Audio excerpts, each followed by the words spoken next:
Prisoners literally have to run for their life. Run for their life, run for their life. That the environment says it took minutes. This process that place. Prisoners that were in a stupor because they were on a train or there in the water, in the comfort, aroused from their slumber, and the train was opened up, and they were screamed at, beaten, hugged, sent to attack them, and they headed in this direction. And it was on one purpose. They're running to your death.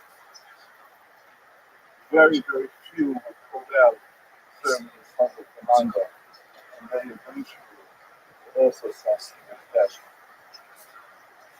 When you walk up to this monument, you see a lot of tombstones, memorial stones, representing among the stones are written different towns, several countries, and the victims of the centuries.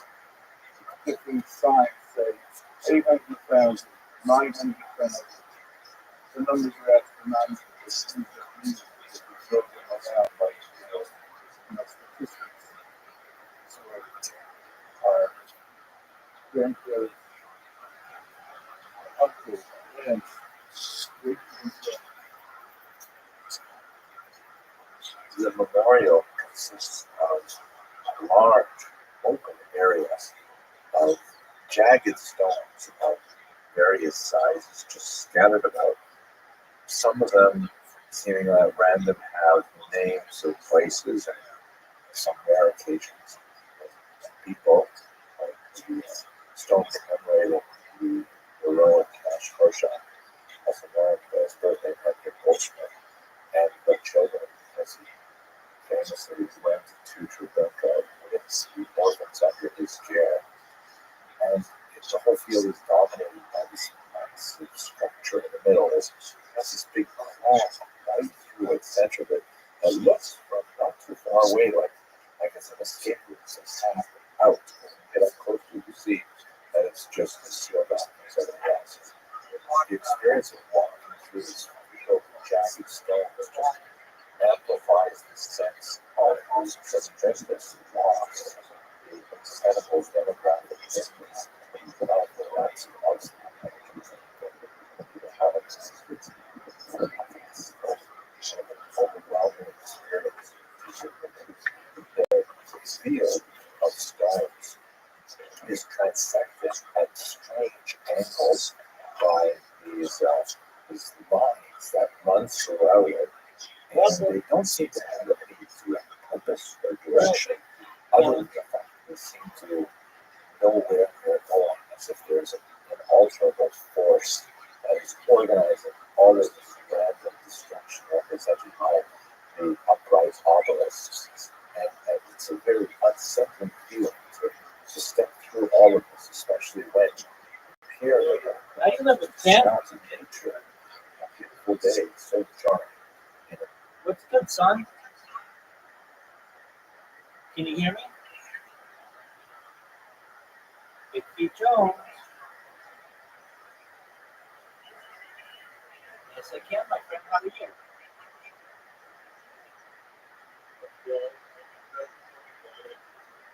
Excellent. How'd you find out about me?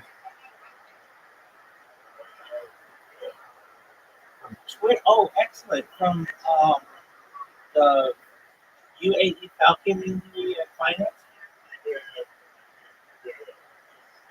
Excellent. Do you mind if I tell you about myself? Do you mind if I tell you about myself? Excellent. I'm Rabbi Rothschild. I shoot out like 24 hours a day, 7 days a week, 365 days a year for world peace. I've been doing so since the pandemic, more than 3.5 years. Have you ever seen the movie The Truman Show or the television show Big Brother? Yes. Excellent. Well, that's what I do. Data is, according to The Economist magazine, Earth's #1 resource, and I have more data than any person ever. Hey, what's going on, Mr. Curtis? How are you doing? I'm well. You ready to take on the day? All right, don't hit it hard, girl. We'll see you tonight. God willing, we'll play our game, okay? Take care.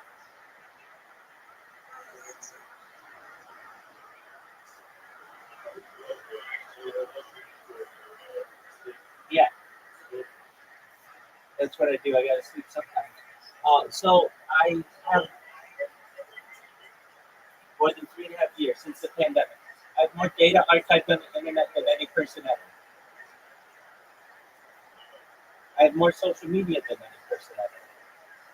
I have over 100 YouTube channels, over 200 Instagram accounts, over 500 Twitch accounts, over 1,000 TikTok accounts, over 2,000 Twitter accounts, over 5,000 Blue Sky accounts, and over 10,000 TikTok accounts.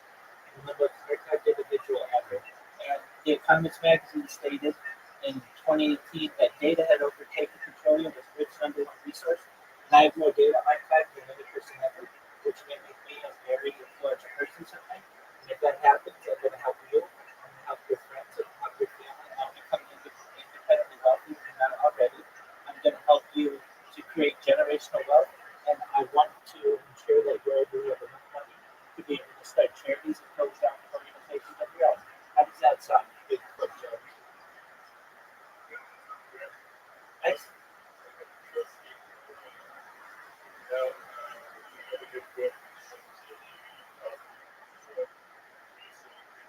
Yeah, so I have streamed my bowel movements, and I have streamed outside. I've streamed myself in the shower. I like to sing in the shower, but really it's kind of the same old when I do it. So I don't necessarily stream every single time I go to the bathroom, but I do stream it. The other issue is YouTube doesn't like that content, so I have to upload it to like Instagram or somewhere else. But yeah, I do my best to archive absolutely every aspect of my life, including eating, including drinking, including sleeping, as you know, and just entertaining and playing games and all these other things. I've streamed as far north as Santa Barbara, as far south as San Diego, as far west as the Pacific Ocean, as far east as the deserts and mountains. I've streamed in Beverly Hills, downtown Los Angeles, Disneyland, basically everywhere in Southern California. I do. Thank you.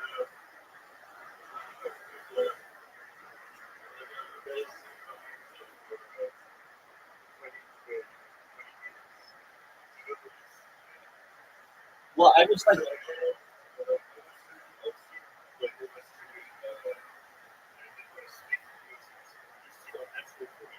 I understand. I didn't speak on the internet for 20 years myself until the pandemic, really, where many of the classes I was taking went virtual, and my position as a certified project management professional went remote. So I was already live streaming my life between 8 and 16 hours a day. And I just figured, you know what, if I want to be already on camera this much, why not just do it all the time?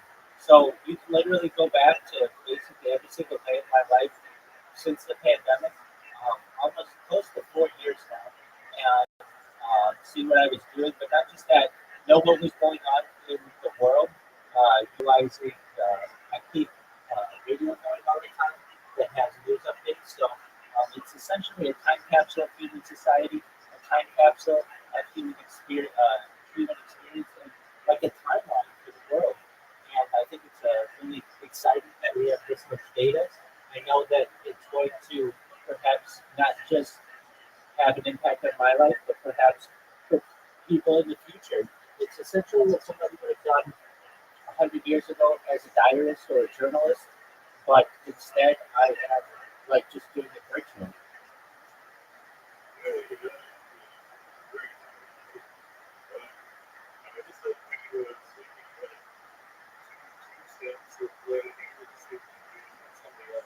Yeah, so definitely the news and perhaps either a podcast that I have here or on the screen. The screen I like to listen to Jewish history lectures. This is a podcast just from just a random one that I have pulled up. But yeah, I do my best to have as much media on this as possible because I want it to be a compilation of all of the world's media. So I've listened to every major music album on this stream,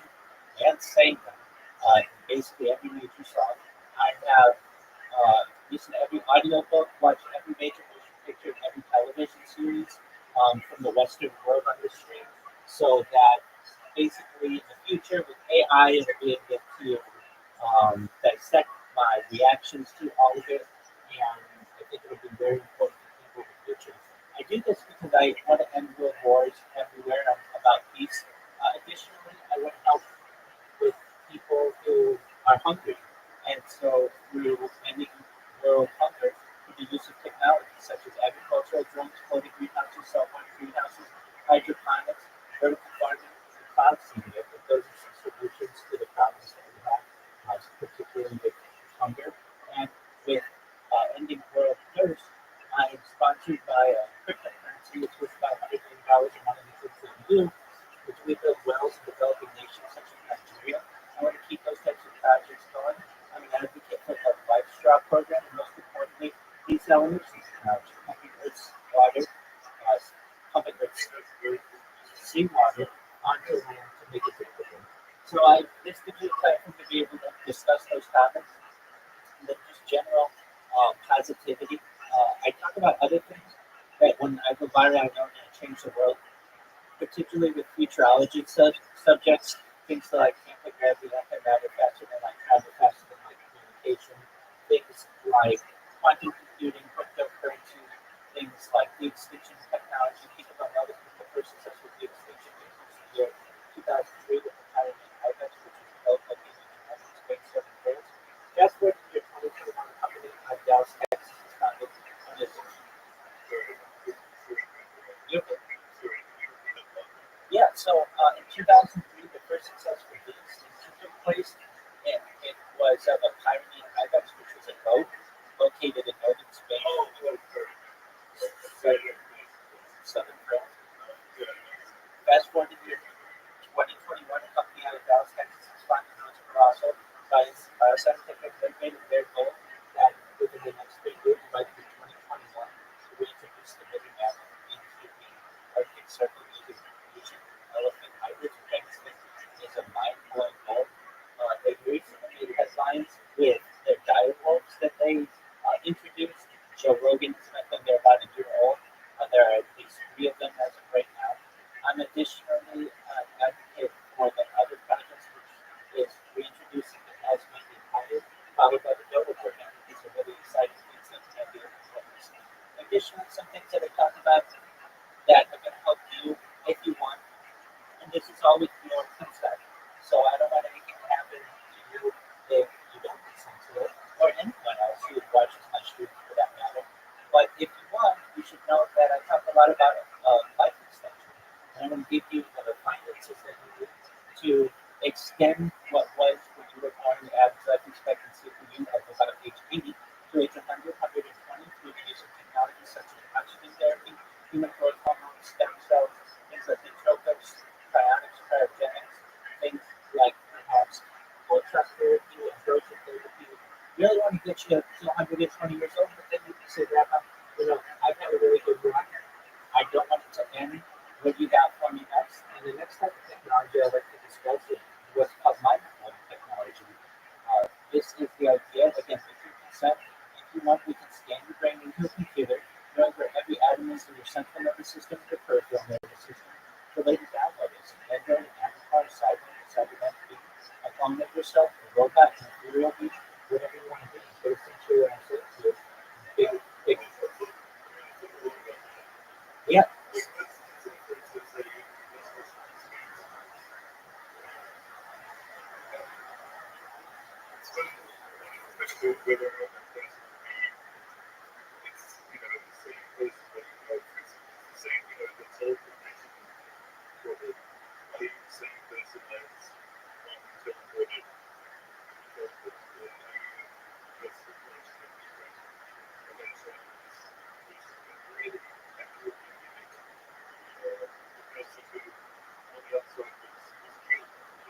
Absolutely, yeah. So this goes to something known as the ship of Theseus paradox, which means it's the idea that you have a ship and a dock, and you take that ship apart piece by piece and rebuild a ship right next to it. Is it the same ship or is it a different ship?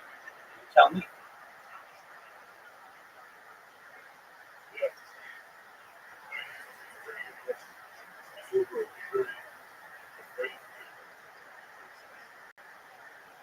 That's okay. I mean, because if you do that, if you do that, if you do that, essentially you have to kill yourself.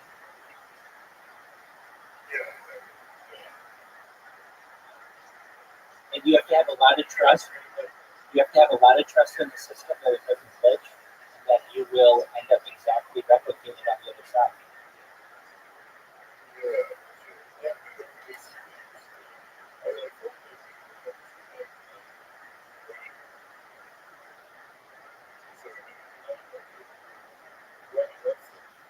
Okay, excellent.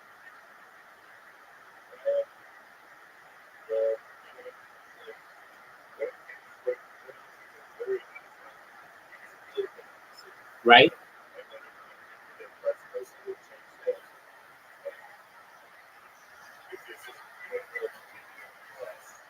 Right. That's ambrosia therapy.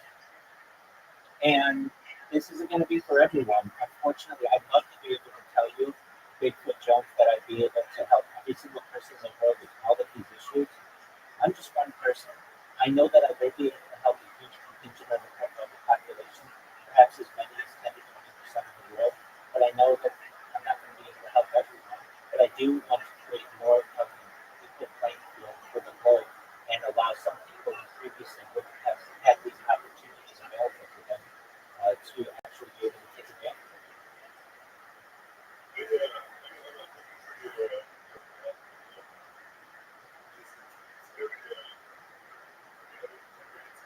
Absolutely.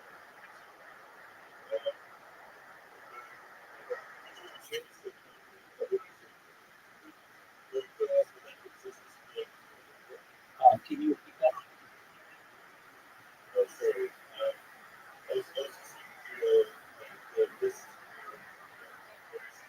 Right. Oh, okay. So, as I understand, there's the idea, and this is an idea in futurology. Let me make sure that we get exactly what we're talking about correct. And I utilize AI on a daily basis, and I've been using AI since at least large language models were introduced November, November 30th, 2022.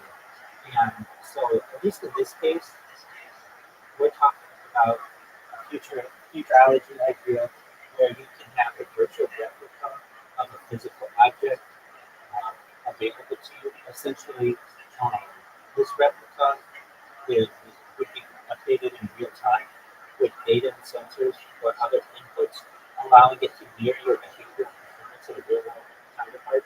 So, in simple terms, this is like a digital twin, living, breathing simulation of yourself or of something else in the real world. How it works with sensors collect data from a physical object, like a machine, a building, or even a human. Data is sent to the digital twin model. The model uses this data to simulate, analyze, and predict what's happening with real world objects. So, for instance, in manufacturing, a real world object might be a jet engine or a factory robot. And what a digital twin can do is monitor wear, predict the failure, and optimize repairs. So, I mean, just in these terms, you can have a Boeing 747, or maybe it's a 947, whatever is the future, and have a digital twin of the engines and actually know when the engines are experiencing friction or may have a higher likelihood to have failure because it has a real world exact twin that can be replicated in healthcare medication and model disease progression or treatment outcomes. For a car, you can test performance or schedule maintenance. All of these things are an idea of digital twin technology. Does that make sense?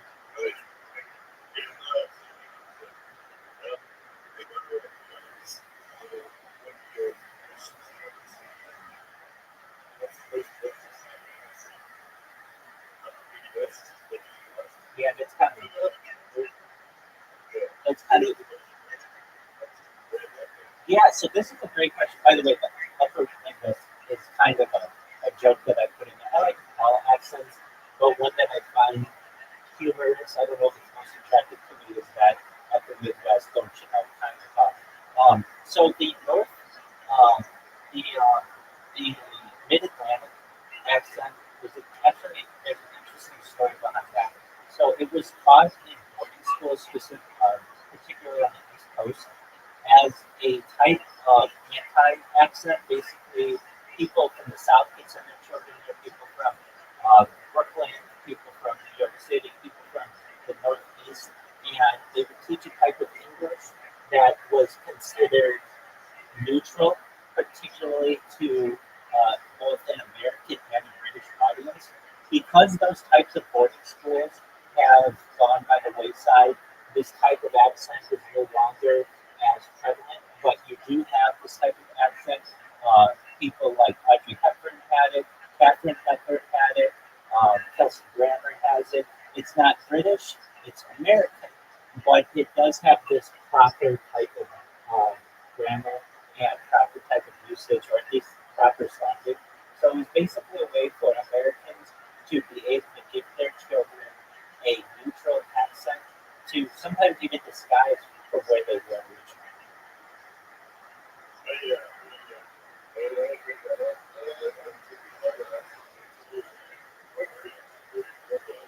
I'm based out of California.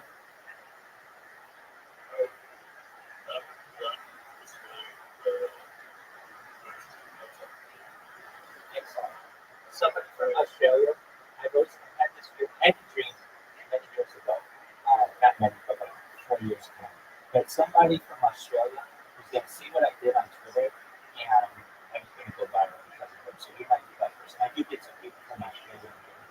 Um, but basically, I had a dream 4 years ago, and it was a very powerful dream. And basically, in the dream, it was like you're going to be the most documented person in the world, and somebody's going to post something about you on Twitter. Somebody's going to see that, and what's going to excite them is reading about something, exactly what you just said.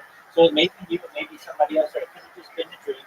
But I do talk about a lot of things that I think are going to change the world. One of the things that the falconry person, UAE falconry, discussed was Santa Claus machine. I think this is something that's fascinating. The idea it's like a replicator, basically like a 3D printer, but instead of using plastic, you can use any element. And these are things that are going to come to fruition while you're alive and while I'm alive. And if you've never heard the term Santa Claus machine, it's something that certainly is going to come to fruition. And I know it.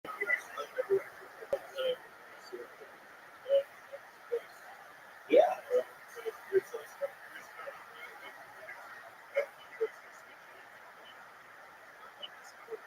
Okay.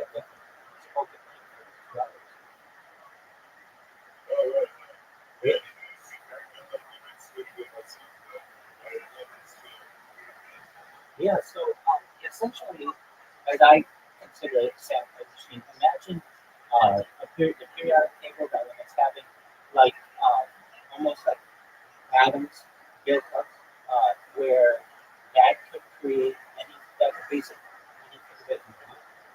It's a pretty, it's an emerging technology, but it could give you anything that you want instantly and for free. So what are we talking about? It is a device that makes anything you wish, food, tools, technology. It requires no effort or cost. And it has no limits to what it can create. It's essentially a 3D printer combined with AI. So where did it come from? It was popularized by a science fiction writer named Rabbi. And what he discussed is this idea that you can have this machine that could solve issues in economics, labor, and value. And it helps us explore a utopian and dystopian future. One of the issues that UAE Falcon brought up to me yesterday was, well, Rabbi, couldn't you create like a nuclear bomb with this? And yeah, you could theoretically, but here's the thing: just like you have copy machines that if you try to put currency on them, it will not print those out. You could have other limitations on a 3D printer that wouldn't allow you to make ammunition or firearms or nuclear weapons and those kinds of things. This concept has been explored within like popular uh, popular media with Star Wars. It's been known as a replicator, which in that it would instantly create 3D objects from energy. It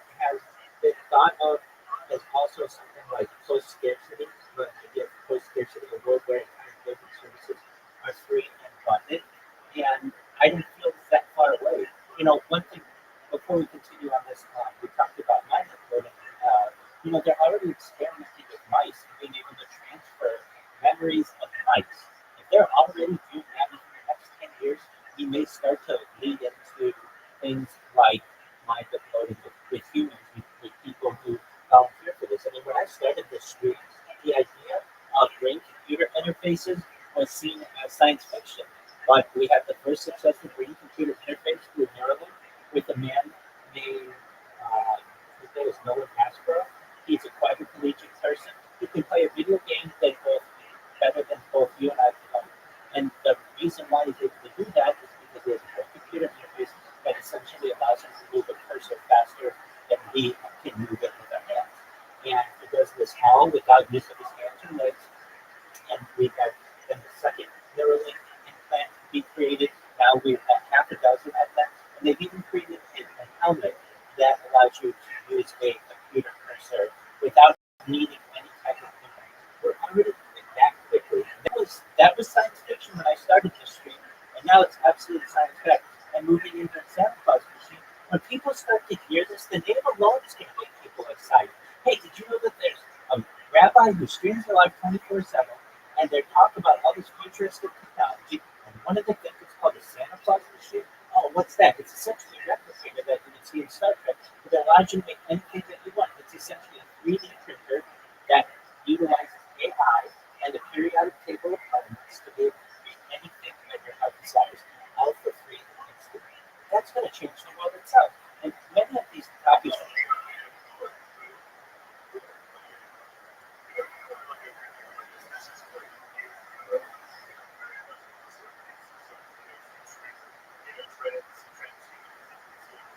Excellent.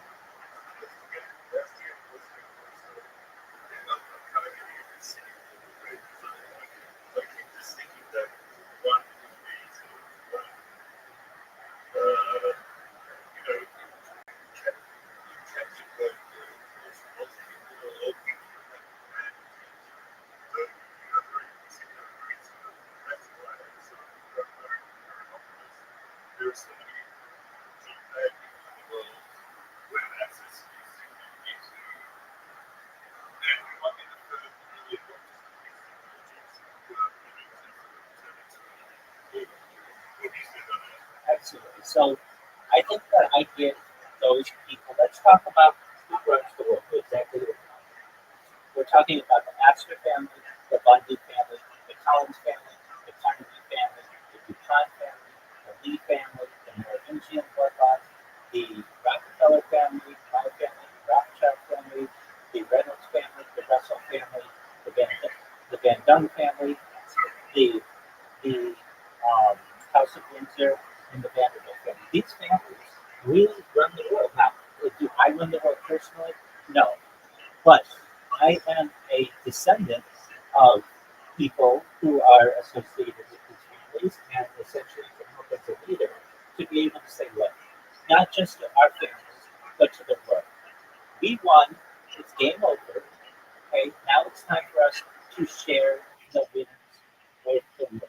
That doesn't mean necessarily absolutely every person is going to be able to take advantage of it. But if I can show these families that they still have an opportunity to stay on top with whatever the future of the governments are and the future of science is, but to share the wealth a little bit and to make it so that they can walk in public and not get heckled and not get attacked, that's going to be the best of both worlds. So they don't have to walk around with security, armed security all the time, or they don't have to live in a fenced-in castle. That they're able to live a normal life, which many of them have been unable to do because of who they are in society.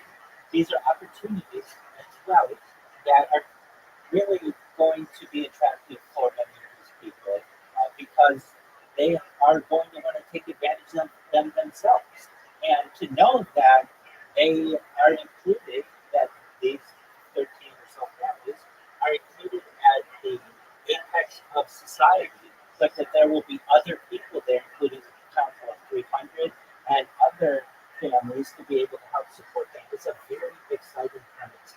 Now, do I think that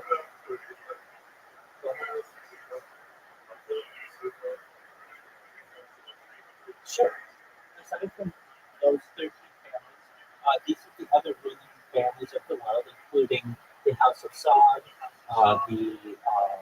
the Queen Beatrix of the Netherlands. This is the Prince of Monaco. This gets into dynasties like the Pillsbury family and the Phillips family. Go ahead.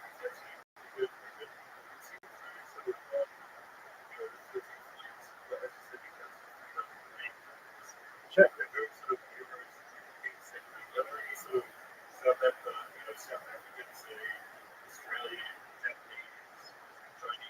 Yeah, so absolutely. So the Lee family is Chinese, and so they were essentially very powerful during the if you know who Lee Kashin is, he was the most he was the wealthiest Asian for many years prior to his death. Um, when it comes to South Africa, absolutely. In fact, some of my closest friends rabbinically are South African people. My synagogue is South African. Many of the people in both of the synagogues in which I'm a member are South African. So that would be, and also Rhodesia, if you're familiar with that, it's not Tanzania. Those families are very intertwined with these other families. So including the Oppenheimer family, the Rhodes family, if you know about De Beers, and the Diamond Cartel. These are controlled. I mean, I am a very close friend of a Rabbi Yehuda Oppenheimer. He lives in Israel now. But these families are families that I think I would be able, or I'm sure I'd be able to unite. From a South Africa and Rhodesia perspective, they're certainly involved. Now, in terms of America, Rockefeller,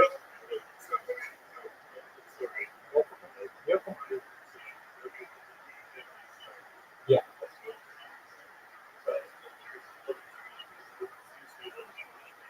that's right. But also Christian people and Muslim people. This is of all people. abs- Absolutely, the creating dynasties, that the Emirates, absolutely. Uh, yeah, not that's newer money, but really it goes to I believe his name is well he's the king of Spain, and his name is escaped. I think it was Carlos or Charles. Um, but really South America is new to this. Probably the most relevant person who would know either Central or South America is a man named what was his name? Carlos Slim. You know who Carlos Slim is? Right, from Telecom. So yeah, and generally it's not anything against South America. It's just newer. It's been discovered newer. These dynasties didn't start there. They started generally in Europe. Exactly. But that doesn't mean that people there aren't going to be helped. That doesn't mean that the people there aren't going to be helped. And through all of this. So what do I mean? I mean, like the things that I talk about are mega projects. So if let's just say it wasn't just you, but there were a million people here, we would be able to talk about mega projects. Hey, let's do what we can to build what's known as the Pan American Highway. It's already been built from basically the tip of Argentina to Colombia, and there is about 90 miles between Colombia and Panama, known as the Darien Gap, that need to be closed. If we were able to close that, you would be able to drive from Los Angeles to Buenos Aires, or from New York to Rio de Janeiro. Now, you may have to build some bridges in there, especially because the Amazon can be problematic. But that takes care of North and South America, just 90 miles, and that's not that far. Now, the major connection that of which I'm an advocate, in addition to the Bering Gap, but probably more so, is a Bering Strait tunnel. So that connects Asia to North America through a tunnel system underneath the Bering Strait. It's 51 miles. It's not that much. But if you were able to bridge, or to, I should say, to tunnel using a company like Elon Musk's Boring Company or another type of tunneling company, if you were able to bridge that, or I don't even want to use the term bridge because it's not a bridge, but tunnel through that, you would be able to drive from New York City to Cape Town. You would be able to drive from Rio de Janeiro to Paris. This will do a lot for the world. And no one's talking about these types of big projects. We're too focused on that which divides us. And I understand there's a lot that divides us, but I'm about uniting people and I'm about promoting that which unites us. These types of projects would change the world. Other things that would change the world, a space elevator, so that we don't have to keep pushing rockets to space. And essentially, a space elevator is just essentially a chain that is in low Earth orbit that allows you to send goods and um, cargo into space without the need of of a um, a rocket system. There's already one of the things that I talk about is something like space tourism, which has been started with Blue Origin and SpaceX. But there's already a discussion to have a space hotel in low Earth orbit. And one of the ways that people may be able to get there is through a tethered system, which is known as a space elevator. These are things that you just don't hear anybody talking about. They're things that I've been talking about for years on camera, and I think will be very exciting to people of the world when they hear them.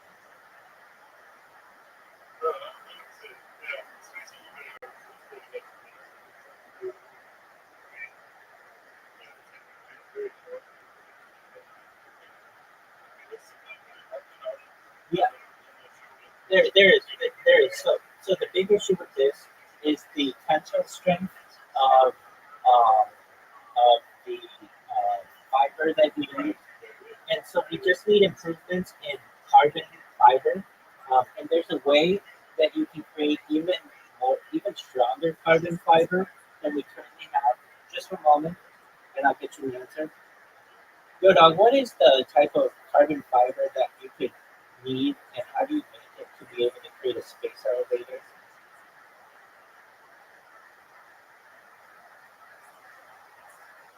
So this is really a big move in material science, and it's next level carbon fiber. So you use carbon nanotubes or graphene ribbons, which are ultra strong, ultra light materials, far beyond normal composites. Why carbon nanotubes? They're five, they're 15 to 100 times stronger than steel. They're one-sixth the weight of steel. Their strength to weight ratio is unbeatable, and that's what matters for something made from orbit. To support a space elevator, you would need a material with tensile strength of at least 50 to 100 gigapascals. Steel and regular carbon fiber cap out at 2, so it's going to be a lot stronger than that. Carbon nanotubes and graphene can go way beyond that, theoretically up to 130 gigapascals.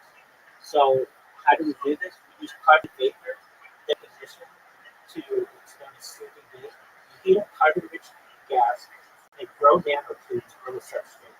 It sounds easy, but making the long, defect-free CNTs is incredibly hard. But here's the thing: we have AI that can help to oversee all of this to ensure it's done absolutely perfectly, and we didn't have this 50 years ago, 10 years ago, or even 5 years ago, like we do today. And then you spin them into a cake.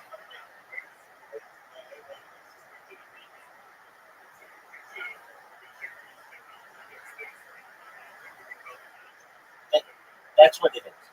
That's what it is. I mean, science fiction writers talk about that. Engineers talk about that. That's what it is. These things are stuff to be created in laboratories. And once we have them, we spin them into a cable. We bundle the nanotubes into a line of threads or ribbons. The techniques include wet spinning, dry spinning, and force pulling. The problem exists where spun CNC cables often have gaps, twists, and weak points that drastically reduce their strength. However, with AI, we can have all of this overseen and ensure that we are able to fix any issues that they have. You layer the CNC threads into a mega ribbon that's thin but crazy strong. And then what you can do,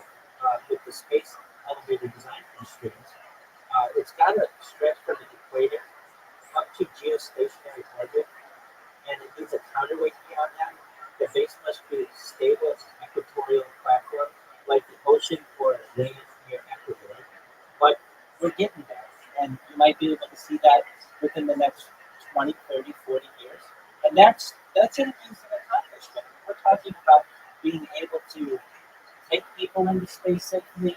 Not that we can't already do that with rockets. We can already do that with rockets, but this would allow for major building projects to be done in this space.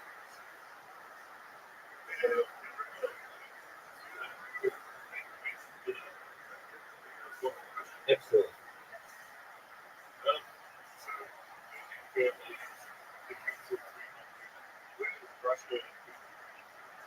Yeah, so he would probably be towards the lower end of the top 1,000 people, wealthiest individuals in the world. And when you look into these things, they become dynasties.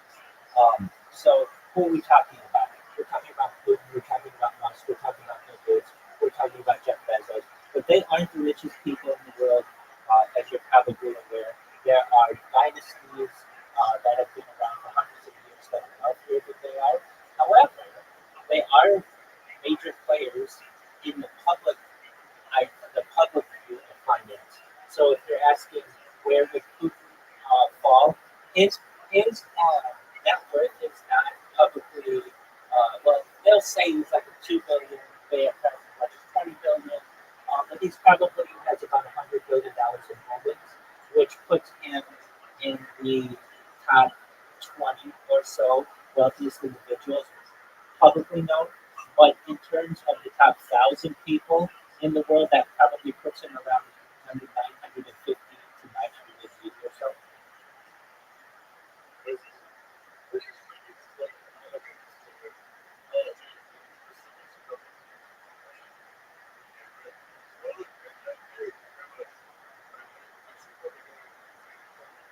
That's okay. I understand.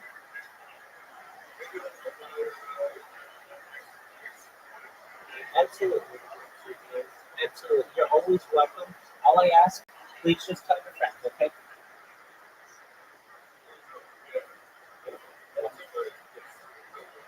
Excellent. Take care, my friend. Peace. Pleasure to meet you. Take care, Bigfoot John. Bye.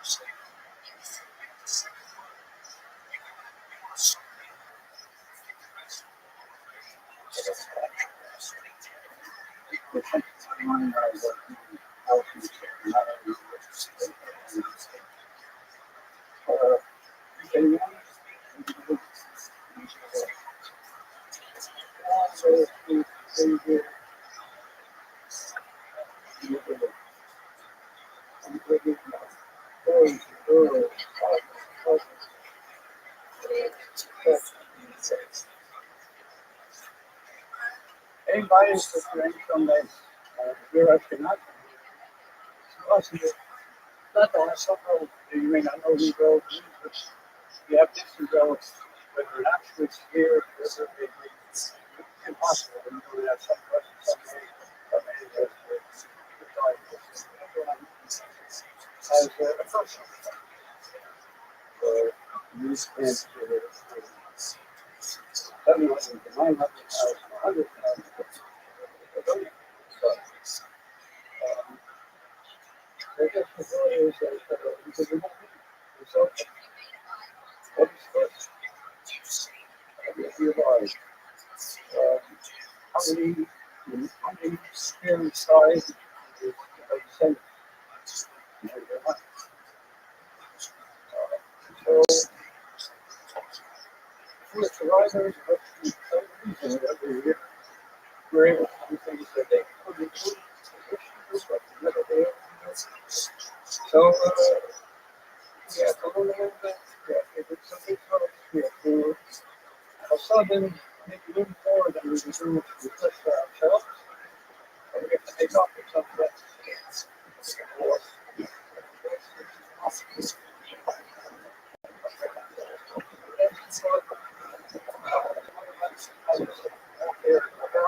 Walk out you in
Here I am in Simna.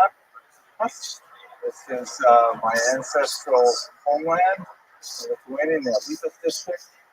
This is the first time any member of our family has been back here in 100 years since my grandmother left.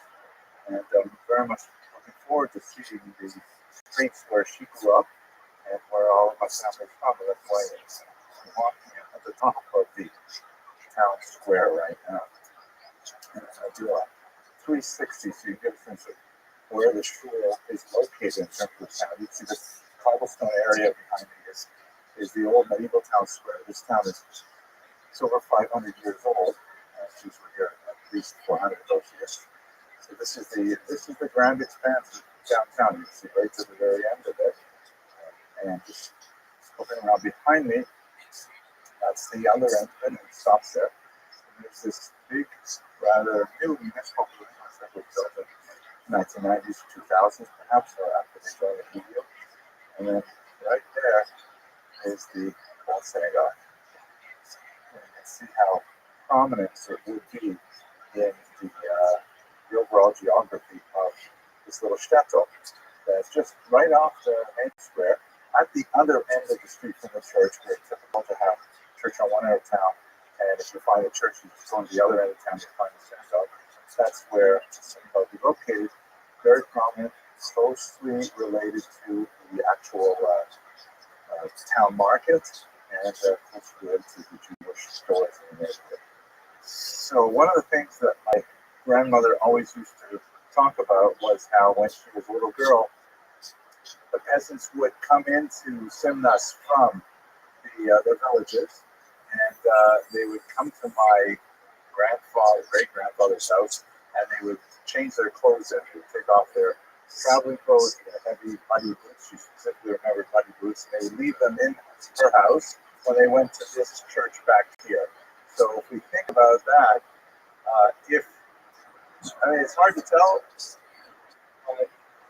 Perhaps my grandmother lived somewhere along this street, or maybe down further behind me. We have no idea which house it would have been, or even if the house is existing. But this is the end of the street is basically where the large building is, correct?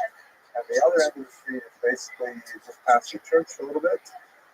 Yeah, so the main street is probably about 3 kilometers long at the most. So it's one big street and a few smaller streets coming off like this. Yeah, this is a very grand building. I have a day, 1902. Yeah. This is this shul that my family's been adopted with. My grandmother left in 1930 and this synagogue was built in 1905. So it's something we see there, the synagogue.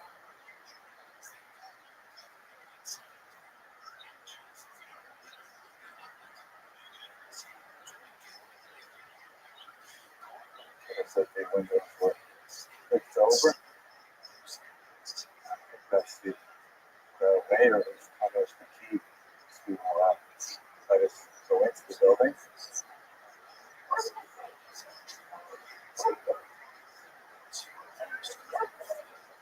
Hello. Hello, this is Henry. Приємно вас пізнати. По-русски, по-українському, тебе пише. Влади, собі приємно.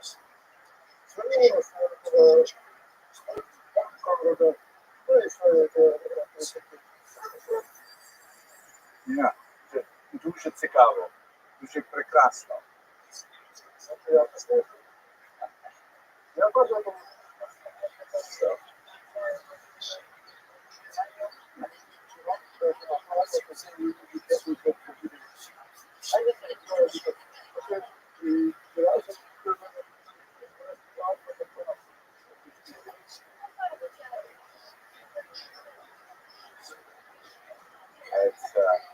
we're trying to get my broken Russian, see if there's some architectural pictures that were made to the synagogue, and compared to the looks like the original houses, and most of them are wood.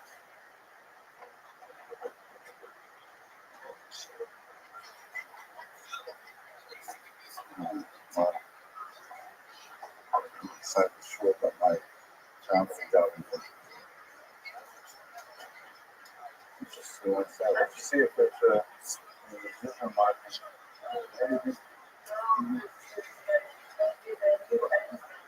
Yeah.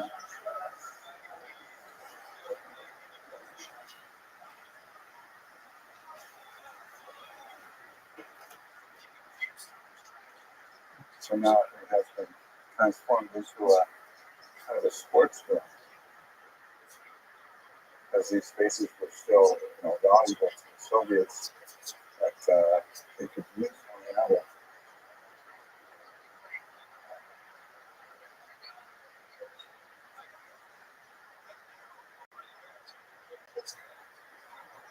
The ceiling is probably not original still. That ceiling is probably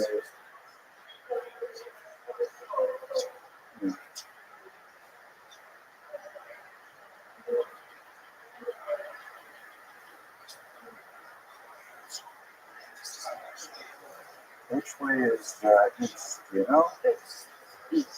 So the outer Kodesh would have been where the goal is right now.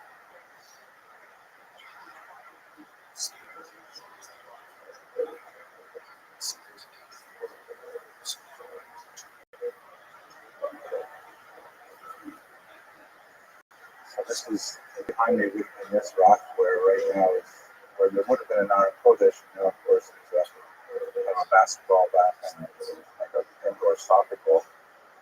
It gives me a certain amount of nefesh to be in here and imagine how this meant to my family when it was intact and functioning. It gives some sense of the depth of the loss the last century.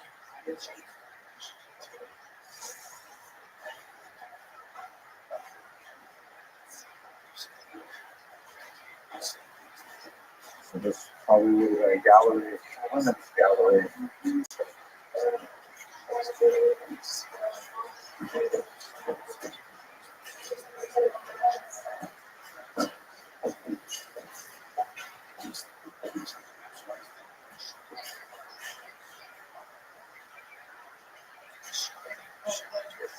This is a sauna, right? For heat, but it's just the smell of the wood. Yeah. Yeah. So what would they do? What was done here? Chopaya. In here too. A Rothschild. Oh, okay.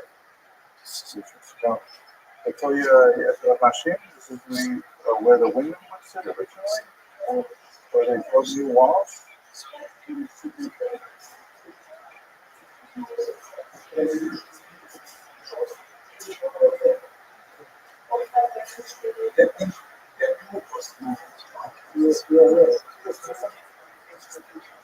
And there was like a balcony here with these windows here.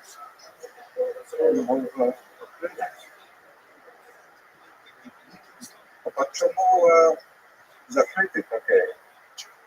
Why do we close them?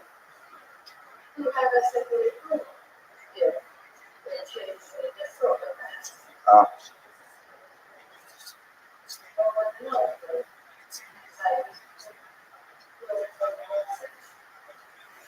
they kept the shape of the arch.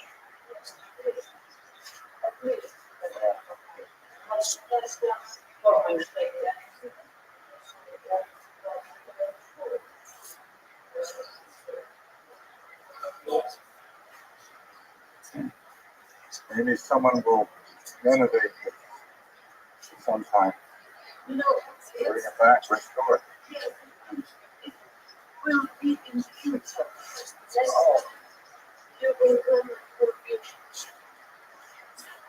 Is this the original ceiling up there?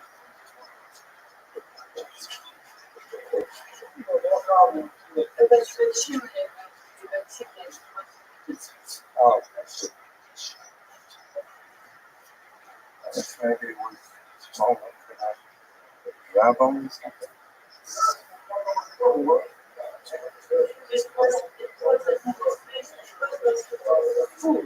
Oh, I see. These are for school.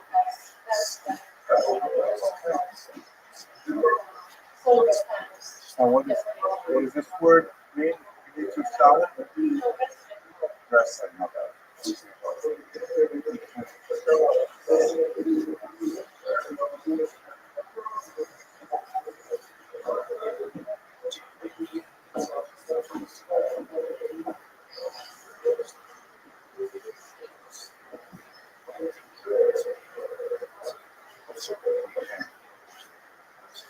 I would like to say a small prayer here, if I may. Just yeah. Just 1 minute. One button. Thank you.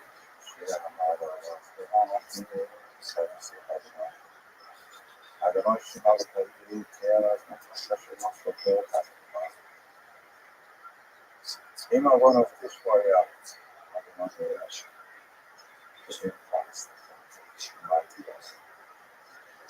Kivisa like some that she could be borrowed from. Actually, lies on right and level. Something level. Yeah, fairly sort of I don't know. Something like on the translate. That's would be best for this.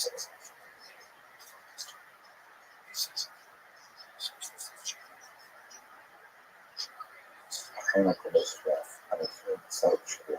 I'm very I'm not from the that's in the style of the block.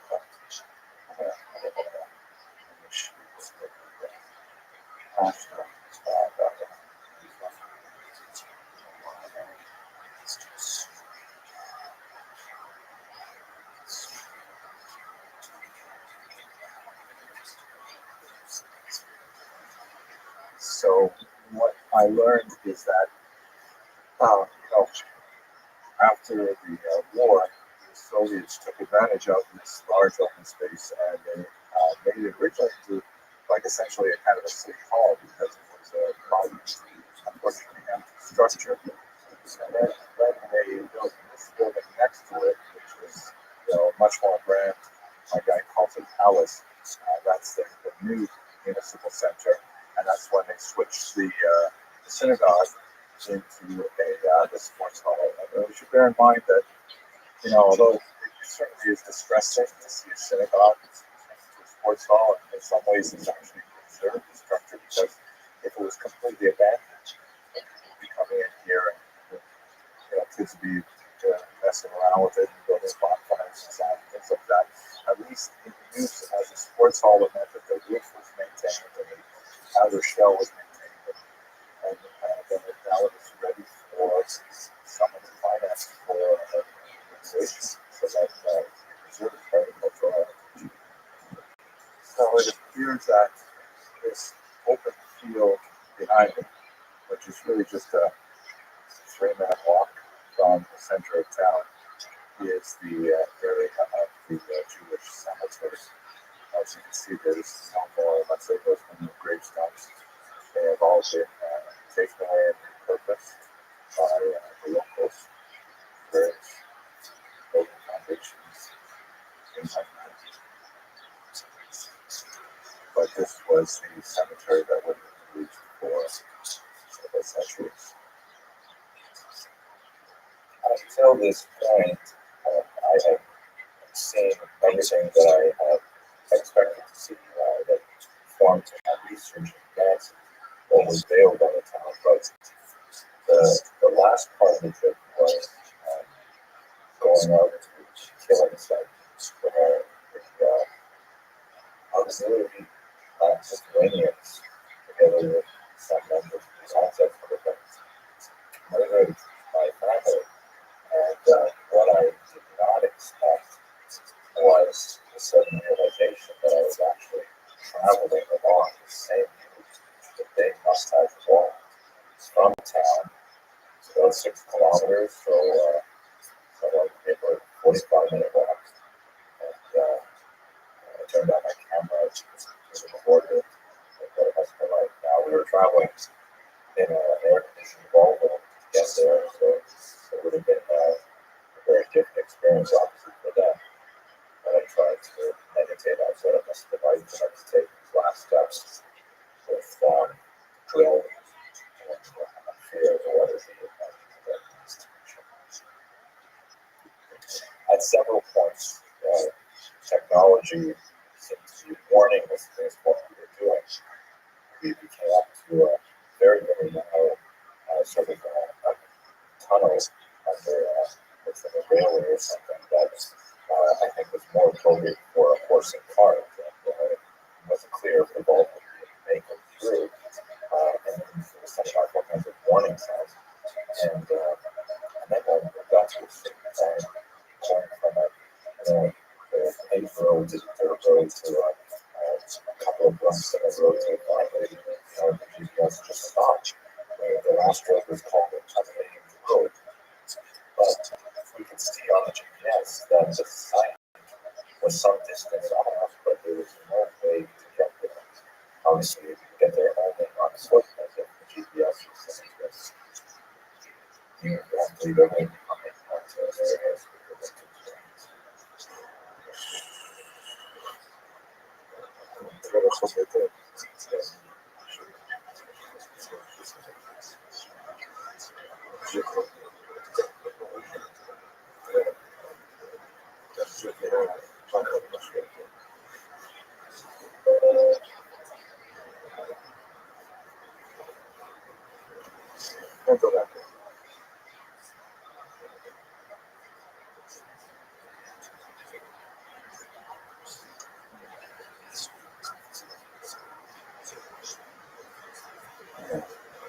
We're getting close to it.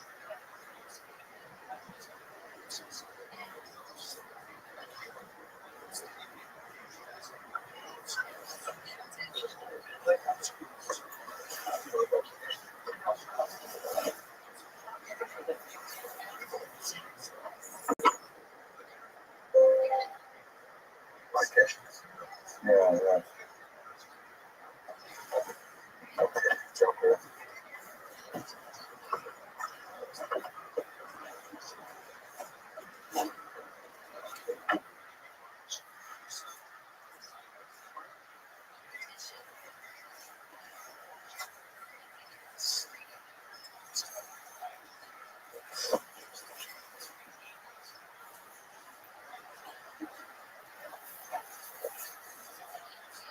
Once again, I was assaulted with the similarities of where I was, my memories of my childhood in Northern Ontario. The pine trees, the smell of the needles, the sound. There's a huge number of black dogs that are huge. They're the size of, small cats. And they're buzzing around my head like this background. So I made my way through the clumps into that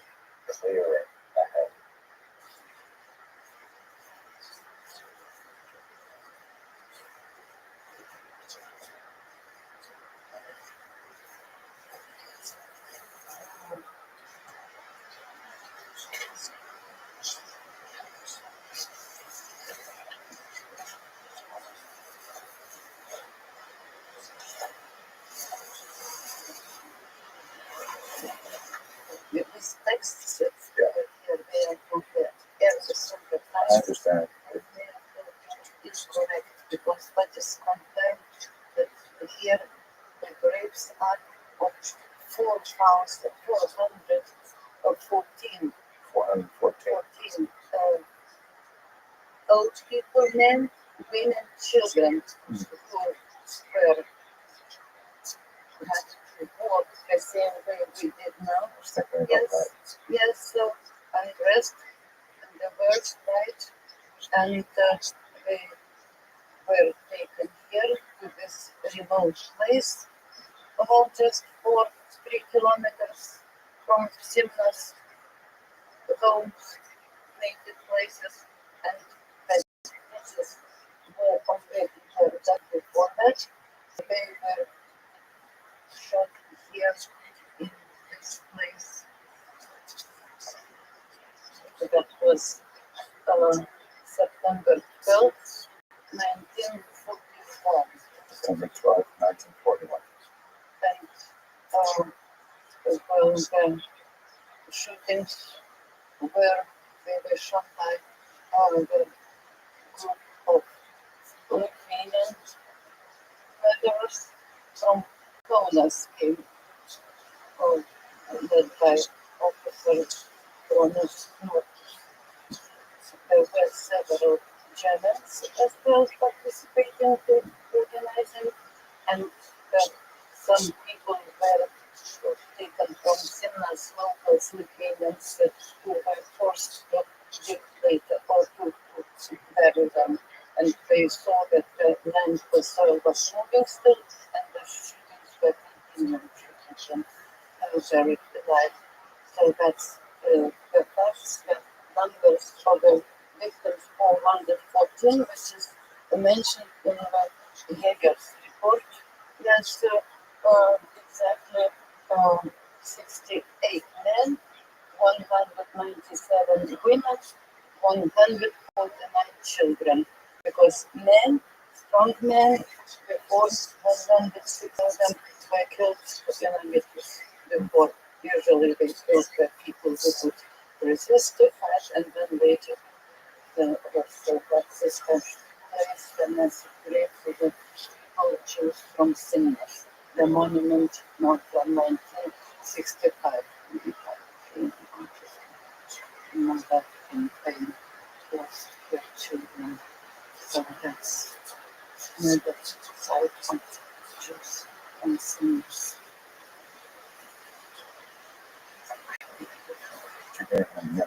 Thank you. Thank you for that information.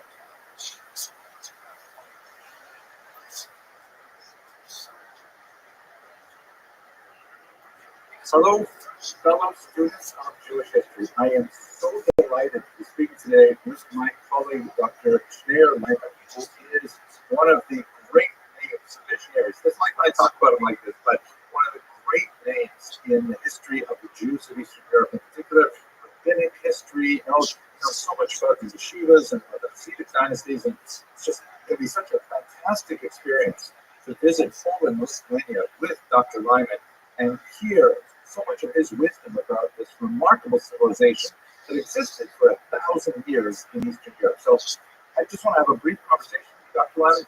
Can you tell us what's on your mind about this trip? What are you thinking about? Well, first, Professor Augustin, I want to make it very clear that it's a great honor for me to be traveling together with you. On behalf of our university, this visit to Poland and Lithuania, you are a distinguished scholar, and historian, world traveler, and I hope to learn a lot from you and from the group that will join us on our trip. I think it's very important to make such a trip, to choose to visit the sites where Jews want to live and thrive and learn from the history of those Jewish communities. So I thought I might give a small sample, if that's all right with you. That would be great. And of the kind of thing that interests me, and hopefully that will interest others as well. The founding father of the Haskalah movement And very briefly, by a stellar movement, I'm referring to a group that arose in the beginning of the 19th century, but throughout the 19th century in particular, in Eastern Europe. I'm concerned with Stella in Lithuania, and specifically in Vilna. So that began to thrive early in the 19th century, and the founding father of that movement, who I'm going to talk about, his name was Mordecai Aaron Ginsburg. Mordecai Aaron Ginsburg.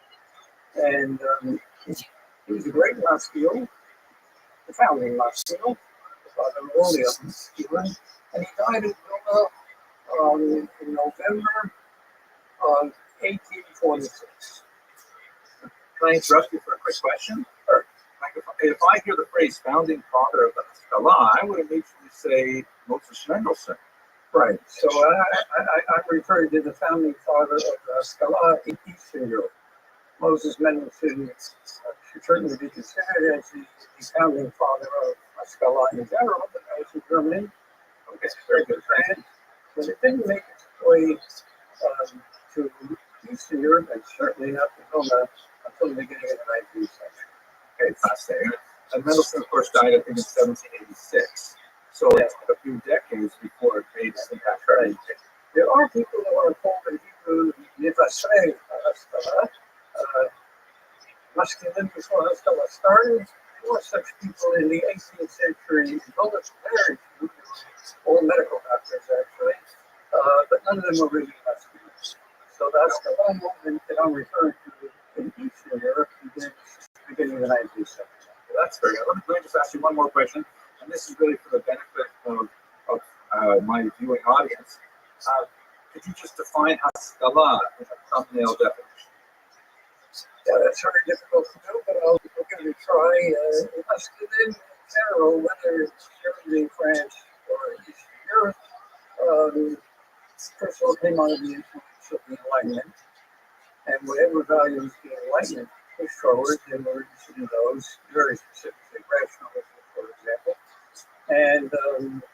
And they felt that there were some changes that needed to take place in the lives of Jews in the countries where they lived, if they were going to be living in the modern world. And the modern world begins with, for us, with the emancipation. That's in a nutshell. Okay, so what kind of changes? I'll let you go. I just want to I'll get to that shortly. So, Mordecai Aaron Ginsburg died, and the Maskilim, his followers, by the way, we talk about very small people when we talk about Haskalah in Vilna at the beginning of the 19th century. In 1850 or so, in the entire Pale of Settlement, there were 2,300,000 Jews and not more than 150 masculine. So we're talking about a large minority. In any event, as usual at the time, they turned to the Maggid of Vilna and asked him to speak at funeral. And very briefly, before you ask me another question about it, the rabbis in Vilna, after the end of the 18th century, when no chief rabbi was again ever elected in Vilna, for a variety of reasons, the decision was made that it would appoint rabbis, because rabbis never had the title of that, what they're translated as chief rabbi. Instead, every rabbi appointed in Vilna received the title Moretzet. And which translates as righteous judge. The point was, you're not a vet and you're not the chief rabbi. Only it's a smaller title, and many rabbis who fear that title. So it's a huge city with a huge Jewish population, and that finds there would be as many as 50 words in it. And each word said it would have a specific job or whatever it was, and one was an expert in gifting, divorce documents, another took care of the mikvah, and Nicholas Fulton, still another, and many others were trying to crush us. So very sorry. And everyone had the same title. And even the greatest owner in the world, I mean, was great owner in the owner, were members of this committee who were called lawyers. They had the same title. Lawyers. Of course, everybody recognized who the greatest scholars were, but they all had the same title. Lawyers. One person, when all the rabbis had a different title, he was called Murad Tzedek Maki Bnei Shammai. He was the preacher of the Maggid of Vilna. And the Maggid of Vilna, unlike all the other Murad Tzedeks, would be the main speaker in the main synagogue, the grand synagogue of Vilna, the Knesset HaGadol. And he certainly would speak on all those occasions when any rabbi speaks, Shabbos Shuvah, Shabbos HaGadol, Shabbos HaGadol, and so on, and on many other occasions. But he actually spoke fairly regularly. And he would be a very special kind of person, trained to speak publicly. He would entertain, he would large crowds would come to hear him. There were many things that he did. One of them, Rabbi Joseph, became chief rabbi of New York, pretty much made it clear. Many of it. So then, of course, they immediately invited one of the tasks of the Loretz at the Sharon was that he spoke. He delivered the usually at any funeral. That was part of his job. And so much the committee went immediately. Family, the other Jewish people who do sales, thank him and they told him that they wanted to speak at the funeral. He initially refused because remember that the first one Jew in Vilna who agitated for changes in social policy, changes in educational institutions, programs, and so on, that he felt were necessary to somehow advance their status in Russia, in particular. Of course, from 1795 on, through the 19th century, Vilna is part of the Russian Empire. They came back with various other rabbis, other important people, all telling them, I mean, we're very sorry, but you were paid member of our community, we pay you. This is your job. And you have to deliver a, you realize it's a difficult situation, and you have a choice, and we decided that you would deliver a eulogy. And nothing is impossible for rabbis, if you don't know that yet. And he was very wise and clever. And rabbis using their skills to have the East be blessed, and he was very good at it. So his name was Solomon Se'eh, known for him as Wolf. Wolf, the market of Wolf, is translation. And he got up to speak. So his opening line was a verse from Yeshayahu, the book of Isaiah. Tzaddik Avad V'Evi Somalei. Tzaddik died. No one takes righteous man is perished, and no one takes the heart. And all those present at the funeral listening were shocked.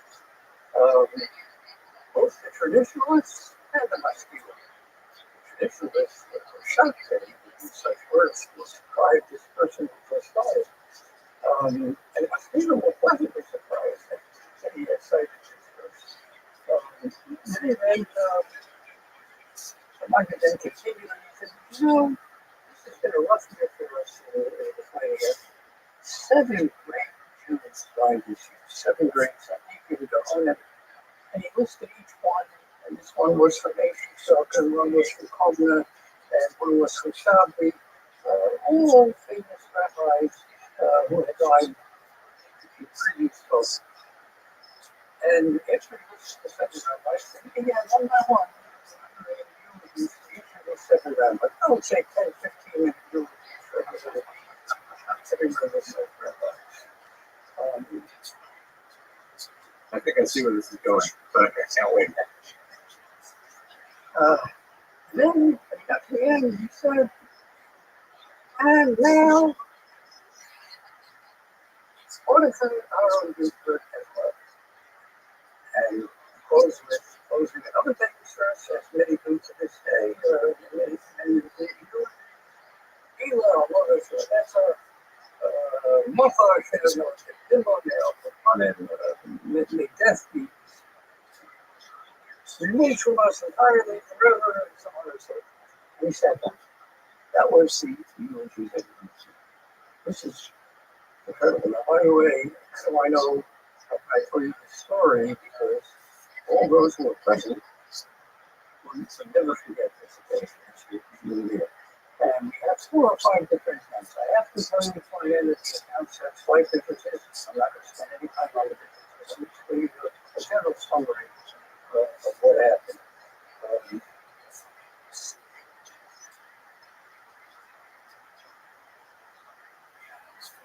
Present at the funeral, which would be probably in the Great Synagogue of Vilna, which is where eulogies were held before, as they made their way to the cemetery for the person with the buried. Other Macaulay Levinson, one of the greatest of all of us of all times, a great praise, and someone who moved beyond one of the Ginsburg and became the leader of the Maskino, especially in the. So his name was Macaulay. Other Macaulay Levinson. So this could not have been in front of the beer. It had to be in the main synagogue, and the beer would be outside. He got up. He said he'd like to thank a lot of the wonderful eulogy that was written, because for the first time, in the light of this delivery, for the first time in his life, he understands a series of verses in Scripture that he never understood before. And he began discussing 2 Samuel chapter 1. And 2 Samuel chapter 1 is the setting of your first person. It goes against 1 Samuel, in major battle between the Philistines and the Israelites. And the Philistines destroyed the Israelites in this battle. King Saul and his son Jonathan were also killed in this battle. And second book of Samuel opens with someone escaping from the battle. Turns out it was an Amalekite. Not important for our purposes. Someone managed to escape the battlefield and comes to David. Now will be okay. To inform them what happened at the Battle of at Mount Gilboa. This terrible battle where unfortunately Saul and Jonathan met their deaths. So you can go to the beginning of, check it on your own, the beginning of Shmuel Bed, Eric Alice, the first chapter of the second Samuel.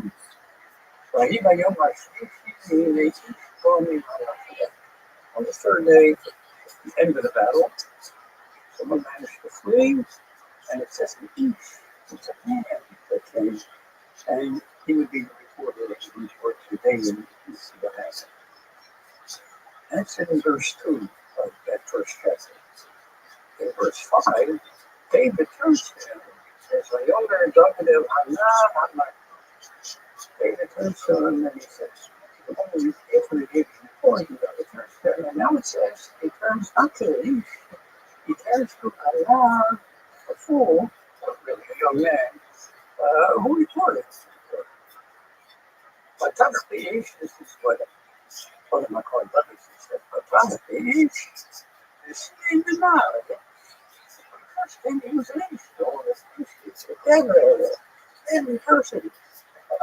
And all of a sudden the verse says, he was a knowledge. And he says, the solution to that problem, I first understood that because if you look at the report, that this report good, but what happens is David asks him, tell me what happened the battle. And his words are, I said, no, it's not on the summer. Jews, Israelites were fleeing all of it. God might have been not only on, many Jews died, and the Israelites died in this fight. And by the way, again, Shalom, by the way, Shalom, was, I never one man's feelings. Somebody would say something saying that we just lost our entire leadership. And somehow that was, of course, that's why after David reports, and then it says, oh, such is no east. I'm not going to I know it's primary, secondary. And what secondary, primary is not a, it's a not, I'm not going to. I think I'm not going to clarify the speech versus description. And then he went on to let me say a beautiful eulogy for Mordecai's on second.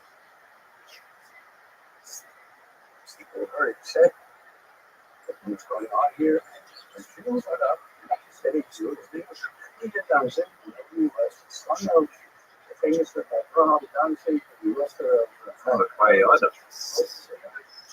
He was himself a member of the Lawrence and Exit Work in Congress. And the son was a businessman, wealthy businessman, and very wise. He said, I have to get up. I can't let this end with these situations.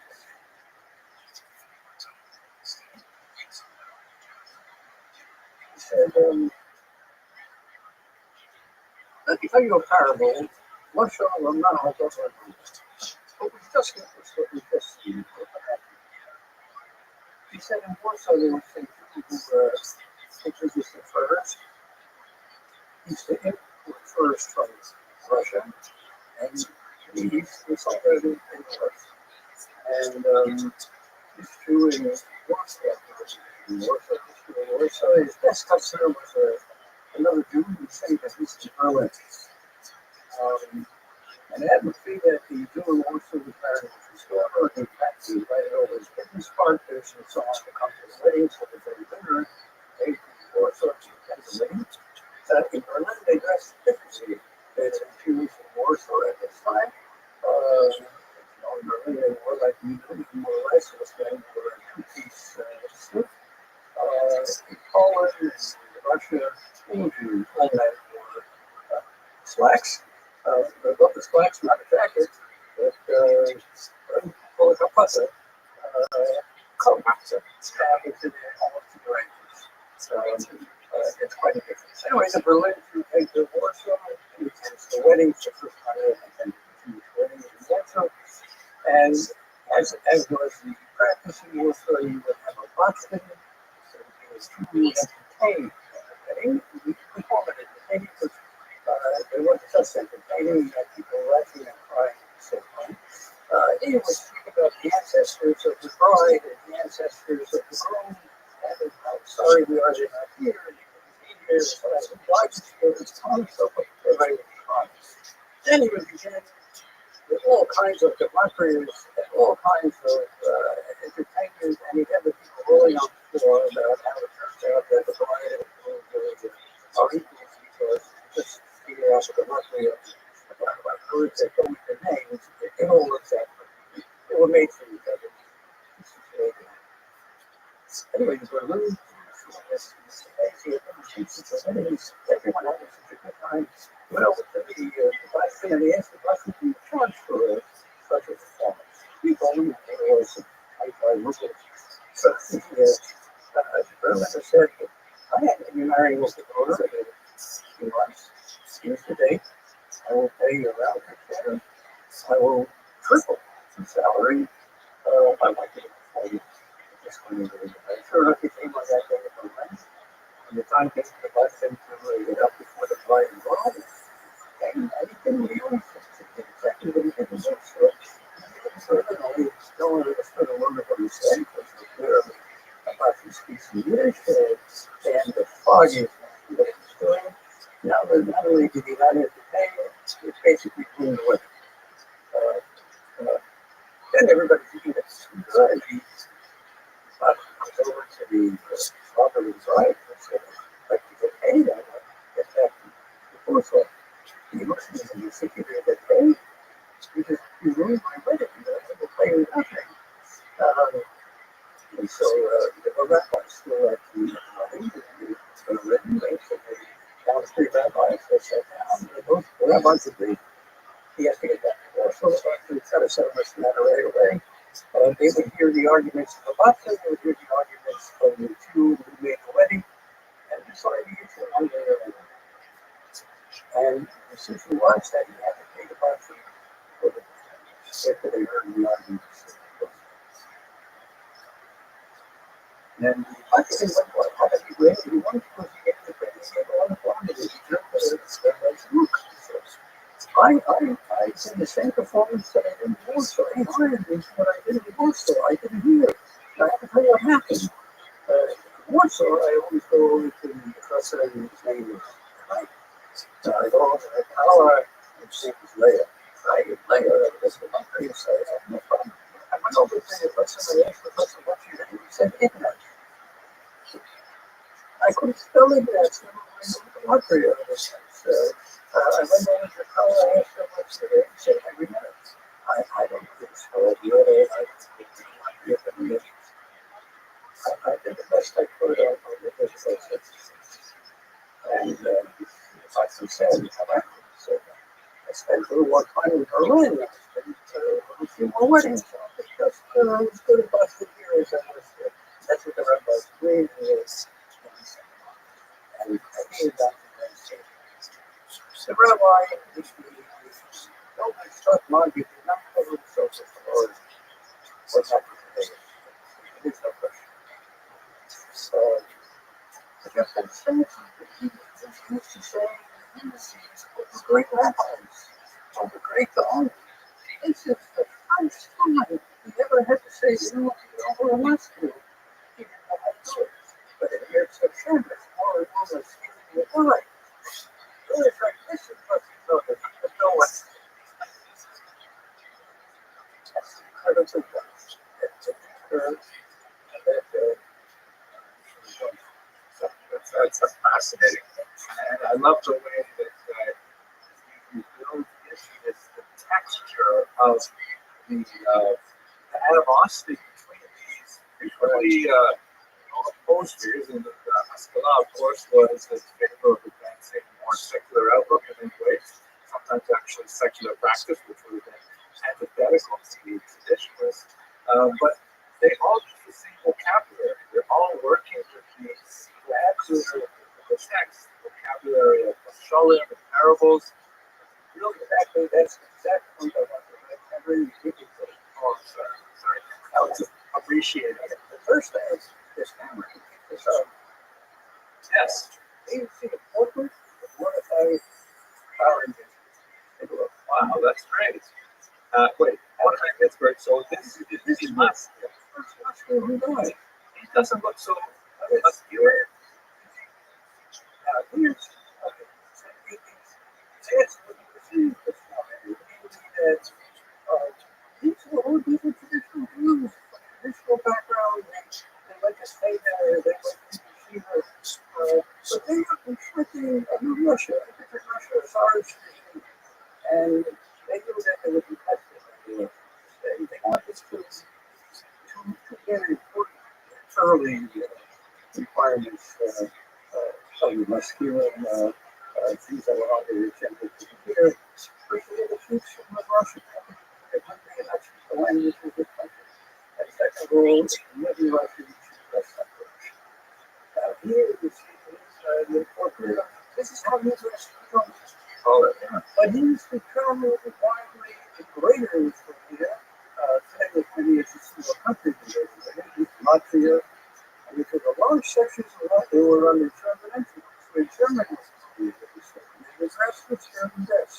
Whenever he went to Latvia, or whenever he went to Germany, he would shave, cut his pants, and wear a suit. This is how he dressed people. He said, Zola is austerity. The goal was to keep the food there. Everyone would be not to dress like the Russians. That's fascinating.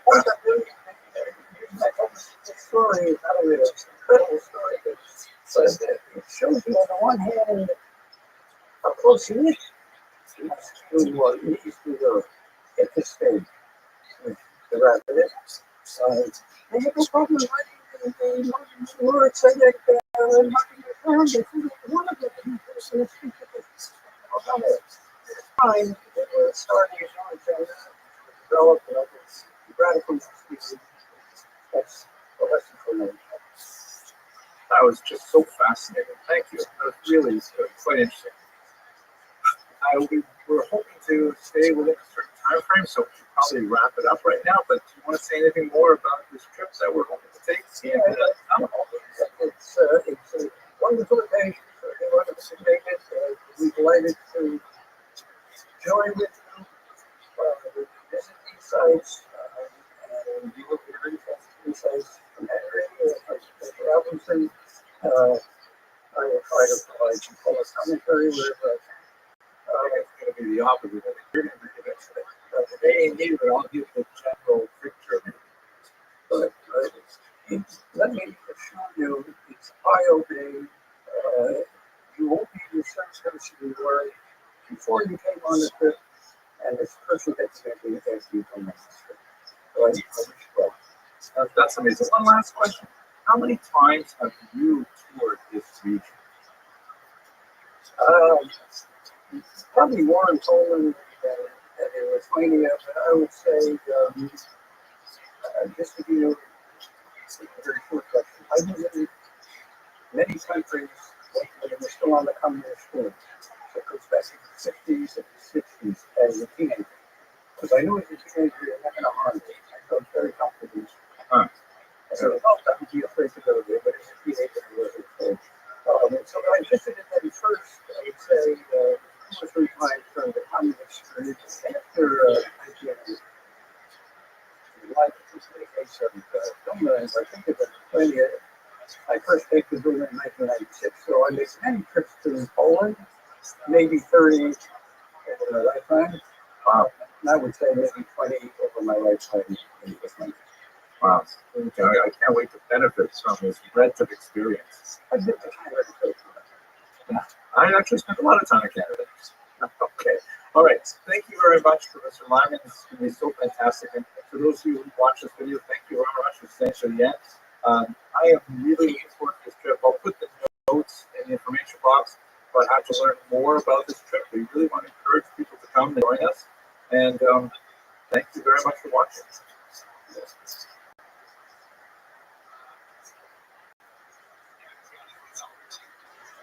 Hello, fellow students of leadership.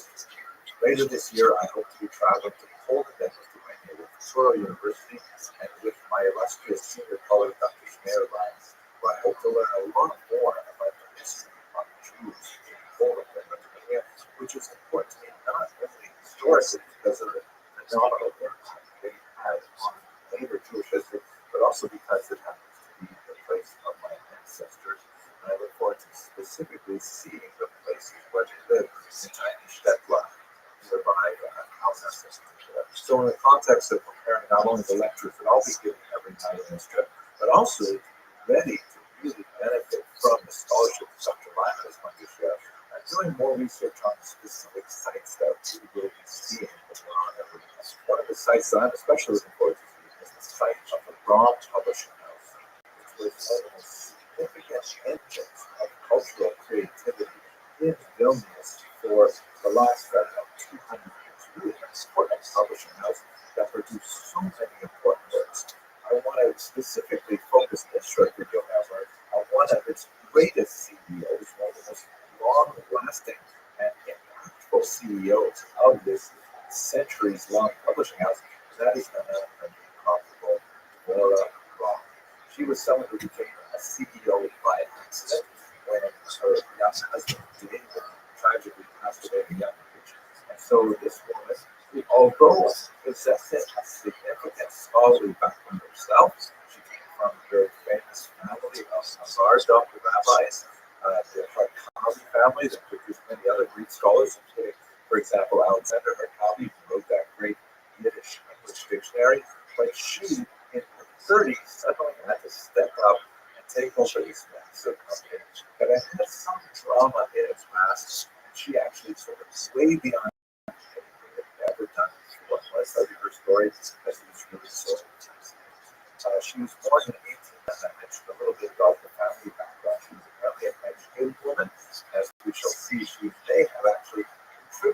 into the Vilna Shas itself, and she died in 1902. Her most lasting publications as the president of this phenomenal company became known not only as the Rom Publishing House, but during her era, her tenure, she was called the House of the Widow and Brothers Rom, because her late husband's brothers were also involved, both everybody recognized it was really the Almana Flora who was really in charge of things. She published the classic edition of the Tanya, which is used by the Chabad movement, especially significant because of the Hasidic Lithuanian sort of controversy that was especially noted in the publishing industry earlier on in the 19th century. To get to that, she also published, of course, the film shots. These are two great publications that had a phenomenal impact. I myself benefit from the film shots literally every day with Dr. Yomi. But let's get to her story specifically. So, what were the 5 main things that she accomplished in her lifetime that were related specifically to publishing? First of all, and by the way, I rely on some really fascinating research from Razi Chechik, who has written some great things, and especially given some phenomenal lectures on this. First of all, she was a very savvy seamstress, nothing sarcastic. She reorganized the company, which had its financial struggles, along very modern lines for the 1860s, setting it up in a legal situation not unlike limited liability corporations of today, LLCs of today. So she, as it were, protected her own income and whatever fortune she was able to amass, which of course faced some hard times later on in her life as well, from the business itself, which was insulated by this novel legal mechanism that she used, one of the first of its time in Russia. Secondly, perhaps more to the point that we can appreciate it, she had a phenomenal design sense. She shepherded new fonts into existence, new graphic elements that she used, and perhaps the most memorable of her graphic contributions was that she orchestrated the creation of the famous Sharblat, or frontispiece of the Vilna Shas. Let's have a very quick look at what that means. Here is an example of the Sharblat of the computing Talmud, the Talmud produced by the Hasidic Shapiro brothers, with whom the Roth family had significant business conflict. And as you can see, it's actually the interior of this Shas is very beautiful and very well produced. But the Sharblat is like boring. It's got this kind of like geometric form and things like that, and it doesn't have a tremendous amount of character. By contrast, have a look at the Sharblat of the Vilna Shas produced just a couple decades later. This is actually from my printing from the 1990s, and you can see it's the same version that was used in the original Vilna Shas because it was so beautiful, borrowing from these kind of neoclassical elements of pillars and things like that, which are typically used actually in synagogue architecture quite a bit, borrowing from a Greco-Roman kind of model with the pillars, entranceway into the Aron Kodesh or into some unknown future. You can see it has at the top the lions, which the one on the left is frowning, the one on the right is smiling. Mysterious, and you wonder why that is. It is also interesting to note that in modern Shas, like for example the Oyster Hadar version, which is kind of like the critical standard today, they kept the Sharblat because it is so gorgeous and so inviting. You just want to walk behind and see what's through this entranceway. It removed the lions, perhaps because the faces are too red. I don't know. It's kind of interesting thing. But anyway, she shepherded this new design into the modern Shas, and of course had a tremendous impact on everyone today. And third, really interesting, she was a technological maven. She really understood how to use most modern technology of the era, and she shifted from the essentially 15th century invention of type, where each page had to kind of tiny little letters placed into a big box and contained, and then you have to print the pages off it, and that meant that you have this big heavy box of type, of lead type. What do you do with it? Well, at a certain point where you anticipate you're not going to publish this rather than storing, a ridiculous amount of boxes of type and then having to purchase new type for every book you publish, that's just way too expensive. A new type of printing called stereotype printing, which involves the use of plates where the big sheet of metal was then impressed with the letters, and those plates could be more conveniently stored and preserved and printed again and again and again.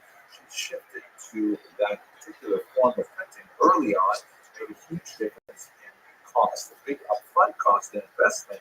Then afterwards, reprinting doubled much choice. Now, the fourth item I think is especially fascinating because shifting from the old type methods to the stereotype method meant that she could technically drop the price of her proposed compass dramatically. But she said, no, let's keep the price high, and instead we'll use that money to invest in the tumbling itself. And they went, at her direction, an incredible amount of scholarship was produced. People going to the Vatican, going to Oxford libraries, copying out medieval manuscripts, comparing the versions from various different cities throughout Italy in particular and the rest of Europe. New commentaries were added, and also medieval commentaries were evaluated and made into critical editions and placed inside the Shas. And it made her Shas really expensive to produce. Then it became in itself a status symbol. She actually created this concept of the Chosan Shas, the bridegroom Shas, meaning that father of the bride would present to his new son-in-law a Vilna Shas, a wrong family Shas, rather than just one of the Shas that you can get from time. Shas, by the way, for those of you who maybe are not familiar with Shas, it stands for Shishe Sidre, or the six orders, and it's referring to Babylonian Talmud. That's kind of like a little bit of slang because it could also refer to the Jerusalem Talmud or to the Mishnah even, but we call it Shas for short. At any rate, it was Deborah Rama who created the idea of the Chosan Shas. And that's why the Vilna Shas is completely left all the other Talmuds that were print. They didn't have everyone wanted a Vilna Shas. And we get a sense of the tremendous amount of effort she placed in producing this amazing tradition of the Talmud in an essay that occurs at the very, very end, volume 20 of her Shas. My own copy of it, which my father-in-law did buy it for me, my wife did buy it for me. This is practically in the very last section of the Talmud. And if you go to the very end, you'll see there's this letter here, the last few pages, called Acharit Davar, which is changing, and several other scholars believe they actually have been authored by Torah herself.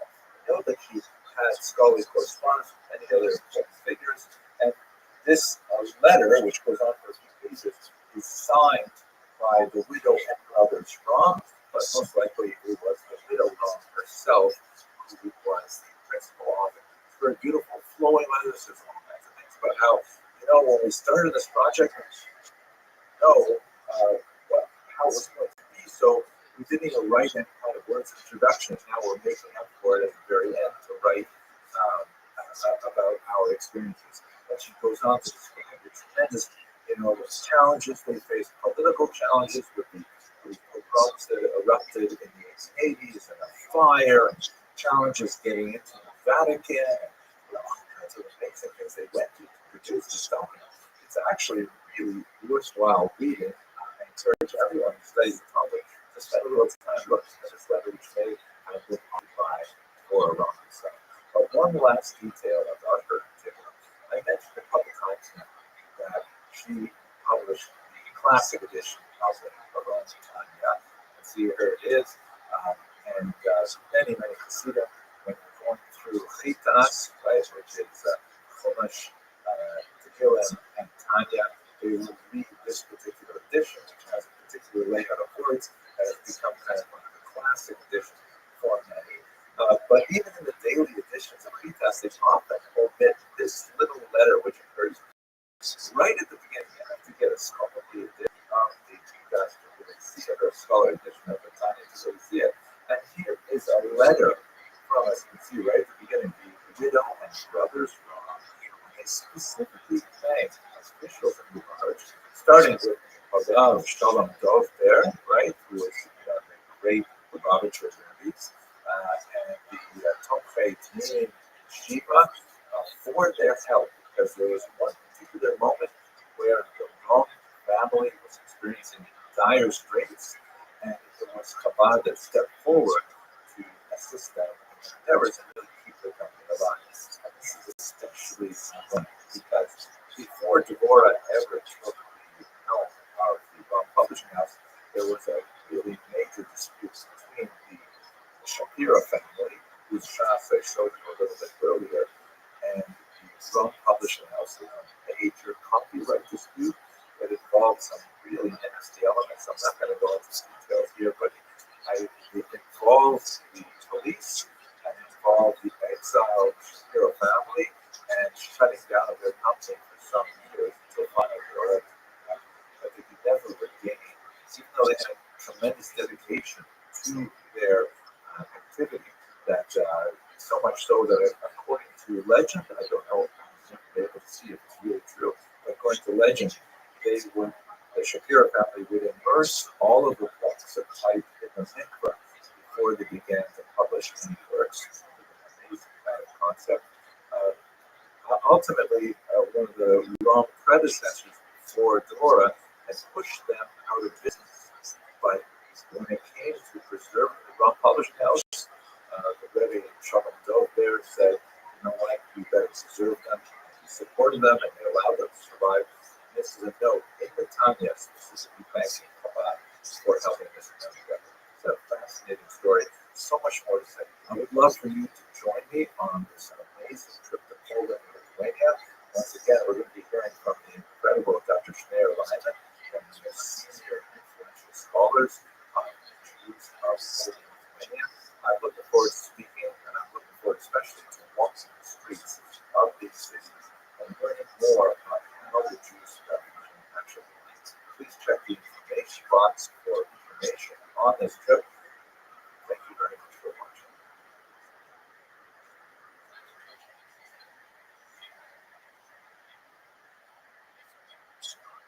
Hello, fellow students of Jewish history. You know, I have to say, one of the most wonderful aspects of my work is the possibility of traveling to many of the locations where so many important Jewish civilizations flourished over the centuries, really getting a sense of the deep, rich historical context of Jewish places and the Jews who lived there.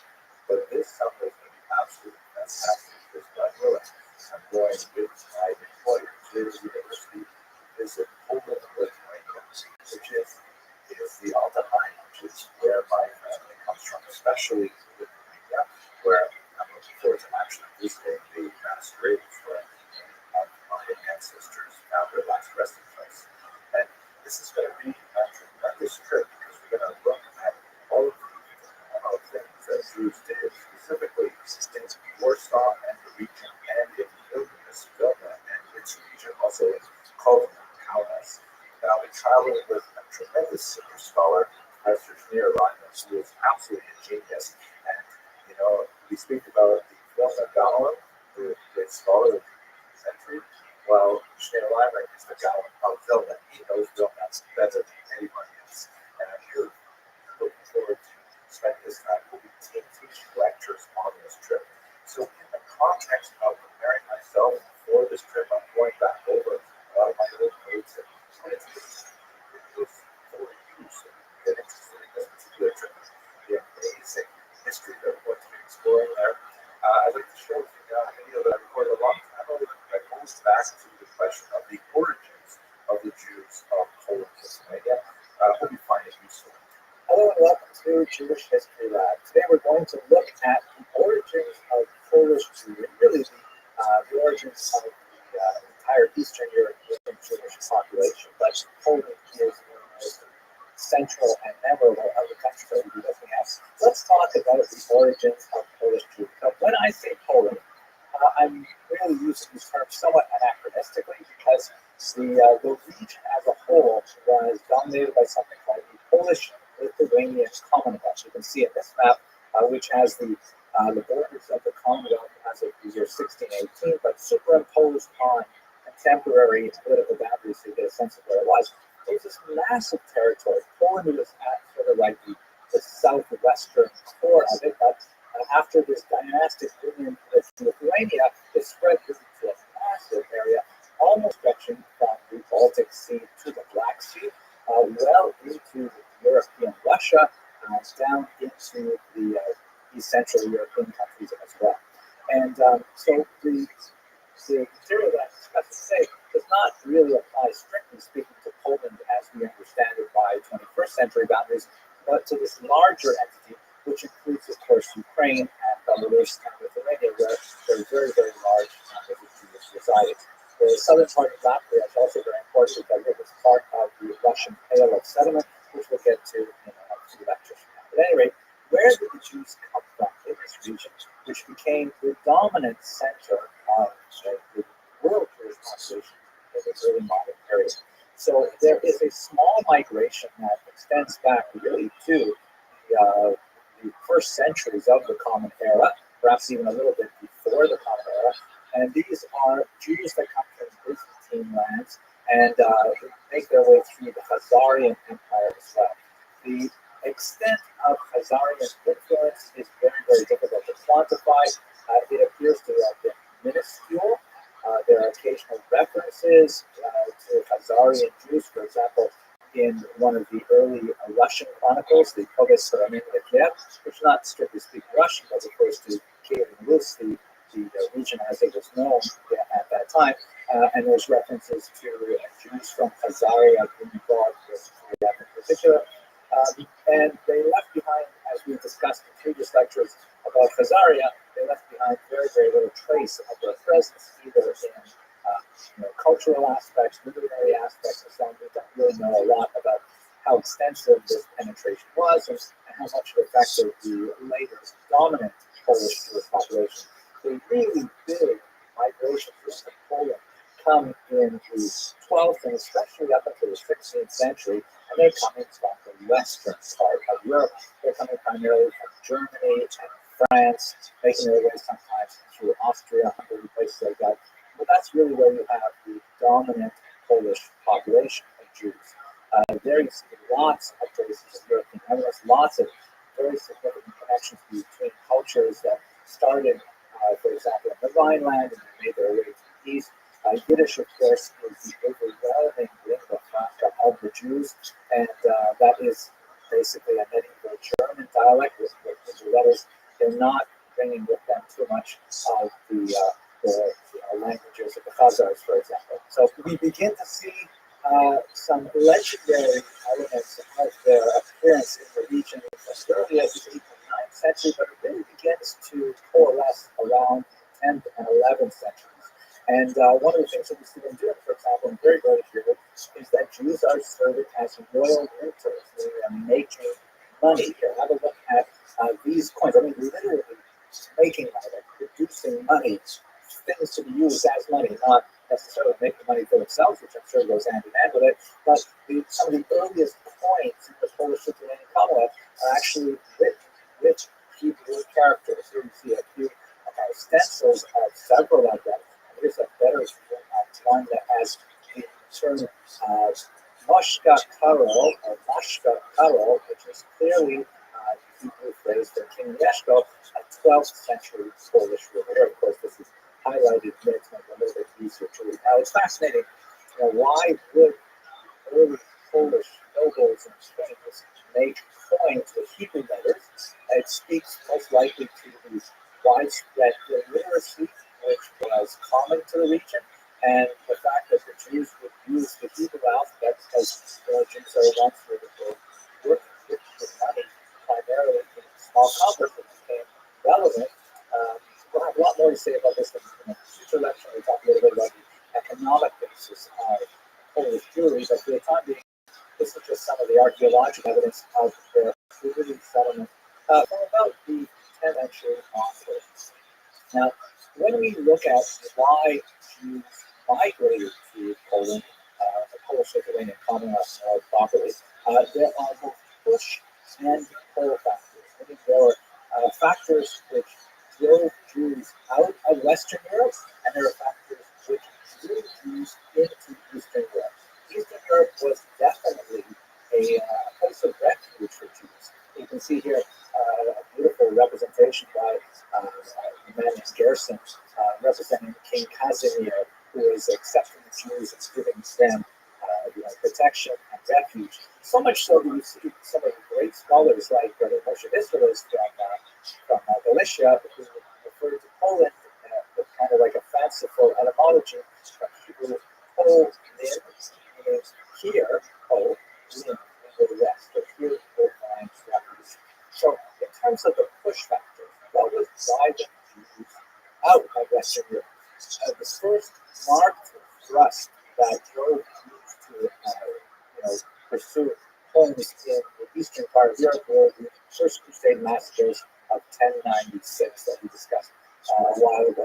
Horrific massacres primarily in northern Germany that seem to be outside of the control of the legitimate state authorities to manage. And Jews were very frustrated by this because as a minority, Jews are always vulnerable to mob violence, and they rely on the legitimate authorities to maintain a Rechtsstaat, meaning a society governed by law. As we've discussed in many previous lectures, Jews are typically very happy to live in environments where there is some minor discrimination against them, a certain degree of endemic anti-Semitism, but only if the rule of law is protected, meaning perhaps there will be a numerous houses and Jews will not be allowed to enter university, or perhaps there will be certain tax breaks they're not allowed to take advantage of, or whatever it is, as long as they know that if someone throws a rock through their storefront window, they'll be able to go to the police, and the police will investigate, and if they catch the culprit, they'll have a proper criminal trial and so on.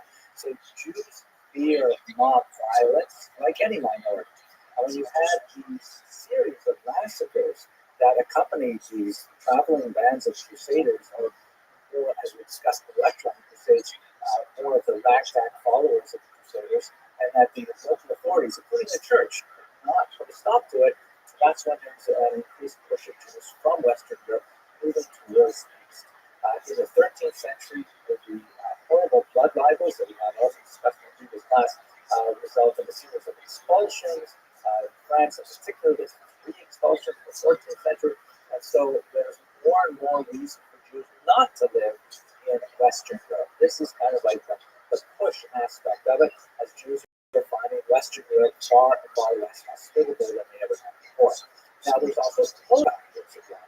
The Polish economy was actually having a very difficult time, particularly in the 13th century, after the Mongol invasions of 1241 and onward. The demography had dropped. There was a very, very weak economy. As we saw earlier, the Jews are the people actually making the money, physically making the money, because they don't have a really well-functioning economy compared to Western Europe, and Jews have the know-how and the understanding of how to produce points like this. And so the local Polish leaders were actually fighting Jews and saying, please come to our area. You are literate, you will live in concentrated areas, and take advantage of the skills in Poland. They also, to make this attractive to Jewish migrants, they created something called, or they adopted something used in the West called Magdeburg Recht. Magdeburg is the name of the city, and Recht means law. And this is basically like a medieval charter that lists the specific privileges that a community may enjoy. And although some of these charters were actually written much later and designed to look like they were written earlier, they nevertheless did reflect long-standing agreements as to what were the privileges and sometimes disabilities of the Jews in particular regions. Right of settlement, for example, the right to control their own fields, the right to indicate when foreign Jews can move in and set up community businesses, and what monopolies Jews would have. We'll get more about this when we get to the economics of Eastern Europe, but Jews were often granted specific monopolies. For example, Provenancia, the distillation and distribution of alcohol. That's why, in so many Jewish folk tales and Ukrainian folk tales and so on, you have the Jewish krechma, the Jewish inn, because that was actually an alcohol that was frequently given to Jewish members. But bear in mind also that we're speaking about a corporate environment where it's not like individuals who say, I think I'd like to live in Krakow, and then they go move to Krakow and they find, how to put themselves into the secular environment. People live within communities, part of the community, like an individual who chose to affiliate. You were either be bound to that community or, culpable along with the community for taxes, punishment sometimes, things like that. So there were the Polish leaders were very enthusiastic about bringing Jews into the region, and so extended to them a series of rights that guaranteed, above all, safety,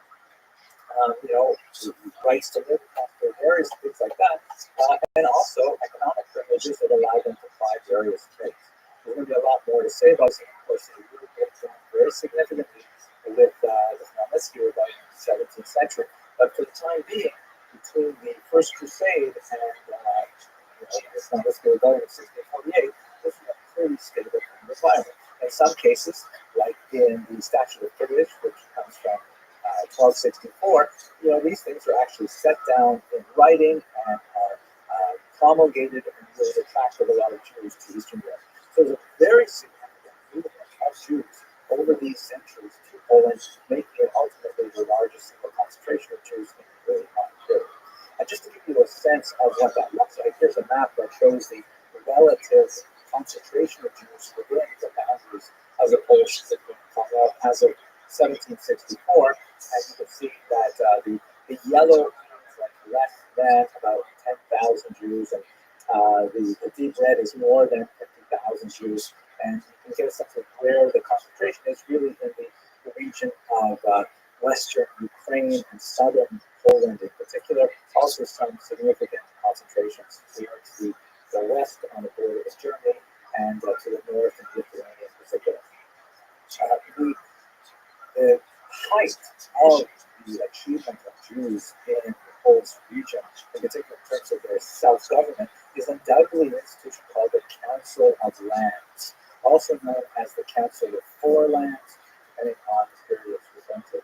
And basically, this was a kind of a Jewish state within a state, rather amazing thing. We spoke about communal arrangements of the Jews in the Kahila, essentially the self-governing Jewish municipality that handled all of the social welfare works for Jews by collecting their own internal taxes and distributing it charitably to individuals as needed, and set up, like everything from wayfarers support, poor brides and orphans, and all kinds of social services, but also self-regulating by Talmudic law. And each of these municipalities was basically structured very similarly.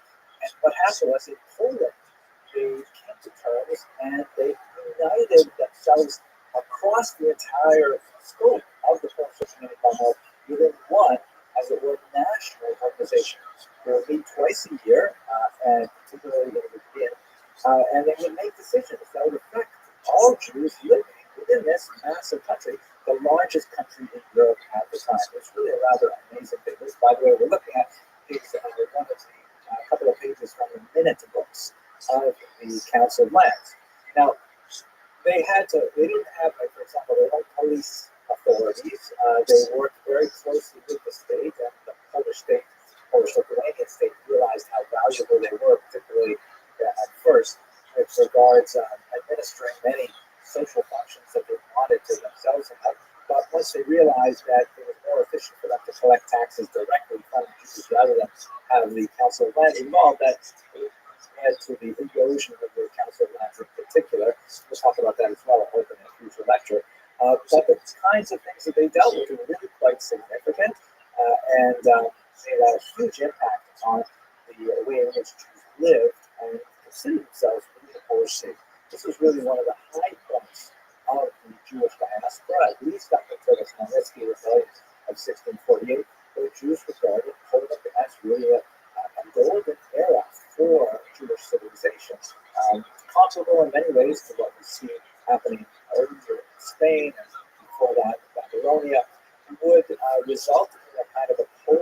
Jewish synthesis. It was very similar in many ways to the German Jewish synthesis of the 19th century. But of course, when we get to the 20th century, we see it all unravel. And that would be the topic of a future lecture. I always found that as fascinating. Exactly.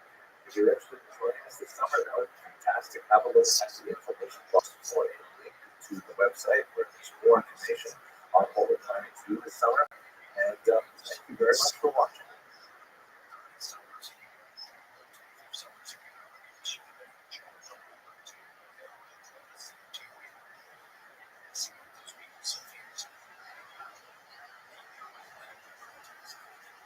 Hello, fellow students of Jewish history.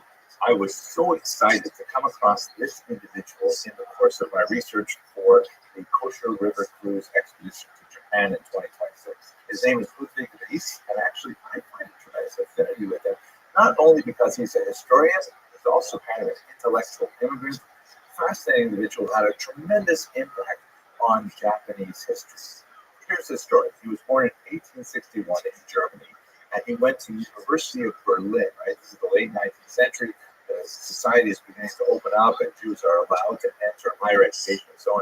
And he studied under the great and highly influential historian Leopold von Ranke. Von Ranke lived between 1795 and 1886, and Ludwig Ries, one of his latest students or his last students. Now, this is a picture, by the way, of what von Ranke would have looked like around the time that Ries was studying with. Ries wrote a very well-regarded doctorate on the history of medieval England, but once he graduated, he found he could not get a job in Germany. Right? This is unfortunately liberalism went so far in the late 19th century, and the idea of appointing a Jew to an important post in teaching history in Germany and so on, just very, very hard to happen. This is also the time of the great von Weizsäcker and Gratz controversy. We talked about that in videos. And it's also worth noting, by the way, that Ries's parents also warned him against trying to get a job as a professor of history in Germany. They wanted him to study something much more practical. Not that I would identify with him. At any rate, what happened to Ries? You know, he's the kind of individual, he got lemons and he made lemonade. He had an option to travel and take a position at Tokyo Imperial University. You can imagine how he must have felt. Like, what are you talking about? I'm a European historian. I'm born and raised in Germany, and I have to go all the way to the Far East just to get a job. But he went there, and he ended up becoming a tremendous success. He taught at Tokyo Imperial University for 15 years, influenced generations of students in that university, and really shaped Japanese historiography. Now, let me tell you what are his main contributions. You must understand that history is kind of a funny discipline. On the one hand, it is kind of art.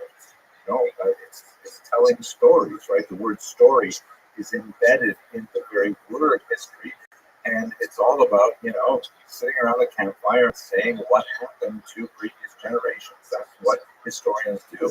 On the other hand, history is also a science, and that means that we're not supposed to just make stuff up. We're supposed to, you know, rely on actual data to tell these stories. Now, the problem is much of this data are just words. They're just stories that earlier generations have told, and we have inherited those stories. That proves to be extremely problematic, because how do we know that those stories actually conform to reality?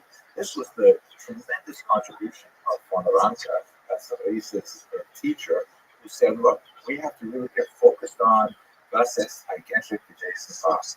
What exactly happened? Like, tell us what happened. Don't tell us all the stories of what you would like to have happened, making stuff up on the way along. And tell us what actually happened, and we'll decide how to evaluate the meanings of those events.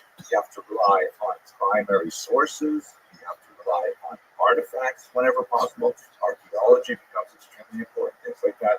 And von Ranke really grounded the discipline of history in this kind of delicate space between art and science, whereas before it was pretty much firmly in the world of the arts. So Ries took these ideas and essentially brought them to Japan. For the Japanese really didn't have this kind of grounding. Europe didn't have that down either until so in Japan, they really began to delve deeply into their archives to dig up primary documentation. And Luis also pioneered the fact that a lot of Japanese history is buried in European archives because the Europeans, when they encountered Japan, they left a tremendous amount of correspondence and documentation regarding how that country developed. This was all happening, by the way, in the context of the Japanese Meiji Restoration, a period of great reform and self-reflection, where they began to rely much more on Western expertise, realizing there were a lot of things that were happening in the West that would be beneficial for Japan. And race was one of those happy accidents. As a Jew, he could not get a job at the University of Berlin, and so he took his post in Tokyo, and he ended up becoming a tremendous success. And he really loved Japan. He spent a tremendous amount of time there, 15 years. In 1902, he returned to Germany, where he did get a job at his alma mater, the University of Berlin. And shortly after that, the Russo-Japanese War broke out, and all of a sudden, everybody in Europe wanted to know more about Japan. Who is Russia fighting with? And so Reis became the European expert on Japan. Ironically, when he went to Japan, he became the Japanese expert on Europe, and now when he went back to Germany, he became the German expert on Japan. Fascinating individual, really someone I want to meditate on in terms of the impact he made on Japanese culture. I hope this whets your appetite to join us on this remarkable expedition to Japan and South Korea. And if not, I'm really happy to share these videos with you as I conduct my research. Thank you very much for watching.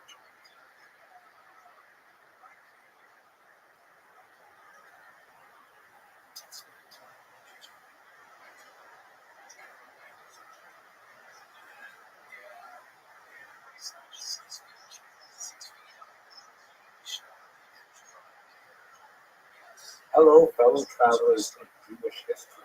I'm really looking forward to the excursion of a cruise to Japan, which is, it's a bit of a leap for me because most of my studies in Jewish history is really focused on, ancient Israel, more of Europe, more to a certain degree North Africa, Central Asia.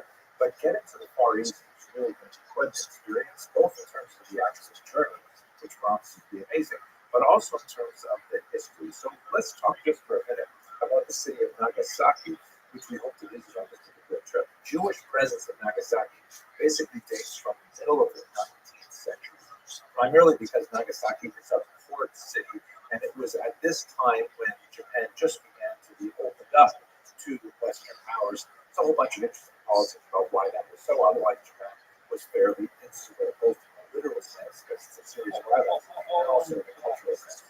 But Eastern European Jews really saw the opportunity and began to settle there in the middle of the 19th century. And most of their business was done with Russian sailors who were also in the port city. And the Jews, of course, had the linguistic skills and had, the commercial connections and things like that to make it work. By 1894, they opened a synagogue. They also created a cemetery, which is still in existence. And there were about 100 Jews living there at the turn of the century. Today, it has at least 29 graves, and they are labeled in Hebrew, Japanese, Russian, and English, dated between the 1880 and 1920. It might seem strange for us to see that Japanese would be included there and Russian and English, but that reflects the diversity of the immigrant population that existed in the Jewish community at that time. It also reminds me of where my father was in Toronto. And there are lots of English, a lot of Russian, a lot of Hebrew graves. Some of the older sections are Yiddish, and I wouldn't be surprised if you wandered around and find some French ones here too. So it's interesting. But at any rate, the community, I wasn't able to find any photographs of the gravestones. I'll have to see those in person. I did find this photograph that labels the actual year, 5653, in the Jewish calendar, which is, of course, empty. It's the date of creation as per the calculation of the Seder Olam, a very important first century chronology of the world. And the Jews are there in a section with many other people. It's this region called the Sakamoto Cemetery for foreigners.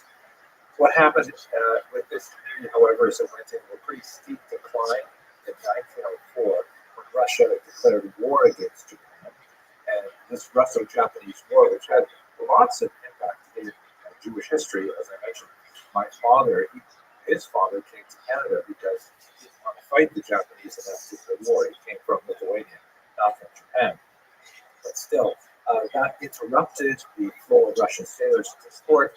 The economy declined dramatically, and so the Jewish community basically gave their Torah scrolls and food largely to Kobe, which became the new center of the Japanese. I look forward to learning a lot more about Japan and South Korea, which we hope to visit with Ghost River Cruises. I hope you'll be able to cruise with us. And if not, I look forward to sharing my preparatory research with you. Thank you very much for watching.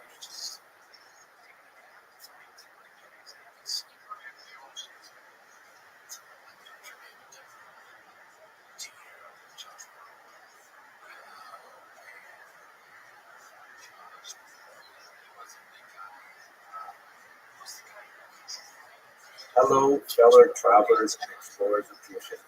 I'm really excited about the upcoming expedition of kosher river cruises to Japan and Korea. And in this context, I want to talk to you about something that I find absolutely amazing, and that is the Korean love affair with the Talmud. Now, you may not think that Korea is the first place that you would go to when you want to study Talmud, but basically, it is not impossible that there are more people studying Talmud today than there are in the rest of the world. I know that's a bizarre statistic, but if you think about it, there are 49 million people living in Korea. And according to the Korean ambassador to Israel, who gave an interview in 2011, his name is Young Ma, he said that not only is he a student of Gemara, but in fact, all mothers in Korea read the Talmud to their children at night. Now that's like a mind-blowing thing. Even if it's only talking about 10% of Korean mothers reading these to their children, that's looking at somewhere in the neighborhood of 5 million people studying the Talmud. There are only about 16 million Jews in the world today. So this is an amazing statistic. So let's try to unpack this and understand how is it possible that so many people are studying Talmud in Korea. So apparently there is not a long and comprehensive history of Jews in Korea.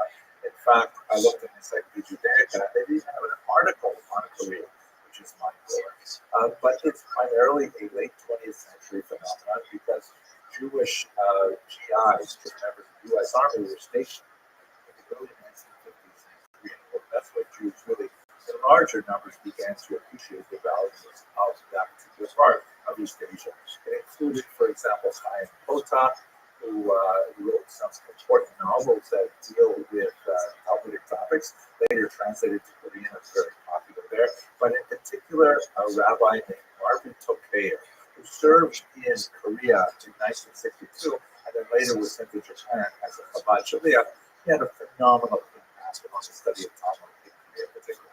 Marvin Tokayer authored a book first in Japanese, which kind of distilled Jewish wisdom, as you can see from this particular reproduction of one of the pages. The book was called 5,000 Years of Jewish Wisdom, Secrets of the Talmud Scriptures, which was printed in 1971. And you can see that they used this Japanese text to kind of replicate the feel of the Talmud. But apparently it really took off, not only in Japan, but especially in Korea.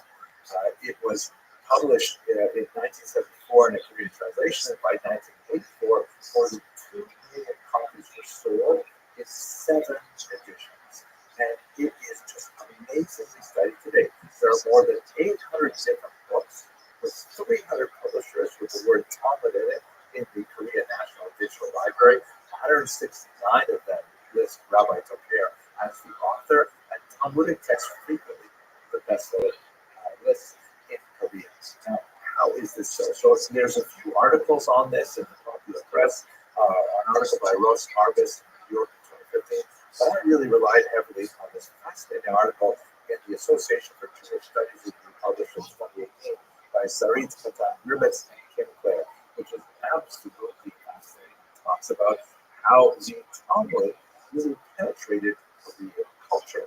There is this belief, this is really probably the biggest thing, so there's this belief that Koreans looked at Jews worldwide, looked at their successes, particularly in the world of science and education, and Nobel Prize winning record, which is really pretty impressive. And also the fact that Korea is actually, as a modern state, the same age as Israel. It was also formed in 1948, and there are certain parallels between the growth of Korea and its wars, particularly with the northern half. Of course, Korea is a divided nation. That Koreans really look to the West for deep wells of wisdom, and the Jews were a perfect example. There's this belief that the Rusa-style learning of the Talmud is especially important, and it's especially valuable for teaching kids. Let's just have a quick look at some of the editions of the Talmud in Korean, which have been published, and they are absolutely fascinating.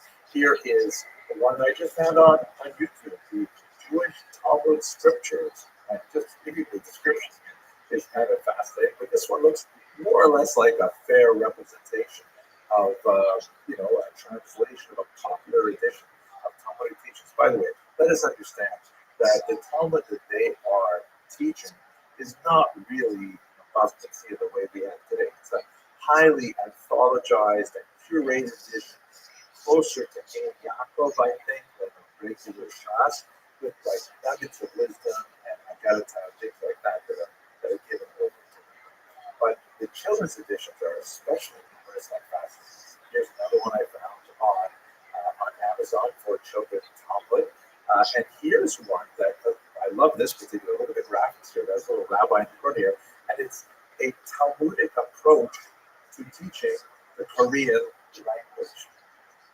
Yes, you heard me right. The Talmudic approach to teaching the Korean language. To a certain degree, it feels like a lot of these Talmud books are like self-help books that are designed to say, use the Talmud to become a better person, to become a better businessman, and especially to become a better student. Here's some children's Talmud, baby's first Talmud. Wow. Here is prenatal Talmud. I mean, oh my gosh. Prenatal stories fostering the wisdom and emotions of your baby. I mean, we know Yiddish mamas are incredible, and Jewish mothers are definitely devoted to the idea of having their children grow and develop. But how many of them if you go to your Jewish bookstore, how many books are there that are designed for pregnant Jewish women to read Talmud to their children in utero? I mean, this is so bizarre. Wow. Well, I hope you found that as fascinating as I do. It's just mind-boggling. I can't wait to actually get to Korea and hopefully find one of the bookstores where they sell these books on the Talmud.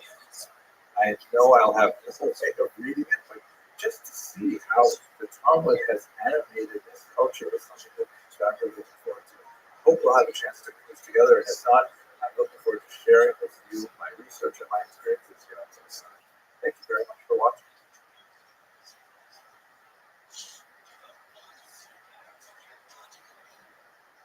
Hello, fellow students of Jewish history.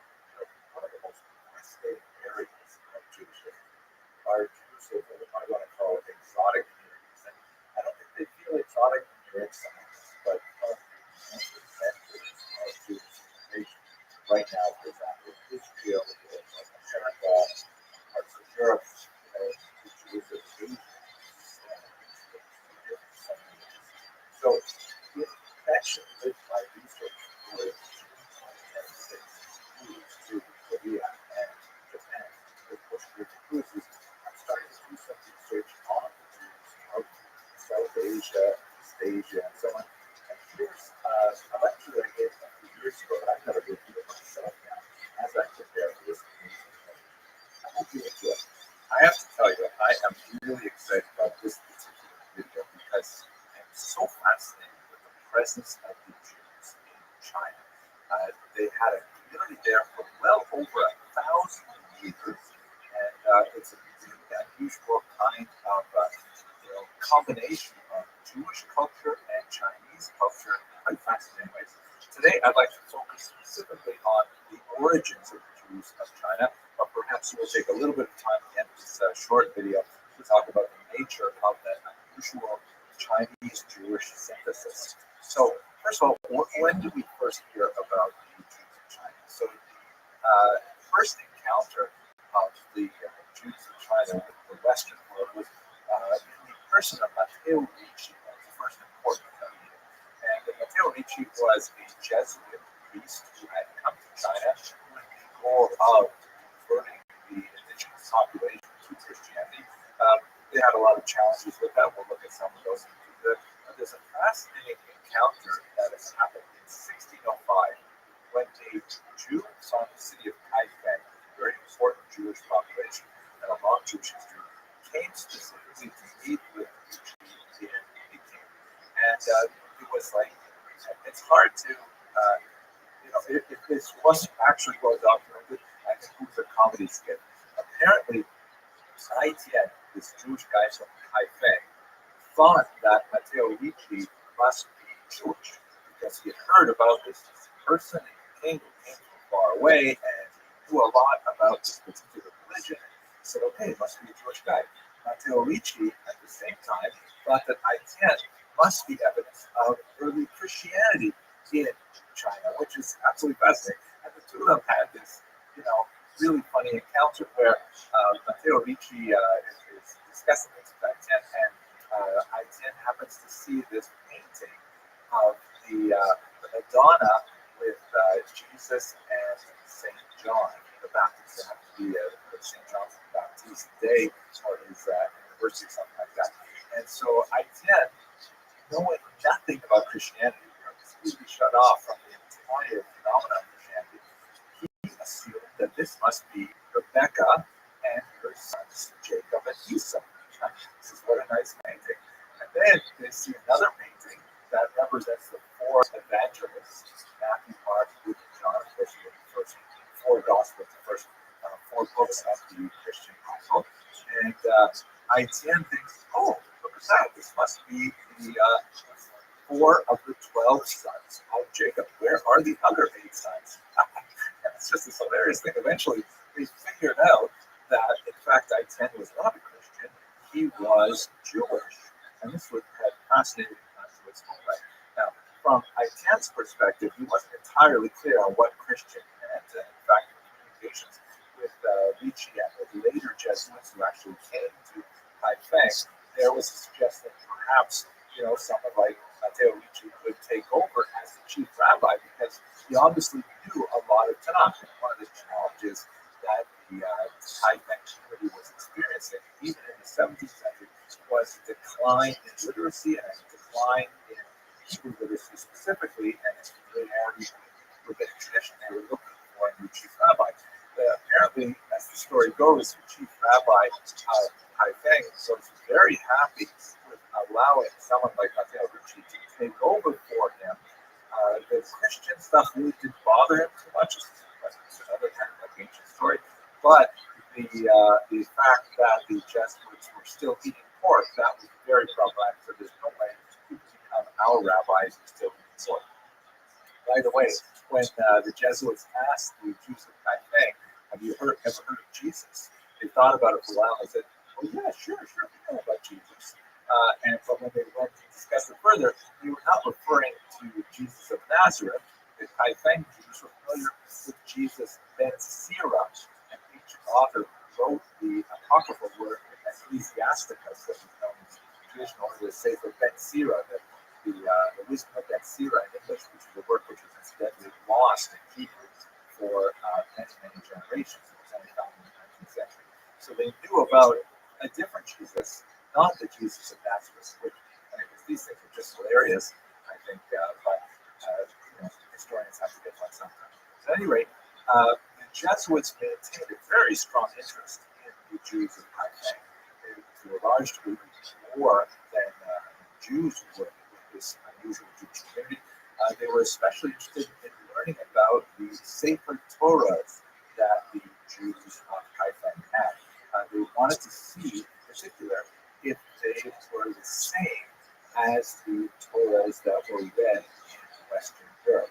Because one of the thoughts that Ricci had was that there was more evidence for Christianity in the Hebrew Bible, but that it had been tampered with by the Jews to remove that evidence. And if you could find biblical books that predated the back to the positive arrival of the Jews, which, by the way, was argued to be as far back as about the first or second century Common Era. I'll talk about that in just a second. So if these texts had references to Jesus in it, that would be incredibly important. Of course, they didn't find such things, and when they actually got to Kaifeng and they discussed a little bit more about what they were interested in, the Jews of Kaifeng were quite upset and refused to show them their text. And obviously, there was also a deep interest in converting the Jews of Kaifeng to Christianity. In some ways, the Jesuits thought they had more of a chance with the Jews of China than with the non-monotheistic Chinese of China.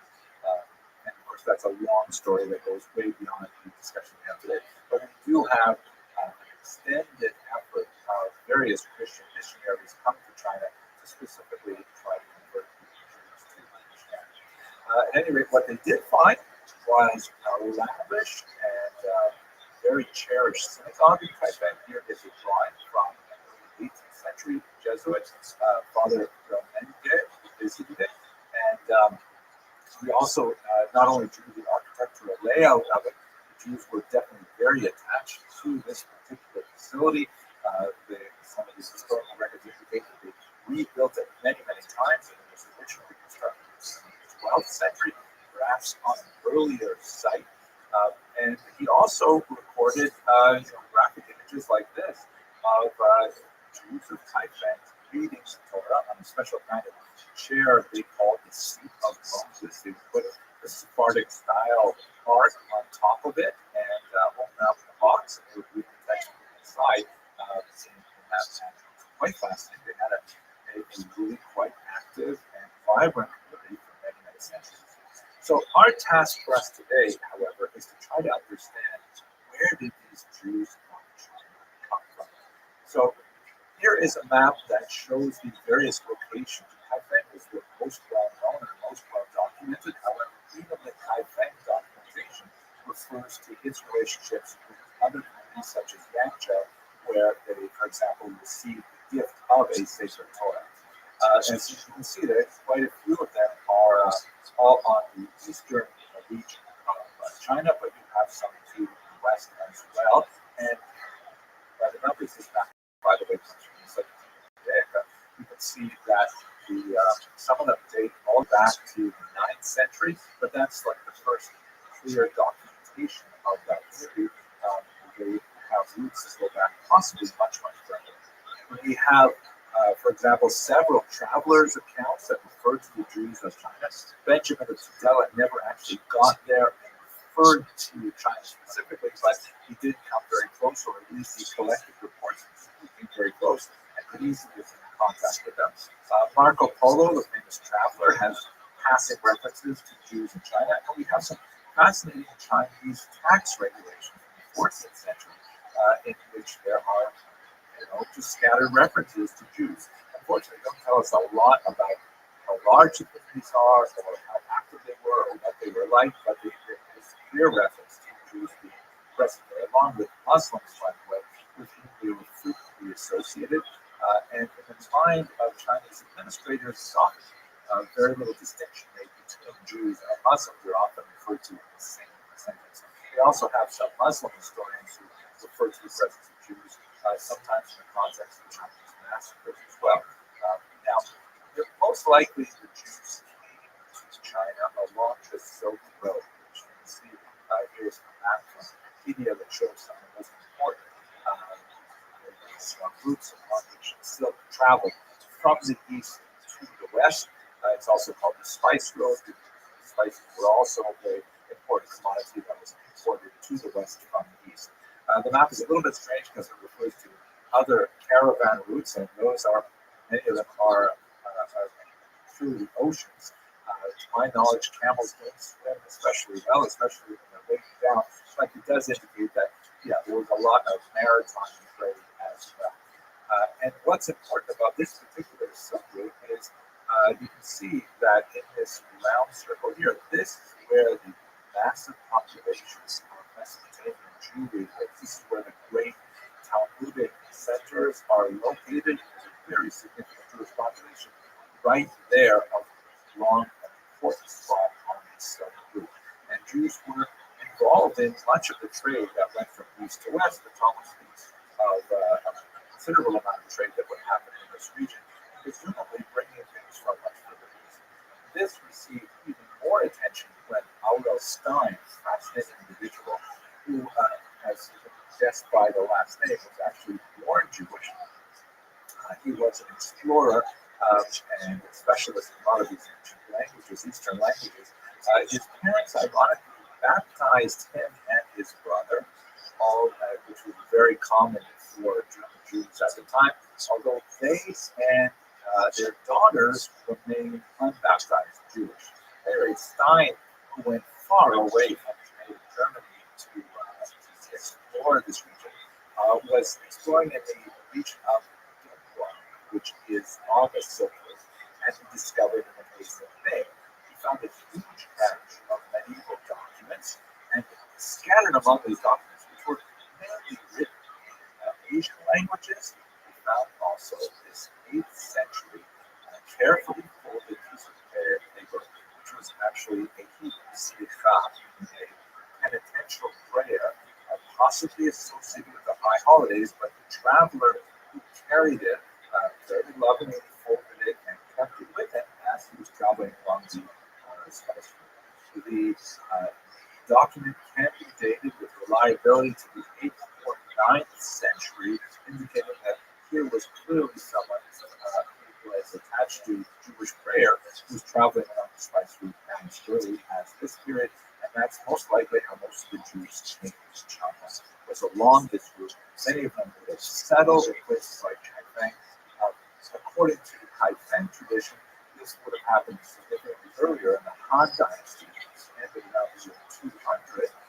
It's impossible to know exactly when the Jews settled there, but they were certainly there for centuries before they were discovered by the West. Now let's take just a couple of minutes to learn about what was this unusual community like. So the documents that we have to tell us about the eternal life of the Haifeng Jew, that is, documents which were composed by the Jews themselves, as opposed to accounts by travelers, which are fascinating themselves as well. We have several stelae, stone blocks, which were established in the synagogue to record important historic dates, many of them associated with the rebuilding of the temple, of their synagogue. And by the way, modern Jewish parlance, if you go to a synagogue, you'll find the exact same thing. They're plaques honoring the people who spent money and worked hard to rebuild the building or to refurbish it. So we have 4 different texts. We have the earliest dates from 1489, and on the reverse of that stone block, there's another text from 1512, and then another one, 1663, and the fourth one, really 3 blocks, but a 4th text is 1679. The last one doesn't tell us a lot about the history, it's very difficult to read, but the earlier ones tell us a lot about how the cherished the temple and rebuilt it, who's the people who were involved with it, and also how the community had to endure some terrible disasters like a massive flooding of the Yellow River that overwhelmed the town, and the synagogue was destroyed and had to be rebuilt. We also have this unusual text called the Memorial Book, which is dated to the 17th century. You can see a page of it here. This memorial book lists a lot of prominent people in the town and gives some sense of their genealogy. As you can see from the document, it's written in both Chinese characters and Hebrew letters. If you look at the first list of names down, you see on the right Ben, and then Ben Israel Moshe. And that Israel Moshe, the word Moshe, which is right in the center document, it has an interesting kind of phrase that says he's called a Jinshi, i.e., he's received a PhD, he's a doctor in Venezuela. A lot of fascinating things about how the Jews of Haifeng basically lived with 7 distinct surnames, and one particular family was honored with a particular surname by the emperor for their service to the empire as a whole, and that they achieve high levels of education, a lot of fascinating things. But I think when you look at all this evidence together, in this brief video, I'd like to point out three distinct phenomena that I use in text. First of all, I was fascinated by the fidelity of the Kaifeng to Jewish tradition.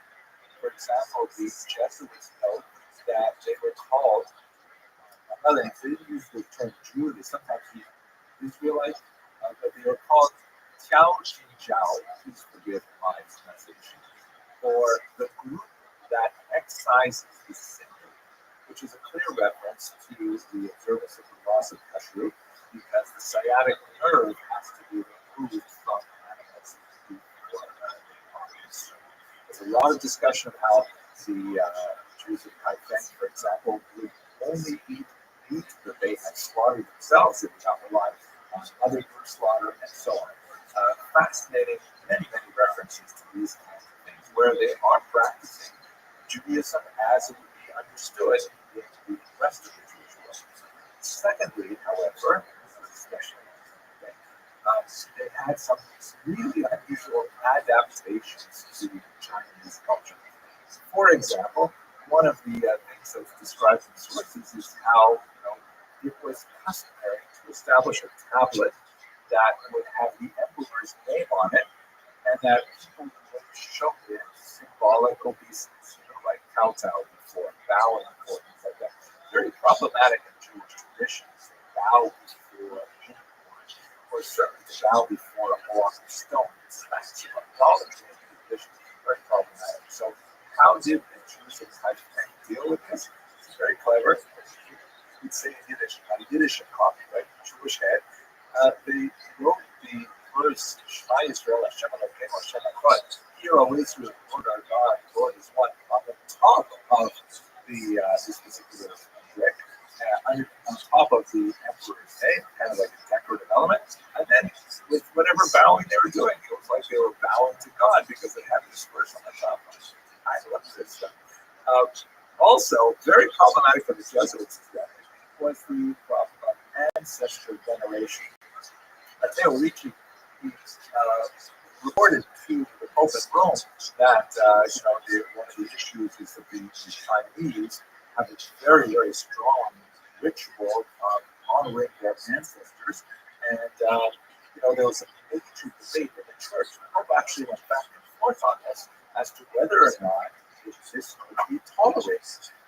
For many of the more doctrinaire Catholics, this also smacked of idolatry to worship dead ancestors. Whereas Ricci and others were arguing, no, it's just a culture, religious restrictions, and so on. So for the Jews, it was no problem, because of course this is really big into Jewish thought, not necessarily worshiping the ancestors, but appealing to God on the merit of the ancestors. In Hebrews, that's a very traditional thing. You look at Jewish prayers, and there's constant references, so to speak, reminding God that Jews are the descendants of Abraham, Isaac, Jacob, Sarah, Rebecca, Rachel, and Leah. Look at what they did, remember their actions, and so on, and to provide kindness for the descendants. So the idea of ancestral veneration was not really problematic to Chinese Jews at all. It's quite fascinating to see how Chinese culture, Confucian culture in particular, and Jewish culture was able to find points of contact and human synthesis. But at the same time, we have to recall that there is significant degrees of assimilation that would be unacceptable, certainly in North Africa and in European Jewish communities. For example, there are many examples of degrees of assimilation. Jews, especially as they were suffering more and more from a lack of leadership and a lack of contact outside the world, specifically the rest of the Jewish diaspora, they were having problems finding people who could read and write the Torah and interpret it and so on. So they tended to gravitate to papers that they had for many centuries, unless it was a significant Muslim minority in China.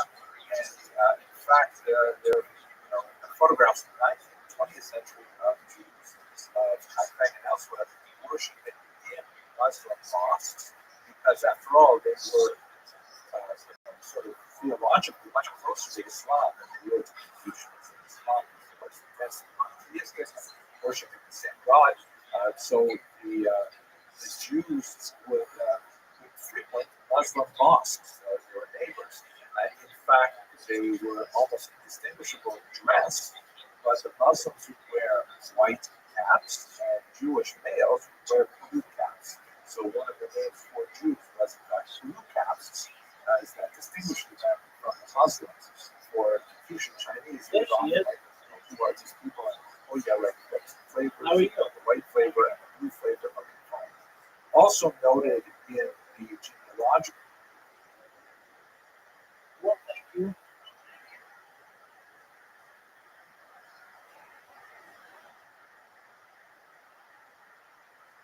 What's in your deck?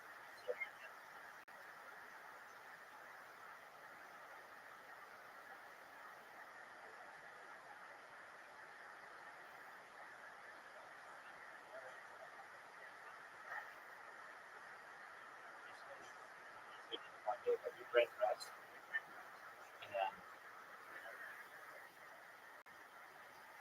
And later, parts of the day, did think about what you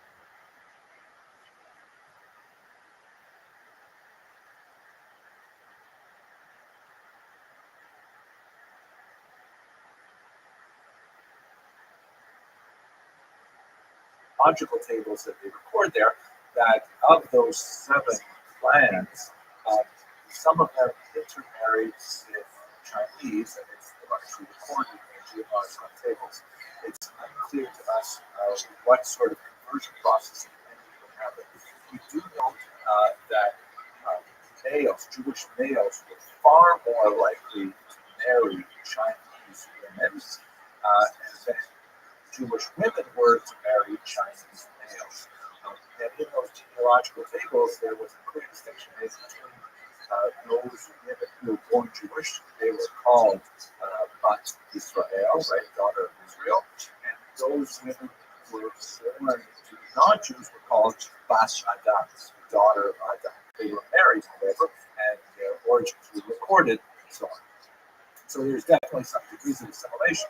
And it varies. Certain families were far less likely than others to do so, which I guess is broadly similar to American Jewry as well. The last thing that it's a sad point in many ways, but the community, of course, fell into significant decline in early modern into the 20th century.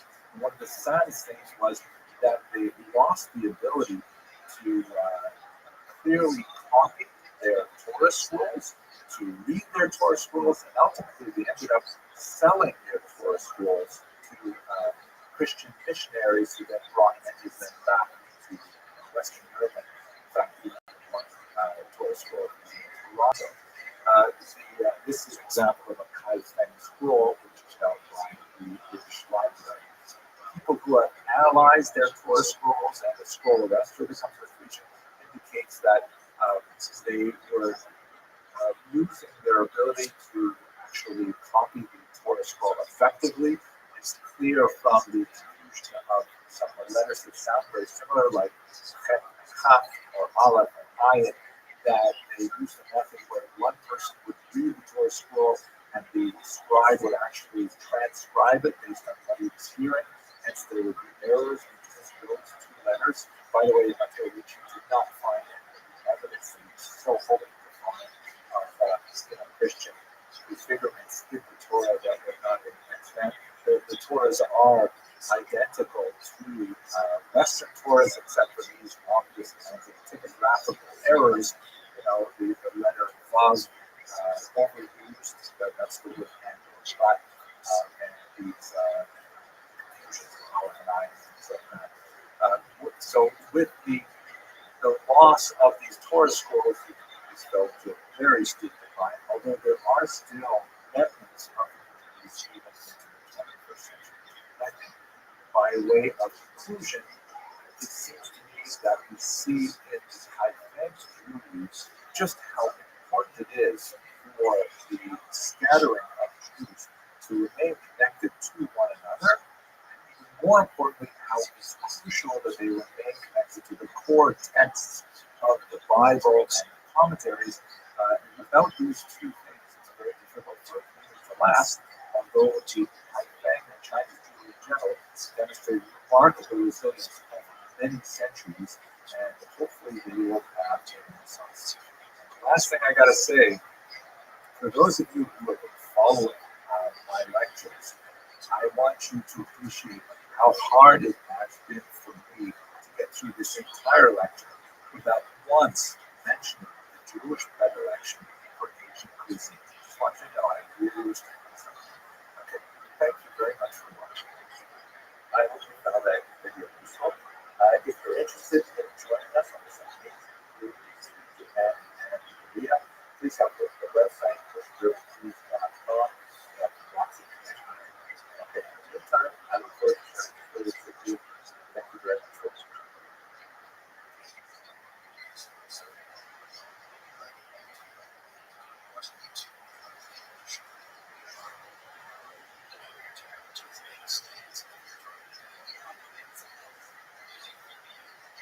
Okay, let's go straight to the topic today. I want to spend time focusing on the turn of the 20th century, really a consequential period for Jewish history. One particular scholar called the 20th century the Jewish century, because this is a period of time that had massive impact on history as a whole, surrounding, the golden Jews in doubt how viable that thesis is. Just have to look at any news source today. Look at how much space Israel takes up. Nothing has ever been so in my lifetime. I was born in the second half of the 20th century, and yep, Jews are really central to the century.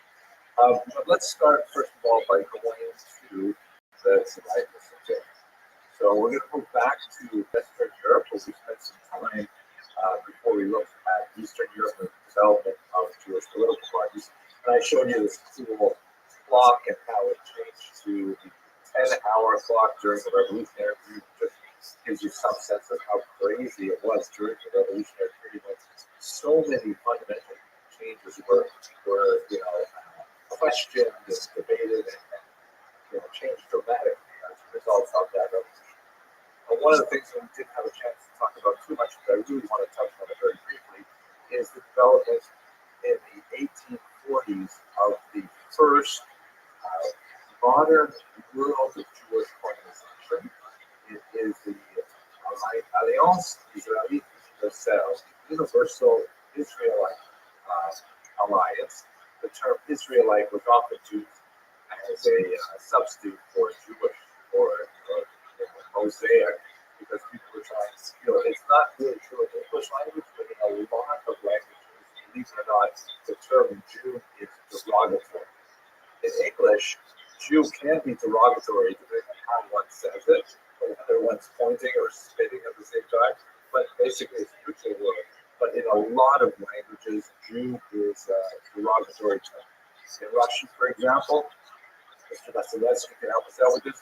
The term Yahweh or Hebrew is the polite term. Jid or Jew is an insult.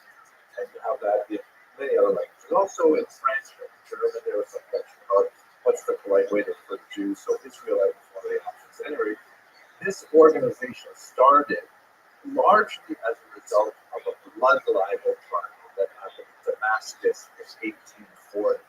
It was born largely in Portugal, and that's why it's really, connected, especially with Europe. But they sent over there a lot of important people, including a very famous British Jew named Moses Montefiore, who went over there and actually was able to mediate the situation and free the Jews that had been kidnapped and tortured on the basis of this crazy idea that they had kidnapped a Christian child and murdered him for his life. No body was ever found, all these crazy things. In 1840, right? It was really pretty modern. So after that remarkable success, the Alliance really took off, and they tried to do a few other things. They tried to interview the corrupt in Russia. They weren't so successful. But the whole idea Fiat was really very successful, and many other organizations followed suit afterwards. Shown on the screen here are two other figures who are very important in setting this up. Not necessarily religious individuals as well as Orthodox enterprise, but this was a pan-Jewish enterprise, meaning involving Jews regardless of their religious orientation, but looking more towards a national organization. This is the contemporary website of the Alliance. Not nearly as powerful as it used to be 100 years ago, but still very significant, especially in places of French influence, like North Africa, that was colonized by the French for a long time. They set up a lot of schools in particular, and certain parts of the world, the Alliance is like the way in which people interact with Jews, just like today, Chabad is sort of, for many people around the world, Chabad is the way we see Judaism. So for many people, the Alliance in North Africa and the Middle East, Baghdad, places like that. Mr. Grant, you're gonna do that pump test every time I say the word Chabad. I'll squeeze it in if I see that you're not. Yeah, I usually work 100%. Okay, very good. Now, but that has to be balanced against what else is going on in France, and it happens with really nasty anti-Semitism developing. Now, we've used this term anti-Semitism before, but up until the 1880s, it was anachronistic, meaning the term was not invented until the 1980s. We talked to many lectures as well about Wilhelm Haas, the German thinker of this era. In France, and especially nasty behavior of Jews with this man here, Edouard Bourbon, who made his living essentially muckraking in the yellow press, meaning in kind of like the cheap newspapers of the era, against Jews. And he had a phenomenal career, claiming that the only thing wrong with France was that there were too many Jews in France, that they were, eroding the interior of French culture, and that we really have to change the immigration policies and get rid of the Jews who were already in there. So we published this magazine, La Libre Parole, which means sort of like the free vote, meaning have your say. And it had these almost propagandistic caricatures of Jews, like you see this highly typical image that shows a sort of Jewish beggar, which for French Jews, for French people, would have evoked a lot of the migrants coming from Poland into France at this time.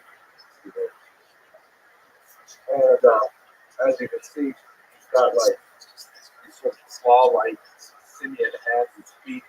They're all holding on to money. And there's this evocation of the global Jewish conspiracy by having it grab onto the entire world. And it's kind of sending this message that France and the rest of the world are in peril.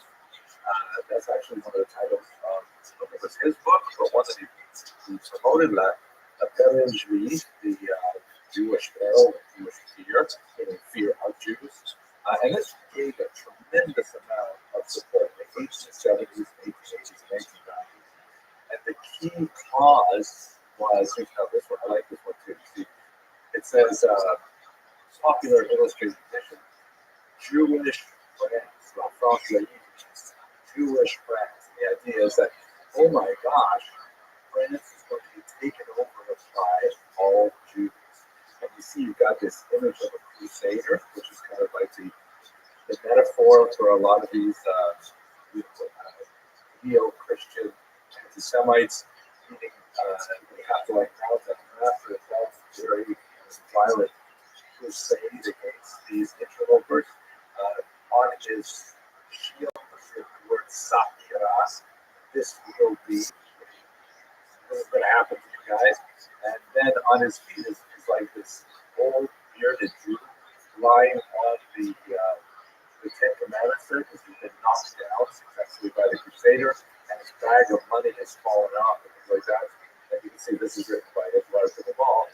That's the anti-Semite of the era. Incredibly popular and influential anti-Semite.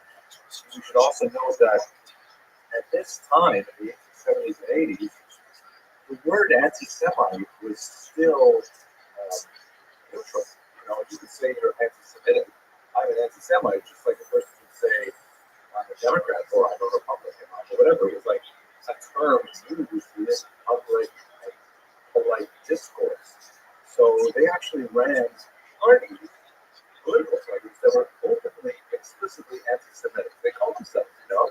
was an anti-Semitic party. Vote for us. We hate Jews. It's hard to imagine, but it actually happened like this. And the cause of that, the great thing that everybody was talking about was this horrible incident that happened to this Captain Alfred Dreyfus, who was a captain in the French army. And now, let us remember that France, up until this point, was the poster child for emancipation. Right? You recall, we spoke a few weeks ago about France. They published the rights of citizens. After a little bit of hesitation, they said yes, and even Jews are able to give rights to citizens. And Napoleon, questioned it. He called this great Sanhedrin, and he confirmed it. He said, yes, Jews are Frenchmen like everybody else. So this is 100 years after that. And everybody thought that France was like, so forward-looking and so liberal to Jews, and so kind and so, advanced. And then to have this Dreyfus affair happen was a crushing defeat. What exactly happened? So Dreyfus was a rather nondescript Jewish captain in the French army. No special distinguishing career moves or anything like that. But he was framed for an espionage pact that was occurring between some French military and the hated Germans. Right? France and Germany have this long-running feud that occasionally erupts into wars. They had a war in 1870. They would fight again in World War I in 1914. So this is in that period with still a lot of tension going on between France and Germany. This fact that a spy was active in the French military came out into the press, and they had to find someone to blame. And so conspiracy developed, let's blame the Jew. Let's blame Dreyfus. Dreyfus was not a religious Jew. He was not out as a Jew. He was rather assimilated in every way. But the notion that it was a Jewish member of the armed forces in France just had struck a nerve among so many Frenchmen that it was like overwhelming for people. This is one of the illustrations in the press at the time that shows Dreyfus there standing at attention, and he's had his military insignia stripped from him. A couple of vets are taken off, and his commanding officer is, as the sign has discussed, breaking Dreyfus' sword over his knee. It's an incredible demonstration of complete disenfranchisement of just one French soldier, but it went into a whole culture that guys like Edouard Dumont really took on of the Jews are our misfortunes. So the Jews are the downfall of France. We better take care of them right away. Dreyfus was shipped off to Devil's Island, where he lived in his cabin here, and in exile. But meanwhile, there's so many questions swirling about the way the trial was handled and the nature of the evidence. There's so many questions that even though he spent, I think about 15, 20 years in total, going in and out of prison during this time, ultimately there was a huge outcome. This is, by the way, also to give you a sense of the cultural involvement. This is like the Watergate. I don't know if you guys remember Watergate. Probably not. But Watergate was when President Nixon was accused of organizing a break-in to a hotel called Watergate, still there, to get some information on his political enemies, and he blew up, and he ended up, he was going to be impeached. He ended up resigning. It's like a massive crisis for the United States in the 1970s, I think. So Dreyfus was like that. The whole country was wrapped up in this idea that this one French captain has sold out the entire French state at this time. This is a board game that was made to capitalize on the excitement over l'affaire Dreyfus, the Dreyfus affair. It changed dramatically and fundamentally when this poet, non-Jewish poet and writer named Émile Zola, who actually had written, about a dozen really powerful novels. They're actually quite powerful and remarkable. But he's much more famous for what he did with Dreyfus because he was sort of on the left wing of the spectrum and disgusted with all of the irregularities that took place with Dreyfus' trial. Obviously, this guy was being framed for this. He did not do anything like this. There was definitely some other people who were still in the French military and protected by military.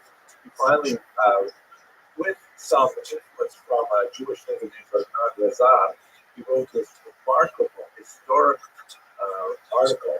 You see, it covers the entire front page of this newspaper, the Dawn. And it says, J'accuse, I accuse, as a letter to the President of the Republic by Emile Zola. And it is just total, overwhelming takedown of all the corruption that was associated with this trial. And he openly said, and front page news, that this is a complete sham and travesty of justice, betrayal of all the French ideals, emancipation, and so on. And ultimately, he was successful. Dreyfus was brought back for yet another trial. I think he got 3 trials in total. And while he was not pardoned until 1995, 100 years later, and even then it was, there were people who were not happy with the funds. But he was allowed to go free. Whatever his sentence was commuted, and the thing was put behind. But for his efforts in this regard, he was roundly hated. Here is a depiction from the period of how Zola was surrounded by a mob of angry Frenchmen who were really upset with him for even suggesting that there was corruption in the French military. And he was absolutely correct. In fact, some of them who were charged by Zola and others of being the actual spies, hung themselves in jail or things like that. There was, a lot of really nasty things afterwards.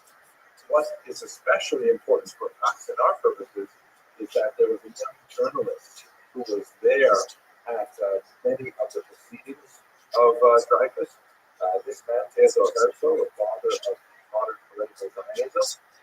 And at this point, Herzl was essentially an assimilated Austrian Jew. He had very little interest in Jewish things, but he was totally blown away, shocked by the fact that all of these Frenchmen could be shouting for those Jews, death to the Jews, over this one captain, with all of the irregularities in the trial, that he said, wow, if this happens in France, where they're supposed to be so enlightened, and a full century has passed since Jews were given equal rights, if 100 years after they were given equal rights, the people still feel this way about the Jewish minority, it's obvious to me that living in exile is no longer an option for Jews. In other words, we cannot rely on the goodwill of our non-Jewish co-citizens.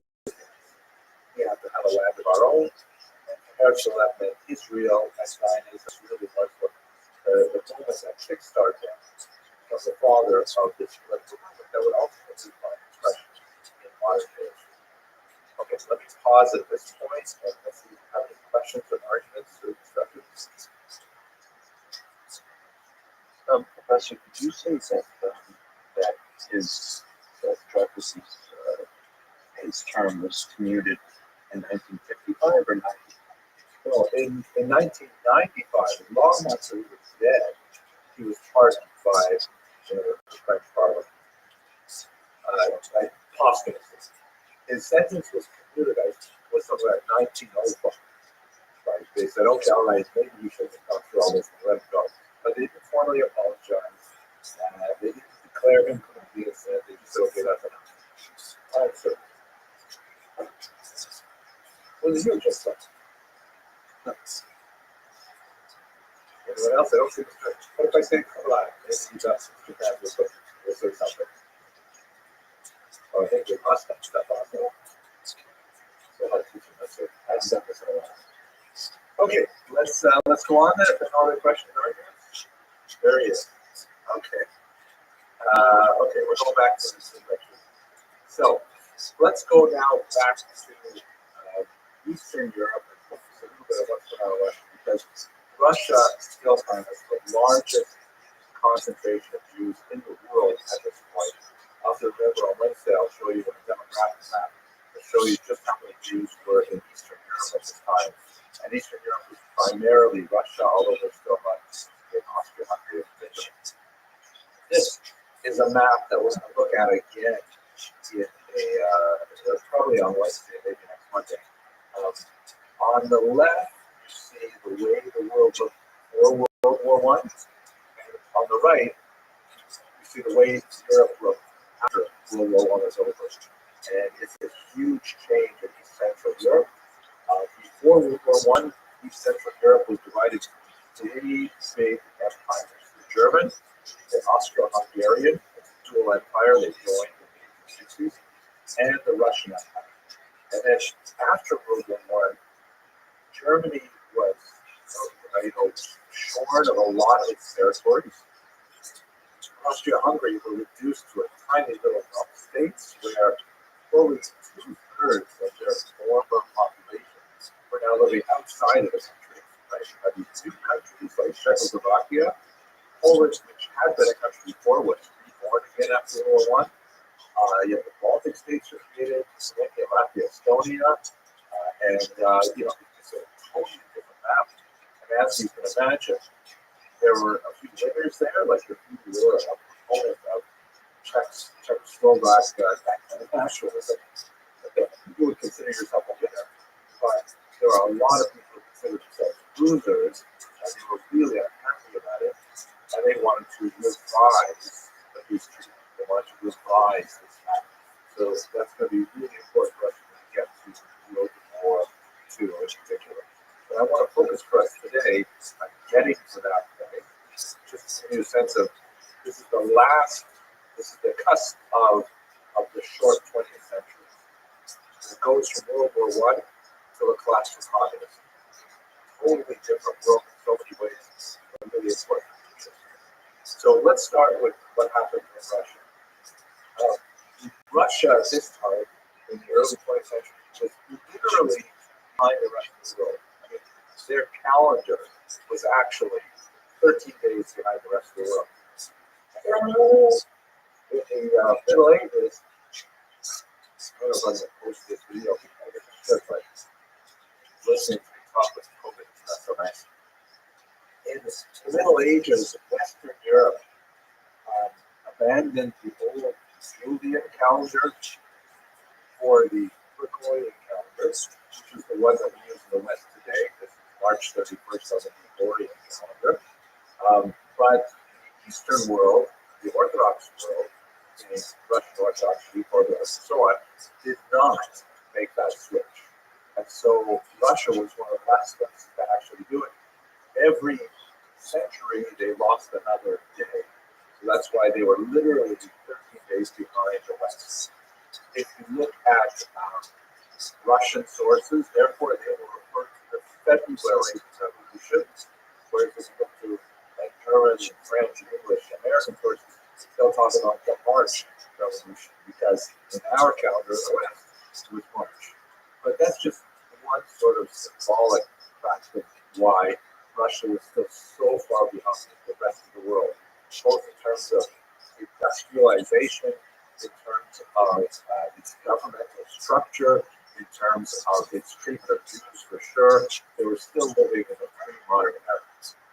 So they go into World War I in 1914, and they're like hopelessly under-equipped for a battle with a modern state like Germany. They have like really poor outfitting, they have unmotivated soldiers. It's literally so few bullets that they tell their soldiers, use your bayonets first, right? Now on one side you got Germans who are at this point, by the way, using actual tanks. Tanks were developed. They have, Air Force. They're not using it especially as later governments armies would, but they do have an Air Force. And the Russians are coming in there with like horses and wagons and telling their soldiers, get close enough to the Germans so you don't have to waste bullets, just use your bayonets. And they're like mowed down. Russia lost very heavily at the beginning of World War I. Later, they would catch up, largely as a result of their greatest soldier. Have you heard of him? He's called General Winter, because the Russians have a really brutal winter, and Western European forces often have difficulty adapting to fighting under those conditions. But they went to the war, and 3 years into the war, they were suffering terribly. They lost a lot of territory. Their economy is in tatters. And in Leningrad, which was at the time called Petrograd, or Peter's City, and that was renamed. Let me start that over again. There was a city to the north called St. Petersburg, which was named after St. Peter, but the word "berg" in the name of the city is a Germanic word. So during World War I, they decided we don't want to have our capital city named with a German name, so they changed it to Petrograd. Grad is Russian city. And then after the war was over and the communists took over, they named it again Leningrad. Now she went to Russia and wanted to visit the city unit for St. Petersburg again. It got its original name. But in St. Petersburg, there is a massive protest over food supply, where on International Women's Day in March of 1917, there's a whole bunch of women protesting the lack of bread in bakeries, and one woman got unusually worked up. She picked up a brick and she threw it through the window of a bakery. That started a small food riot that eventually expanded over the entire city, and by the end of a few days, the entire government had fallen. The Russians had invaded the Tsar's mansion. They took him over. They arrested him. Later, he would be executed, ironically, by a Jewish assassin. But that was the end of the Russian Empire. It fell with remarkably little pressure, largely because like in your own times with Assad, Syria, there was very little holding it up. Once enough people simply decided they were going to rise up against it, it collapsed out of itself. They appointed a new government called a provisional government. And the idea of the provisional government, which was led by this guy, Alexander Kerensky, not a Jewish guy, was to kind of organize, okay, what kind of government are we going to establish in Russia? And they weren't moving from any kind of bourgeois democracy. They had a very weak parliament called the Duma that was essentially an extension of the Tsar himself. And it's like they didn't have any kind of a democratic position to speak of, and so they had to figure out what kind of government was going to set. Also, don't forget, Russia was not a unified country by any means. There were 50 major nationalities living in the massive Russian Empire that covers, by the way, 1/6 of the world's surface of the Earth. Tremendous amount of territory. You've got Orthodox Christians, Catholic Christians, you have Muslims, you have Buddhists, you have Jews, all over the place. And so we were trying to figure out what we're going to do for all these people that are no longer subject to the Tsar. They took too long to make the decision. And what ended up happening is the communists were able to mount a sufficient force, and they took over the government forcibly in October of 1917. But before we get to that, it's important to note that Kerensky, although he himself was Jewish, he was definitely very cognizant of Jewish concerns. The very first thing he did when he came to power was he abolished the Pale of Settlement, which was shown here in this map. This was something that Jews hated by this point, although in the 18th century, when it was first set up by Catherine, it was actually not such a bad thing. There was lots of room for Jews. They actually had elevated rights as codified by Catherine the Great.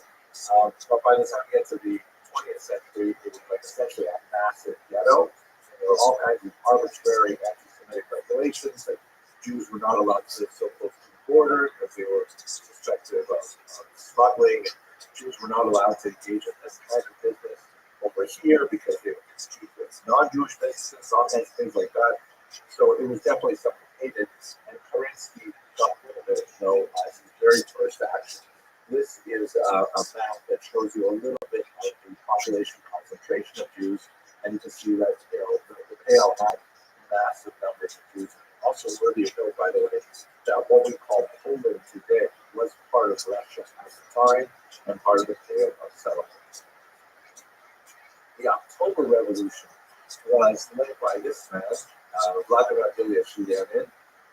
He was a social democrat, which is the technical term for the extreme left-wing parties that would later make up the Bolshevik Party, later known as the Communist Party, but also a few other groups like the Menshevik Party, and technically groups like the Horde were also part of this communist ideology. And his approach was that we have to accelerate Marxism in Russia, as we discussed last week. Russia was not a proper model for Marxist philosophy because it never went from essentially a pre-modern feudal economy to a bourgeois democracy to communism. It threatened to jump straight from the pre-modern feudal era to the communist era. But he said essentially we can do it. We can rush around, we can get this done. Very charismatic speaker, managed to get together these local groups called Soviets, which means councils in English, of workers, especially urban workers in factories, but also farm workers and so on, to overthrow the bourgeois model set by the provisional government and bring in this new communist government. Shortly after successfully taking over the region in October, this is a picture that says Comrade Lenin is going to clean out the land from, I don't know, the piece of so that's the Russian veteran, right? It's like he is interesting. He's going to be clean. He's going to make this land clean. Anyways, the Lenin was like, he got this award, but in 1922 he has this stroke, and for 2 years he's bedridden, and his main deputies include a guy named Bukharin, the Jewish leader of the Red Army, Trotsky, who we've seen before, and of course Joseph Stalin. The three of them engaged in a three-way struggle for power that by the time he gets to the end of the 20s, Stalin is firmly in power, and Bukharin and Trotsky are assassinated. There is a strong anti-Semitic environment around communism, which at this time, partially because of the strong Jewish element in the early communist movement. I'm going to speak to that in a little bit greater detail. But the anti-communist Russians, of whom there are many, the most important is a group called the Whites. They're openly taking advantage of whatever anti-Semitic charges they can to further malign this new communist movement. This here is white Russian propaganda that says on the death of the International, that's referring to an international communist organization, and you can see this is supposed to be some kind of like Aztec ceremony, where on the right you see there's a statue of Karl Marx with the Soviet star. It says International on it, and then these various Aztec people were sacrificing a victim to these Marx. You can see Lenin there in the center. You can see his red cloak, red Soviet color, and you can see right next to him on his left is none other than Trotsky himself. If you have any difficulty with it, all the names are on the top there, and several of them are Jewish. Here's the thing about Jews and communism. There's no question that communism had a special fascination for Jews at the turn of the 20th century. But we got to bear in mind that the vast majority of Jews were not communists. However, if you looked at communists and you wanted to see how many Jews were in there, Jews were definitely disproportionate, especially in the leadership ranks of communists. That's a scary kind of thing.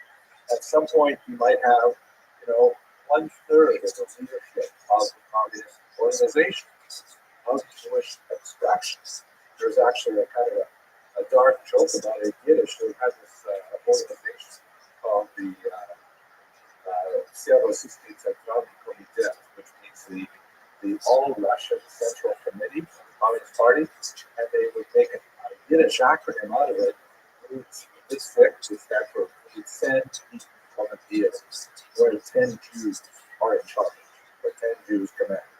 And, you know, it was not hard to look at. It's like, if you look at this particular list here, Zinoviev and Trotsky, and I believe Kamenev, that's 3 out of the 1, 2, 3, 4, 5, 6, 7, 8 names are Jewish.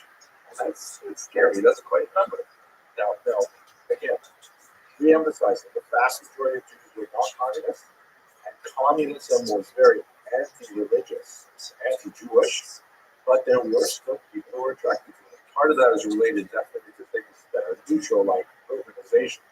Jews were also highly urbanized, and highly urbanized people were far more likely to support communism.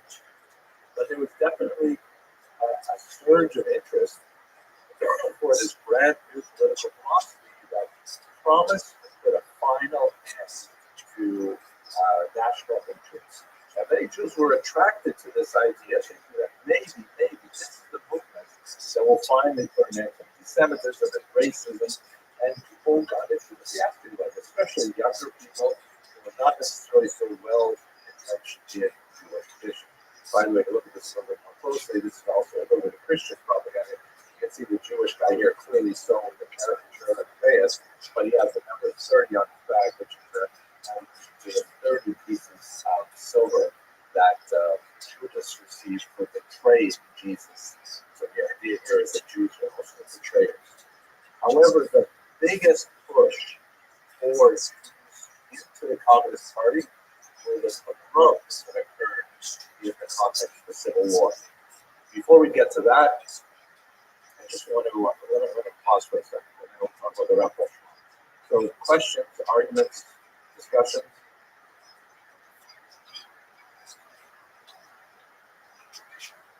Totally clear as the sun at midday. I can't believe it. This is like such a complicated thing. You guys sure you're all good with this? Hello. It's WT. What's that doing? Hi, Jay. How are you? When you're saying that the Jews were such a large part of the communist government, you aren't saying that they necessarily were evil people like Stalin or Lenin. They were just taken by this ideal that sounded wonderful and beautiful and like the world, right? Well, actually, I didn't say whether they were evil or not, but I think there were It some. sounded like you were surprised that they were such a large part of the terrible government, right? Well, it is a surprising phenomenon because it's a government that had such a negative impact. And I say that that's mildly. I mean, this is a murderous, genocidal movement. It wasn't necessarily like that at the beginning. I couldn't tell for sure, but by the time you get to 1930, oh my gosh, you can compare Stalin's communism in 1930 in many ways to Hitler's Nazism. You know, the totalitarianism, the forced arrest, the tortures, the murders. It's absolutely incredible. So to think of Jews. The Jews were participating then. Yes, I'm afraid so. Guys like Lazer Takanovich, you could call him, you know, and he was one of the main architects of the terror family of 1930, part of Ukraine at that time. It's a really, really nasty character. So it is a sad reality that Jewish history also has done with it. Professor, I heard that they have 3736 one bringing against the Soviets in that days. Yes. The Jews were Soviets, one plus. So that is very true. What I'd like to do is I'm going to walk you through this in the next bubble after what I'm going to talk about, bubbles, but I'll give you the short answer right now. Basically, at the beginning of the war, you have what are called cold Bolsheviks. And those are people who actually became communists before the revolution, right? They're old Bolsheviks. And Jews are disproportionately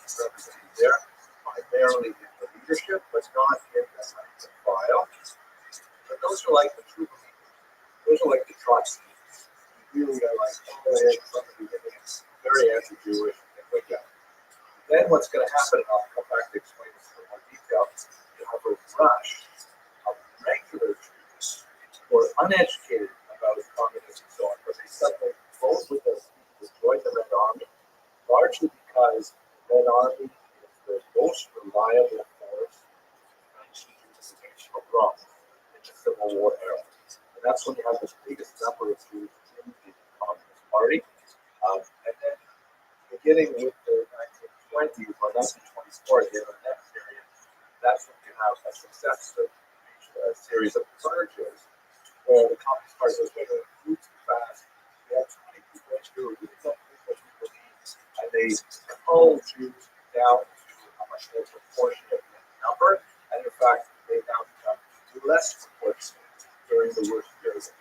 So in other words, when communism was its worst, there were the fewest Jews, but it would be a mistake to say there were no Jews in communism. That's not at all true. And there were some really nasty Jews. So it's complicated. This is the kind of stuff that I just know when I finish on YouTube. I'll get lots of crazy people writing about it. But let's explore the history a little bit more, okay? So back to where we are. Here we are doing a wrap up call. So this I'm sharing largely because it's my own research. This is my dissertation. That there was a really weird thing that happened in Ukraine at this time. The Russian Empire, you recall, it falls apart in February, and then in October the communists take over. But a lot of parts of the Russian Empire said, wait a second, we don't want to be communists. We want to do things our own way.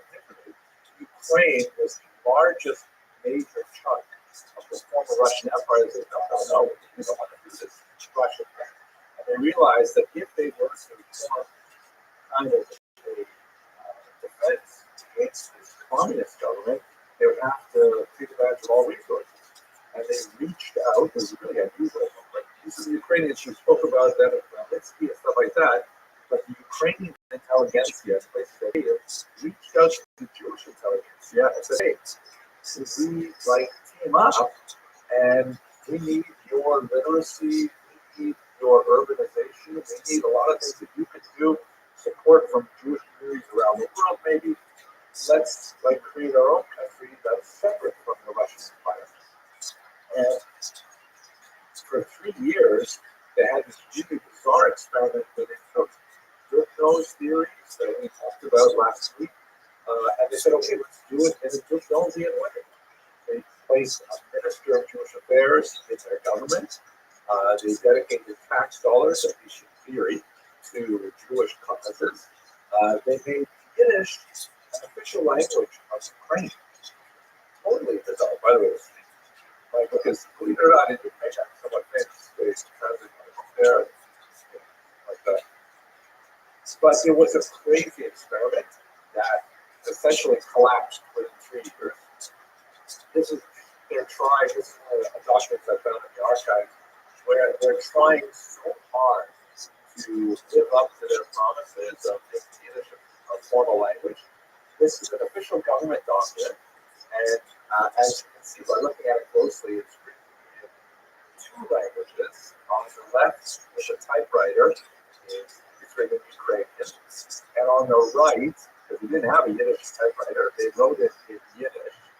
And if you look a little more closely, you'll see that even in Ukrainian, certain letters are handwritten in there, specifically an I or an I with a without a consonant. The reason for that is that they didn't even have a Ukrainian typewriter. They only had Russian typewriters, and in order to adapt the Russian to Ukrainian, they had to specifically add those letters in, which was hilarious. But that also shows how weak the government was. And in fact, towards the end of this 3-year period, the government was essentially operating out of a train car, and they were running between 3 cities in western Ukraine, trying to avoid Red Army troops. So that was the extent of the government. So although it was a very noble kind of idea, to involve the Jews in this, really kind of multicultural government, ministry of affairs, et cetera, it was largely figment of the imagination of the upper political classes, and it did not, seep into the broader population. This is especially true because right after the which you say pogroms of 1919, slide there, sorry, because when the communists took over, the entire region blew up in a horrific civil war, where you had multiple players all arguing over territory the Russian Empire, especially European Russia, was going to be. You had the communists, led very effectively by Trotsky and the Red Army. You had the white Russians, who wanted to support either the Tsar, who was kicked out in February, or the provisional government that was kicked out in October, but they didn't want the communists. You had the Ukrainian, the National Army, it was called the Direct Time. You had the Polish Army. You had Poland was also resuscitating itself at this time. You had anarchist movement under a guy named Rothschild, very active in Ukraine in particular. And then you had dozens of temporary ephemeral gangs of communists who said on Tuesday were for the Ukrainians, and on Thursday were for the communists, and the people who suffered the most were the Jews. Incredible pogroms, way beyond anything that they had experienced in 1881 or earlier. And you'll recall we discussed last week that there's this remarkable acceleration of violence that occurs in Eastern Europe after 1881. The scale is phenomenal.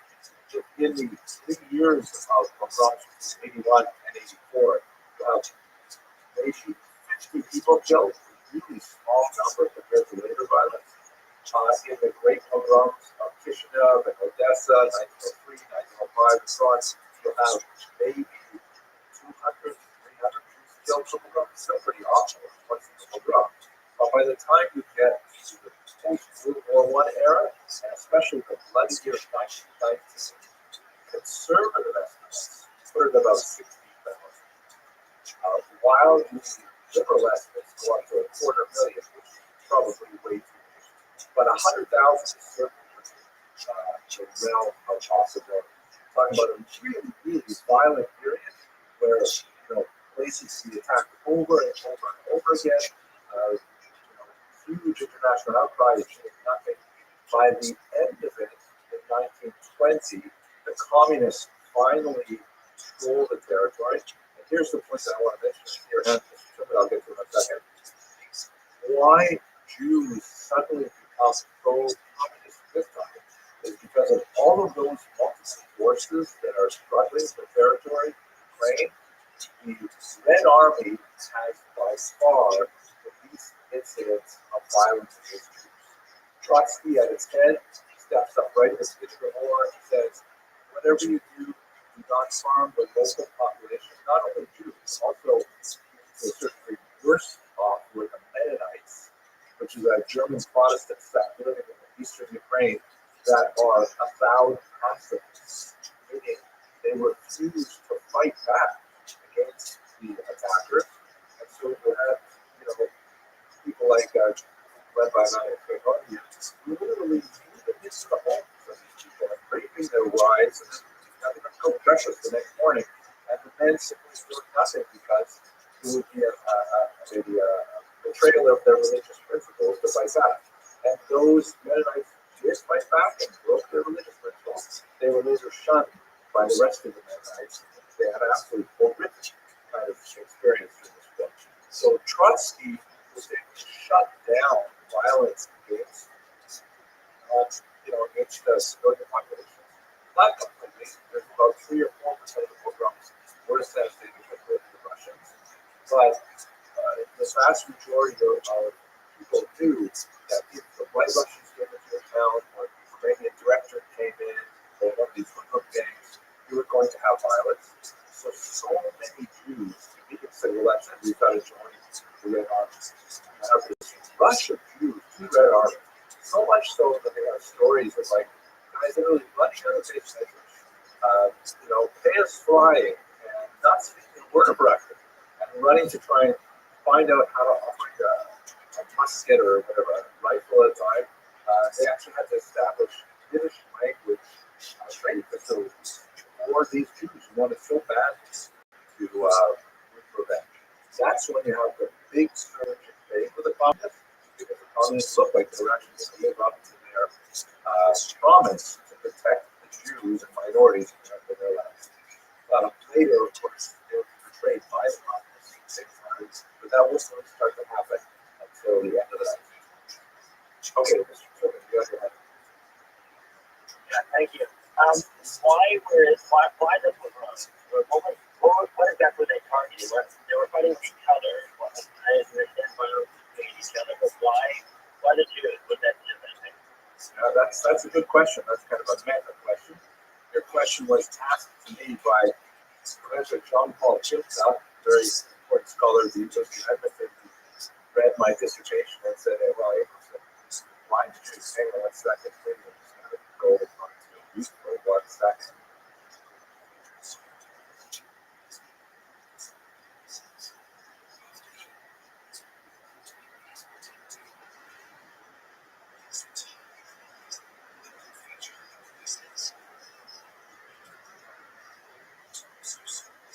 Sorry, folks, I'm teaching this from home and I have other people here. Okay. My relatives have just brought me the Paxlovid, so it's going to be like spread out tomorrow. All right, where are we? Okay, Mr. Tillman's question, also I'll have this question. Why did you? So, during this period of time, which actually received a specific name for it called the Ukrainian Revolution, or in French, the Jacquerie, which was based on an earlier model of medieval. It seems like the basic motive to attack the Jews is right at the heart of human evil together. People attack the Jews because they were vulnerable. People attack the Jews because they wanted whatever to conceal. They wanted to rape women. They wanted to engage in, the dark pleasures of wreaking havoc, of setting fire to things. So it was just like it was the worst of society. This is why I will call the title of my book here, let's go back to a minute. Chose this title carefully. This one here. Why did I call it Prayer for the Government? Recognize that phrase? I'll see how you guys should know this. We say it by dominating. Yeah, good. Well, Turkey album.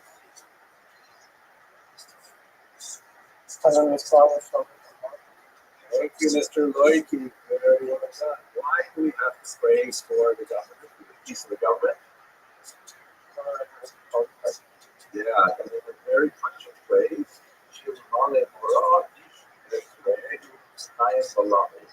That if it weren't for the fear of the government, people would swallow each other alive.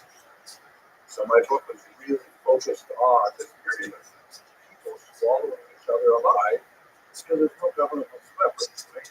The government falls in February 1917. It's not restored for 3 years. So you have no government in 2 years. That's the worst possible thing to do. So that's basically the motivation of the Rome. Even though even though they were in a civil war, they were busy. They were trying to establish control of the region, but still they were quite interested in violence. Yeah. Well, this goes into more detail that I planned this next my book. I'm curious, but two things. Note that 40% of the reported pogroms were perpetrated by the Ukrainian government that was also at the same time National Minister of Jewish Affairs and stuff like that, which is like a huge irony. So obviously that points to the fact that the Ukrainian government was not able to communicate its ideals to its own populations. But that, they might be saying one thing in their government message to the rest of the world, but they're obviously not communicating to the rank and file of the Jews. Also, we have to understand this is kind of like the dark unwashed masses. These are the regular people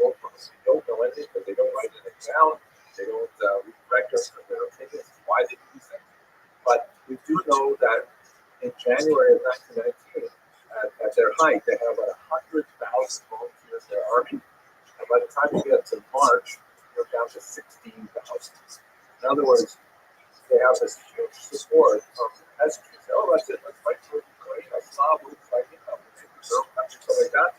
But as soon as they have to fight against the Red Army, hey, well, that's not good. We're fighting against Jews or Mennonites. That's an entirely different proposition that we can do.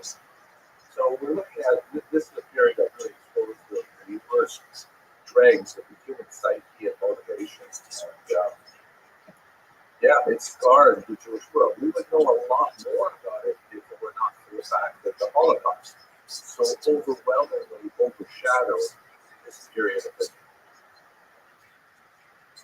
Okay, shall we go on a little bit? Any other questions, arguments? Okay.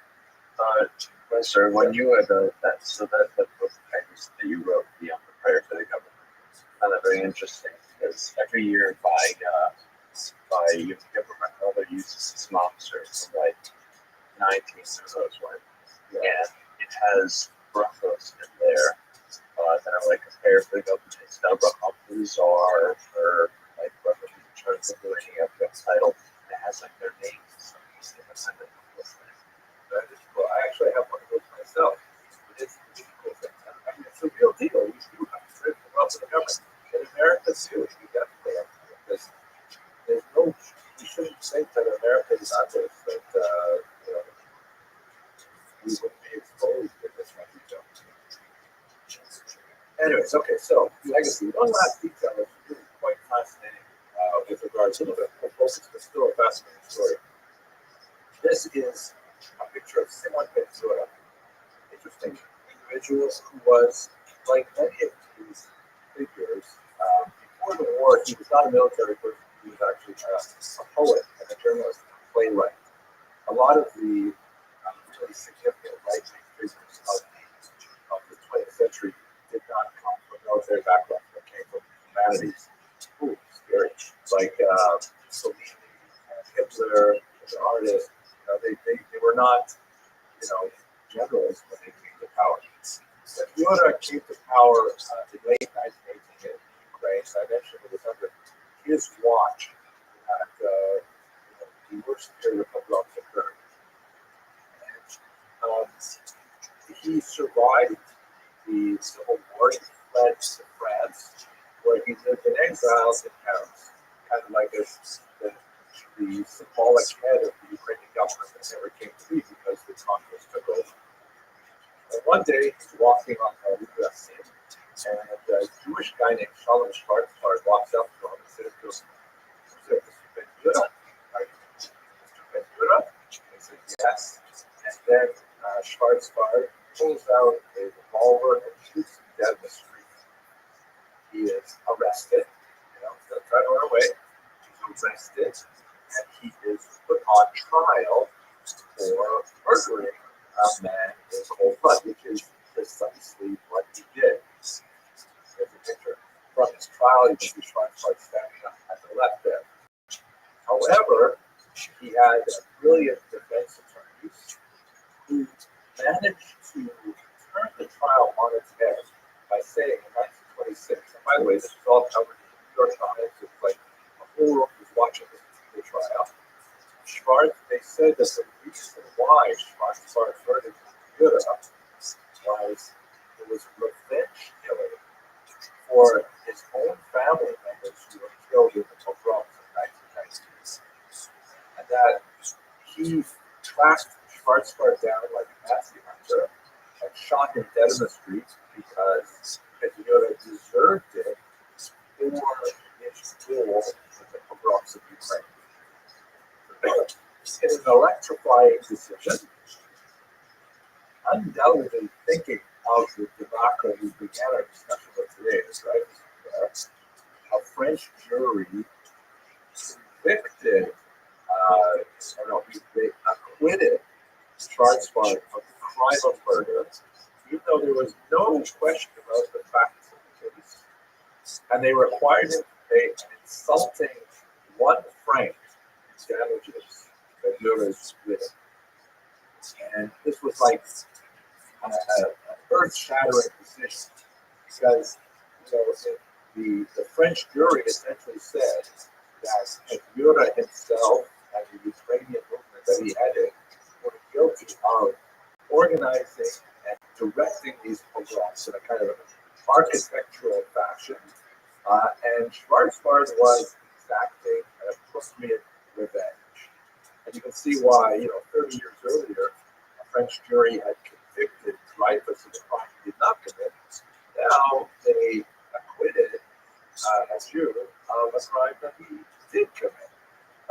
And of course, it was like a huge mess for Ukrainians and a huge victory for Jews.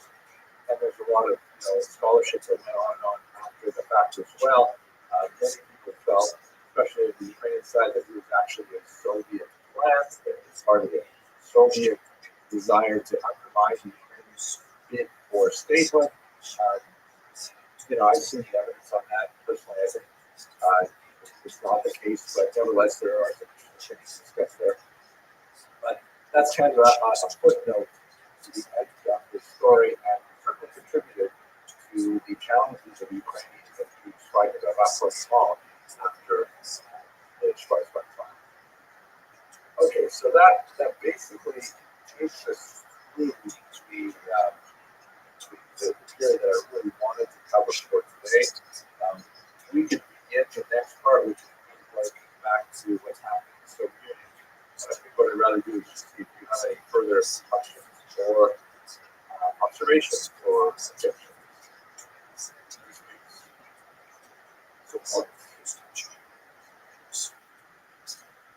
Perfectly clear. As I said, okay, correct? And it's been the professor clear. Okay, so let's wrap it up for today. We'll pick up again with the bizarre Soviet period on Wednesday. I'm feeling a lot better now. I'm pretty confident I'll be in tomorrow. For those of you who maybe wanted to show up to my share this morning at 7:29 a.m., that did not happen. So 6.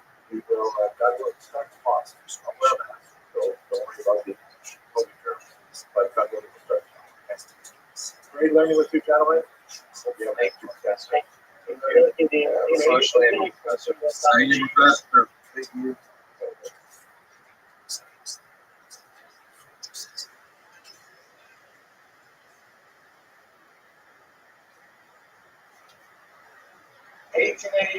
Another watershed moment, right? Because that's when you have these massive pogroms in Russia. In terms of the scale, it's well under 100 people killed. So, it was terrifying at the time, but when you look at the rest of the 20th century, it's like a blip. It's strange to see how so little violence could make such a huge change, but it also gives you a sense of, unfortunately, how deeply we have been wounded by the last century. The Kristallnacht, also just before the Holocaust, about 200 people, 260 people killed. So again, the numbers are still tiny compared to what we're going to see later on in the century and even in our own days. But it had a massive impact because over 3 years of pogroms, Jews eventually said, this is not working, we're going to give up, we're going to do something different. And now here are the 5 basic strategies that Jews devised. The first one that we talked about last Monday was immigration, right? The most traditional of the strategies of dealing with this kind of, anarchy, where the government cannot protect the Jews. So one of them are people. The second one is socialism, which is the idea that no, we're not going to simply pick up and leave and go someplace else and start this cycle all over again. We're going to change the society that we live in now. We fundamentally want to alter society by razing to the ground the economic principles upon which this society is based. And so they adopted in particular this one philosophy called socialism. And if we had lots more time, I would probably talk at length. And it was, I got my graduate degree, my doctorate before the Soviet Union fell, just as it was falling during my dissertation. So I had to study a ridiculous amount of socialism. But then in my wreck, actually, it was terrible. I mean, because they figured that would be important for us to know these things, all these different theorists, all these different people. It's like all garbage. Yeah, a good chunk of it was made by Jesus, as we shall see. But for our purposes, thumbnail definition of socialism is the idea that rather than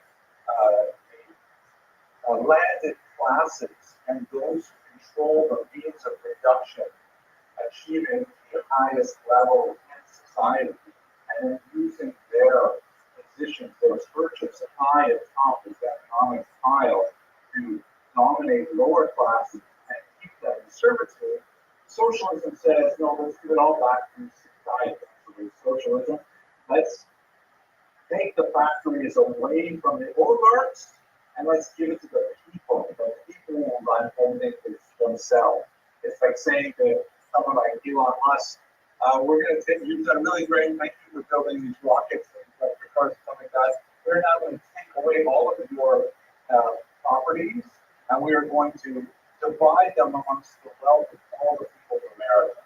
That's called nationalizing a resource, an economic resource, that belongs to the entire nation. And obviously Elon Musk and people at that class do not feel good about it, but it's actually very popular with the masses to say, well, yeah, I can afford one share of Tesla stock, and now I got a whole factory with it. I have 2 Teslas in my driveway because we just took it over. Mr. Silver, you want to say something?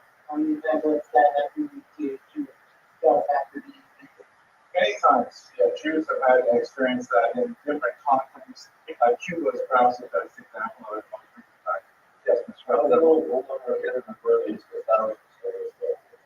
Well, if you read Marx, which I wouldn't recommend reading lots of Marx, that's quite crazy, but there's a short book called The Communist Manifesto, which he wrote with Friedrich Engels, maybe 80 pages long, and he basically describes it as a historical process. And the key element of it is the rich get richer. If you have wealth, you use wealth to make more wealth. That's the title of his book. It's Das Kapital, right? Capital, money. That's what it's all about. If you don't have money, it's impossible to make money. So therefore, it's like a self-perpetuating kind of social structure that inherently dispossesses lower classes. The idea of socialism is you create, quote, a dictatorship of the proletariat. The proletariat means the working classes. You have them rise up and en masse take over the entire economy, distributed equitably, at least in theory. And this will create a workers' paradise. You'll have this phenomenon called the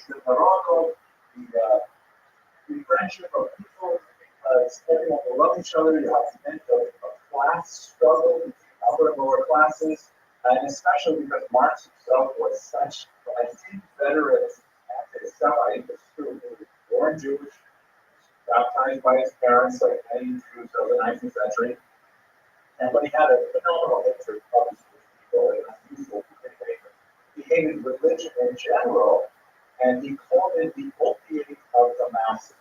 This will be very relevant when we get to the Soviet period later. What does that phrase mean? Religion is the opiate of the masses. Opiates are drugs. Right. What kind of drugs are opiates? Highly addictive. Excellent. What else do you do? I know you guys are saying asking for a friend. Not the senses. They make you stupid, right? They make you slow. If you ever see like these 19th century opium dance, and by the way, well, we have a pretty sordid history with opium. I'm not sure about America and England in particular, where we were pushing this product on societies because it was actually very good at keeping populations docile. People who take opium, they tend to like get very lethargic, and they just want to lay down and they just want to do nothing. So then let the opium just work through their system. And it's like, it's a sedative. It makes you forget your problems, but it also makes you stop doing anything. So when he says religion is the opiate of the masses, what Marx is trying to say is that religion is as addictive as an opiate, and it makes you stupid. It makes you lethargic, makes you check out, and not try to change the system. And when he's saying this word, he's really pointing at Christian more deeply. But he says, if you're like an impoverished coal miner, you've been a poor coal miner, and let's say Northern England, since you were 7, 8 years old, you've been going down to the mines, you've got all this coal dust in your lungs, you're going to die early in a painful death, and you're going to be miserable, and you feel terrible about everything. But you go to church, and the minister says, don't worry, the meek will inherit the earth. And in this world, you may be downtrodden and so on, but in the next world, it's going to be fantastic. You'll have like palm trees, where you like boca, so nice. And so that keeps you stupid. That keeps you saying, oh no, I'm gonna follow this path, and I'm gonna like understand that God has given lots of money to these people and not to me, and that's the way it's supposed to be. My goal is to accept the system so that in the next world I will receive my heavenly reward. And that's what Mark was trying to criticize, saying that religion is a tool of the upper classes to try and keep people in check, keep them addicted to the opiate of religion so they don't rebel, right? This will become very relevant when socialism actually becomes a reality as the governing principle of the Soviet Union and totally attacks any religious society, including Jews, in a very big way. So that's any question about socialism for our thumbnail definitions? Good question. So socialism was the original term that was used in the 1860s when Marx started developing this. By the time you get to the revolution in 1917, there's a whole panoply of different flavors of socialism. So in 1918, a movement called the Bolsheviks, which is really the larger portion of the Social Democratic Party, they decided to rename themselves communists from the term communism, that we're all together in a community.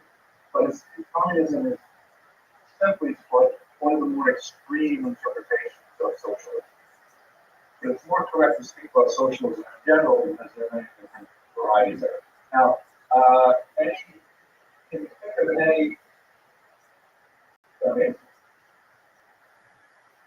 Can you think of any successful experiments of socialism? Israel, what do you think about Israel? Is the whole state, is the whole country socialist? The capital was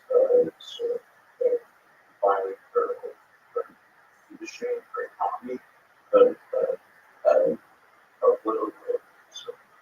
okay, so that's very good. We should talk later in the semester maybe about Israel's political system, but I think it would be more fair to say that Israel adopted certain socialist ideas. Like almost every country adopted some of them, including this country. Like, for example, the concept of welfare, that if you're really poor, the government will give you money to stay alive. That's a socialist idea. If you were a pure capitalist, like total monopoly man capitalist, you would say you don't work, you don't eat, die. Right? Well, we don't want to say that. We don't want a society that's so rigid.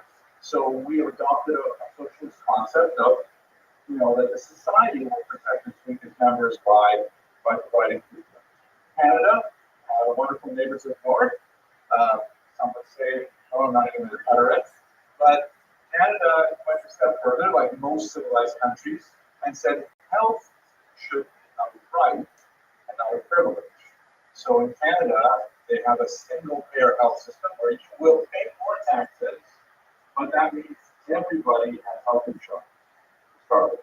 In this country, that's been a huge struggle, and it still has not completely solved the health care issue. But healthcare is a socialist idea, universal health care. And yes, there are problems with it, and need rationing, stuff like that. But the fact is that you do have universal health care, and we don't. And that's been wrong.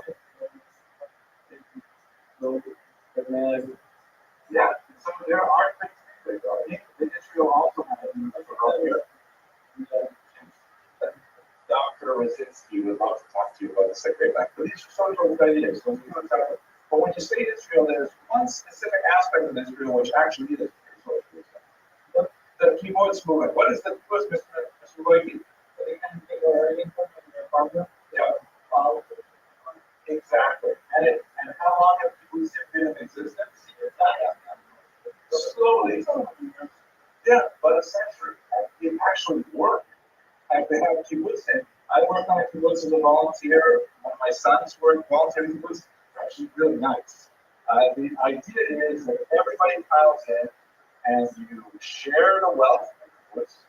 Usually agricultural. Sometimes they make things, like for example, the shenders and things that we have in our basement are made by Rabbi or one of my other sons does some work. But the profits are shared equally by everybody in the kibbutz. And amazingly, the kibbutz actually is faithful at work. There are questions about is it viable over another generation? And they've been having those discussions for about 10 generations now. They have probably about 5 generations. But it still works that way. And the reason why it becomes social works is because it is small scale. Talking about 1,000 people, maybe 3,000 people. That group of people get together and say, we all believe in this, and we cooperate. But in the Soviet Union, with millions of people, it's crazy. It does not work at all. Cuba, five these things plastic. The biggest flaw on this social policy. Okay, you can hold the country. There's no how to is actually the country. Once you know the country, but there's no actual how to come. That's an excellent observation. It's something that the communists in Russia found out immediately because Marx, who was dead by that time, he envisioned that societies would go through a progression, that they would start like kind of silent, tribal, and would go to a feudal society, like we talked about a minute here, then they would get industrialization, where we are, as a bourgeois democracy. And then after that went on for 200 years, then it would mature to become a communist society. But Russia skipped a step because they were still basically feudal in 1917. They did not have a big industrial base. And so when they ended up taking over the country, they said, oh, Marx couldn't tell us what we're supposed to do if we leave problems. Anyways, you're seeing how much crazy stuff I read about it. I want to get back to our topic. But anyway, Jews got very excited about socialism. At least that would forward in future classes. The third, this is unique here, that's what it's in the thing right there about forward of this object. Yes, no. Brilliant. That was good. And that's all it was. The pushing right there. That must be it. Okay, great. Third option, fine, right? Third is Zionism. Now, as I'm sure you are aware, the idea that people desires go back there to Israel is almost a goal for Jewish people, right? We have this sense vision of Babylonian exile and for hundreds of years. As there also, I'm sure, there were theological approaches to it that suggested that while it is an admirable thing to go back to live the land, especially to die and be buried in the land, they're wonderful things. But the being in a modern state, with a flag and army and passports, stuff like that, that may have contradicted a particular Gemara choice. And so there was no support for centuries for any kind of idea of a political return to power. Remember that most people think in terms of creating political states in the late 18th century. So when the Jews started thinking about it, they were already, a good 50, 60 years behind most of Europe. So like, yes, I knew that. And as soon as the Shavuot, is, look at how brilliant these students are. They're watching this. Okay, so that's good. Thank you. We'll have to look at that later. So the idea was that Zionism was like an ideal, and I looked to, but no one really thought about actually trying to organize a Jewish state there until the 1880s. And this was a rather different response because essentially the Zionism was here for a certain way. I just want to for this as your hands. Gotta read that Kirk Apples for it's around, right? So this is actually said Ramon Herzl in the picture in the background. He's the founder of Zionism. We'll come back and talk about it later. But this idea of Zionism is like, wait, we're not going to do the first option of just have a great summer in Atlantic colors. Because we've done that before, we're just repeating a problem. And this whole idea of socialism is the sugar. We're not going to like recreate Russia into some brand new economy. It's crazy. In fact, it can come out work out. What we will do, however, is we will stop history by moving back there to start. We'll end this 2,000-year-old cycle of Belarus by going back to land Israel, establishing ourselves there as a state, and that will ultimately make the end of Jewish history because we will have gone full circle back to Israel. Obviously, we're going to talk a lot more about this because amazingly, in 1948, the creation of a state, which is absolutely unprecedented in U.S. history. There's no one who comes even close to the idea of reestablishing a state, even 300 years after it disappears. Closest thing maybe is Poland, and Poland had a lot of help. So I'm going to come back to that. That's a third option. A lot of Jews chose this, very popular. Fourth option, this one is a little weird, but using the rattle there. Doesn't mean the other one just one here. It's this one. Okay. Weird. This is a little weird. It's not one of the most popular, but it did have some lasting resonance. So I feel it in the way we're organized here in America. This is called diaspora nationalism. Diaspora, of course, is a Greek word that means scattering. That Jews are scattered around the world. They live in small minority communities all over the world. But they are going to engage in nationalism, meaning they're going to organize themselves and they're going to try and create little structures in the countries where they live. Where this became especially relevant is in the Russian Empire because you had a massive population of Jews, the largest single concentration of Jews in the world at the time, and the government had just fallen apart in 1917 with the collapse of the Romanov dynasty. So they had this opportunity, maybe we could actually do it. The basic working model of diaspora nationalism, which was articulated by the great historian Shimon Tugnov, was this idea that you get all the Jews living in the country to join a single voting bloc called a cadastre, and every Jew registers for that bloc, and then you get a minister that represents you in the government. You get tax dollars from the government to pay for your schools, to pay for your cloud, for Asian restaurants, all that stuff. And inside the cadastre, you create your own Jewish parliament.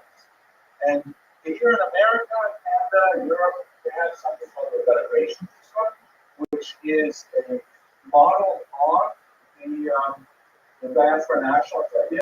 The big difference, though, is that this is entirely voluntary. Whereas in the way that Dugno imagined it, every Jew, like the Tequila system, he modeled it on the Council of Lands, every Jew is automatically locked in. You cannot be. You are part of the community, you pay taxes to the community, you get benefits from the community, but you can't like opt in, opt out, or do it don't. So it doesn't really have as much strength as the way Dugno imagined it. Has a fairly small popularity, but nevertheless a very powerful idea. And here's the last idea, what I call the new traditionalism. This is essentially the right-wing orthodox. Because up until this point, and really we're saying the turn of the 20th century, you could point to, let's say, 1912, when the Israel was founded, and maybe the actual moment when it was articulated. Traditional Orthodox Jews were not interested in any of these other except maybe immigration.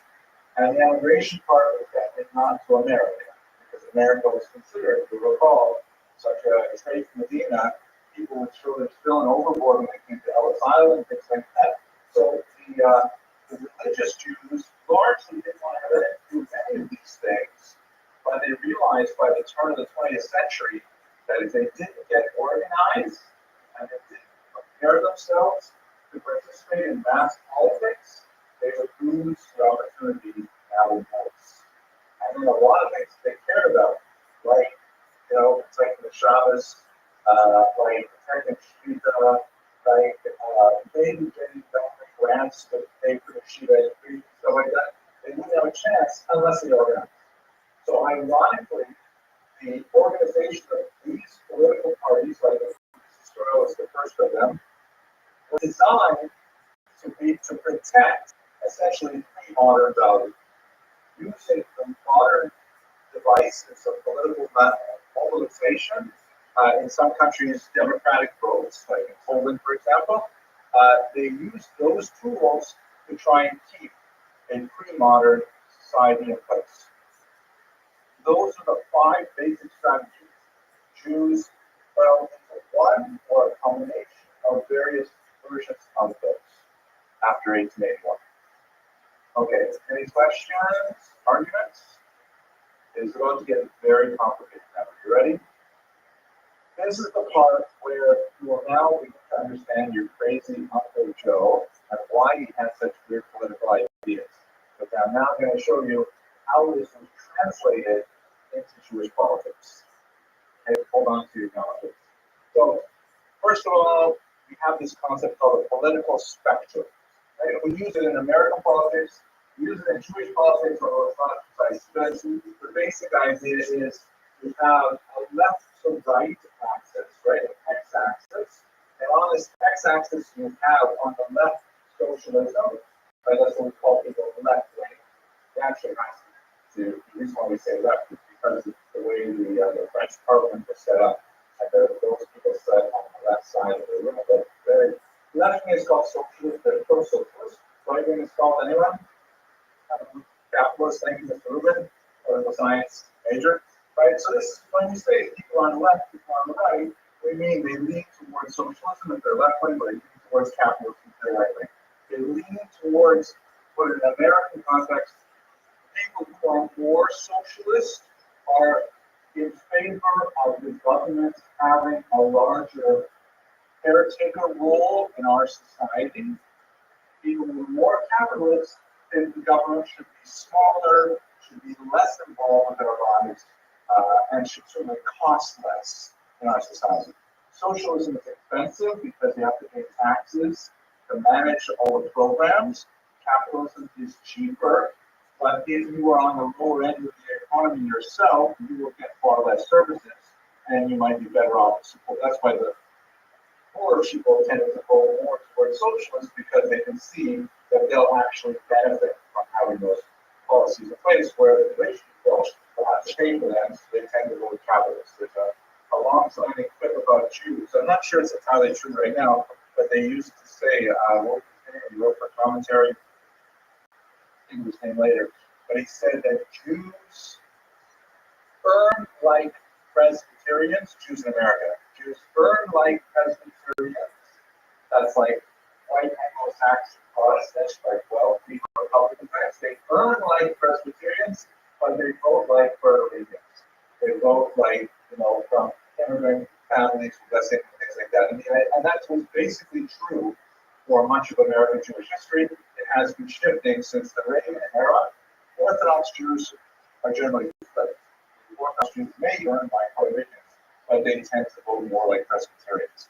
Mr. Pat, after the fact that you know more about these social media are simple than what you got to repeat that slower for a little bit. I'm going to have to do the fact that even though age to well, so first of all, we are still a minority. We should be more such a minority because we are. But the reasons for it are complex. The reasons probably have a lot to do with the social values that are, really deeply embedded in Judaism. For example, the idea of caring for the poor is like we.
He virtually invented that. That's like hugely in our tradition. We have Peah, Korah, we have Peah, we have Shekel, we have Reked. It's like deep in our tradition how we should share our wealth and use tzedakah. That's pretty central to Judaism. Why it changed since Reagan is, in my humble opinion, has a lot to do with the some of the other aspects of the progressive movement that are antithetical to Jewish values. LGBTQ is one issue, abortion issues, a lot of areas where traditional Jews don't feel comfortable, and so this should happen that way. You add to that the fact that in the last 4 to 50 years, Jews have really succeeded financially and making them emulate their Presbyterian neighbors. This is our American political structure. Right? It's pretty simple. Judaism, Jewish politics is not going to be that simple. We have another axis, the y-axis. What's on the y-axis?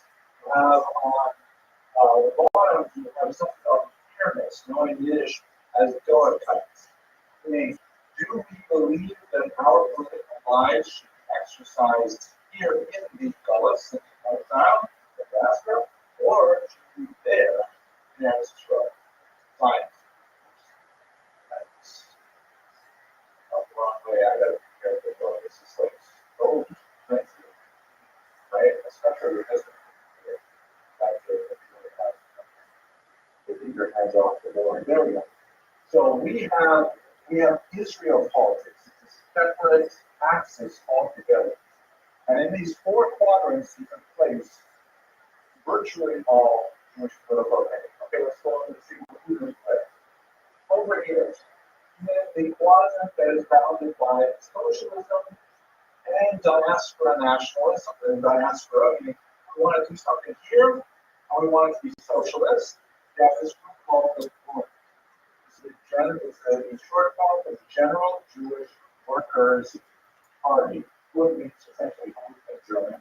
And this was a Jewish, essentially, in short form of the General Jewish Workers' Party. GUN means essentially in German. And this was a Jewish offshoot of what would later become the Communist Party. Extremely popular. It was formed in 1897. By the time the Russian Empire fell, there were 30,000 card-carrying members in Eastern Europe. Very, very large party. Concentrated in Lithuania, where you had a lot of Jewish proletariat working in industries there, where actual factory work, and they emphasized all the kind of things we talked about with socialism.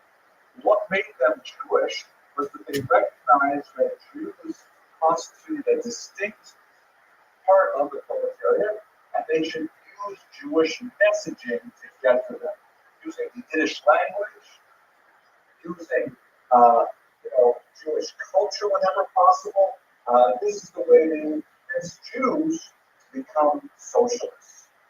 Here in America, there was a version of this that's kind of toned down called the Arbeiterring, the working circle, or worker circle. That's essentially the Bullies in America.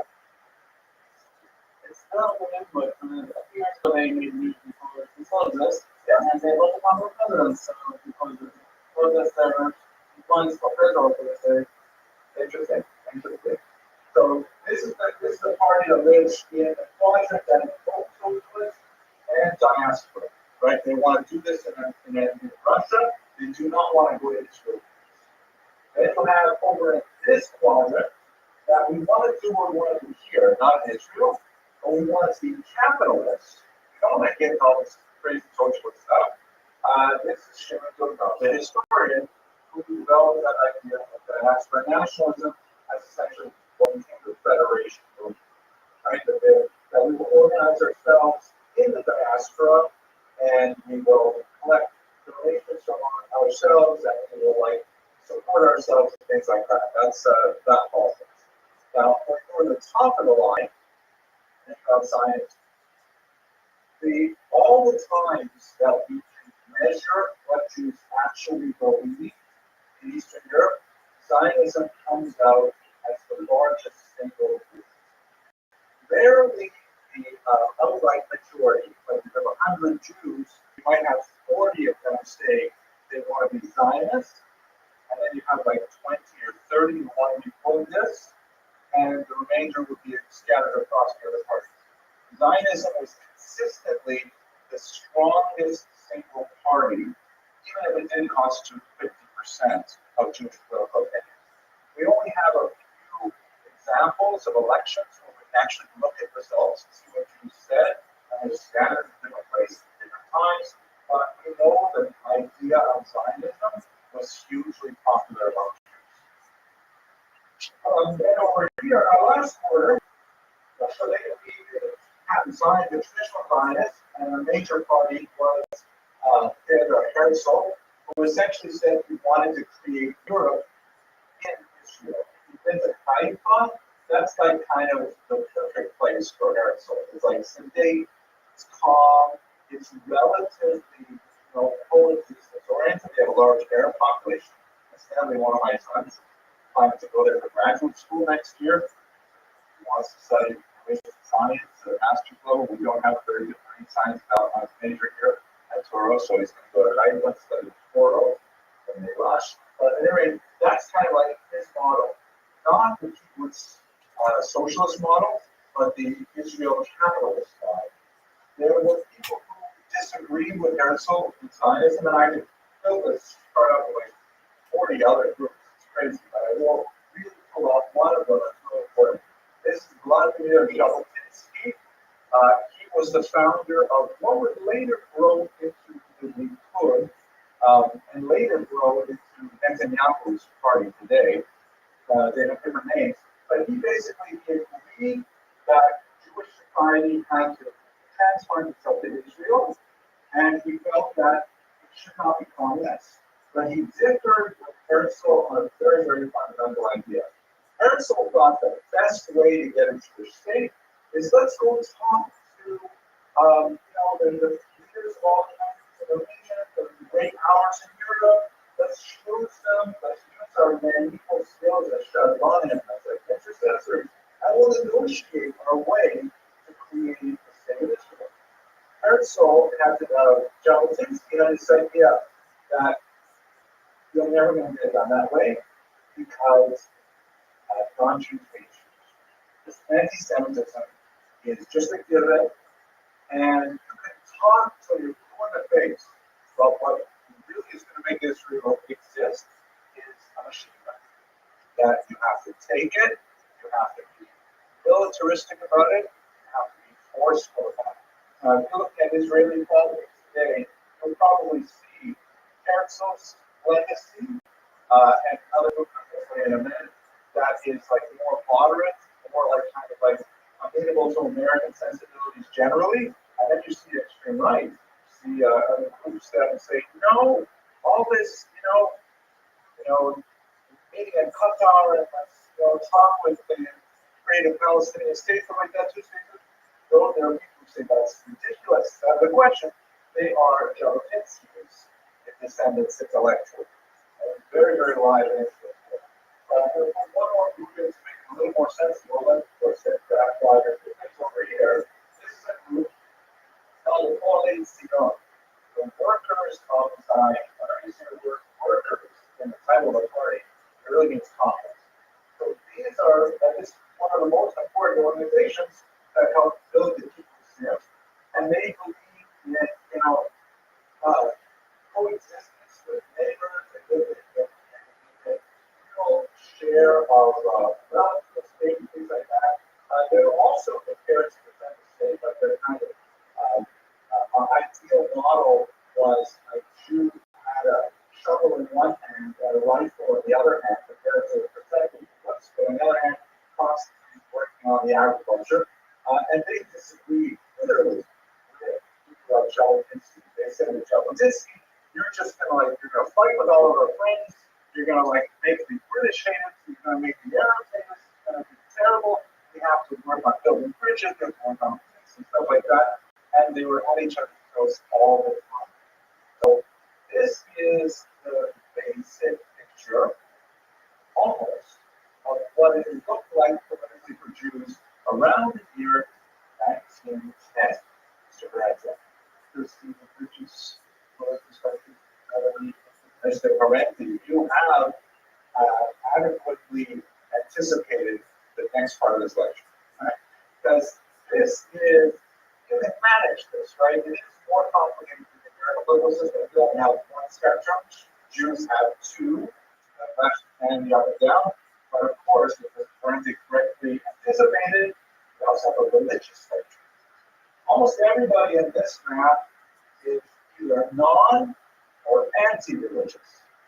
This side of the spectrum, Catholic, they tend to be neutral on religion. Like, there's no reason to stop it. I may not be particularly interested.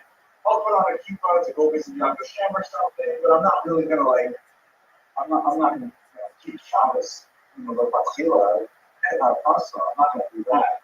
But it'll be okay. There are definitely some religious figures here, like Menachem Begin, who's an inheritor of Jabotinsky as well, like a religion. But on this side, they're generally anti-religious. The Kibbutzim are the socialists for sure, anti-religious. There are some minority groups in their religion, but the majority of them are definitely anti-religious. I'll tell you a quick joke, actually a story that happened to me. I was once at a funeral, a sad occasion, that I happened to be at a funeral, and I was standing next to the Consul General of Israel. And I'm talking with him, and he says to me that when he was a young man, he grew up on Hashabeh, that's what the kibbutz. Hashabeh has a young daughter, very, very communist, very, very anti-religious, peace on Yom Kippur and things like that. That's where they were. They're like buying into the Marxist idea of like religion is the only way the message. He said to me, this is one of the guy, he says, when I grew up, we had everything on our face. We had bread, we had pasta, we had beer, everything on our face. Nowadays, the young people, they just don't keep the traditions like they used to. Enjoy it. The young people that now extend the body. You still see this very serious. Okay. Anyways, so so this side basically anti-religious, this side neutral, some maybe positive. That's very good. What's the difference between the two one and the socialist? It's whether they're supporting in Israel. The socialist said, what a stupid idea, go back over there and get involved with the local people there, take away Palestinian land, stuff like that. It's got to be done here in Russia. And these people are saying, no. We've had our experiences in Gulf, we're going back to our ancestral land. We'll be socialists, in Israel. So even in religious then socialist? Oh, absolutely. The vast majority. The 1897 census reported 98% of Jews in Russia spoke Yiddish as their first language. Overwhelming.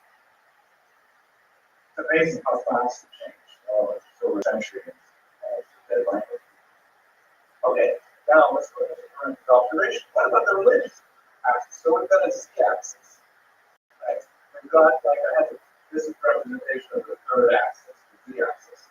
So over here, you have this interesting group led by Ralph Cook, who was not the first chief rabbi in Israel, but he was a really prominent Israel rabbi who was to Israel. And his argument was, wait a second, maybe we should read that Gemara a little differently. Maybe Hashem wants us to actively engage in Zionist activity, because maybe that's the way that Geula is supposed to happen. Maybe we should start the process, right? Like you say in the David and the Yonah, you say in Yeshua, I don't know if you say it on Shabbos here, that Israel is the beginning of the flowering of our redemption. And that once we create a state in the land of Israel, that is like the first step in Hashem saying, okay, I'm the bring out Mashiach. So, Adarabah, even in the face of dominant rabbinic opinion of the 20th century, saying we should be moving towards creating a state of Israel. This is essentially where in Israel the Kibbutz through God will essentially derive from. They are that deep Golim. They're religious naturalists, right? As opposed to both the other group here, Also on the religious axis, like this would be the guiding view. Here's a picture of the Saint Shas. I'm sitting right over here and sort of thinking about here. This is the one place that I'm no section. Oh, I just go to the reading of Europe and that thing. But I'm looking forward. I'm making my own seal on Shas that woman for once. And I don't know if you guys follow my podcast here, the Shameless Club. You know I do definitely podcast, right? Oh yeah. 100,000 people watch it every day. Who's history? Jewish history wins out film. Yeah, what's that? Okay. In ninth grade, yeah, that was like 20 years ago. I'm oh, that's pretty cool. And then that one got, well, it's kind of good. It's a short, but it's an audacious thing. I can't believe I almost finished it, but I record a short history video every single night for the 2,711 videos. I should have. But some of them are really fun. Anyways, the Buddhist is royal, that constellation of religious parties, we'll call it Arabian, we call it English cultural trust, you know what I'm talking about. They said, oh my gosh, you're serious? You're going to take this idea of Zionism, which is so trite, which is like you're working with all these secular Jews, with all these Jews who are like, how do you possibly get involved in something like that? It would actually anger God to create a state. He would say you are, contravening that oath, you're trying to force my hand and picking a ship before it's time, will end in disaster. So they were actually in this quadrant on a religious perspective, and until the middle of the 20th century, they were staunchly anti-Zionist. And this basically gives the picture up until the middle of the century. What happened after the Holocaust? Okay, so the state of Israel was established. Yes, for sure. What happened to parties? Jews input. All right. Not lucky. Let's go through one at a time. What happened to the Purim? Yeah, basically gone. In Russia, Stalin got rid of it. Stalin wiped them out in the 1930s, no more Purim. Sort of like echoes of the book survived outside of Russia, like our veteran the workman circle, but only as a pale shadow of the socialism. If you're going to need a book, it's probably leaving in New York, probably in Lower East Side, because that's like where the last of them would live. But they tend to be like very pro-socialist, still, celebrating Jewish stuff and things like that, but secular. Mr. Rubin? Two other things we made about this in New York. Yeah. One is in Union Square in New York. Yes, I actually worked with a lot of them, right? Okay. So it's basically this used to be the most popular single party in the late 19th century, but it's gone. What about the diaspora nationalists?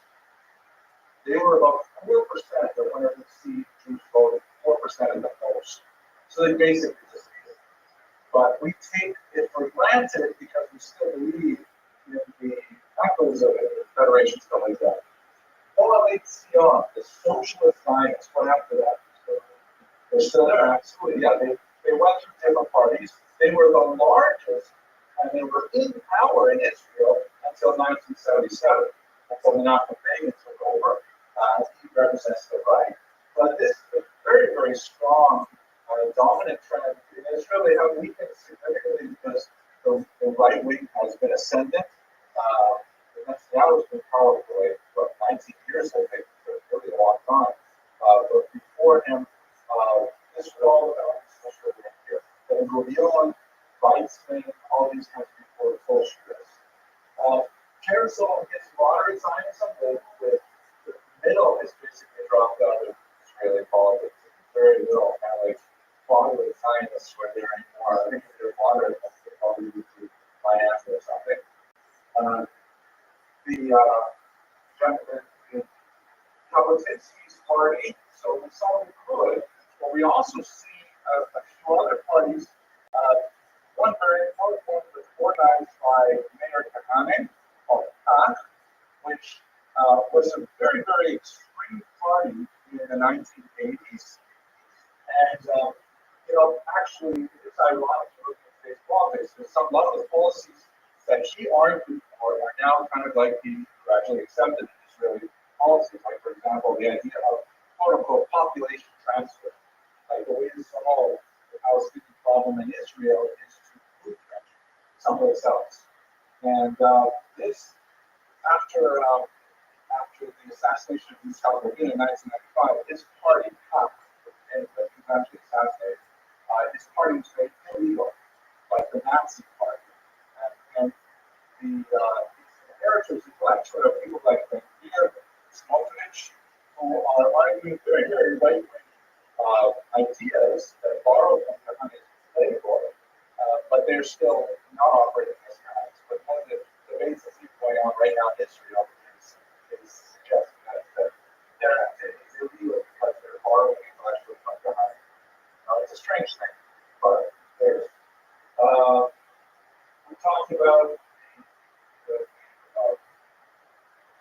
Cook's influence has created the elite group, which is actually a lot closer related, I think, to a lot of hashkafa in our college in terms of the student body. There are a lot of Jews who fall into that way of thinking about politics. And what about this is shown down here? Left here in their mind. There's a lot of that, but what happens there? The party still exists, yeah. What about it? Different character at all? I think there's a lot of stuff. Yes. So we take it as a general idea of how they, what happened to them after the Holocaust?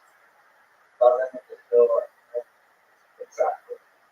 Israel in particular, because their population base is overwhelmingly and over.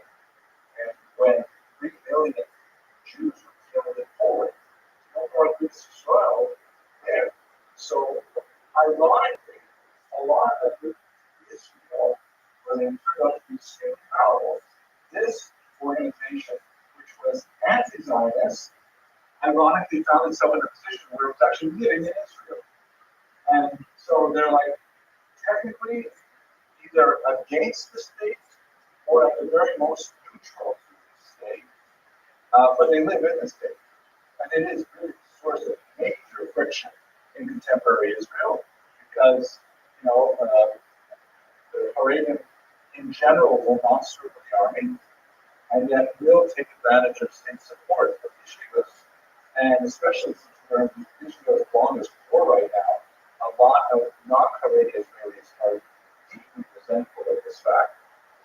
And you can understand why it's a major seed in Israeli society. I actually read the lab looking back a month ago. You guys are really different before that. Yes. Then they were kind of fighting the Jackson and Oh, definitely. No, they were definitely. Ben, what on the internet, I think that would be very sad. Remember that when we're giving you here like that, 30, 40-minute version of Israeli politics, and it really, in reality, we can easily take a price tester and talk about the tiny little fractions that separated into it. You're right, there are coming in who, of course, do serve in the army.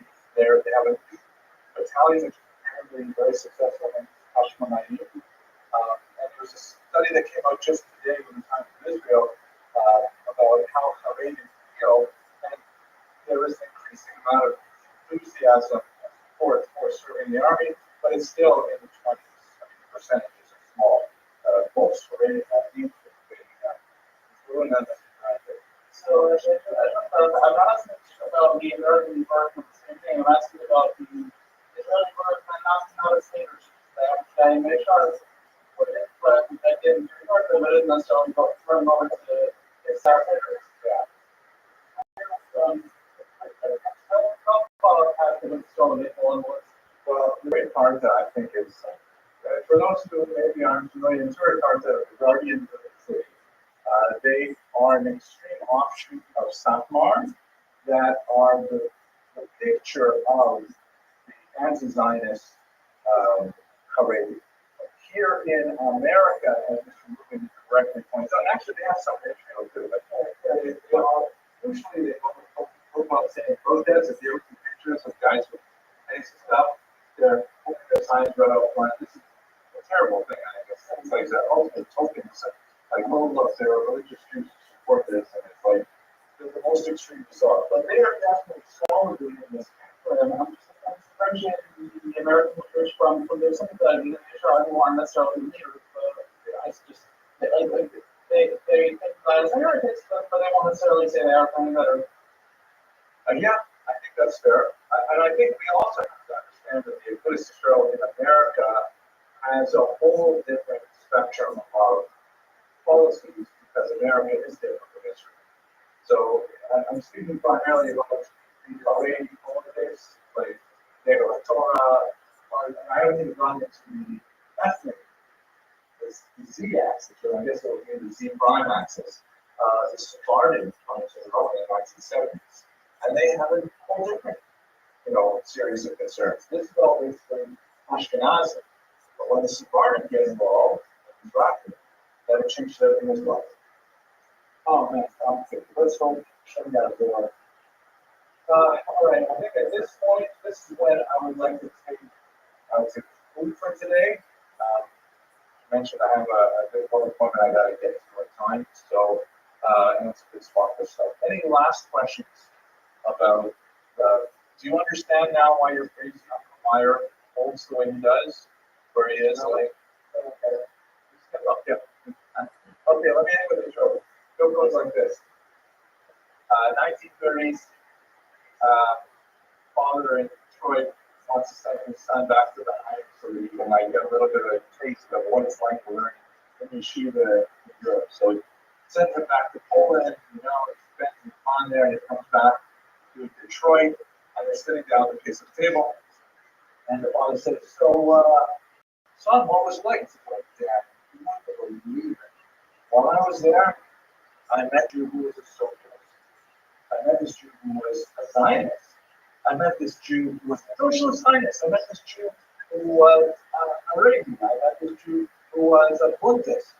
And he says, well, what did you expect? They told you there's a great amount of variation. But what do you so no, Dad, you don't understand. They're all the same Jew.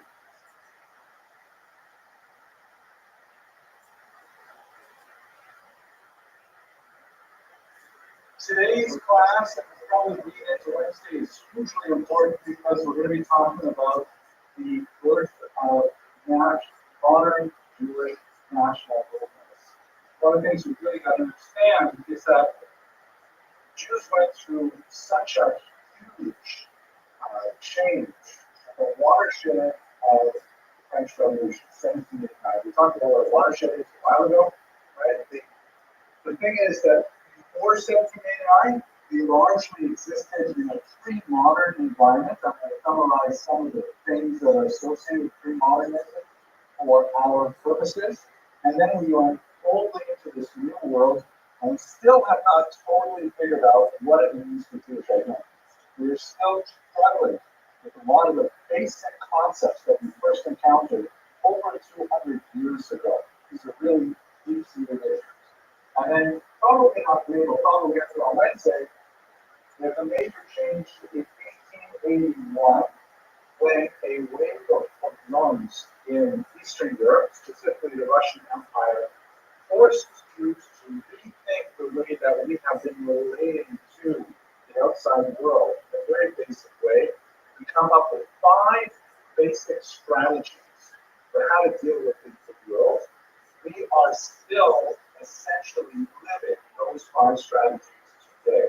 So what I hope to do probably on Wednesday, I don't know if we'll get to it today, is I'll walk you through how the major Jewish political orientations were formed and how they were somewhat transformed after the Holocaust for the state of Israel.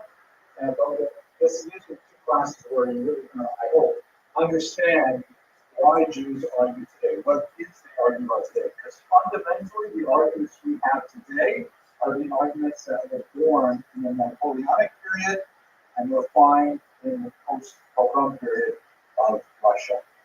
Really crucial classes. Glad you're all here.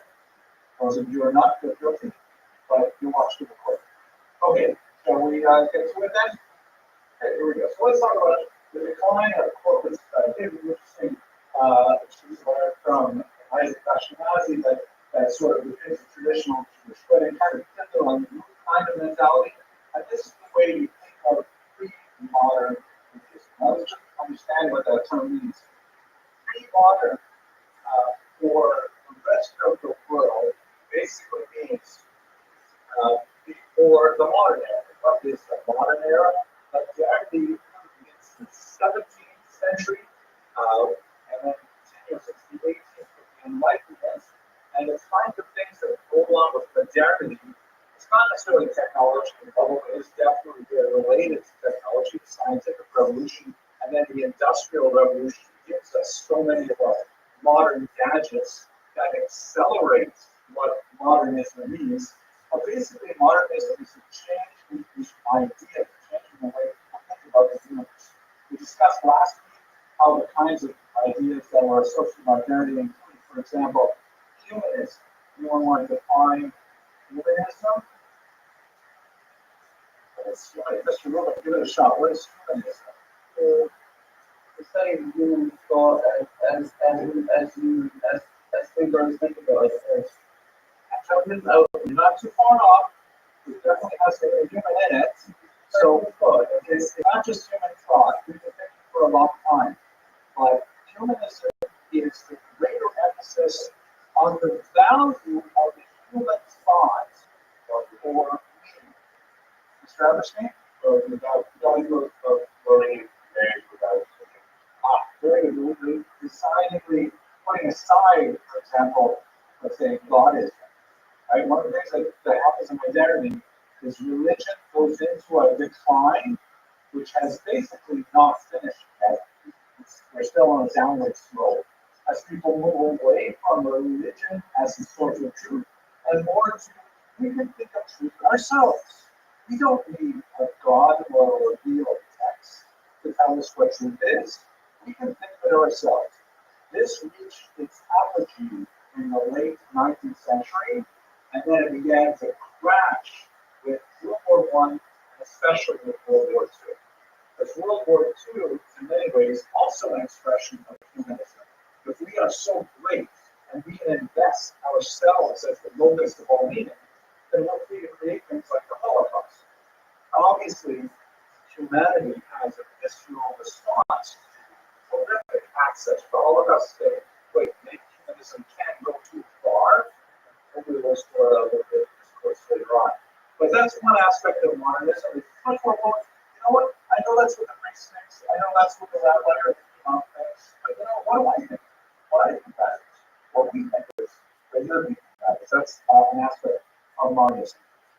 Globalism is also really important. Globalism, because again, modernity is connected with the discovery of the new world, the expansion of trade networks, the expansion of the tremendous amount of material wealth that is afforded by the new products coming from the new world. Discovery of potatoes, for example, creates a whole new population explosion because people like, the reliable food to eat until it's not reliable, they would like. But nevertheless, globalism, the idea that there are like other cultures that have existed for thousands of years that have nothing to do with the Western culture. It is like so many aspects of modernism that are relevant in the larger scope. If we focus on Jews specifically, one of two things. The first is to bear in mind that modernism for Jews comes about 100 years later than the rest of Europe. We kind of like catch up to it later. And when we absorb it, the rest of the world is already deeply enlightened, so it melts with us a lot. Its principal effect on Jews is political. Meaning we say, hey, wait a second. Up until now, we have accepted a second-class status in our European homes, largely because let's say, imposed on us, but also because it's intrinsically part of our belief structure, right? The whole idea of dullis, of exile, as a punishment for our sins, means that, the way we're treated by the non-Jewish world, we don't like it, it's awful, but we have to accept it, because that is, ultimately, if they because of because of our many sins. That's the way we are. But modernism and Jews began saying, wait a second, we don't have to necessarily accept this. We could rebel against this. We could argue against this. And ultimately, they were successful, although often at a big cost. It's also important to note that related to these changes that are happening in politics is the end of the corporate nature of Jewish society. You remember when we talked about the Kabbalah, we talked about the relationship of the Jews as Servi or Amarai Regis, the servants of the royal chamber. That only worked because the king and the government dealt with us as a solid block. That we were all the Jews. That we weren't individual citizens of a given country, we were part of the Jewish bloc, which is really great for reinforcing our communal identity and our in-group adhesion. But if that begins to erode, which it eventually did, it fell apart with the French Revolution, and all of a sudden Jews say, well, wait a second, I don't have to affiliate with the entire group. I can simply do my own thing. I can call myself a Jew, but not affiliated with Jews. I don't have to go to shul. I don't have to keep kosher. I don't have to do all these things. And so this begins a massive phenomenon of assimilation that is the dominant one in America today. More than half of all marriages that take place involving a Jew in North America also involve a non-Jew. And amazingly, it is mind-boggling after so many thousands of years, but we are actually assimilating ourselves out of existence at a far faster rate than even Hitler could have imagined. So we are dealing with some serious challenges that are deriving from this period. Now, corporate society did give us some serious disabilities. We couldn't choose where we lived, for example. We could be kicked out of our homes at any time. Who we were married to was often a challenge. In Austria-Hungary, for example, they passed these awful laws called familias laws, in which only the oldest male child could get married. I should say like that. The oldest male would be allowed to marry. Obviously, he could marry only one wife. So the rules do not apply to them, as they were not considered legal agents for the most part. But the state, a non-Jewish state, in an attempt, or rather, attempt to control the Jewish population growth, said only one male in a Jewish family is allowed to marry and obviously have another family. The rest of the men, well, they're on their own. That's why you have, for example, a huge onrush of German Jews who immigrated to America in the 1840s because they weren't allowed to have families for the state law. Education, of course, was limited. Jews couldn't go to higher education, things like that, universities and so on. Really tight restrictions. There's only a couple of universities in Europe that are allowing Jews to study at a higher level, and they're primarily trained doctors. Some humiliating things like oaths, like if Jews were brought to court, they were required to take this really, invasive and humiliating promise. They had to do things like stand on a pig skin with their chest bare, holding onto a sacred Torah, and saying they promised not to lie in court because Jews would be assumed not to tell the truth. So therefore, this oath called the Mori of the Jewish oath is important. These are the kind of things that would go with pre-modern society, but again, state governments is a group, and we make laws for the entire group. Frequently discriminatory laws that were increasingly difficult for Jews to bear as modernism was marching forward and a lot more opportunities for them. Is this a good question? Okay, good. So Jews began to threat with this because, again, Jews are illiterate. Jews are beginning to read the ideas that are circulating. Most of them are not reading German, French, English, where these ideas are circulating, but it just takes one Jew to read it and translate it into Yiddish or into Hebrew, and these ideas begin to circular on use, and they walk. So we see great changes happening in the Enlightenment, which is the late 1700s. That's when you see the beginning of the Haskalah. We spoke about both Spanish and last week. Let's see how it was played out politically. So, of course, in the United States, in the typical United States kind of industry we look at, it happens fairly abruptly. Like Jews were considered non-Protestants. And when we talk about religion in America, which religion was really the problematic one for the early Orientals?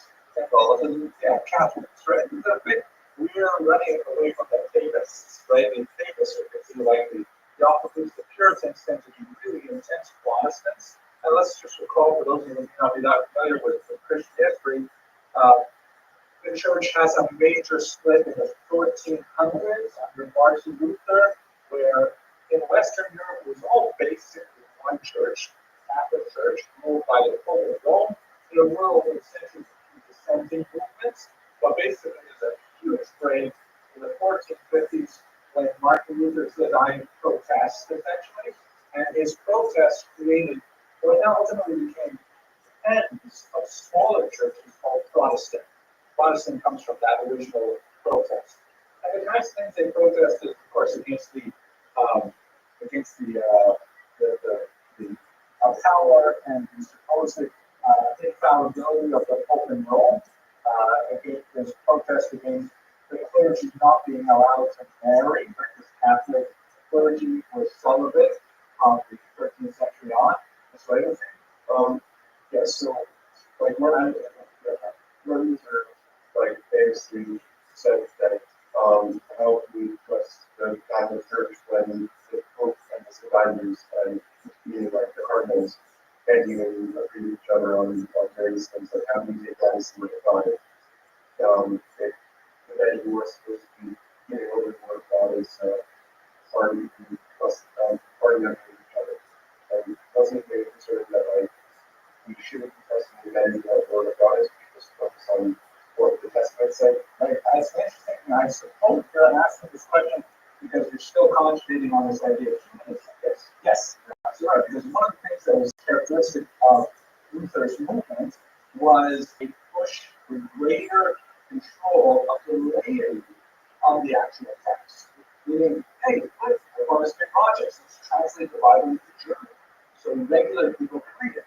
If everybody can read it, and everybody can interpret it. We're not dependent on priests to tell us what it means. So ironically, this movement was related to this overall trend of humanism that emerges from the Renaissance. Very good point. So that to stay where we are now with Jews, the Jews were like, they're not Protestants, but we were majority white. And let's also bear in mind that in America, without a doubt, the greatest social scene is racial, non-religious. Originally, there definitely was more religious content to it, but it was the post-Civil War era issues of what do we do with the former African American slaves? What do we do with them? Now, that's, of course, an issue that resonates to the present day. Even the Trump presidency is a very big deal with how we deal with issues like affirmative action, DEI, and so on. So the Jews were like almost white. What does that mean, almost white? White from the whole thing in the way. Okay, white supremacists would not consider us white, right? They would consider us like fake whites, right? Like pretend to be white to get ahead. That's just right. So the same way in Europe, the Jews have almost all the rights to Christian, but like most people. Very good. So there's kind of like a social degradation associated with Jews, and it's like quasi-racial in nature. But it's hard to deny the fact that most Ashkenazi Jews have the same external and spiritual appearance, especially if they're not visibly Jewish in their dress. They look like white people. So therefore, we can like sort of like grandfather them. If our main problem is with black people, and the Jews are kind of like just the line of the future. Yes, I mean, I remember the first people that saw discovered Europe was Columbus and like Spanish. Yeah, those were I guess like Spanish Jews are as far as so when they be generally darker than you were absolutely right. Mr. Vasilevsky, the point is that race is not really about color. It's really a social construct that more or less corresponds to, complexion to a degree, but not enough to make a real difference. What is in my own family, I have a daughter. When people see her, they say, and she has the same thing as my mother, so my grandmother. People say to her, "What are you, Hispanic?" And you get this again, right? Yeah, it's like it's a thing. But if you identify one way, you can often quote unquote pass for other colors.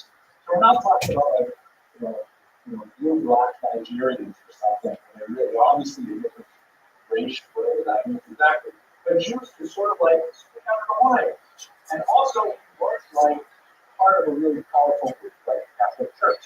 Of course, a different agenda, so we're less trying to America. And what that means is that when they actually read rules, Jews think that but I think we actually Mexican so my Jewish translator. Yeah, so I said on this, right? Okay, so what happened in America?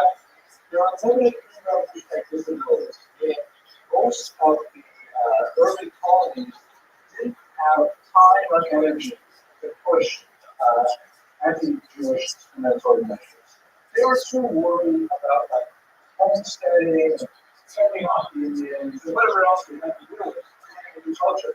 It was just too far from the center for any issues to really be carried over to the Americans. There were small issues.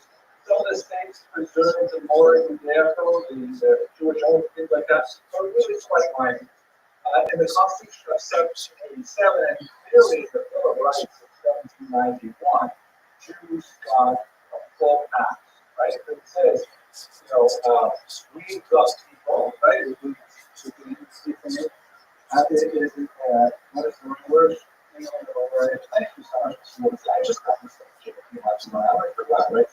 In order to right to right that I want life, liberty, and happiness. Pursue the happiness. That's terrible. I should be lying to this. I'll pick where my kids. I already have my passport. But these are nothing like all Americans. All Americans. It's true they didn't actually mean it because they didn't mean African American men at the time, but Jews sort of squeezed in under there. So we didn't have such a big deal in America. So it's not like we were formally vaccinated. We just never got around to discriminating against us. And by the time they put stuff into law, it was over. In some ways, we still have issues in New Hampshire until 1877. There was still a ban on mosquitoes. We have some issues in Pennsylvania. Basically, in America, this is an unusual country. We do experiment and benefit from it. What we're going to focus today, really important, is in France. England, I will mention very quickly, though, it has an unusual passage because Jews really made huge progress in England, which was a Protestant country. Remember, King Henry VIII was unhappy with the status of British Catholic divorce law, and so therefore he essentially said, we're going to create a new religion here. We're going to call it the Anglican Church, right? The English Church. And it will be basically the same as Catholic Catholicism, except for divorce, right? And that was useful for them. Catholics do not recognize divorce. They do recognize something called annulment, or you the model of the gospel conclusion, for example. I don't want to say it's the same thing. There's no divorce policy, but there is such a concept of annulling a marriage from the beginning, not an issue. So that's what the English church did. And that it was not nearly as rich as Catholic Church, vis-a-vis Jews. However, Jews were technically were called, not even formally admitted into England.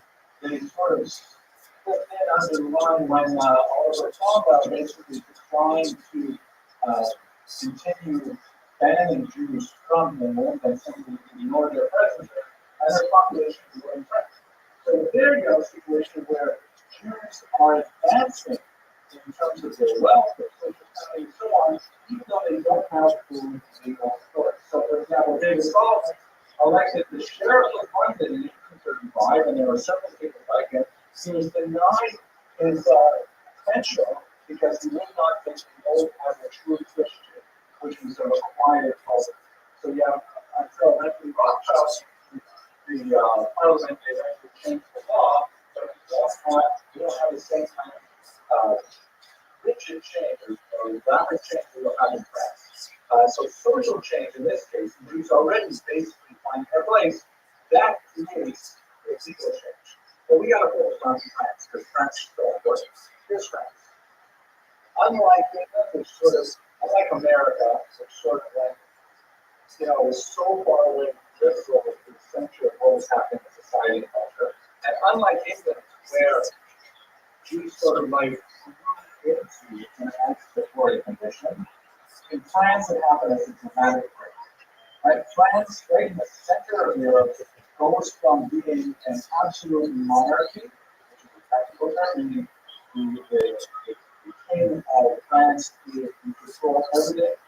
So Paratine level, theoretically, you recall what one of the kings, I think was the Rothschild, something like that, après moi, after me, meaning nothing will be applicable action.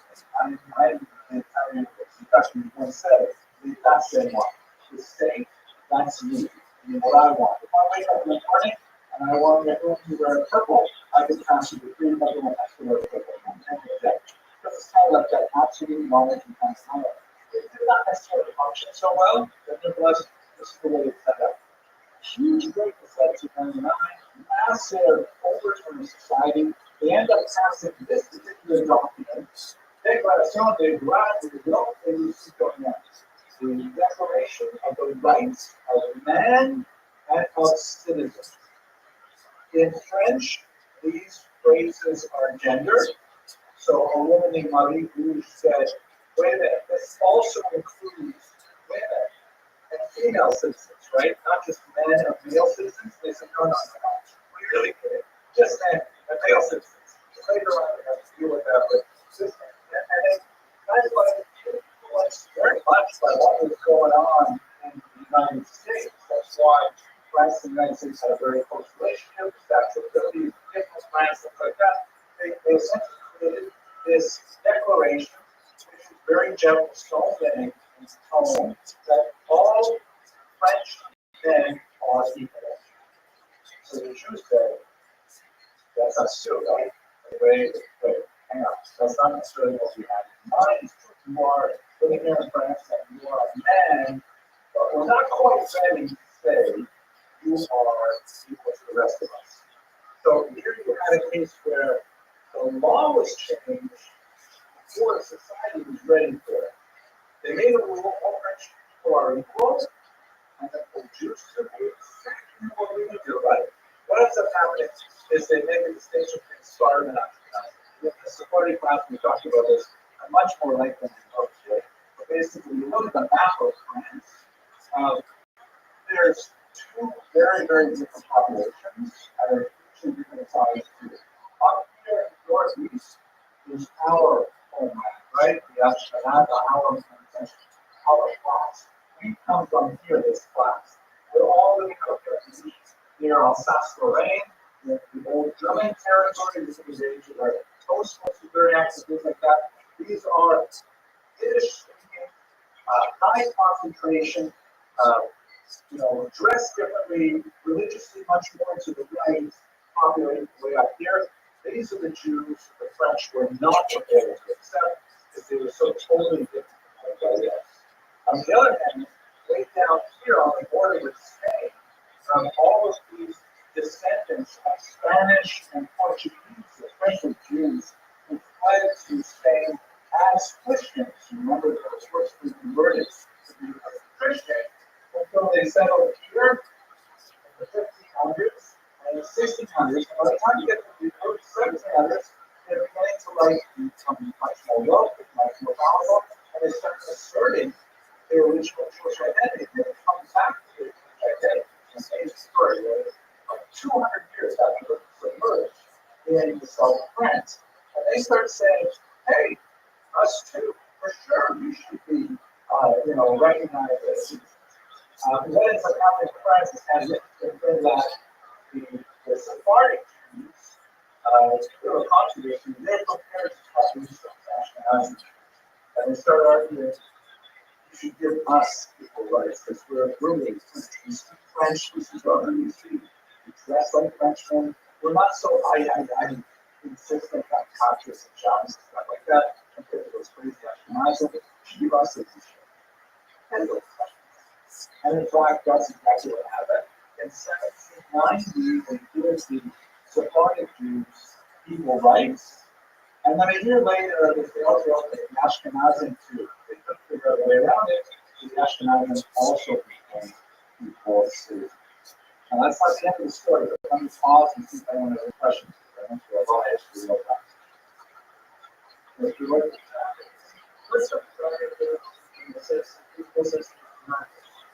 Excellent. So the primary between a citizen and a non-citizen, a pre-modern corporate member of society is whether the state would interact with you as an individual or as part of a group. So in pre-modern society, before the people were citizens of the country, you would fit into a larger caste, either the caste of the Jew, and so you were subject to all the restrictions and had all the privileges where they were of being Jewish. That's distinct from the peasants. The peasants had different rights, different restrictions, different privileges, different responsibilities. When the clergy or the nobility, you had no freedom to kind of break out of that group unless you were able to join another caste, like for example, by converting to Christianity and becoming a member of the clergy.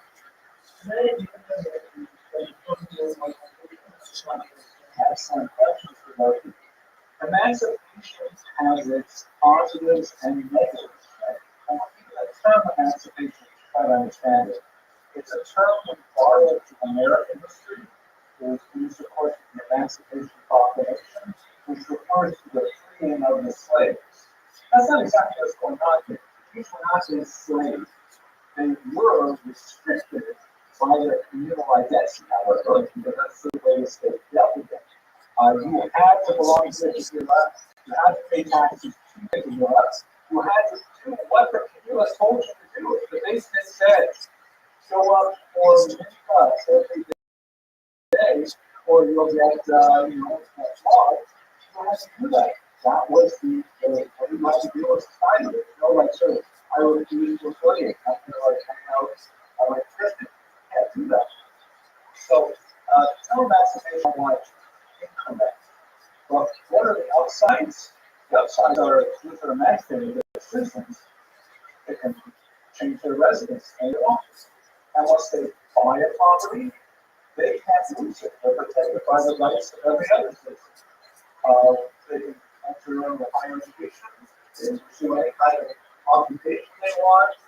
They're not bound by whatever rules that apply to the group that the society sets to them. So those are big pluses. The negatives are the big thing in particular of these is that the big thing no longer has the power to enforce the conformity. The big thing no longer has the power to keep Jews together. And if you throw away, you become a separate nation. Yes, Mr. Ariente? Go ahead. Us to read the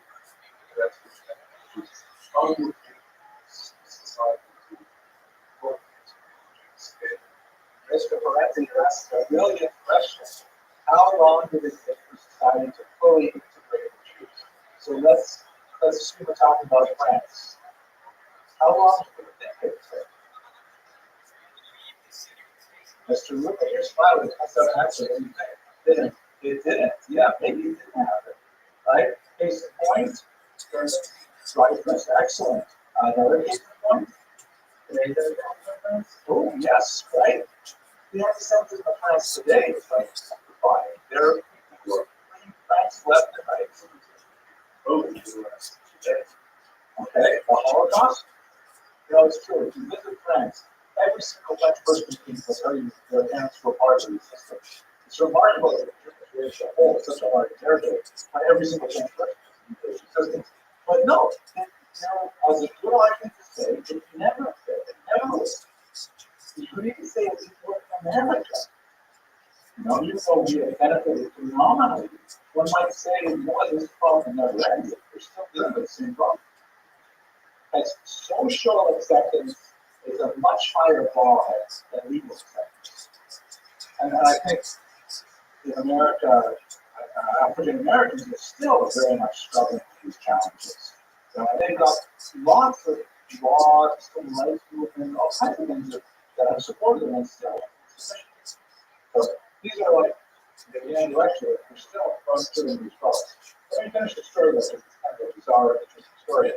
So fast forward for 25 years, the Napoleon is now in charge. This revolution in France did not go smoothly. You had like pendulum shifting between radicalism and back to conservatism as they try to work through this massive change from the king to a democratic system. And a lot of non-Jews from the Northeast were complaining to Napoleon, saying, Napoleon, you have got to roll this emancipation thing back. The Jews are just taking over. They are creating monopolies. They are undercutting non-Jewish businesses. They're finding all kinds of ways that they're succeeding and we're not. Jews were obviously able to take advantage of the opportunities that emancipation afforded them, and they just shot ahead like a spring that's like wound really tightly when they suddenly have the opportunity to just, explode with creativity and innovation and things like that. And they're also used to like taking advantage of their organizational closeness to be able to collaborate and to benefit themselves, not necessarily to the benefit of society as a whole, but certainly to their own benefit. So they complain to Napoleon, we're being run out of business because we're doing things so much cheaper, faster than we can. They're like the Walmart of Alsace Lorraine, we can't compete with them. So Napoleon says, well, maybe we should rethink this. How can we ask the Jews how they feel about being French? Well, who do we ask? Who's in charge of the Jews? They say, well, they don't actually have a central body, but they used to have this thing called the Sanhedrin, right, which was way back in ancient times. And this is a court of 70 judges, and they would decide all important things. Oh, no problem, let us bring back the Sanhedrin. And typically, Napoleonic kind of rule, he gathers together representatives from all over the Napoleonic Empire, which would be not only France this time, but big chunk of Austria, Italy, and so on. He takes them all to Paris to say, guys, I have some really important questions for you that will have a lot to say about how we relate to France. So the Sanhedrin got together in 1806. This was its head. He was actually a very well-known Calcutta. That was the time. You can see he has this amazing hat. I would love to have a hat like this. It was apparently crafted for him in honor of the Sanhedrin itself. And the dromedary upstairs representing 2 tablets of the law. So anyway, it is definitely very cool. So he heads up this pursuit of chaos of definitely all across the spectrum. A lot of them are masculine, a lot of them are not showing territorial mitzvahs, but they want to very, very invested in society and aspiration. And Napoleon speaks for them and says, I got 12 questions for you. This was not actually the Sanhedrin. It was predecessor, which is called the Accepted Notables. But here are the 12 questions that he asked. By looking at the questions, you can probably imagine the answers. Here we go. Question number 1. Are Jews allowed to practice polygamy? Are Jews allowed to have more than one wife? Thank you, Mr. Gladstone. You're correct. They're not. But only since Suzanne and Potato American, right? But still, one of the only pair of polygamy for all this. Why is that his first question? At the time, they were very interested in coming up that were starting the polygamy and were worried to be like that, and the woman's matter. Okay, good question. There are other groups, but is that really, is this a big deal? I'm worried about women's engagement rights. On American form, they asked her in the photo, okay, but they're Americans, of course, and then still were what is it? I got you said two out of the back, it's people out the back.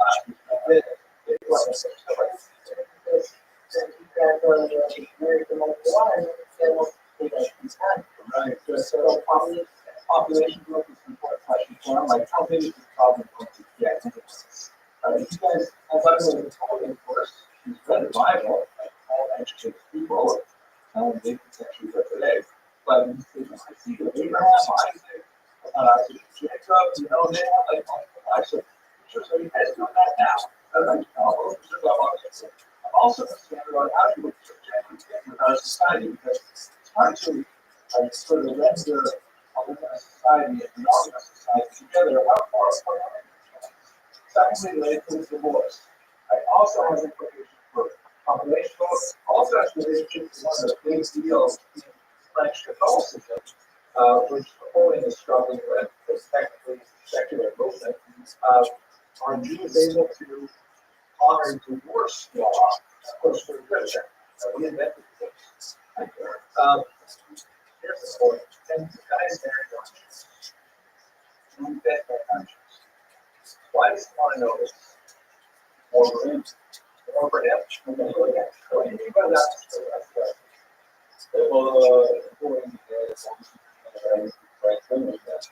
Then what's going to happen to the Jewish people?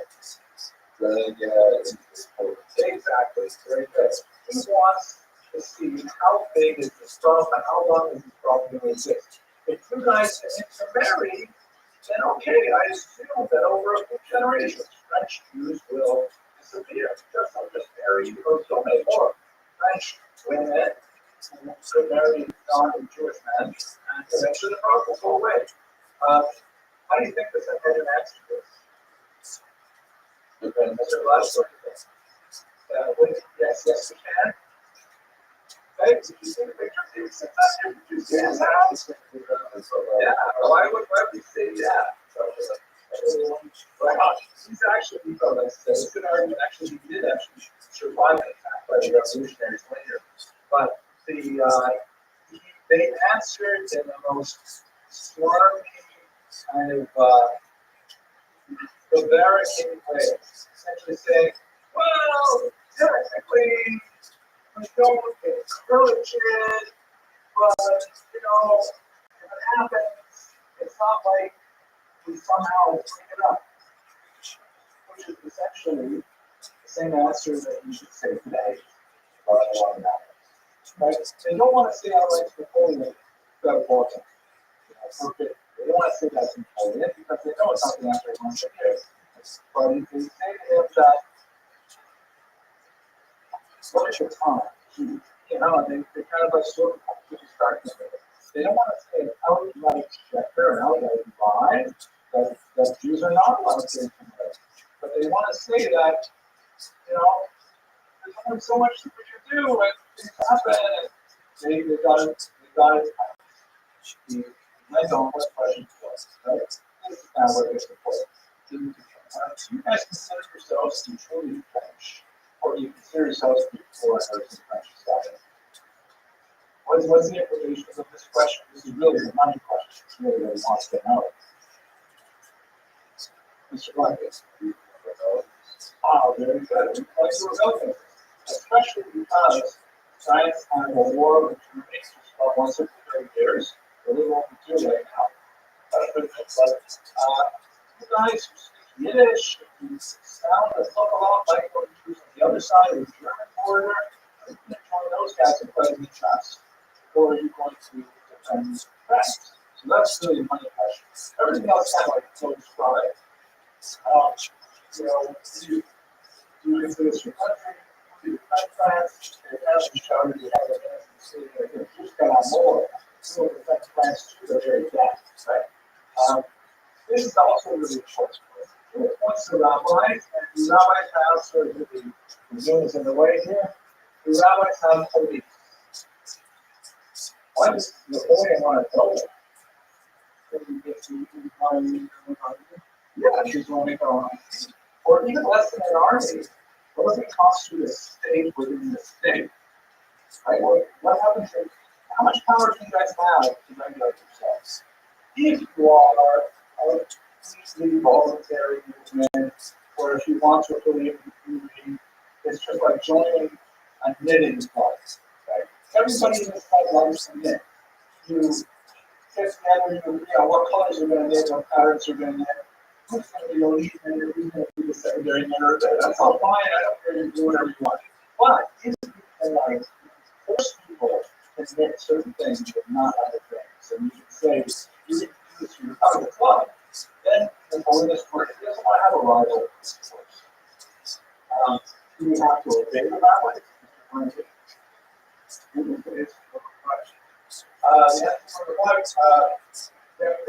They want to say there is no double standard for punishment.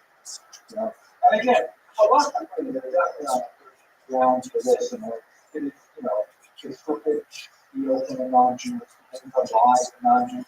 There are exceptions for saving life and things like that, but this is not a hard one to answer. We know what the opponent wants to do.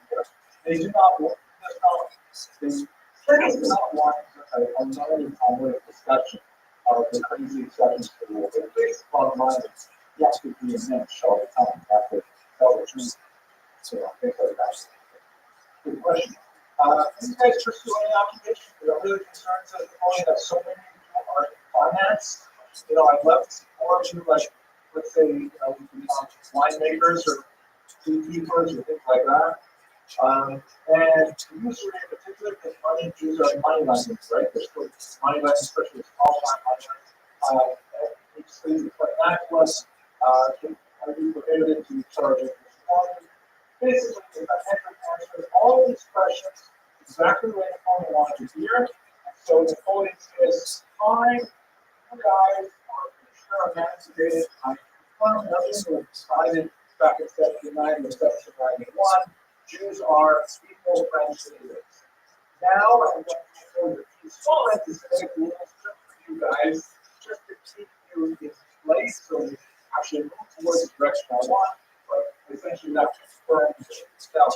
One of the things that they do also in France, which is different from what they've done in America and elsewhere, not that unrelated to what they do today, is he said, okay, I want to take over your synagogues the same way you run the Catholic Church and the Protestant churches here in France, where that all synagogues have to belong to a single organization called the Church of God, and there's a chief rabbi, and all their salaries come from tax dollars from the state.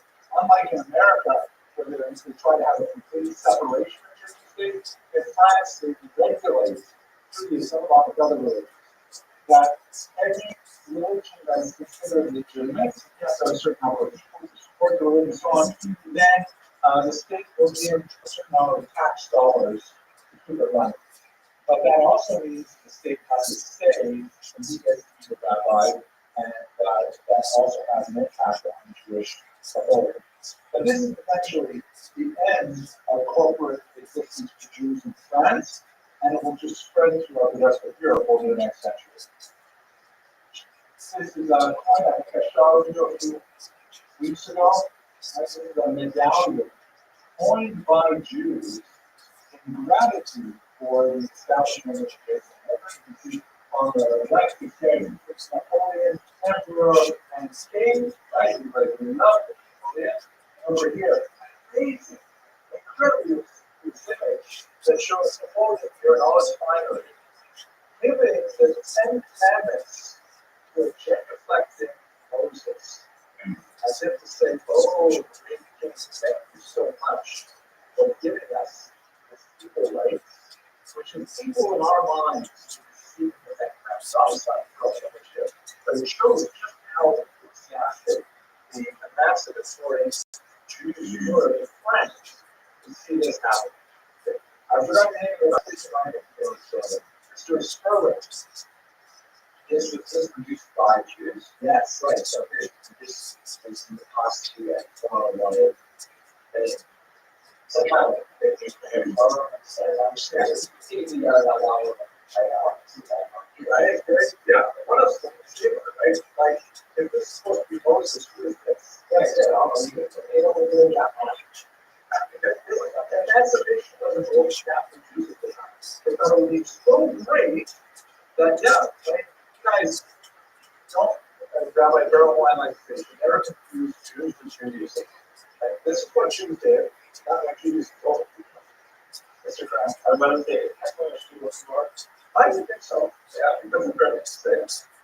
That's why I showed to you, right? But I want you guys to appreciate, oh my gosh, you know, people were so ridiculous, so desperate for emancipation that they didn't do things like this. It shows how far down they went. But we're still legal. Mr. Rabbi, do you have a question? Okay, so let's go find some more. Now, it went crazy after that. So also remember that the French Revolution went on, and there were a lot of other things that happened during the time that we're not going to cover here, but I want to try out to the White era and France. It took them really about 60 years before the revolution finally sort of calmed down. As a pendulum effect between conservatism, reaction, and radicalism. And what's so far, the church happened thoughts, but in the revolution era, they actually tried to change time itself. Something unusual about this particular clock face from the revolution era.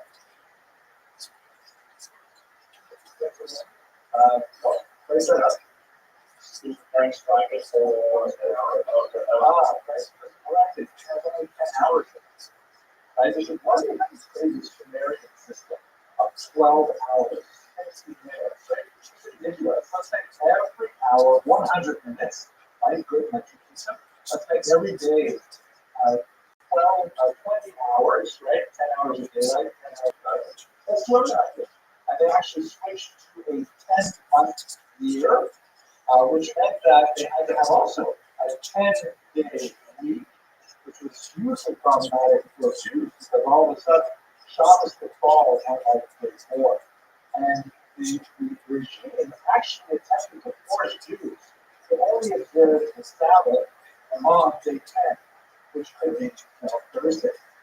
And this, Jews would evolve all kinds of ways to try and keep Shabbos when it was not the 10th day. Luckily, this did not last very long, but it was an absolutely crazy day. Very much to eventually contract. So, 24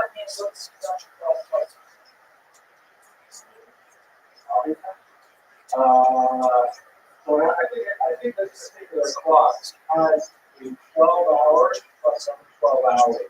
That means there's two 12-hour days like on top of it. They have the full time with the noon time. I'm not going to use a lot of things on the side there because I want to take you to 1881 first. With permission, let's talk about this period here. Now we want to go to another hugely important area. So I want to move so far when we talk about France, the France was sort of a leading edge of emancipation. So now we got to go to Russia, which I like as by far the largest chunk of Jewish population in the world. The bulk of world Jewry, probably about 2/5 of world Jewry, was located in Eastern Europe by the time we get to the 1900s, and they're overwhelmingly African. Sephardic Jews are a much smaller portion of world Jewry at that time. We talked in the previous class about how Jews got there, and they got mapped all this stuff. They used this lecture as a context, and I'm going to jump ahead to this. Here we go. So, big thing happens in the 1880s. There is in 1881, the ruler of Russia, which has not gone through any of this emancipation stuff. There were some changes in the rule of how Jews were treated under Catherine the Great in the 1760s, especially when she took over Poland in the 1770s.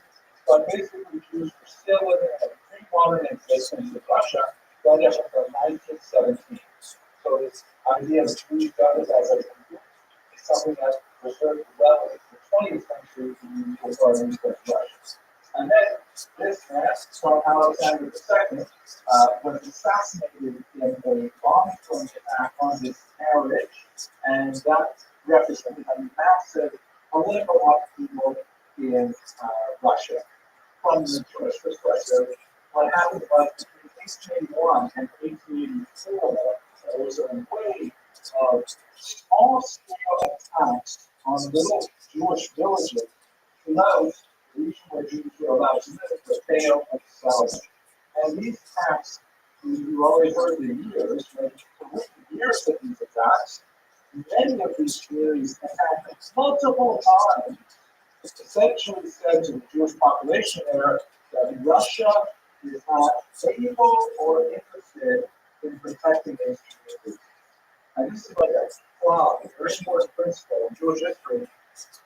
You know, you worry about anti-Semitism from the right, you worry about anti-Semitism from the left, but our worst enemy is anarchy. Jews fear anarchy more than anything else because anarchy represents the breakdown of the law, and since we are a minority, we are the most defenseless when there is no strong government. Even if the government is mildly anti-Semitic, mildly discriminatory, that's actually way better than a government that has no power at all. So that's what's actually happening in Russia at this time.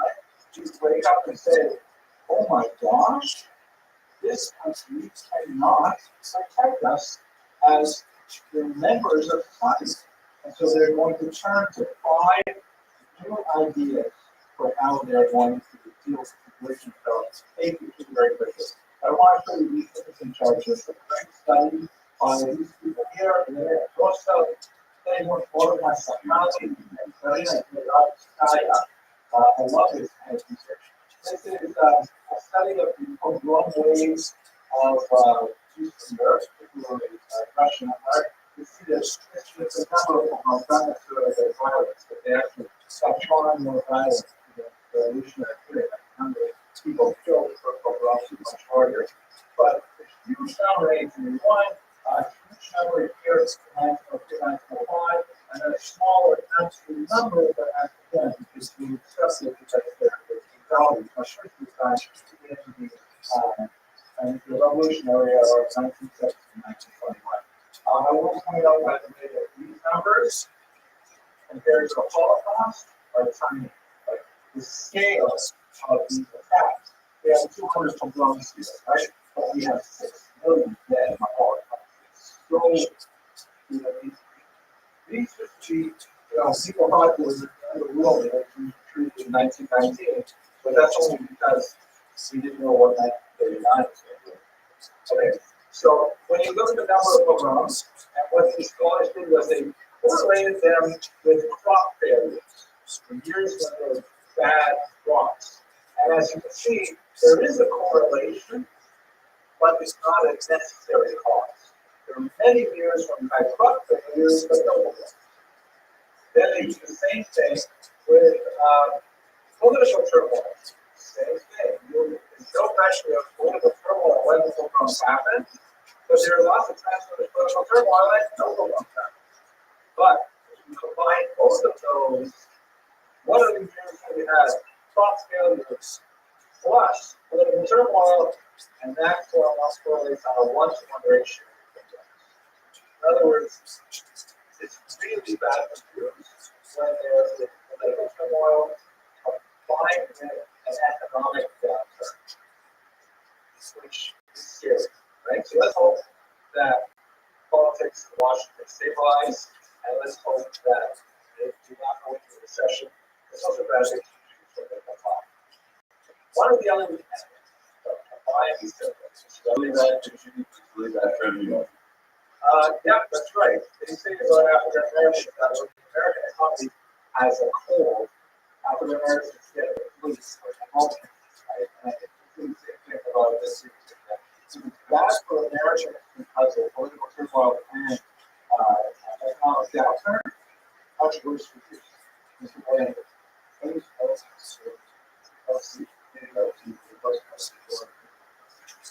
goodness.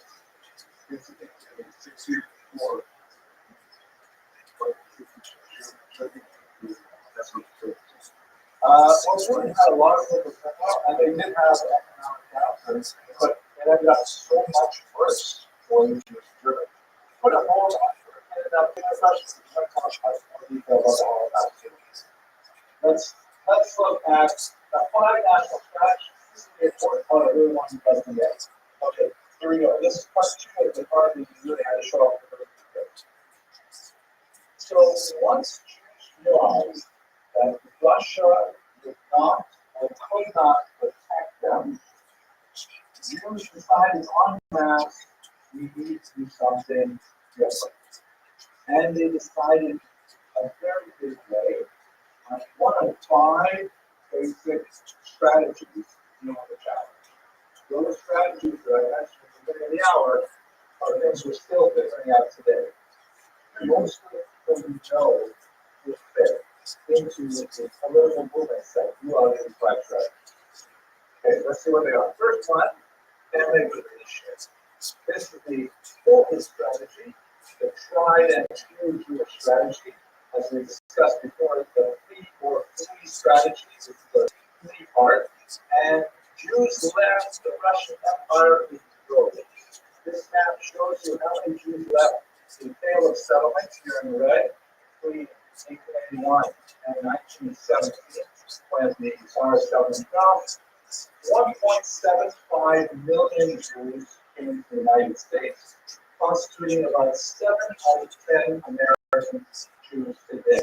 Chances are, just for fun, how many of your ancestors, how many of you have ancestors who were included in this big migration to the United States? Okay, so yeah, we're looking at about 6 out of 10 here. I myself am part of this enlightened group because all my ancestors went to Canada and they had much better health insurance, but that was a joke. So, yeah. There was actually, we had microphones not picking up, but it was like chugging laughter at this point. But Jews say, okay, Russia's not working out, let's leave. Jews have been doing this for centuries upon centuries. If the environment is negative, they will actually transport themselves. What is different about this particular migration is that unlike India's migrations, is huge in scope, perhaps more significant, it was flying in the face of a lot of the benefits. Many great rabbis said, do not go to America. It's not to go to Medina, it would be straight to Medina. It's a non-kosher land, you're not going to be able to find day schools, you're not going to be able to find any kosher Chinese restaurants. You cannot go to America, but the Jews like nevertheless. Interesting studies of the ages of immigrants, whether you're married, not married, things like that, indicate that many of the Jews who stay here in this movement were actually rebel, but they were like, and go on for their Mr. Masinowski. The all the way to the first I guess I'm telling you that Egypt was not a very meaningful Oh, basically, there are a few places where borders were very different.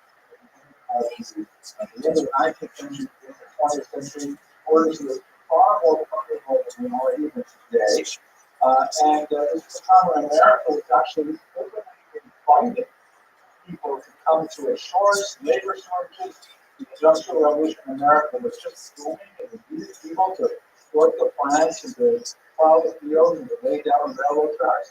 And so all you have to do is basically save up enough money for a passage, one-way passage from Hamburg or from England, and you pay their rate costs. You know, and they came and just said, here I am. Follow up questions. So yeah, I'm going to notice the just went all the way down to Africa and it's like Egypt. So excellent question. I mean, I'm not exactly right. There's for a lot of these concentrations.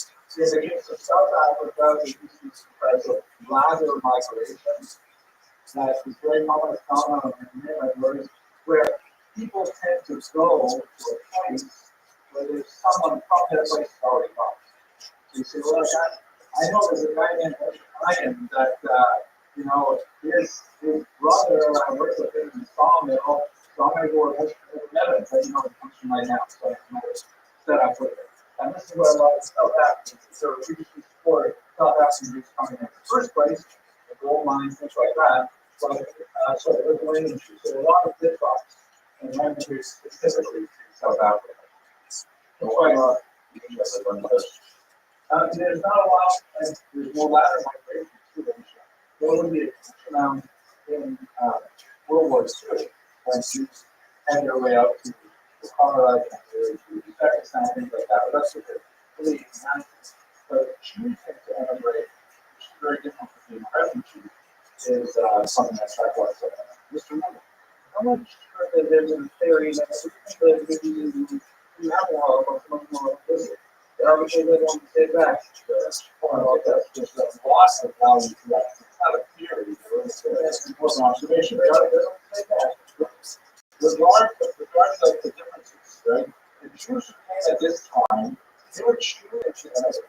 They were frequently disobeying their rabbis, frequently disobeying their parents, and they're saying, you know, I don't care. I'm going to set up my own America, and I will remake myself.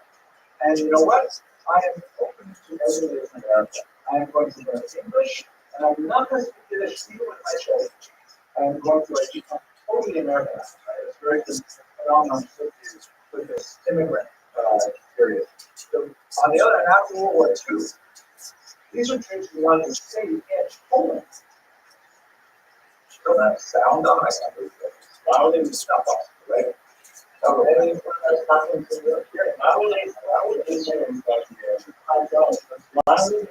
I can understand you guys like to speak social media and pass off of what's wrong, but play a video and sound you go to the top. All right, so I don't think we'll go back to this place. That's the all I do there. Exactly. That's why they post World War II, right? Yeah, post World War II. I mean, they come back to this town in Poland.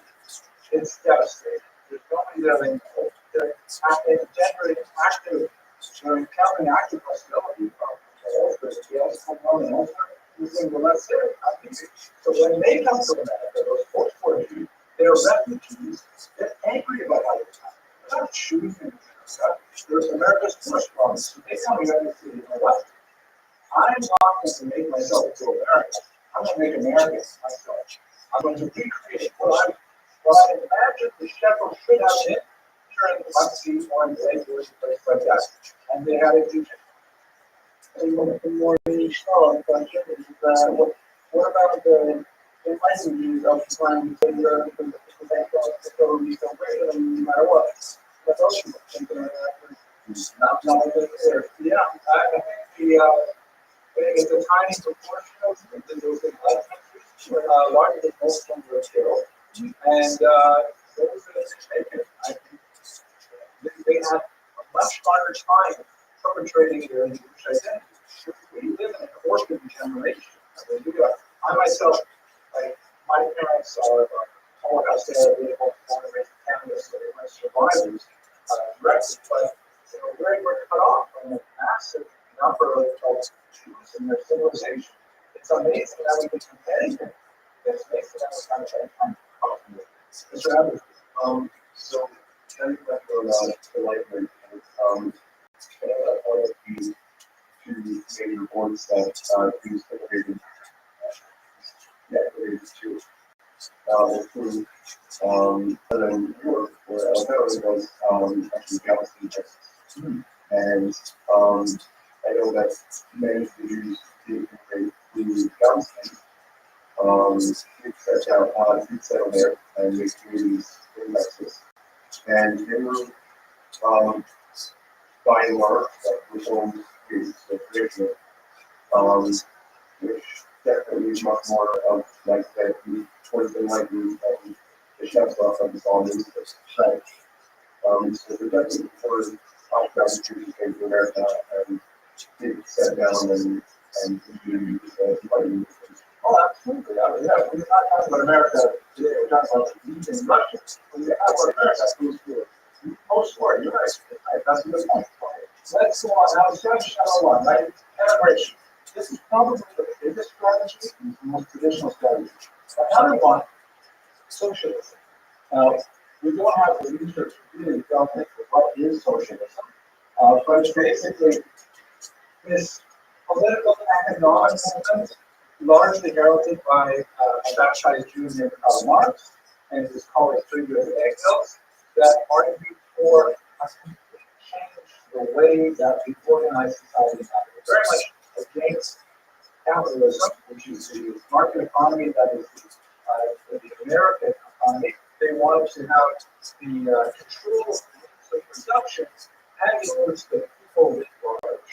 So I'm not going to go into detail of what it is, but what it does mean is a fundamental reversal of basic economic structures in society.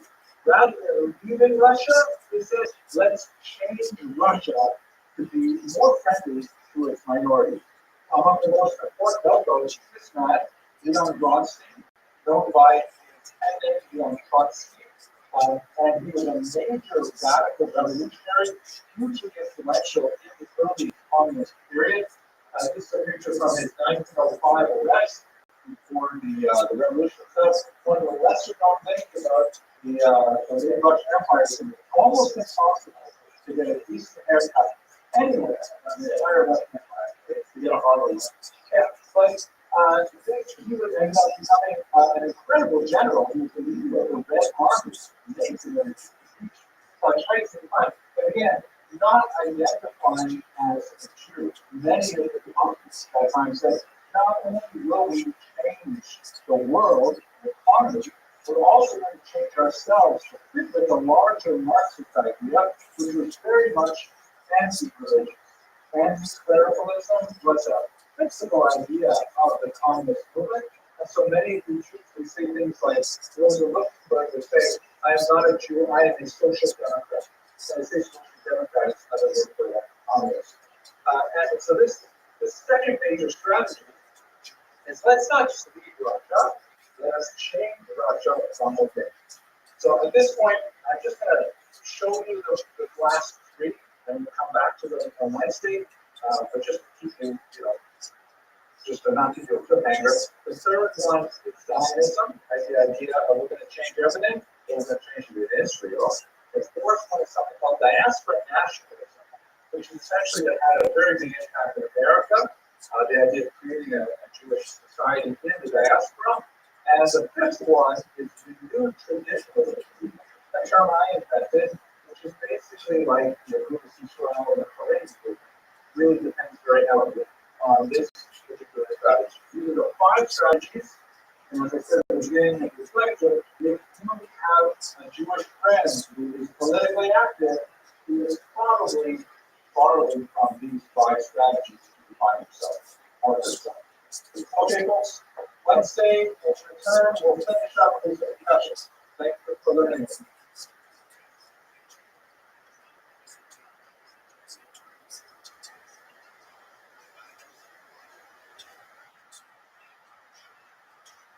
All right, we have some great things, like this is, gentlemen, this is the material that's going to change your life. Because when you understand this, you will know everything that is important about life. And Judaism, all that fast. What was it about the Atlantic? Yeah, for me. No, I think I say that's wrong. It has to be about reality, but how do we get to it? History, one of the history is like, it's really about how did we get here in the first place? You know, like you're driving along some kind of country road, and all of a sudden you look up and say, what is this place? But if you had, a map, or map is like a very large piece of that, so geographically represents what's on your screen and GPS. You say, now I know how I got here, and it explains why I messed up in this way or that way, and things like that. So we're going to start a discussion about Hakalah. And today we'll start the political emancipation as well, as the two issues are distinctly related. The term Hakalah is from Hebrew, this word scale, it means like to grow intelligent, right? And hold the long diamond spells from all my teachers, I gained wisdom, that's the Hakalah. And in translation, also a very important European term, a German term, called which means enlightenment. Enlightenment is a good translation. To make things clearer because they now have light in them. The Alferum as a movement predated the Haskalah by about 100 years. This is like an intellectual wave of ideas that washed over Europe, and it caught up with the Jews eventually, and the Jews started really loving it. The kinds of ideas that are in the Alferum include popular thought, like, why does the king get to be in charge of all of us? We should be in charge of us, right? So America, for example, was one of the Enlightenment experiments in popular sovereignty. The shift of the locus of veracity from revealed text to scientific inquiry. Really important sense. I did so well. Pulled up like that. What do I mean by that? If you want to know what was true in the year 1600, you would go ask your priest, your imam, your rabbi. They would tell you what was true, and that's the address for truth. I would go to my rabbi to what is true. I might say to my rabbi what is true. The Enlightenment, the Alferum, the Haskalah, shifted that away from, well, maybe the rabbi, the imam, the priest is not so accurate all the time, but these science guys, Newton, people like that, whoa, all of a sudden they're demonstrating things with, hypotheses and experiments. That's where truth is. So it's built on the earlier scientific revolution in a very big way. It's got change in politics, changes in the idea of where it's true, how to find out if something is true. And that obviously, the latter leads to us decline in overall religiosity. But of course, we are still on that slope downward. There will be occasional revivals, Europe-wide, America-wide, of like new religious energy from time to time for various reasons. They may explore some of them. But basically, since the Enlightenment, the Western world has been a downward slope when it comes to religious faith. Do we know why the first time history place yourself or not? This is the first time you even know people in the years. We have been thinking for ourselves for a very long time. It's just that we've decided, thinking on behalf of the human race, we've decided to sort of use a different set of variables to determine it. It's that question. No question. Those things happened a long time ago. Those go certainly all the way back in our tradition to, at the very least, the Mishnah. It goes all the way back in the Greek tradition to the Greek sophists, guys like Plato, Aristotle, guys like that. But they're all about questioning. The question is, which data sets do you use to question things? We use data sets. We say we've got this amazing source of truth. The Torah, here it is, it was revealed to us. That's my lust that God gave us this document. So of course that's where we're going to go for our truth. If, however, like in the Enlightenment, people begin to say, well, how do you know it wasn't revealed? If people lose confidence in the answers, they start saying maybe we should look a little bit more. It's a good question. That's more like a chase question.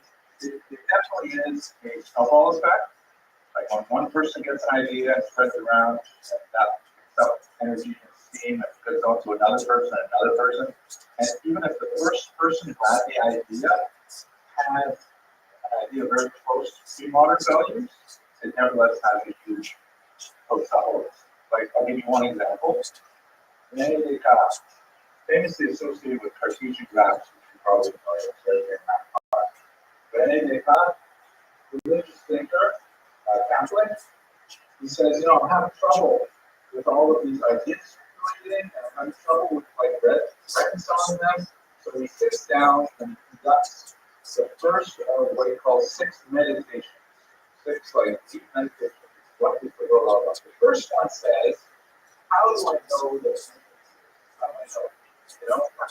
Maybe I am like a dream in this world. Are you going to have that solipsistic thought when you think, how do I know that I exist? Maybe I am actually dreaming that I exist. I know you guys probably never watched Star Trek. It's one of the great cultural achievements of the 20th century. It's a great episode where they have these rings floating in like glass beakers, and they imagine the entire world in their brains. Like I shouldn't say that. I know I'm recording this. But he says, how do I know the world exists? How do I know I'm not dreaming this? How do I know that some people being is not making me think I exist? He says, well, I do know this, that either the world exists the way I perceive it, or I am dreaming the world exists, or an evil genius is making me think the world exists, right? All those three things are possible. There's no other possible logical inference. But in each one of those, something is common. You know, Mr. Silver? Yes. It could be I exist, right? That's a famous phrase. So you don't there and so, right? I not really I think, I perceive, therefore I am. He says, wow, that's it. I have now figured out my first truth. This is the fulcrum upon which I will shape the universe. And I know this is true. I don't know if this label is real. I don't know if I'm dreaming this, but I do know why I exist. Because it's logically impossible for me not to exist. And from there he went on to say, well, how do I know that people exist? How do I know that God exists? How do I know that? And all those things, he solved them one after another. But as challenges, to answer your question directly, just asking the question of us, just suggesting maybe the world doesn't exist, maybe other things that we cherish do not exist. You're a loving marriage and say, oh, I don't really love my wife. Don't ask that question. Don't ask that question. As soon as you start asking that question, you are already in trouble. Don't ask that question. You either do or you don't. You either feel it or you don't. So don't start questioning it. If you look at it, you might find out it's not quite as solid as you think. Oh my gosh, marital advice. Unsolicited marital advice to a bunch of single guys. Okay, let's go to the third and show the other one.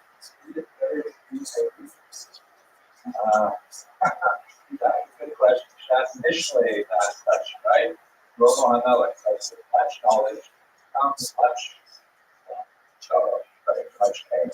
Better sometimes not to know. Like what do they say in English? You don't want to know how the sausage is made. Expression. I think the name of those things we like to. Yeah, okay, that's true. Let's guys just get it out. You don't want to get out. Doesn't actually. This is so cool. This is Ferrara, I believe, 1570. Earthquake in Ferrara is like a period that would kind of demonstrating the earthquake. Ferrara is a town in northern Italy, due to the population. It was the Rothschild is Ferrara. Interesting history. Anyways, earthquake in 1570. Flatness in town. Everybody runs out and cross a river. They live for 6 weeks in the field. For the population of town. Including among them is a guy named Rothschild, Jewish guy. It's sort of like an unprofessional academic. He makes his living as a proofreader. Right? This is the early years of printing. So he's reading lots of books because he's preparing manuscripts to the printed pages, stuff like that. But he's not like a professor or anything. He's a curious guy and he's read a lot of books. He goes out into the field from the rest of the town of Ferrara, and everybody is out there. And he finds that his campus, his tent, happens to be really close to a whole bunch of Christian monks where, their monasteries fell down, and so they're hanging out there. Nothing to do all day except, wait for the aftershocks to subside. So they start talking and learning, so to speak. And he discovers all kinds of cool things about Christianity, and he tells them all kinds of things about Judaism that he's never heard of. Like, for example, the whole letter of Aristeas, which is a document that discusses the writing of the Cardinal Students, that he learns all about it. And so, hey, it's got that whole thing too. And it's like, to the real monk. So after this is all over, he sort of has this brilliant insight. He says, you know what? Those monks are pretty cool. I actually really enjoyed conversation with them. I do not want to be a monk. I understand, for example, if they're celibate, that's really not for me. But I love all this stuff that they have to say about, reality and truth. And we had a great conversation. So he leans into the Rabbi statement statement, you should accept truth from anyone who says it. He had a Christian mom who clearly explains it for the stories of Jesus. And he ends up writing a really important book called May or May Not. Don't be confused that title has been used by many other authors as well for very different books.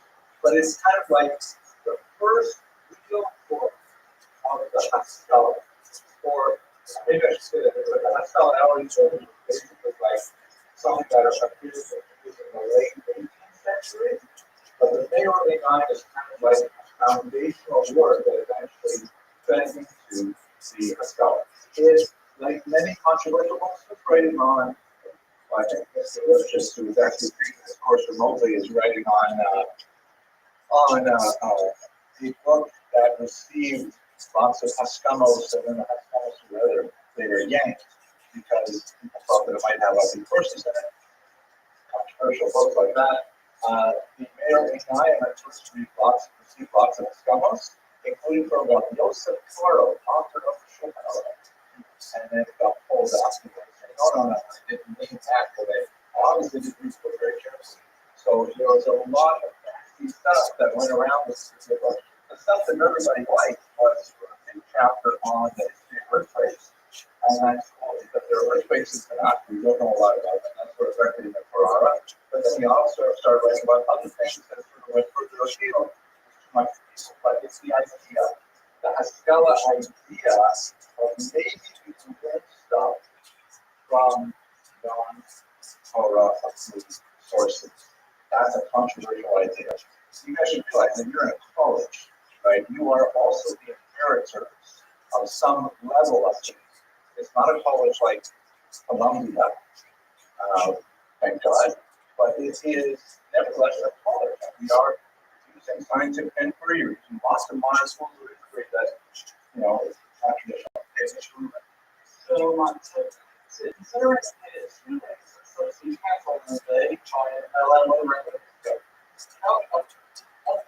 How divided was the forecast for them? It sounds like everyone being opposed and everyone else was controlled but everyone read it. So no, not everyone famous opposed him. Many famous people opposed him. But it's like the internet. I don't remember how I just Google it, but it's the internet. It's hard to hold back ideas, right? They start circulating, especially if they're accessible. Start being accessible, people start reading them. There are a lot of books like that come out over the next few centuries that are like really popular, and people think, well, this is fantastic, great, and then later someone picks up something and says, wait a second, it's not exactly what we want to say, and it becomes us. But it doesn't come up the right way. Mr. Blakey, and Mr.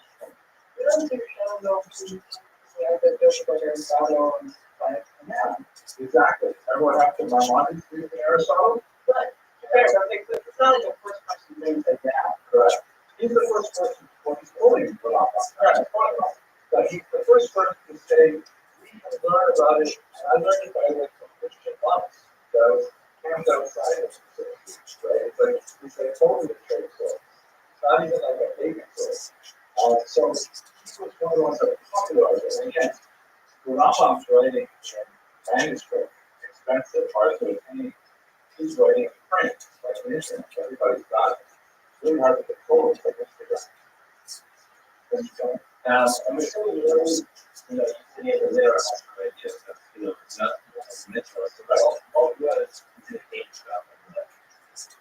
Well, more of a deep dive into that, but a lot of the issues have to do with the way science is interpreted and how we should reconcile passages in the Bible with 16th century science. That's probably where he got into most of it. It's a big, thick book, by the way.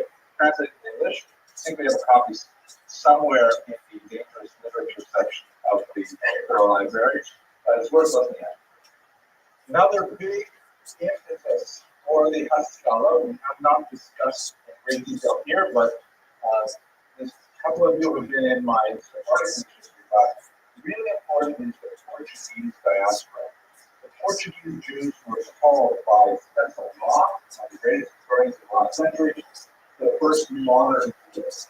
And by modern, he meant like Jews have a totally different output on life and are especially prepared to engage in code switching, identity switching, and to borrow from the secular world without feeling guilty about it.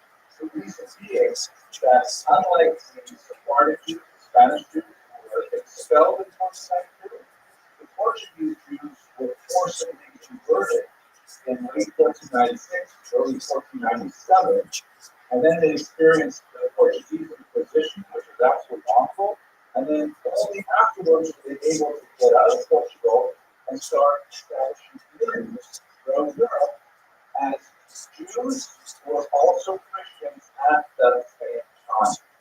Meaning, they were forced to become Christian, not that they got Christian driver's licenses. And they could do whatever they want, they could go to universities, they could take any job they want, they could take any job, any profession they want, they could live anywhere they want. They were Christians, and they were prepared to exploit their Christian identities, but still they wanted to retain their English at the same time. And so they had much less of an allergy to ideas that were otherwise pointed to, because they were already living, and they had done it for generations. Big difference.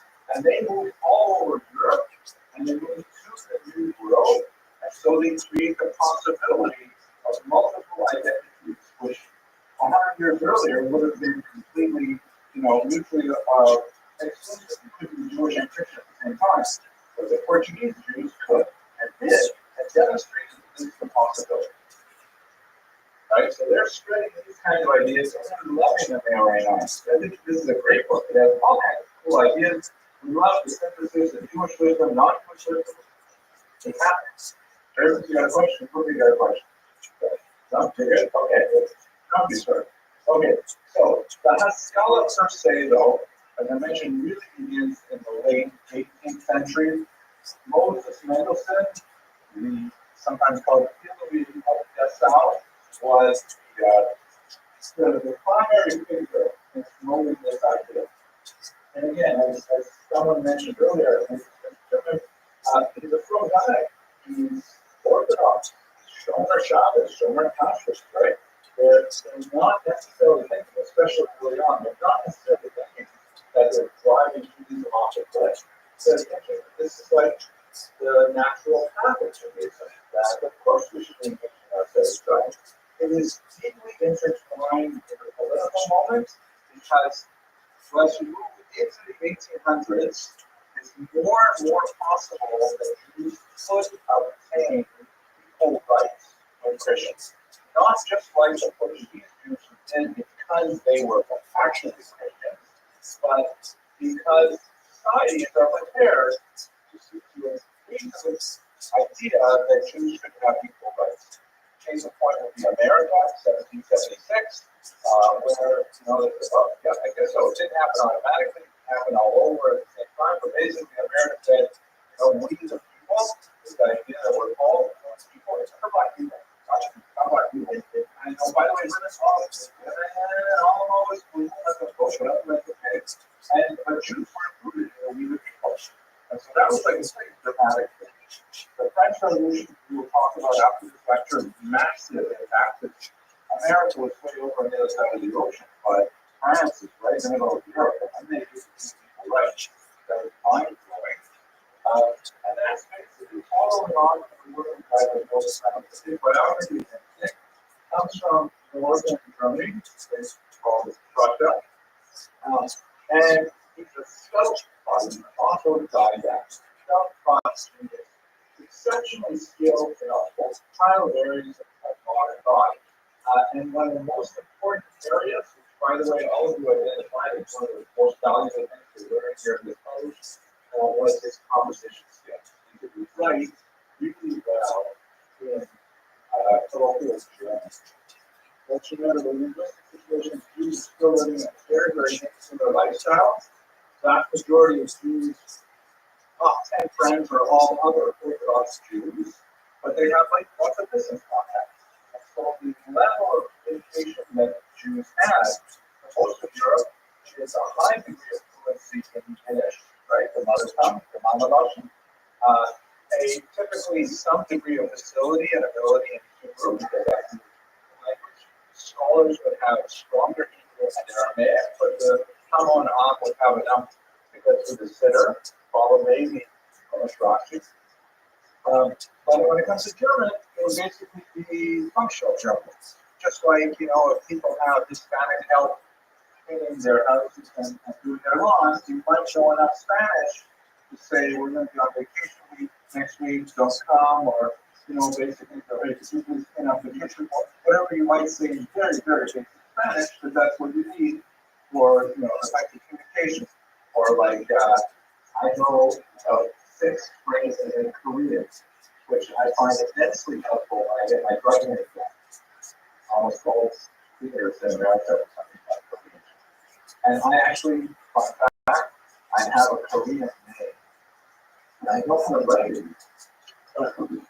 Do I have a marker here? I don't know what a marker is. Is it the word with a finger in it? Let him mark it in the drawer. I will show you my favorite Korean name. If I have my marker. Maybe I will not be able to reveal it. Why you might ask why you have a Korean name? But I'll tell you.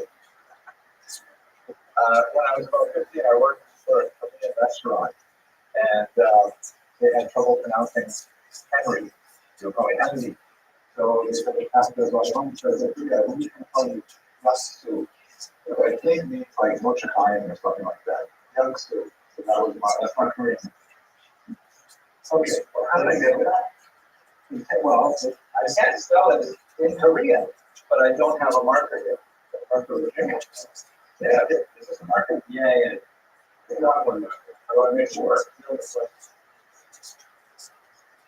Yeah, it's about the patch.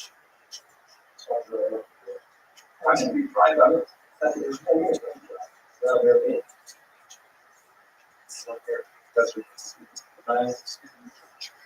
so if I write on here, we'll go on there. No. Sure. That then we will go.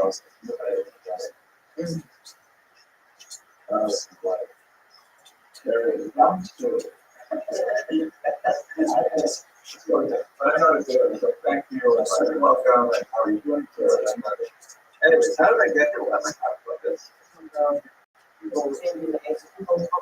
Thank you so much. Thank you. So my Korean is really handicapped. I only know that very minimal. But if I had lived in Korea, I would probably learn a lot more just to consider the things that I need to. Not that I'd be a literary genius, not that I'd write a book in Korean, Korean, but I would get by myself sometimes. Right? So more at that level of German. Even though I was living in the country for 800 years, that's the extent of the skills, largely because of writing. There were exceptional groups, like for example, the Court Jews, the whole Jews, who were kind of like the representatives of the community who were close to the king or the prince or the nobleman, and would have that bunch of better levels in it. You see this thing. And also in the Gemara, there's a whole discussion of what kind of haircuts Jews can have, and there's certain really popular wrong haircuts that would be considered like haircuts of Godian. You couldn't get those haircuts, but if you were close to the king, you needed to have that, so you could have that haircut. Full discussion, I think you would have asked the son-in-law, Rabbi son-in-law, yes, had that kind of haircut. And why don't I go on this? But Moses Mendelssohn had that beautiful German. He had an excellent speaking ability in German, and so much so that there was an essay competition, and he beats Immanuel Kant, one of the greatest philosophers of the 18th century. Coming in first, and Immanuel Kant comes in second is like a mind-blowing thing. Mendelssohn, Moses Mendelssohn, he was like the genius of Gebsau, because he was like really brilliant. And he wrote a ton of material in German, and also he wrote to explain Judaism to the rest of the world. He was kind of like the Oprah of Judaism for the rest of the world. Everybody said, oh, wow, maybe these Jews are not so weird. Look at this guy. He can stand up and he can speak and he can communicate. He has good arguments, right? He actually makes a lot of sense. So he was extremely influential. I really want to example of his thoughts. There were other figures who were contemporaries. By contrast, you're probably the Solomon Lyman, who comes from not too far away from him on the Russian side of the border. He also was deeply involved in the world of ideas and deeply engaged in Jewish things, and secular culture. But unlike Moses' mindset, he can't find a balance. He can't stay calm and still appreciate the outside world. He ends up converting to Lutheranism, and as typical, he writes a nasty book about Judaism afterwards. It's autobiography. It's a fascinating work. He describes with some hostility his visit to the court of the Rabbi of Nazareth, who spoke about on Monday. But it's like an example of most of the Masculine. If they got involved with non-Jewish ideas and they started to like them, they basically disappeared in Judaism. But Moses Mendes sort of created a path where, you know what, it's possible to stay wrong, and also engage in outside culture. Not everybody agreed, obviously. Moses Mendes' books were famously burned in some circles, which is generally a good sign that the book sales are going to keep going up, because once it's burned, you got to see what's going on in there. But he really articulated a path that was extremely influential in the next few centuries. I'll give you a response to the following background in the years from a paper 10 page on the Canadian saying laboratory to shown over here. So let me show you the whole image right over there. Because I forgot to take it out in the question for the context. Here's a mental shape. You notice he has a hunchback. The hunchback. I'm going to give you guys, by the way, the absolute best. Steal the Chinook line that came from Moses Mendelssohn. This is the story. It's a great story. Okay? He had a hunchback. And the story goes that when he was set up with his cashier, or following his cashier, he comes walking up to the front porch for his dinner day, and she's out on the second floor. She looks up at him and she sees it. By the way, she's in this picture too. I gotta find the actual picture. She sees him out the window. Oh my gosh, she tells her mother, I don't want to leave. And her mother says, how can you do this? You came all the way here and still make a life. So you can never marry someone with a hunchback. I'm sorry, it's can't do it. But the mother raised the nose that you must sit down. You have to have a shit statement for sure. So, she relents. They invite Moses Madison in. They sit down in the parlor and they go back in. They answer outside. It's like chaperones, but not strictly street. And they talk for half an hour, 2 hours, 5 hours, absolutely long shit day. It's going well. It's going well. And those things, she said, I'm not married to this guy yet, but they come out the first day, mind blowing, right? So they afterwards, the parents asked her, these are Mrs. Mendelssohn. What did you say? You were so desperate, you didn't want to meet them, and I met. She said to the parents that he said to her, I know that my hunchback is a little bit, but I want to let you know that there is a tomorrow, which I'm familiar with, 40 days from the blood, right? 40 days before a child is born, a bascom goes out, the time goes out, says bascom goes home, right? And he says, I was in the womb, and I heard the bascom, and I saw that you were my bashir. But I saw that you had a hunchback, and I saw that in the womb. It's all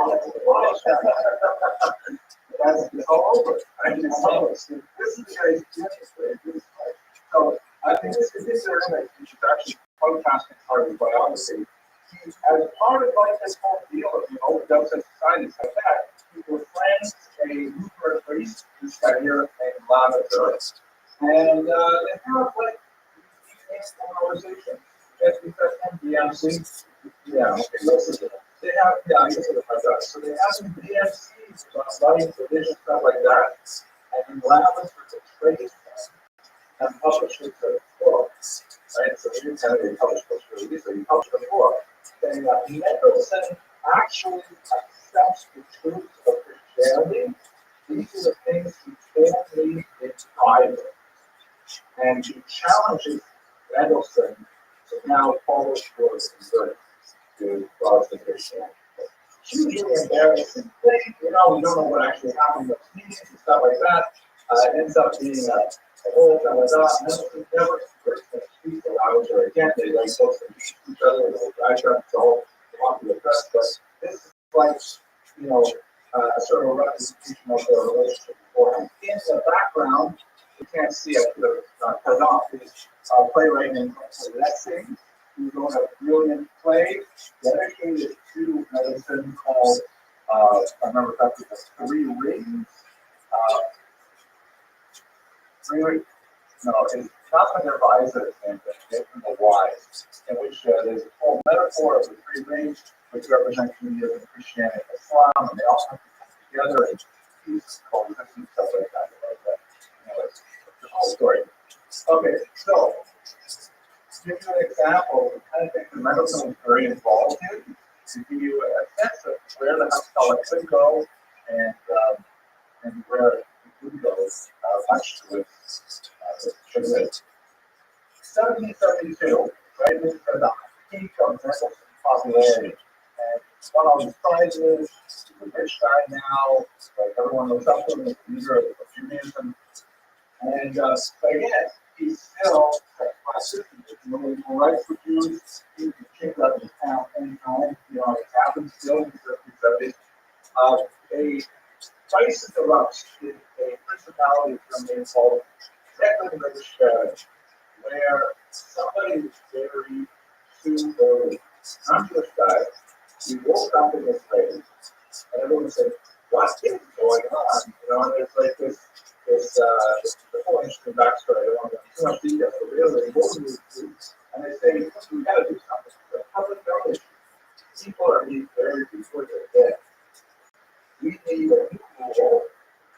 Nobody gets buried until 72 hours after the death certificate is signed. No one gets buried until 3 days after we declare dead. Just in case. Right? It was a huge thing.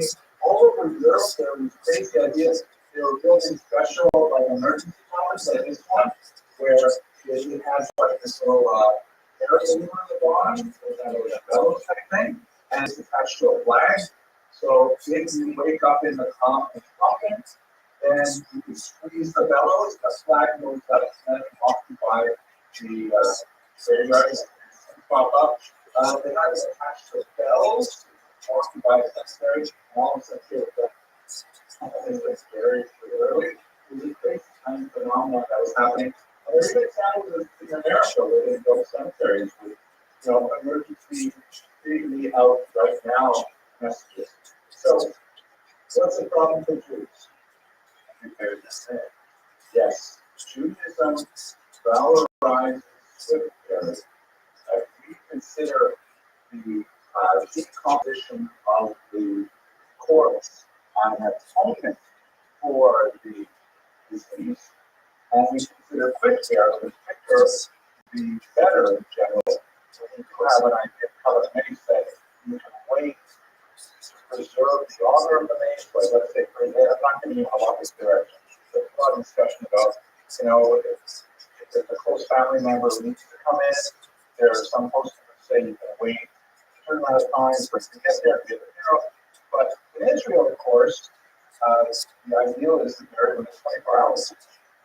And everybody goes in these conferences, right? So the idea is to accelerate the competition. Even the competition here in Forest has holes built at the bottom of them so that literally the worms can get into the coffin faster. Right?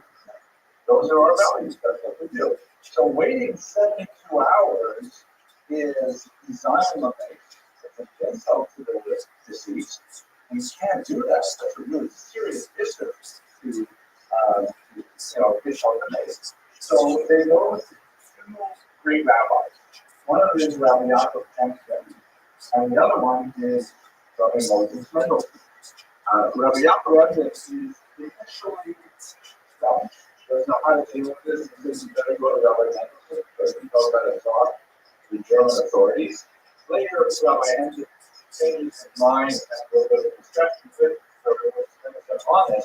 But most of the does keep it First of all, he writes this thing to the nobleman that it is, and he convinces them to make a carve out exception for Jews because this is their practice.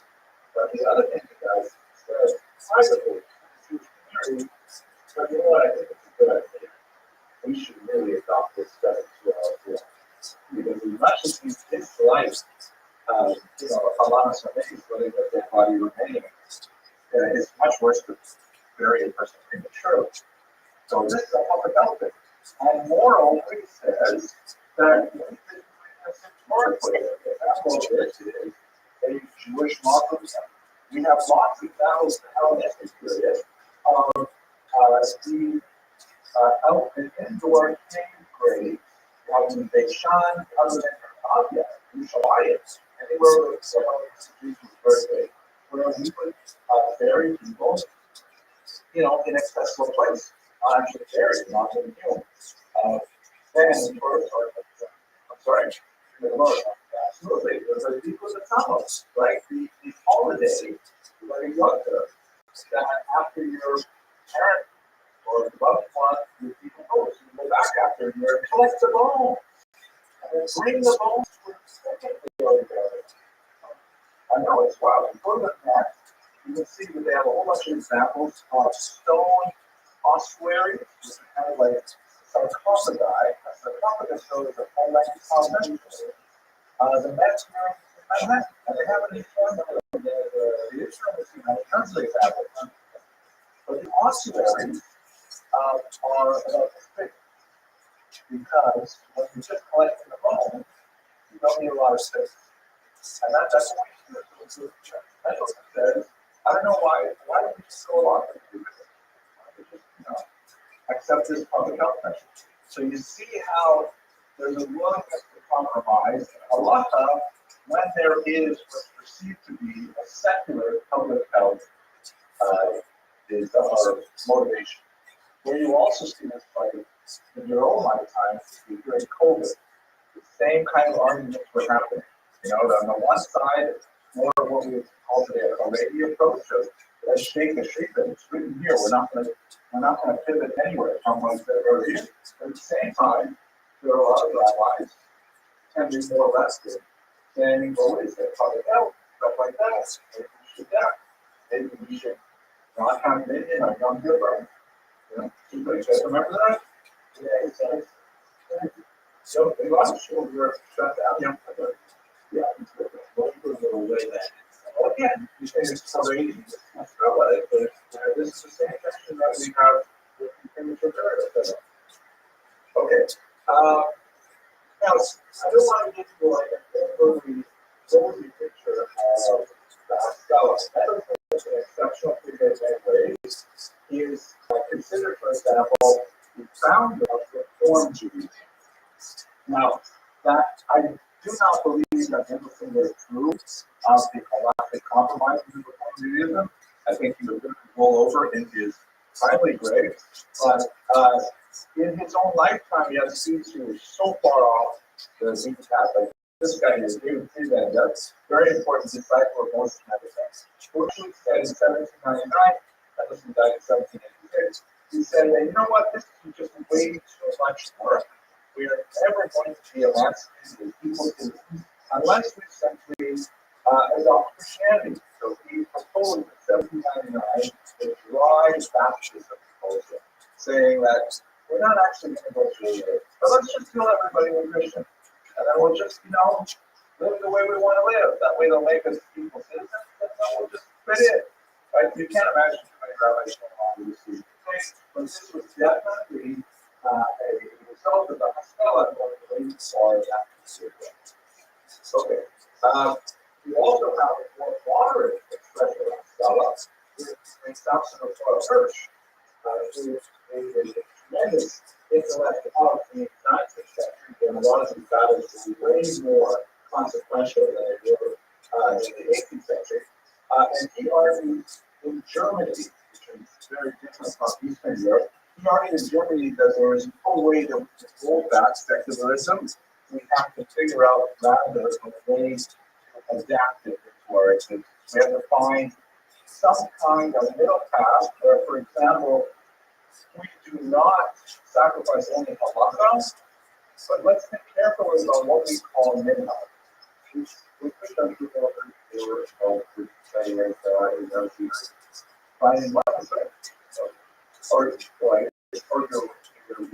Geiger, yes, definitely. Geiger was the founder of the reform movement. I know that most of them are intellectual sources.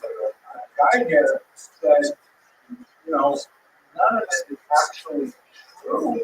Let's just do what we want. And Kevin explains putting on the language. I want to come back to this a little later in the semester, but yeah, first was essentially saying if we don't find a compromise with modernity, we will lose the Abraham guidance. We'll lose the daily response. Remind you what I'm saying. This is what I mean. There's different language something or industrial or so they're more than just they're right that and the Yes, you're a very perceptive comment. You're absolutely right. Let me repeat it. People may not have heard it. They live in very different eras, right? In Nicholson's time, this year, I think he was born in 1720, he died in 1786. He's still in a time where the vast majority are still pretty good. Still pretty much, some are Shabbos, some are Kashrus. Of course, you have people always who are less or more particular, less or more willing to compromise, but there's no such thing as like kind of openly community rules. Comes to the first, years are 1880. The world has changed a lot in the intervening centuries, and Jews are now actively exploring either simple conversion to Christianity on a much larger scale, or simply non-observant Jews. And he's fighting a very different battle in part of the world. And he basically says, okay, we're going to come to terms with modernity, we're going to draw a line, and we won't cross that line, but it's definitely going to be a line that's in a very different place than Russia in the 1780s. So it's very different strategy. Yes, Very tough question. We'll see what I live in the city or where it has that. But it's not very good, right? So and how would it have looked? Maybe we'll put that more into know that the Hasidim. so Mr. Tillman, I am hesitant as a historian to post value judgment backwards in time. I don't think it's an especially helpful way to teach history. I would love you guys to think about that, you see, think about it. I can say that in the 19th century, you had a whole range of strategies for Judaism. You had a sound soldier in the contemporary Rothschild, essentially staking out the Iranian position, saying that we will have no compromise with therapy. You have the people like Abraham Geiger who's saying, oh, we're totally going to compromise with therapy. We got it done. That's in fact the reform movement voted twice in favor of moving Shabbos to Sunday. Moving Shabbos to Sunday. The reason it never happened is because there's a gap between the leadership of the reform movement and the ladies. The leadership thought this was a great idea. The ladies saw too far, and they was accepted. So that's on the other thing. And then Pastor Paul Hirsch, he carved out a middle path. And maybe they can start a strategy for some people see, but they're all still extra. They're still pretty good at all these strategies today. It's 20 years later. It's under yeah. That's when the word Orthodox was coined. And it was intended to slur that we said last week. Neo-Orthodox is in the favor. It's kind of like, well, they're Orthodox, but they're not Orthodox by some people in Eastern Europe. So the long-term goals, things like that. So that's why we feel New Orthodox. And that sort of evolved into modern Orthodox or centrist Orthodox. And a lot of people debate whether those terms are fairly applied to something closer to those. So, one great example, if you read some of his works, like Prince great example, in 19 letters, wow, amazing, powerful work. It feels like it could have been written today, and already, wow. letters, we have fictional dialogue between a young man and two people going to TV and to older rabbi type. And it's back and forth about all the issues. The issues about Mr. Rubin. About a young man being read. Yeah, I think that's a wise thing. And it could be because Heinrich Kretz lived in his house and he didn't flirt with those stuff. And he was an intelligent guy, so it could use the money that Heinrich Kretz. And the Koresh, really amazing book. Hard to read in English translation. I actually had to look at the German freeway to figure out what the English would say. It's so complicated, but it's a really great philosophical treatise of what is freedom in German. And like Mendelssohn, he's not writing for the people who are already flipped. He's writing for people like Maimonides with the guys with the flex, writing for people who are like on the borderline of the bossy edge. And that's a tremendous Australia. With your first, like, trying to be practical and like saying that this is practically how the only way that it's $12 to be orthodox and to be alone. But you need to bring it like that, like, you know, it's an excellent question. Did he view his strategy as the Tefillah or did he have that? I don't know the answer to that question. I don't know. I think my guess is he would use these guys as a Tefillah. So he's going to have every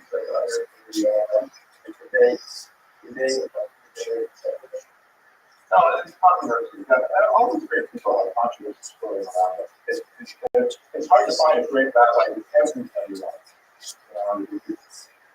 Trying to think of one. Not even Moshe Rabbeinu could get that level. I know that. No, he definitely doesn't. No rabbi is totally avoiding I think each of the science was criticized, but people recognize that. I like you recognize their science. There was a long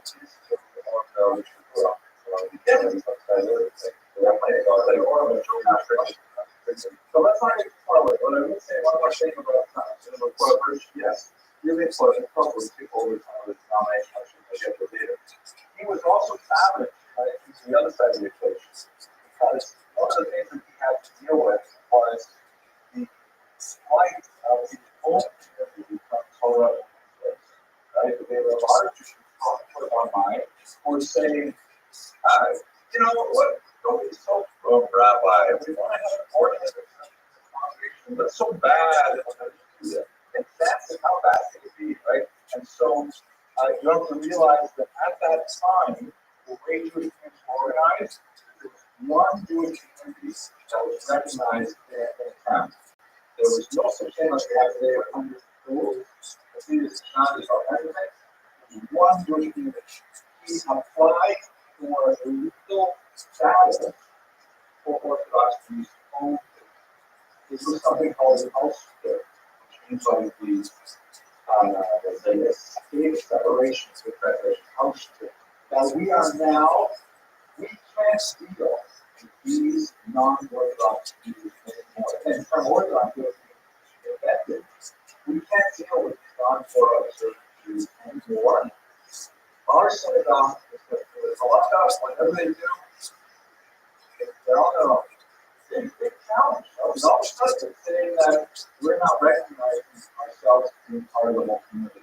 It's like they love us criticize. What do you mean? All people are citizens, don't separate from the community. And he literally is aligning the same.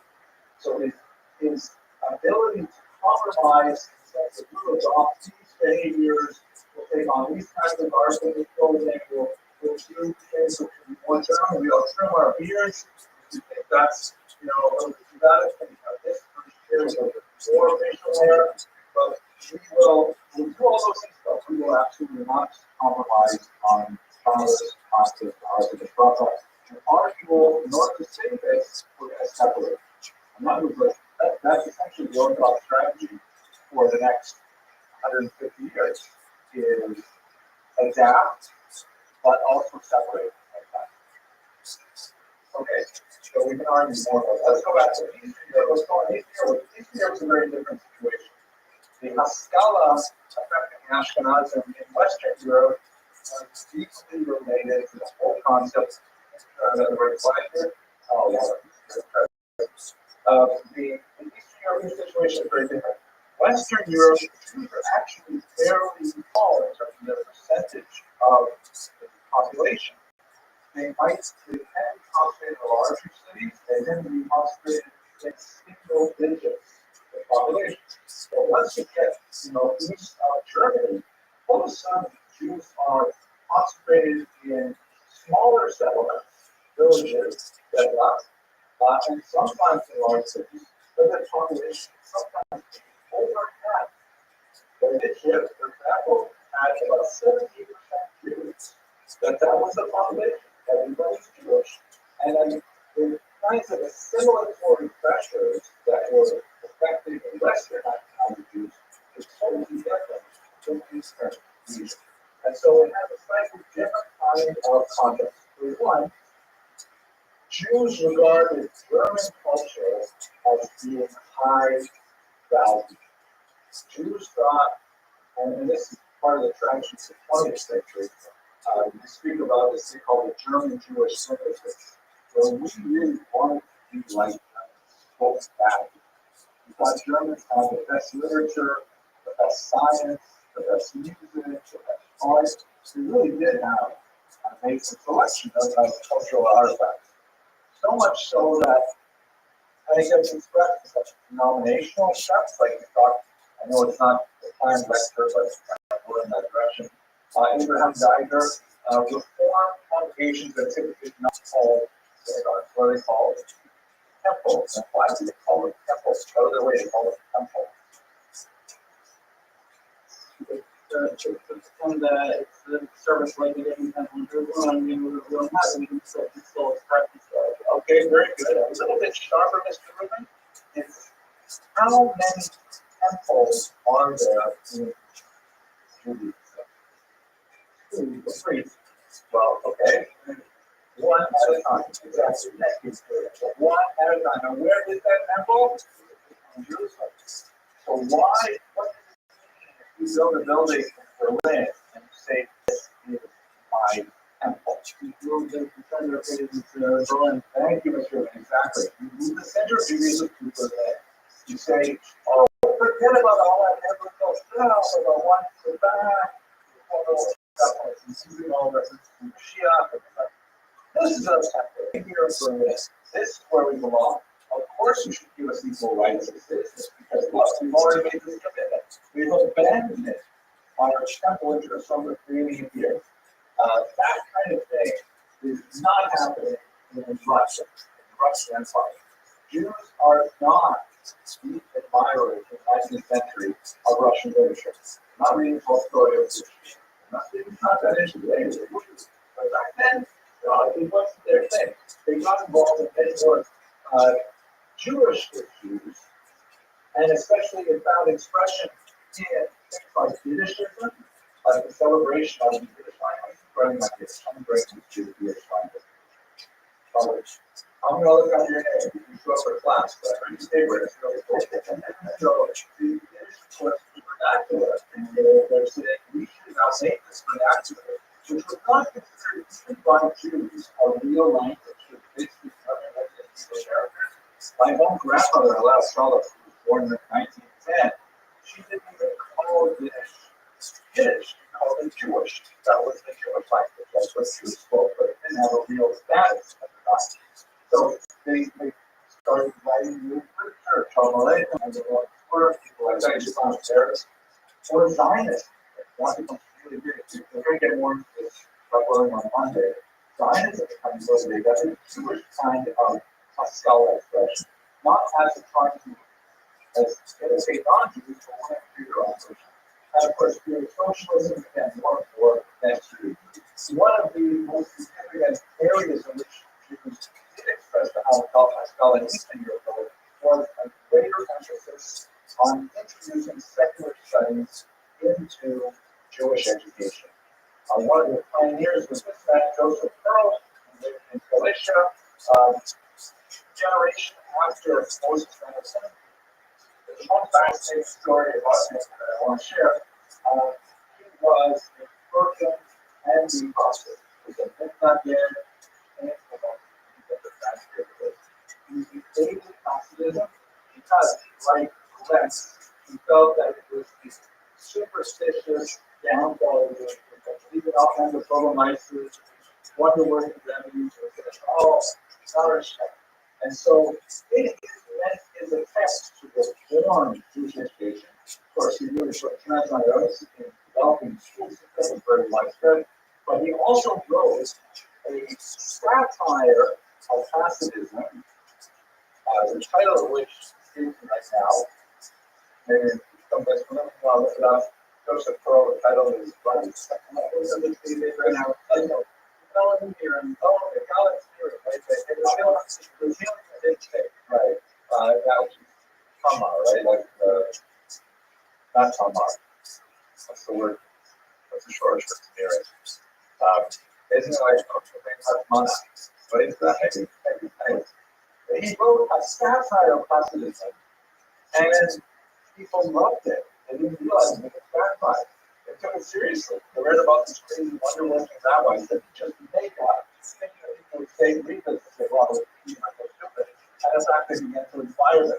So it like backfired on the street time. There's only the song, we're not only the footage, which basically we let's try more footage. It's not a little bit, now this song before, well, we're still wearing it. Yeah, and it's funny how these things change. Okay, I want to see what really dark here in the Jewish history briefly, and then doubling up Monday, we'll go right to the evolution of Jewish politics, which is a must. Talking to the audience here. Must attend class, because if you don't attend Monday, you will totally not be able to understand the rest of the 20th century and even 21st century politics. Right? That was a pretty incredible morning, I hope. And let's see what the attendance is like on Monday. So this is one of the theories. I think this is really important for understanding politics today.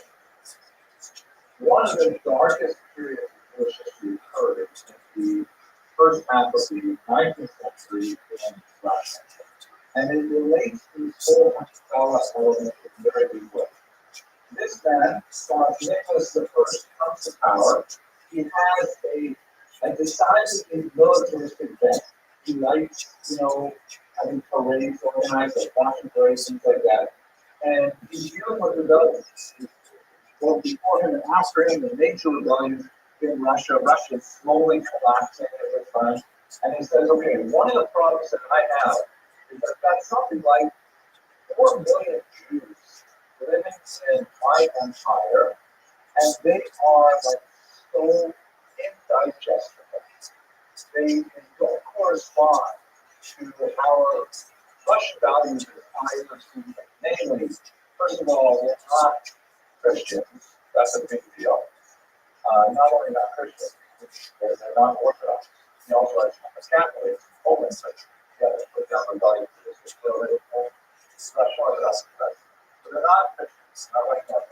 Secondly, they do not regard themselves as Russian people. They regard themselves as distinct nationality living within the Russian Empire, kind of like Ukrainians in the Russian Empire. They also, not so much Nicholas' time, but by the 20th century, they regard themselves as separate people.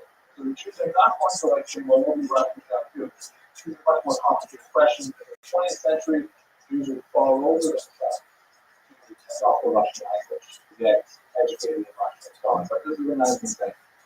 And finally, he says they don't really accept my authority. This authority will they accept. So now I stand by myself. Yes, there's my God. So he said to himself, okay, what am I going to do to get these people to adopt Russian values? Not necessarily because he hates Jews. He hates this undigestible mass of citizens. He wants them to fit in. You'll be fine if, as one of the later Russian ministers said, 1/3 of them immigrated, 1/3 of them died, and 1/3 of them converted, that which was okay. But he wants to deal with this strange demographic problem. So So he comes up with two solutions. The first is he hired this guy, Max Blumenthal, set up a Jewish school system run by the state, the Crown school system, where Jewish kids who enrolled in this school will get a nice big dose of Russian training. They'll get Russian language, they'll get math and science, and they'll get all kinds of things to engage in gainful employment.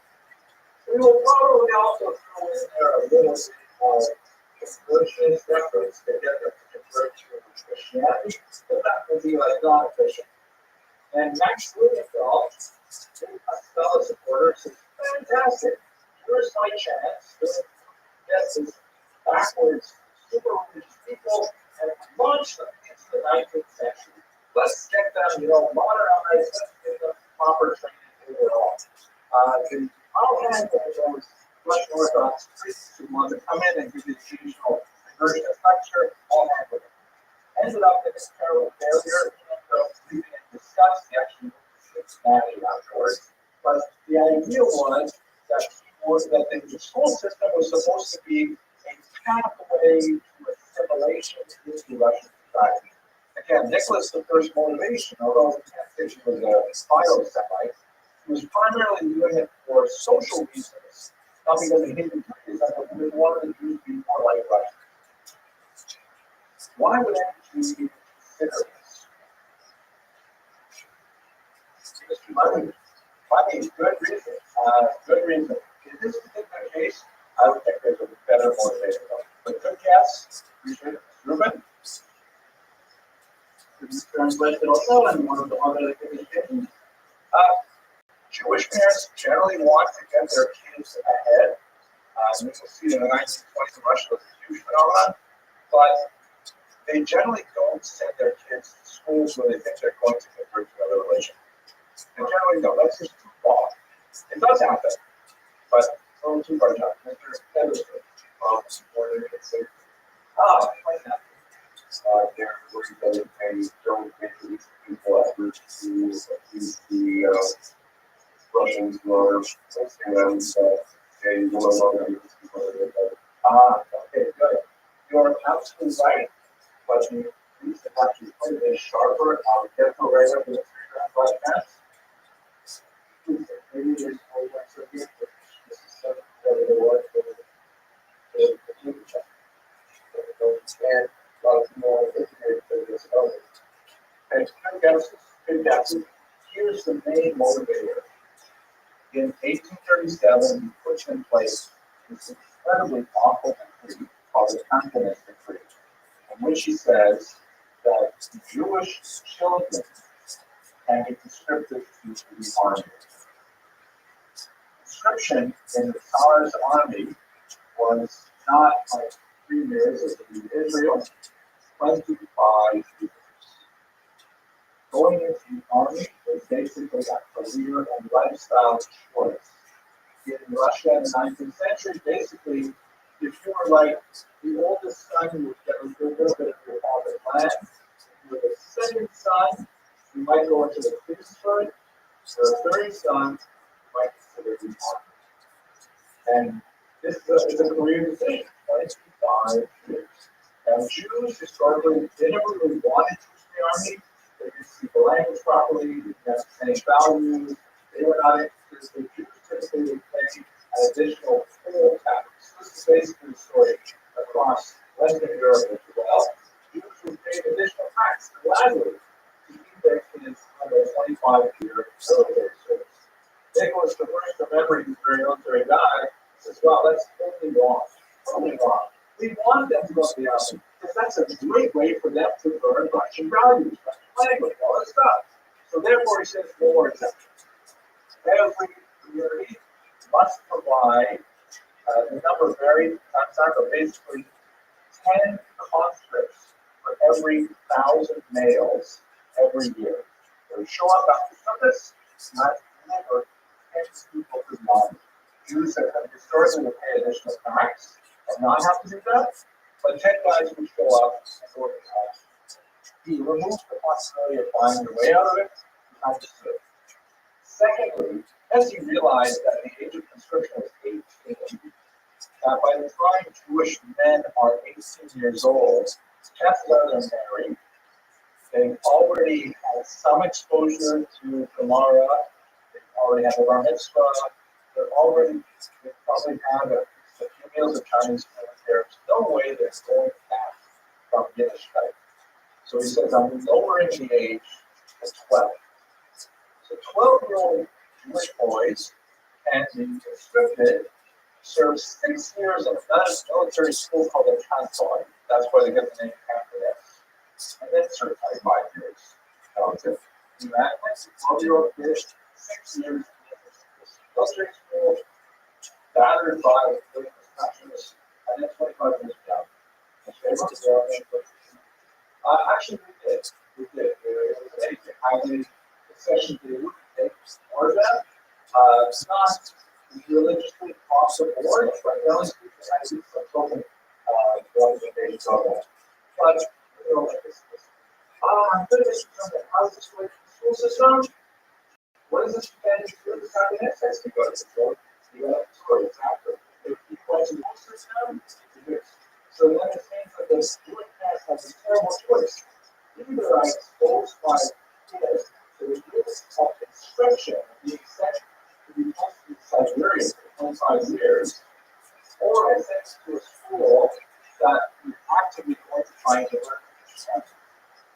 I mean, what a choice. I mean, the worst part, that's focused on me for one of the worst, darkest things in the history. I'm sorry, I don't know about it, but it's one place. Who got to choose the conscripts? Who chose each other? Who got well close?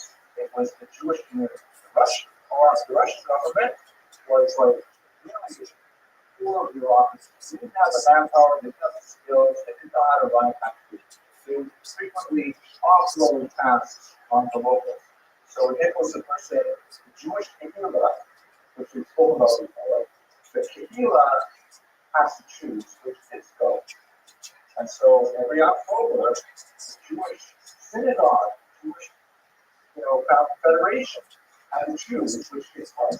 And you can believe it, that it's not the kids of the wealthy who were chosen. They would choose the children of widows, children of poor people, and it got so bad, it was like a mind-blowing actually happened. It got to a point in the age of 50s, this went on for like decades. By the point in the 50s, they actually hired professional kidnappers, Jewish kidnappers, to go and steal children to protect the government organization. So, like, parts of who went through this. And this created a huge rift in the Jewish community. Because basically a whole generation of Jews, 30 years, Jews are saying, I can't trust my rabbi. I can't trust my leadership. They're handing me over to Moloch. That's their organization. Absolutely. Please internally corrodes the fabric of Jewish society. And it's one of the reasons why Russia later, a generation later, when those kids grow up, they become revolutionary, become communist. What do I have to look at my leaders? Look at who's taking care of me. It's so corrupt. Okay, we're going to pick up on politics when we come back on Monday to say must attend. Okay, we'll have an excellent day.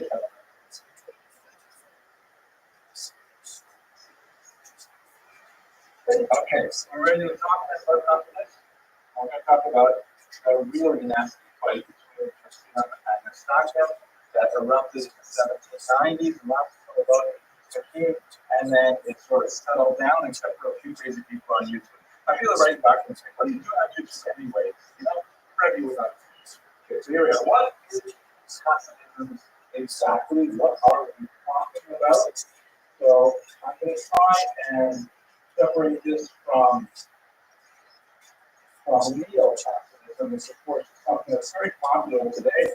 I'm actually involved in this. I do a lot of research on it. Have you read one of the Yale he wrote? But it's not the traditional practice. We've got some really basic stuff here. In terms of practice and belief, if we break it down, if we have the opponents, right? Remember that the opponents are actually the traditionalists, that's like the old time religion. The term Orthodox would not be coined for about another 60 years. It would be coined in Germany largely as an insult. It's defined because the word Orthodox means one doctrine, one way. That was meant to be sort of a nasty thing to say to traditional Jews, saying, you think there's only one way to be Jewish, as opposed to us Reformed Jews, who have like 17 different ways to be Jewish. So that's why the Orthodox term was traditionally intended as this. And then some of the slur later became adopted as a term of pride, saying, yeah, this is the way we are. The truth is, as you all know, there's no such thing as one way to Jewishness. Almost a Palaka, and you can put about 6 or 8 people inside Almost. There are lots of different ways to be Jewish, but there are about. So the term that would have been used if people are struggling to find the term to describe something that has not had a contrast before that, they would use the term al-Salawah, which means full believers, but they did it the old way. So they later became called opponents because they opposed this new movement called Hasidus. So in terms of like, do they believe in kind of, I suppose the answer is obviously yes. Both groups are on the same page with that. Do they believe in really key elements of Judaism? Like, for example, a person is going to become a care, and you have to teach them the basics of Judaism in order for them to join a club. There are 3 basic things that is like part of the curriculum for sure. What are the 3 basic things they gotta get? Shabbat is one of them. The second one is the important one. Third one? Kashrus. Those are the 3 things. If you add those 3 down, you can probably manage to get into the club. So in terms of Shabbat, yes, they're on the same page. In terms of Kashrus, absolutely they're on the same page. And in terms of intimacy, which is what in terms of yes. So then, how are they different? If they are all on the same kind of stage with these things, what is next? Yes, there are like tons of technical details. Like for example, our Mishracha, there is a difference between the construction of the mikvah and our board, our yad board, or the board. It's not just more. These are kind of details that the rabbis really get deep into, so to speak. But the general parameters for regular people is they are usually marching, coming to this planet, and you saw Hasidah and Harega standing side by side. You will be able to go to the marching section. So it's really because of the rebellions that we started this whole unit with. The rebellion of these sufferers is really the rebellion of Hasidah. The sense that they're finding as if they're old things and reviewing them. Like the Hasidics did say that, hey, we're starting with something totally new. Generally speaking, Judaism traditionally frowns on them from sober, Hadash, Hasun, and Hara. The idea of saying, hey, this is, let's bring this in, Ray, is that Hadash, or Haya. You don't do that usually because generally speaking.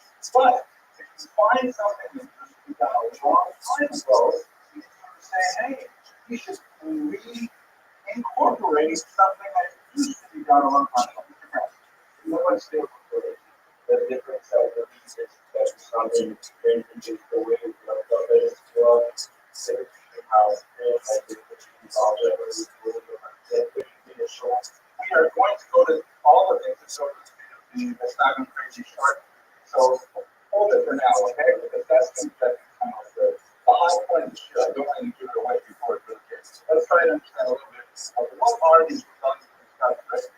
What's new, what's innovative is from the perspective of the Hasidah, and what's new is stuff that had been forgotten. It's not used, all this Kabbalistic stuff that we're bringing in is really old. It's so old that people forgot about it. So they're not introducing something new for them. Non-Hasidim, it's not going for it. There's a lot of challenges that some of these things are talking actually. So For example, the term Hasidism, it's hard to know exactly how to translate it, but as I mentioned, I think last week, the word Hasidim has been used many times in Jewish history. You see it with David Amalek, his followers were called Hasidim. You see it with Yehuda Maccabees, they were also called Hasidim. You see it with the Hasidim in Ashkenaz, we spoke about them 2 weeks ago. It generally means people who go beyond what is necessary. Right? And you go with many issues or you go with it, or you go within it. You go beyond what is actually required. They're extra. So, for example, when you come to Chaos, of course, the only thing that's forbidden for us is to shave the side of your head. And you can't shave your head with a blade. You know the razor with a question, I like to say this. But with a blade, you can't shave the side of your head. So Hasidim out there say, well,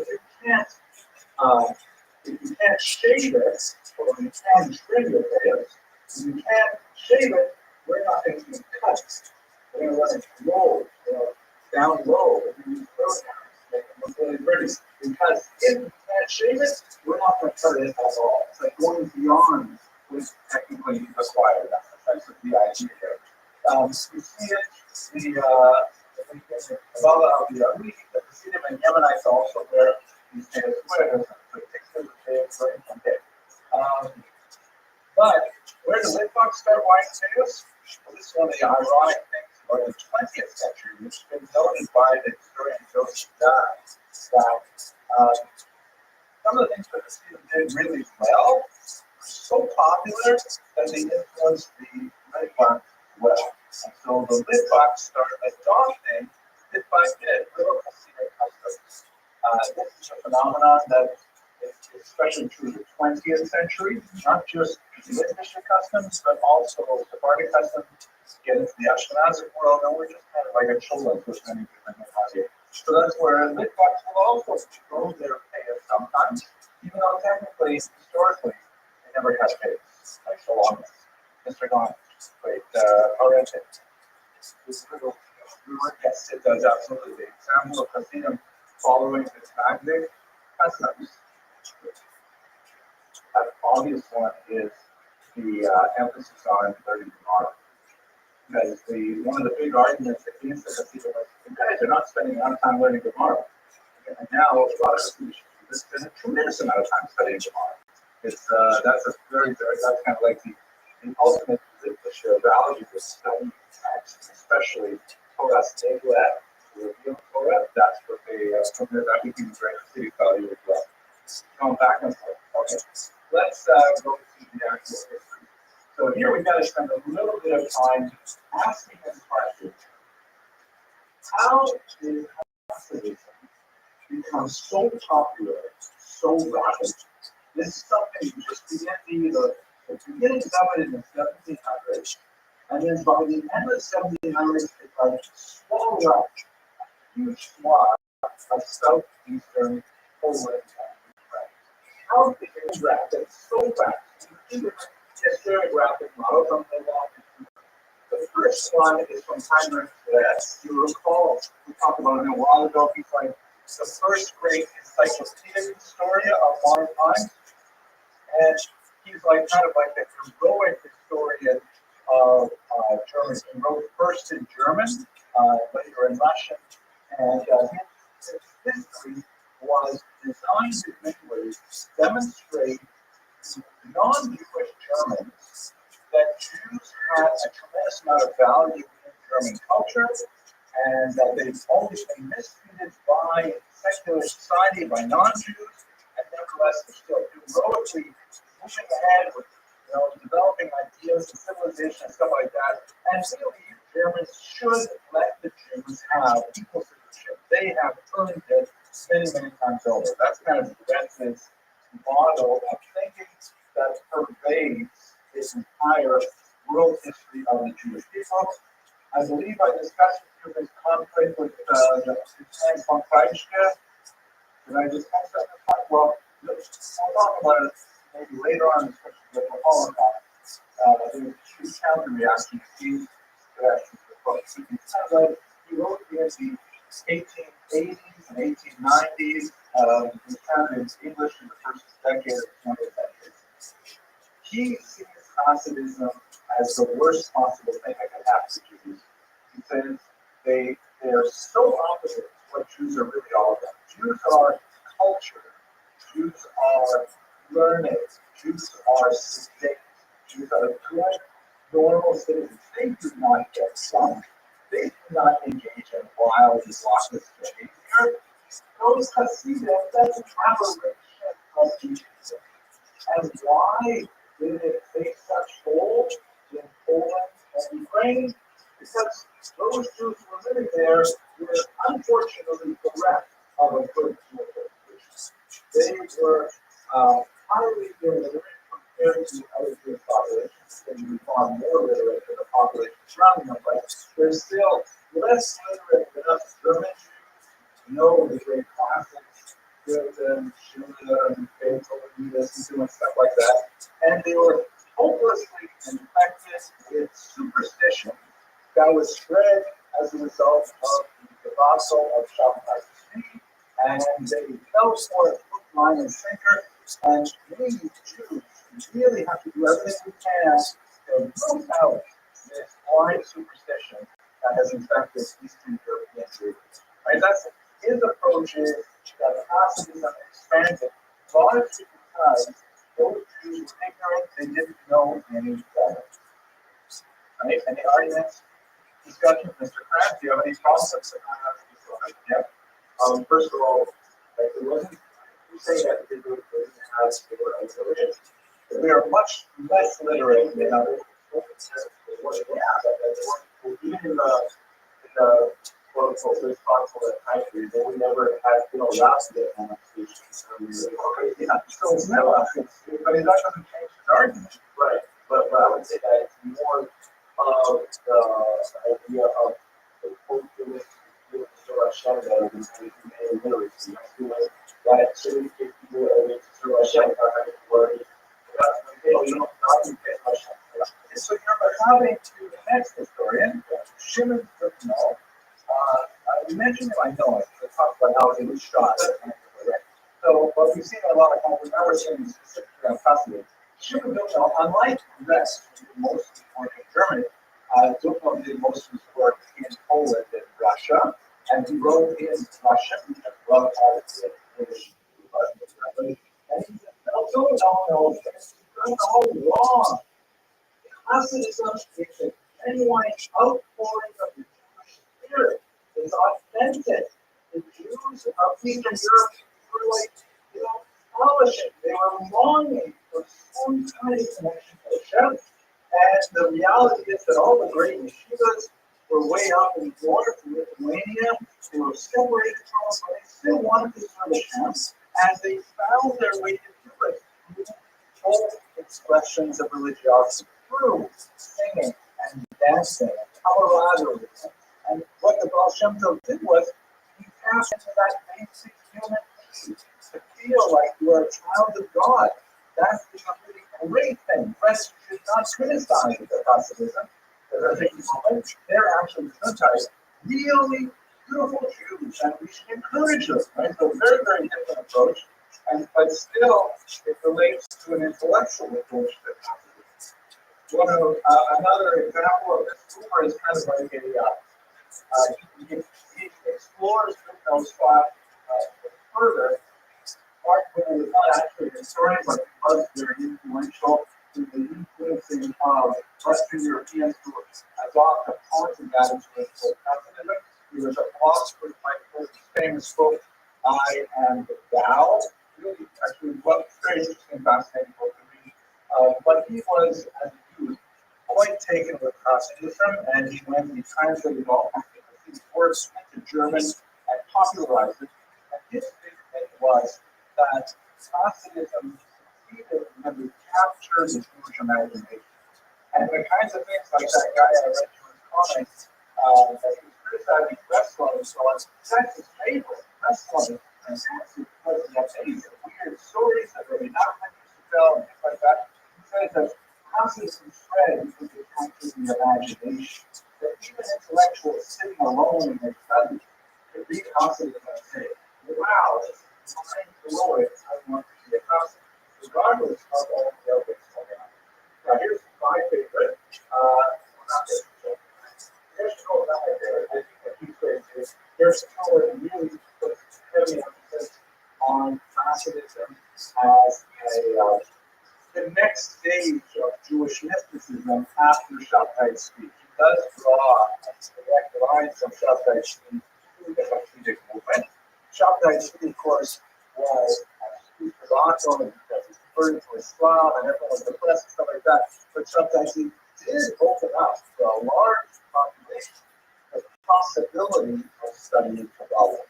People began to say, wait a second, we've been missing all this really cool stuff coming out of Scott, the Alviso.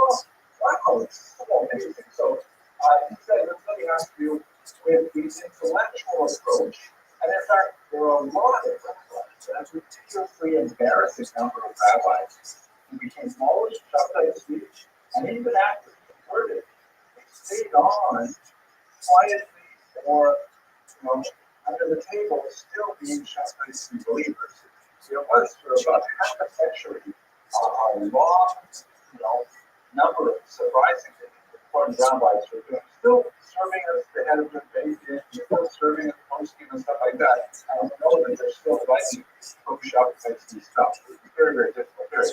Mr. Grant, quick question. So we're going to follow around and also a little important. I've heard people say the was around town before Hasidism was born, but not that much before, about 40 years before the Rothschild. Okay, so let's go. Here's my favorite. This guy's my favorite. It's Dino. Someone else is going to have to this guy. Talk to me about this. Yeah, right. So, I should get it. Dino is great. You ready to go? I don't know. No. I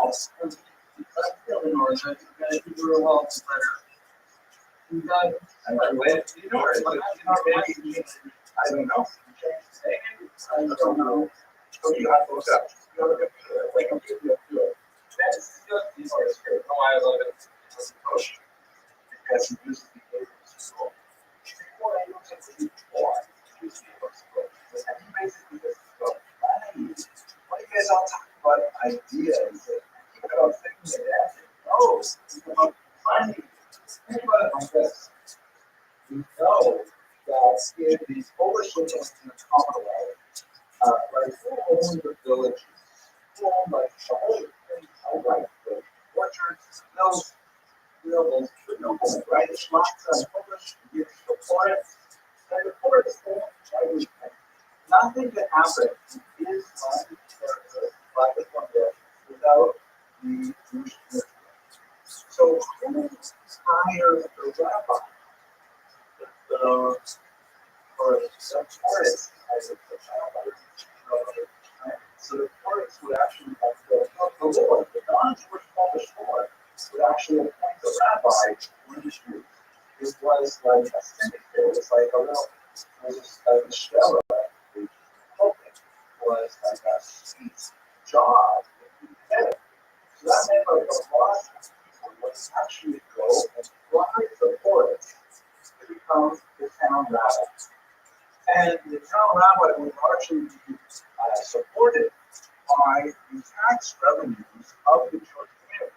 There was a special tax on kosher meat, going to the rabbi. The tax on Shabbos candles went to the rabbi. The whole pile of these taxes, like local taxes. So you know what? If you like to sit and learn, you didn't necessarily like buy lunch. All you have to do is like get your father lunch, go and buy a rabbinic position somewhere, and you could be the rabbi of Israel or something like that. And the Hasidic movement was a rebellion against these awful rabbis who were not primarily concerned with the spiritual welfare of their flock. Come back to Mr. Rubin. They don't really, I said that all the candidates who did a names off. Okay, thank you for letting me know. So he said that the Hasidic movement was set up initially as a grassroots religious movement to say, we don't want to have anything to do with these,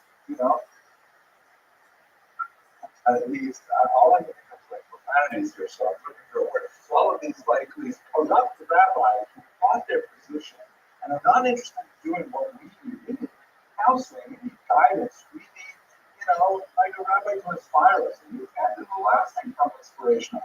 But these local charismatic leaders who know how to sing, who know how to dance, who know how to tell a story, who know how to sit and have a drink with a fellow Jew without just cry over their problems. Those are the guys who want to be our leaders. And moreover, once you really see that, we'll talk about it when we get to the conflict of the Saturday, they set up alternative revenue streams that supported these new popular rabbis. For example, I mentioned a meat tax on kosher meat, right? Who would be elected, do you think, the meat tax? The tax collector, where would you pay it? One by meat.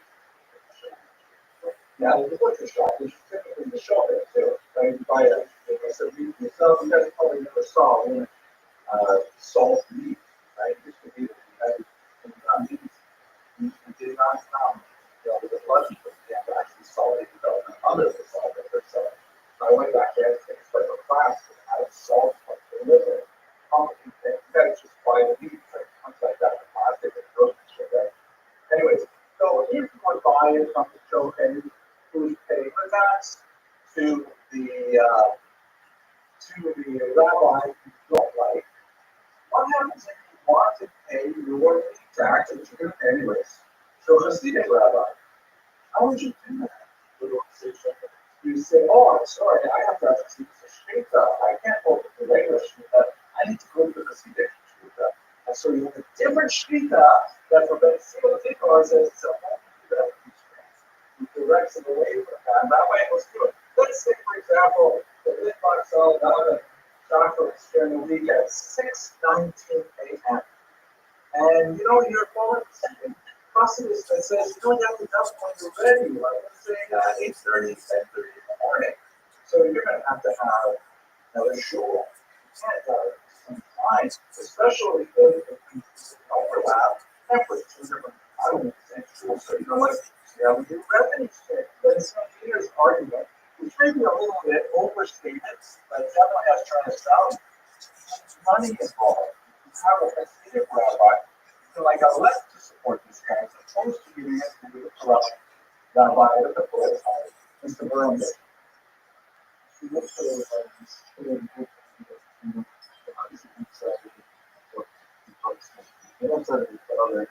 Yeah. We're going to get there. I know I tell you some tricky part, but that's just that short. But we'll get there. Mr. Krause, quick one. But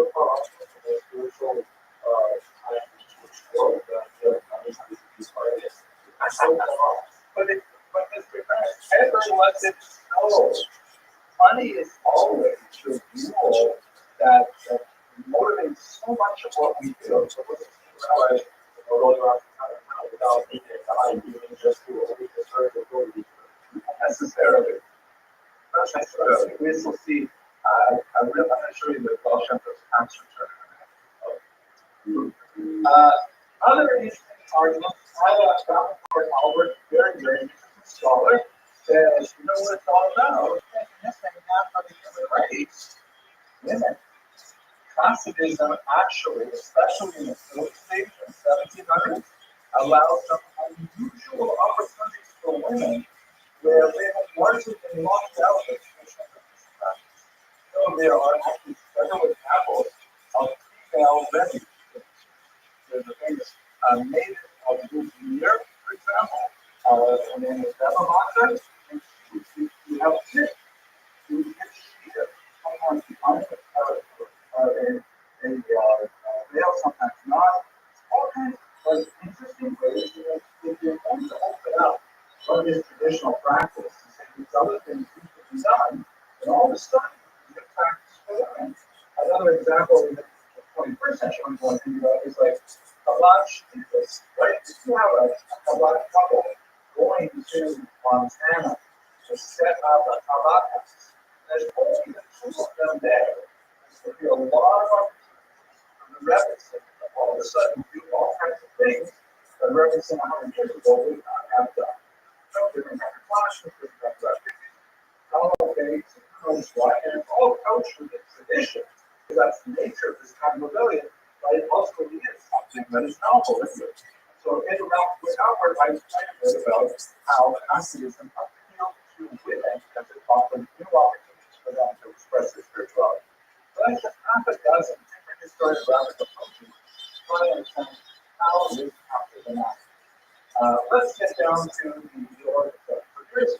My colleague Moshe Rothschild, actually a senior colleague, had a big impact on my own research. Except for when Soviet Union fell apart in 1991, actually a little bit earlier because he was in Poland that collapsed slightly before it. Many scholars were, until then, shut out of all the secret Soviet archives. Soviets were like computers, jealous of information, very nervous about what kind of things to put out and so on. So he was one of the very, very first Jewish scholars to be able to get into the Polish archives. Poland was part of the Soviet bloc, it was not part of the Soviet Union per se, but it was part of the bloc. Ironically, I was also a much younger scholar than him.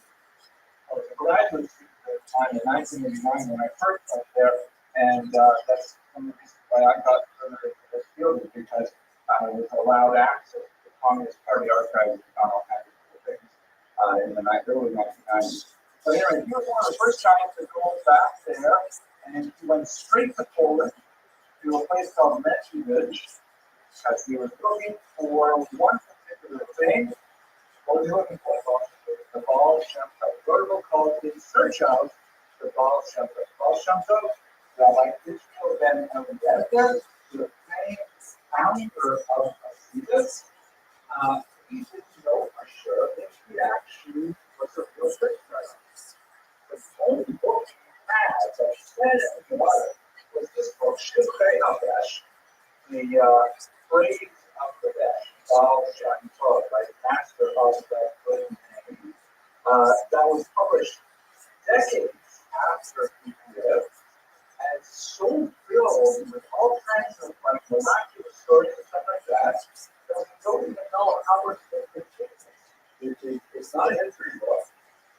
That's how we said. There's a lot of questions.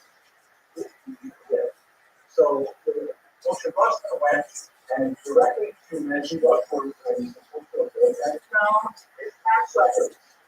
Sure enough, the Baal Shem, you can see here written was Baal Shem, right? That's it, the Baal Shem. He was recognized, now this is quite the French always do, but Mr. Rubin Trigger, I thought he was it wasn't saying that Getty didn't exist. I mean, he existed, not that it wasn't true, but pre-existed. But that's a whole different argument. That's 155 sometimes. But yeah, so it's don't know possibly we have census data, and all we had was legendary stories. And there are some people like the Pied Piper, or the Sheriff Nottingham. That's not necessarily new either, but they become part of the religion here. So the question was, who existed until he did? Now, by the way, it's what fascinating. The Baal Shem Tov was, contrary to a lot of the stories that Japan would probably repeat about, penniless wandering, and he was actually a very respected figure. He had a house paid for by the community. He lived on the main street. He had a pretty good income. He was regarded as a leader. They called him the best, it's like actually a real deal. We don't know too much about what he actually really said on the side of the story, I should say that, but we do know that we have external non-Jewish documentation validating at least some aspect of it. His name came out roughly 1999 to 1760. What is fascinating, however, is the precursors that we definitely know about that a lot of data on. So this is a colleague of mine. This is someone I met when I was first in Vegas. This is actually the Nazi Liza. He's actually a huge scholar right now. I think I just put his book on the syllabus. Yochanan Petrovsky Stern. That was more like me with like not too much hair and what he had is all white. But he's a brilliant scholar. I met him there when we were both in our 20s. And he was working with these is for like record books from the communities of Poland, Lithuania that were moldering away from the basement libraries that people on these great research with them. And I'll tell you, I'm going to tell you about this research on a big person from the playground campus. Exactly, good question. So these days, some of the people go around who are called followers change. And he didn't necessarily qualify him, but people are advisors. He was the Baal Shem. What does that mean? Is Travis can answer that? So hang on one second. Show me you answer that. He's the good Baal Shem. Excellent. But what does that mean? He's a good Baal Shem. What is a bad Baal Shem? No, well, everybody says that. Right? So first of all, what is a Baal Shem?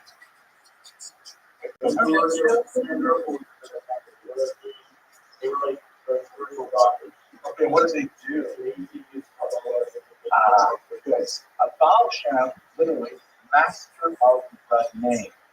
Like master of Hashem's name. Why? He was right and they right amulets. So it's huge deal. Remember, this is after Shabtai Tzvi, not that long after, right? Baal Shem was born in 1760. That's 100 years, 95, after the doctor of the Shabtai Tzvi version. But in those decades, there are all kinds of people who are using good living, writing amulets. What are amulets, right? You probably haven't seen them making our phones content, right? When our children was born, we got these little laminated cards that have something like Shibisi on it. Actually, Shibisi is also the rest amulet. So that's an amulet, but not a text amulet, right? That's just it's the same kind of idea. These are like, not just the word blockers, but like magical devices. More examples they are convergent devices, which means these are tools you can use to get God to do things you want God to do. Right? That's magic, right? We can say it's also called practical Kabbalah, because Kabbalah is make things happen. What do they call it? Kabbalah. Yeah, Kabbalah Master, practical Kabbalah. So, this is part of Jewish culture, right? The Hamsa, the hand, you sometimes die in it, you put it off behind Torah, the little parts that we got, like this, the body, put them out of the field, we got those things. I can't tell them myself. In fact, when my first son was born, a very, very religious rabbi gave us a very cumbersome amulet on the front door. And I have a spooky story to tell you, but I'm not going to do it on the recording. I'll tell you afterwards. But we use amulets. Sometimes people hang on their rear mirror in their car, stuff like that. So, especially global literacy regions where people have very little contact with Jewish texts in a significant way, like in southern Poland, Western Ukraine, there's some guy, he looks really thrilled, seems like a nice guy, grew up sales rabbi, I'm in such trouble with my business. My daughter's going to get a shit out of it. I'm worried about my grandchild. She's not so healthy. Could you please write a mail for me? And they'll write something wherever you put in your hat, in your pocket, you put that on top of the threshold of the door, and things like this. These people are called Baalei Shem, amulet makers. Now, not all of them were so good. It was an easy way to make a living. You could just halfway write your name. You might be able to convince people that it was worth paying money for your ambulance. And really, this is nothing new with Judaism, right? How most in our time, somewhere around there, $10 about Rabbi Sachs exactly which word, somewhere around there. Whole discussion of 10 words on ambulance on Shabbos. And a whole discussion of what's the defining factor. It's often discussed for consider Shabbos from Yosef, right? But when we're an amulet on Shabbos for what kind of amulet is there? They buy a multi, they buy an expert. So that means right away, you've got amulets that by experts, and amulets are not used by experts already in the complicated period. So it's a really good thing to do. But they were not so good. This guy, he he was a wild chest. Oh, he was great. He was accurate today. And he was so wonderful to be with. We loved it. And that's how he became a really great people like this.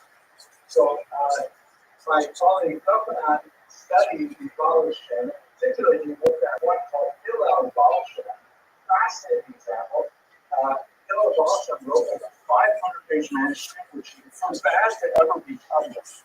He said you can only copy this out by hand. Nobody is allowed to publish it. John, of course, published it. It's really interesting because it was like the last gasp of anti-folk culture. We're not going to go into the whole business of publishing things with anybody in the street can have it. You have to be able to write it out. So there's a whole background to the Baal Shem Tov from the Baal Shem that was very active at this time. Okay. But any other hand, so Mr. Krantz. How do you say that it wasn't? You said it was a woman, but it's they were moving they were retiring. That's it. Later, they should pay back. They were trying of the Boston teaching at the time. So You have to accept the assertion that passed down to the student. If you don't accept that, or if you're skepticism, so you want to see is it really true? I was like somebody,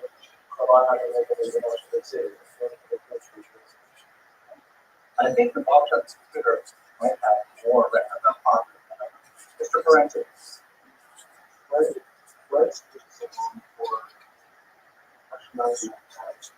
All these things, but a lot of it was between first culture and why would you show the wall? well, the amulets go all the way back. The amulets go all the way part of Ashkenaz's communities existed. We have it tomorrow, all these special amulets. So that goes back. The Kabbalah, that's a large discussion. I don't want to have it here, but we know it has an explosion of it in the 13th century in Spain. And it makes pretty good progress to get to Europe by the 1700s and to motivate a massive amount of people. A popular movement. It's pretty impressive. Okay. But let me go on through. So what happens is the Baal Shem Tov, he has a couple of disciples. One of them is the Maggid of Ansrich.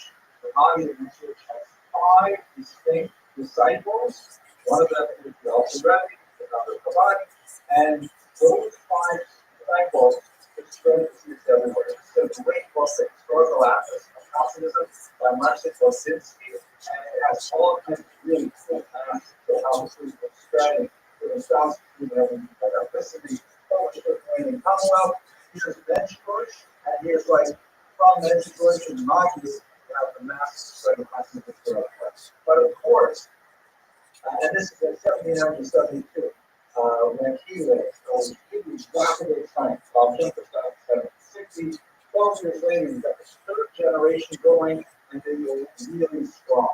But that's when it starts to run into opposition. It's only when the Maggid really has significant popularity that the Litvak systems start waking up and saying, wait a second, this is serious. And it's actually shaping the way communities in Eastern Europe, what we're going to build. The opposition centered around the Vilna Gaon. Here's another example of an image out here. Again, I don't know how accurate this is. He lived from 1720 to 1797. The last 20 years of his life were involved in one degree or another in the opposition. There is a considerable amount of ink spilled on how much personally was opposed to Hasidism. There's no doubt that he was opposed to it, but maybe not necessarily the same degree of vitriol as many of his followers. And in fact, probably I was just too down with this phenomenon that we often see in history that, great leaders may have a particular attitude to condemn or champion one cause or another, but it's often their second in command to become the real proponents of that attitude. And they will use their mentors prestige to wage their own wars. In fact, he may have been the case with William, where he certainly had some serious reservations, even opposition to Nazism, but it was his followers who became like really advocacy for everyone to streets to fight over this. So, what is it that they wrote together? I'm going to list that they share 9 different things that will sound good. Really the first is, what is a separate prayer for business, right? Constantine tends to emphasize a very different approach to Mila, whereas the Litvaks really have a level of discipline in terms of what exactly are the boundaries of time when you're allowed to govern Shabbos and tomorrow. And these, are widely ignored by the Swedish groups, largely in the sense of, what's the point of praying on time if you are not inspired to pray? This is not an endorsement, gentlemen. You've got to show up for Shabbos at 7:45 in the morning. Can't claim Hasidus as your excuse. 7:45 in the Shabbos. But that's the idea with us because, I'm not, what is the shoe on my davening for if I'm still sleeping? Let me, it's better you can sleep during class, like some of us. So, my voice is very soothing at the phone. So, that's what Robert Van Dealer said that the several prayer groups really had an economic incentive for it as well. But it was a way of getting revenue streams for the government and from the so that goes along with the more demanded prayer times. Of course, they're saying this is, politics, Russian, and people don't separate from the community, and you're setting up separate schema and things like that. There are different groups and so on. That's not right.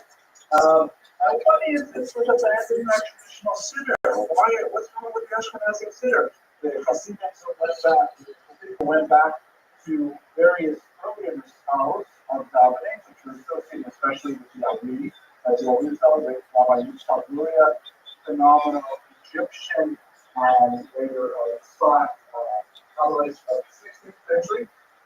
The seventh kosher slaughter, the whole thing is about, when you shut the night, I don't know how much study second schooling yet.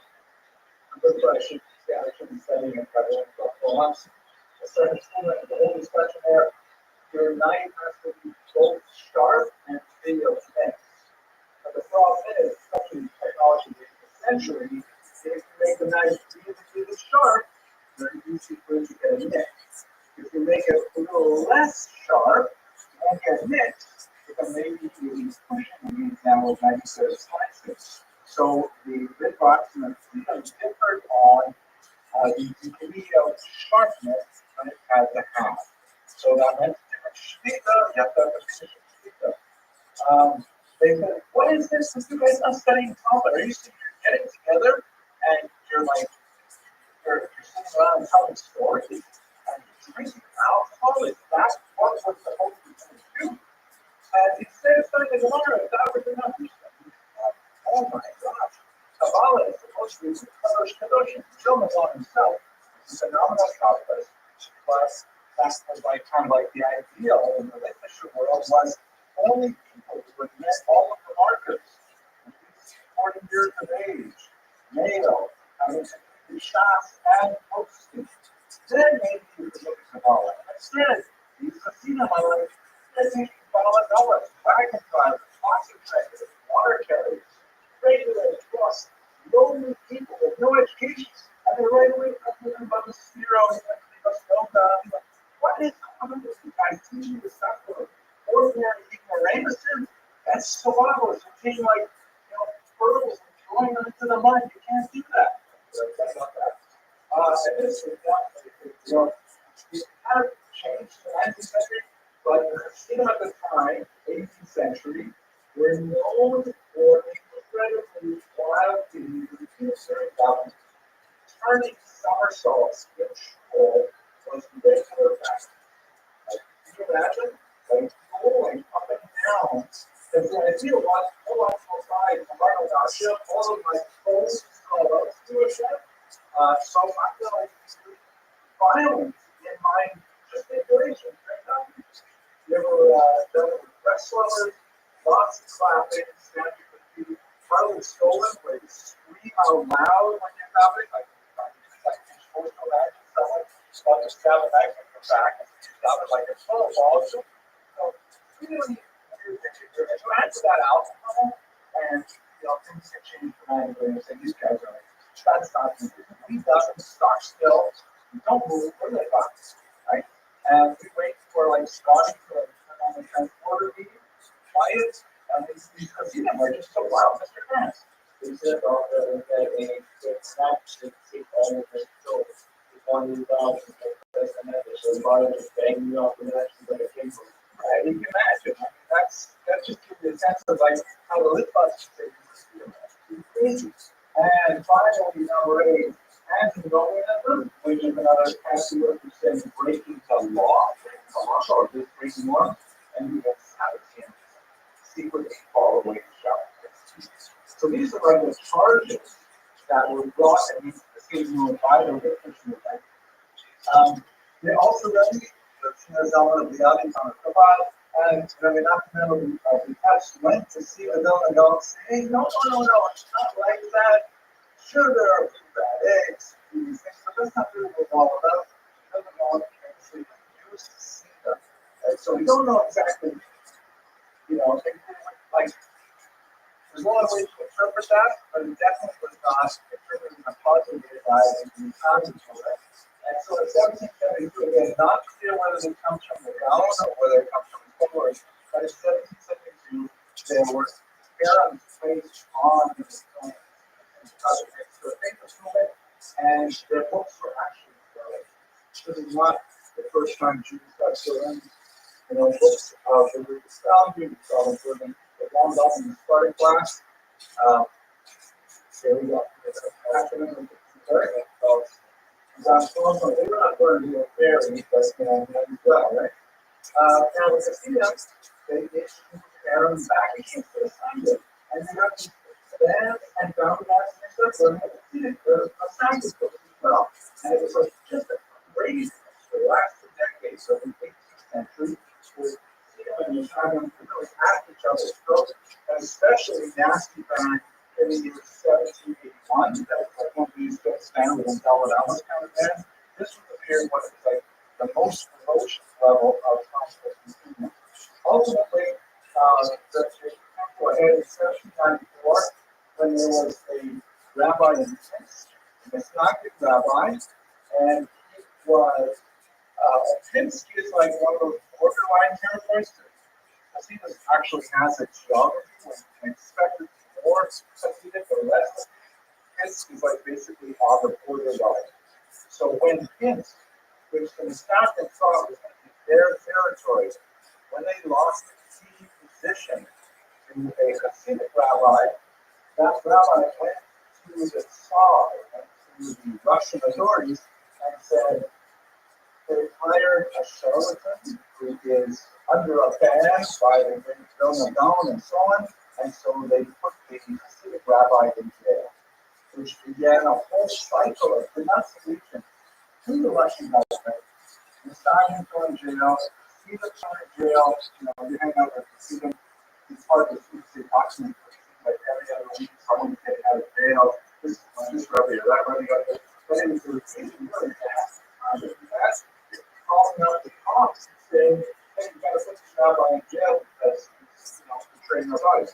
Also, Gemma, put yourself within the mindset of 19th century, 18th century Russian Empire. It's very different from our empire, it's a long time. Nowadays, you can worship alligators if you want. No one really cares what you do in your own home or in your own house of worship. We have lots of wacky kinds of religions. That's the nature of our secular society in 20th century.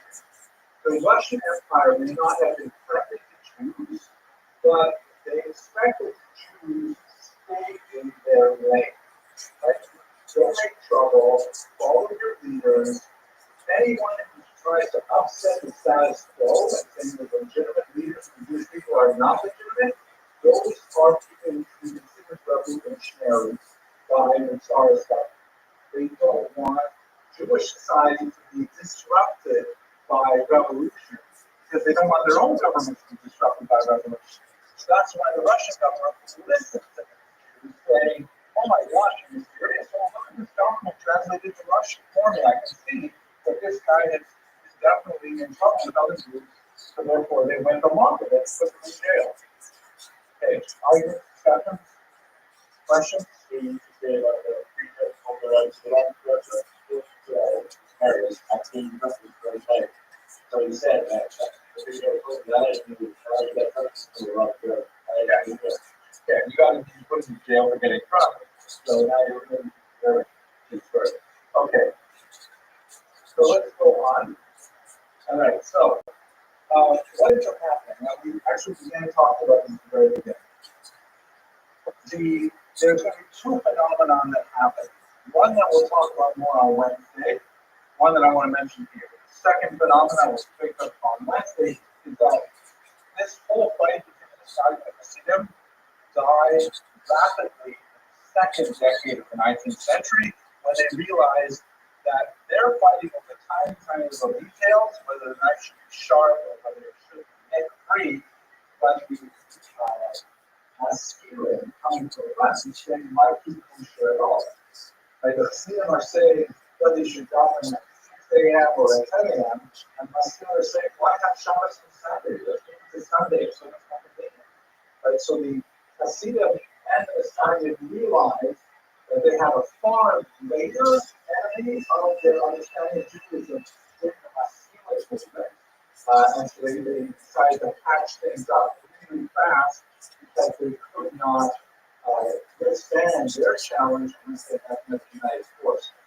The phenomenon we'll talk about now is when the Hasidim realized they were not going to win a decisive battle against the Hasidim. The Hasidim are here to stay. So then they said, okay, let's start borrowing from their playbook.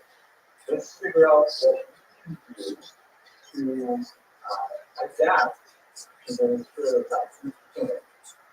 And when They actually in the second decade of the 19th century, they were voices that they were working together. Like, you guys don't get with the two guys, but like, you guys get the strength, you guys. Basically, yeah, basically. It's sort of like I would hate for my daughter to marry a prostitute, but I would rather have good relations with my Hasidic neighbors than allow a masculine to live on my street. Right? Like it would be, they didn't necessarily like each other, but they realized they had a lot more in common. As we saw in this class, right? 99% of what Hasidim and Messiah believe in is the same. It's that 1 to 5%. It's just style. You wear garters, wear garters. It's not like you observe Shabbos or not observe Shabbos. It's a big difference. Okay, so this is the great yeshiva of Rothschild, one of the most important yeshivas that was established in the late 19th century. It was established, of course, by the great students of the Vilna Gaon, Rothschild, who lived at this time in the late 1700s, having to figure out how it was going to cope with this. So they say, okay, what we have to do is we have to go back after see them. They innovated by finding things in the tradition that we didn't really emphasize. So what we have to do is we have to go back and do the same thing. We have to find those things which are definitely in tradition, and then we have to make it available. So, for example, what are we good at after 20 years? Is text. So we are going to double down on that. We are going to maybe one of the parts we missed out on is that we did not emphasize the importance of common studying. So we're going to make sure that we're not going to overlook a much wider exposure to the Bible. Like, we could see the thing, even from our learning, we should understand that most kids, it's hard to give you a good number because a lot of territory, a lot of geographic space, but a child would be lucky to have a smattering of theology in his cultural knowledge. To know a savor of Mishnah, that can really be a Quran, Gemara, that's a massive total outcome. Because, basically money, right? At a certain age, 13, 14, you could be married. You got to be out there, you got to be making a living. So there's not much opportunity for someone else, or unwanted snacks, to actually engage in full-time yeshiva learning like you guys do, because seriously are historically the elite. So the Litbox said, you know what, maybe we really got to make more emphasis on letting everybody study Talmud. We've got at least every male study Talmud. We've got to push what we are good at, which is studying things. Talmud in particular is better than anyone. We're way better than those freedom of Talmud. So we're really going to stake our reputation on that. And when it comes to Kabbalah, which is where the student really broke open the message, you know what? We believe Kabbalah too. We've got lots of Kabbalah. But we're going to be super, super careful with how we disseminate. Unlike the Kabbalah and what other people who are like reading Tanya, which is like, oh my gosh, I think that in my own lifetime I had Christian Rabbi's telling me I should not be reading Tanya because it's too Kabbalistic for my own lifetime. Yeah, it is a pretty good thing, but Tanya, I read it, but no, it is pretty good. This is the response, really important response, and I encourage you gentlemen to read this. This is Never Shakaya by the time of Voloshin, the student of the book of God, and this is basically about the Litbox. And I got to remember this is like a mind-blowing statement. It is easily, in my humble opinion, the equal of Tanya. So much so the great philosopher Emmanuel Levinas. Oh, it said equal of Tanya. How many things? This is amazing. It's not the actual Tanya. They're very, very similar in some ways. The last chapter was actually translated by the great philosopher Emmanuel Levinas into French. It's such a mind-blowing work. It changed my life. I'll tell you one last story. Just 1 minute left. When I was first in Shiva, maybe I shouldn't have to record this one. It's a personal story. But when I was first in Shiva, I came to Shiva late in life. It was already in my 20s.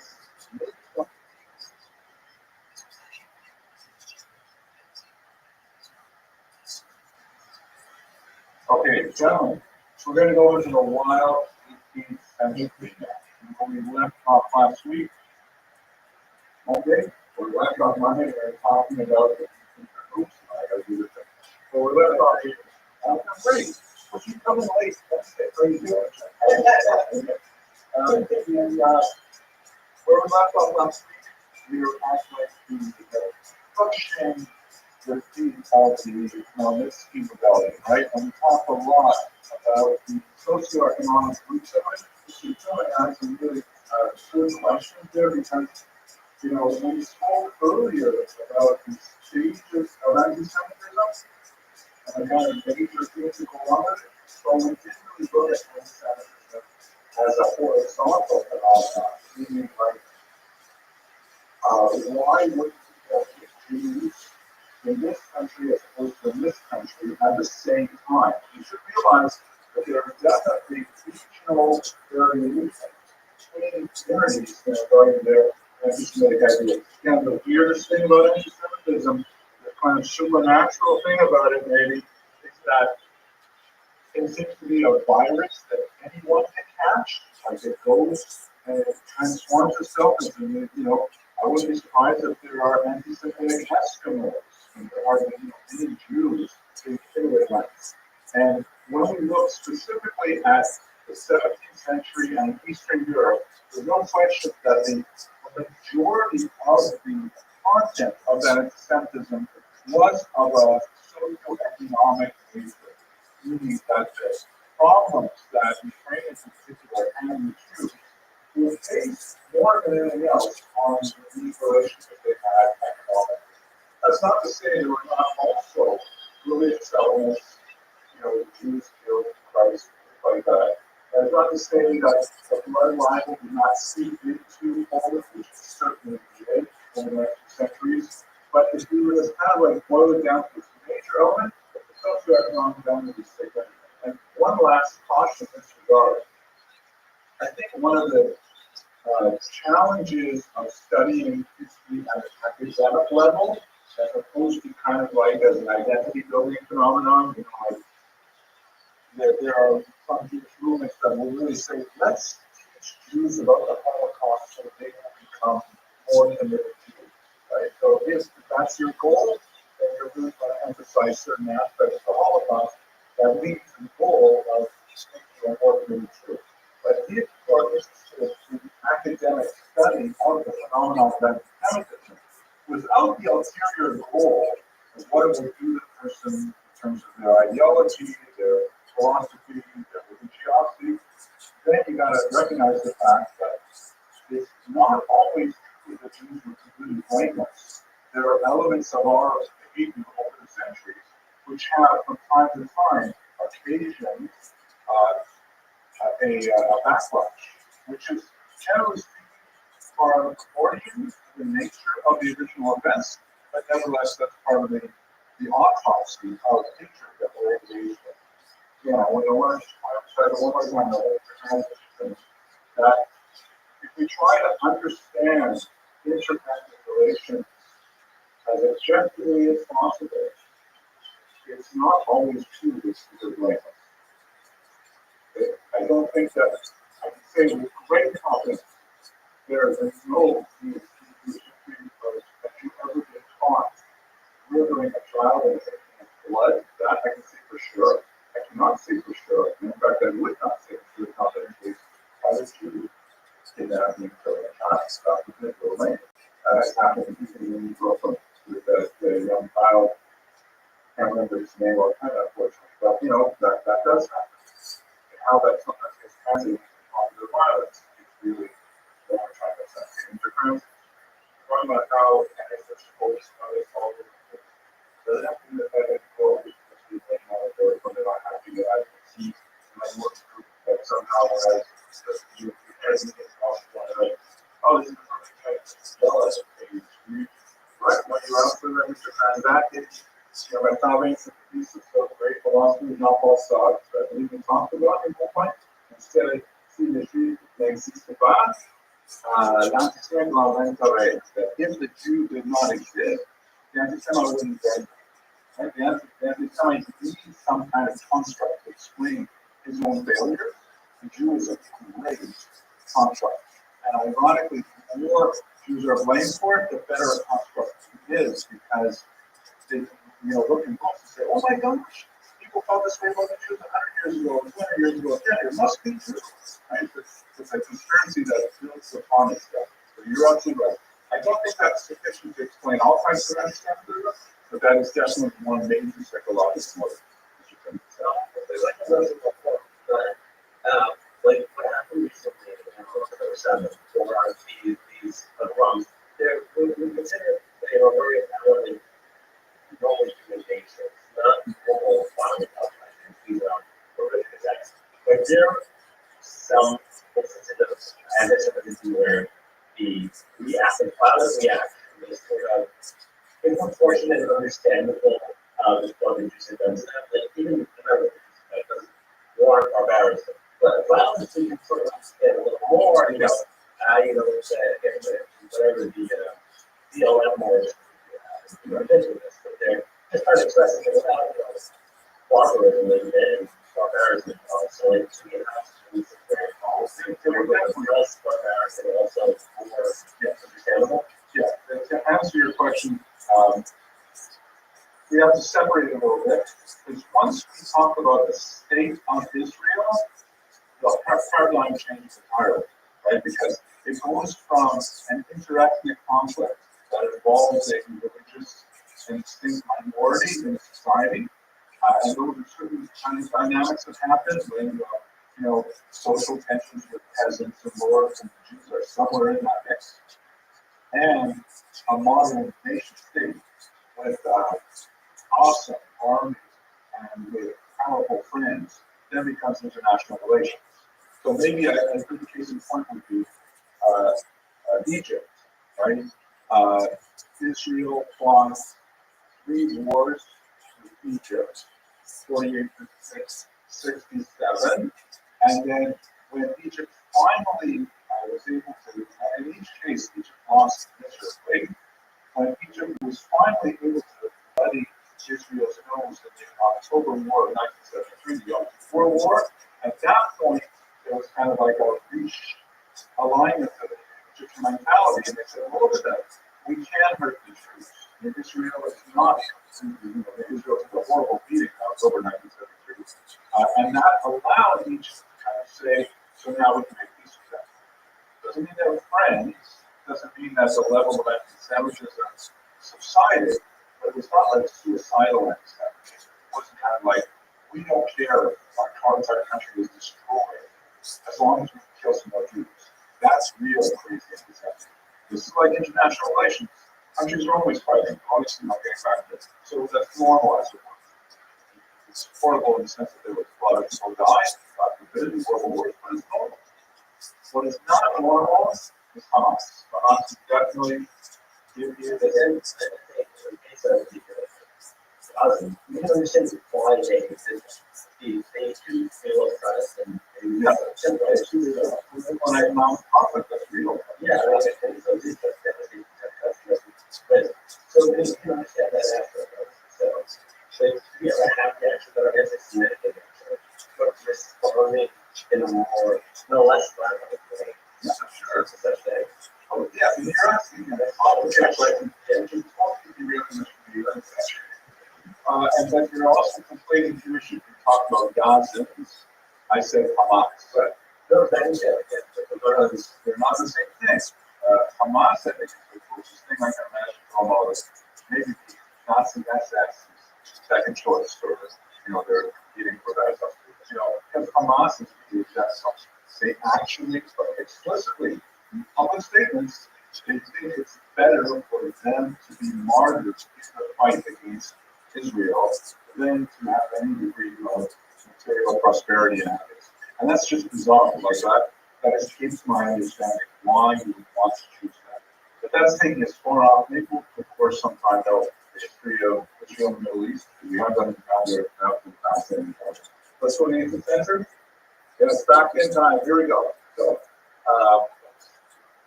this should be on. Right. Okay, so I gave this lecture a few years ago, and I had to recycle it, and you may have seen this is popular show. So, right. It's really great because it sets Israel fascinating characters, really fascinating. But it's essentially depicting ultra-Orthodox life in the 21st century. And in so many ways, it's reflections of the 18th century. The same kinds of tensions that were going on a few hundred years ago. We're still enjoying them today, even in a very difficult environment. We call this the long 18th century. There is this concept of shorter and longer centuries. How long is the century, Mr. Rothschild? 100 years. Excellent. You're 261. 260. So, do that right away. So, the century is 100 years. However, historically speaking, we can have a short century or a long century. So, for example, the 19th century is considered long by most historians because it begins with the Franco-Prussian War of 1870, and after that, war between France and Germany changed a lot of alignments. Then it continues all the way up to 1914, beginning of Major Research Rothschild. Yeah. Look at that. This is 23. So that's a long 19th century. It doesn't go from 1900 to 1999. It goes from 1870 to 1914. Most historians will think about the 19th century in those terms. Or there's the short 20th century, which goes from 1918, end of World War I, to 1991, collapse of the Soviet Union. Short century. I agree with you. Right. It's kind of like when you group the major themes of the times. It's not like all of a sudden when the clock changes to the century, everybody starts thinking differently. But there may be really big upheavals in the way people think all gets things like that, depending on most of that field, especially long. We have a long 18th century in our situation, 18th century first, begins with the 17th. But it really goes back to Shabbat rights. We will have to talk about in today's lecture. And it extends really up until the very end, 1795 is where it ended. That's when Poland was taken over by Russia, and all of a sudden you're in a new environment for the two altogether. The kinds of figures that really shaped it, these big figures who just rocked the 18th century Jewish life.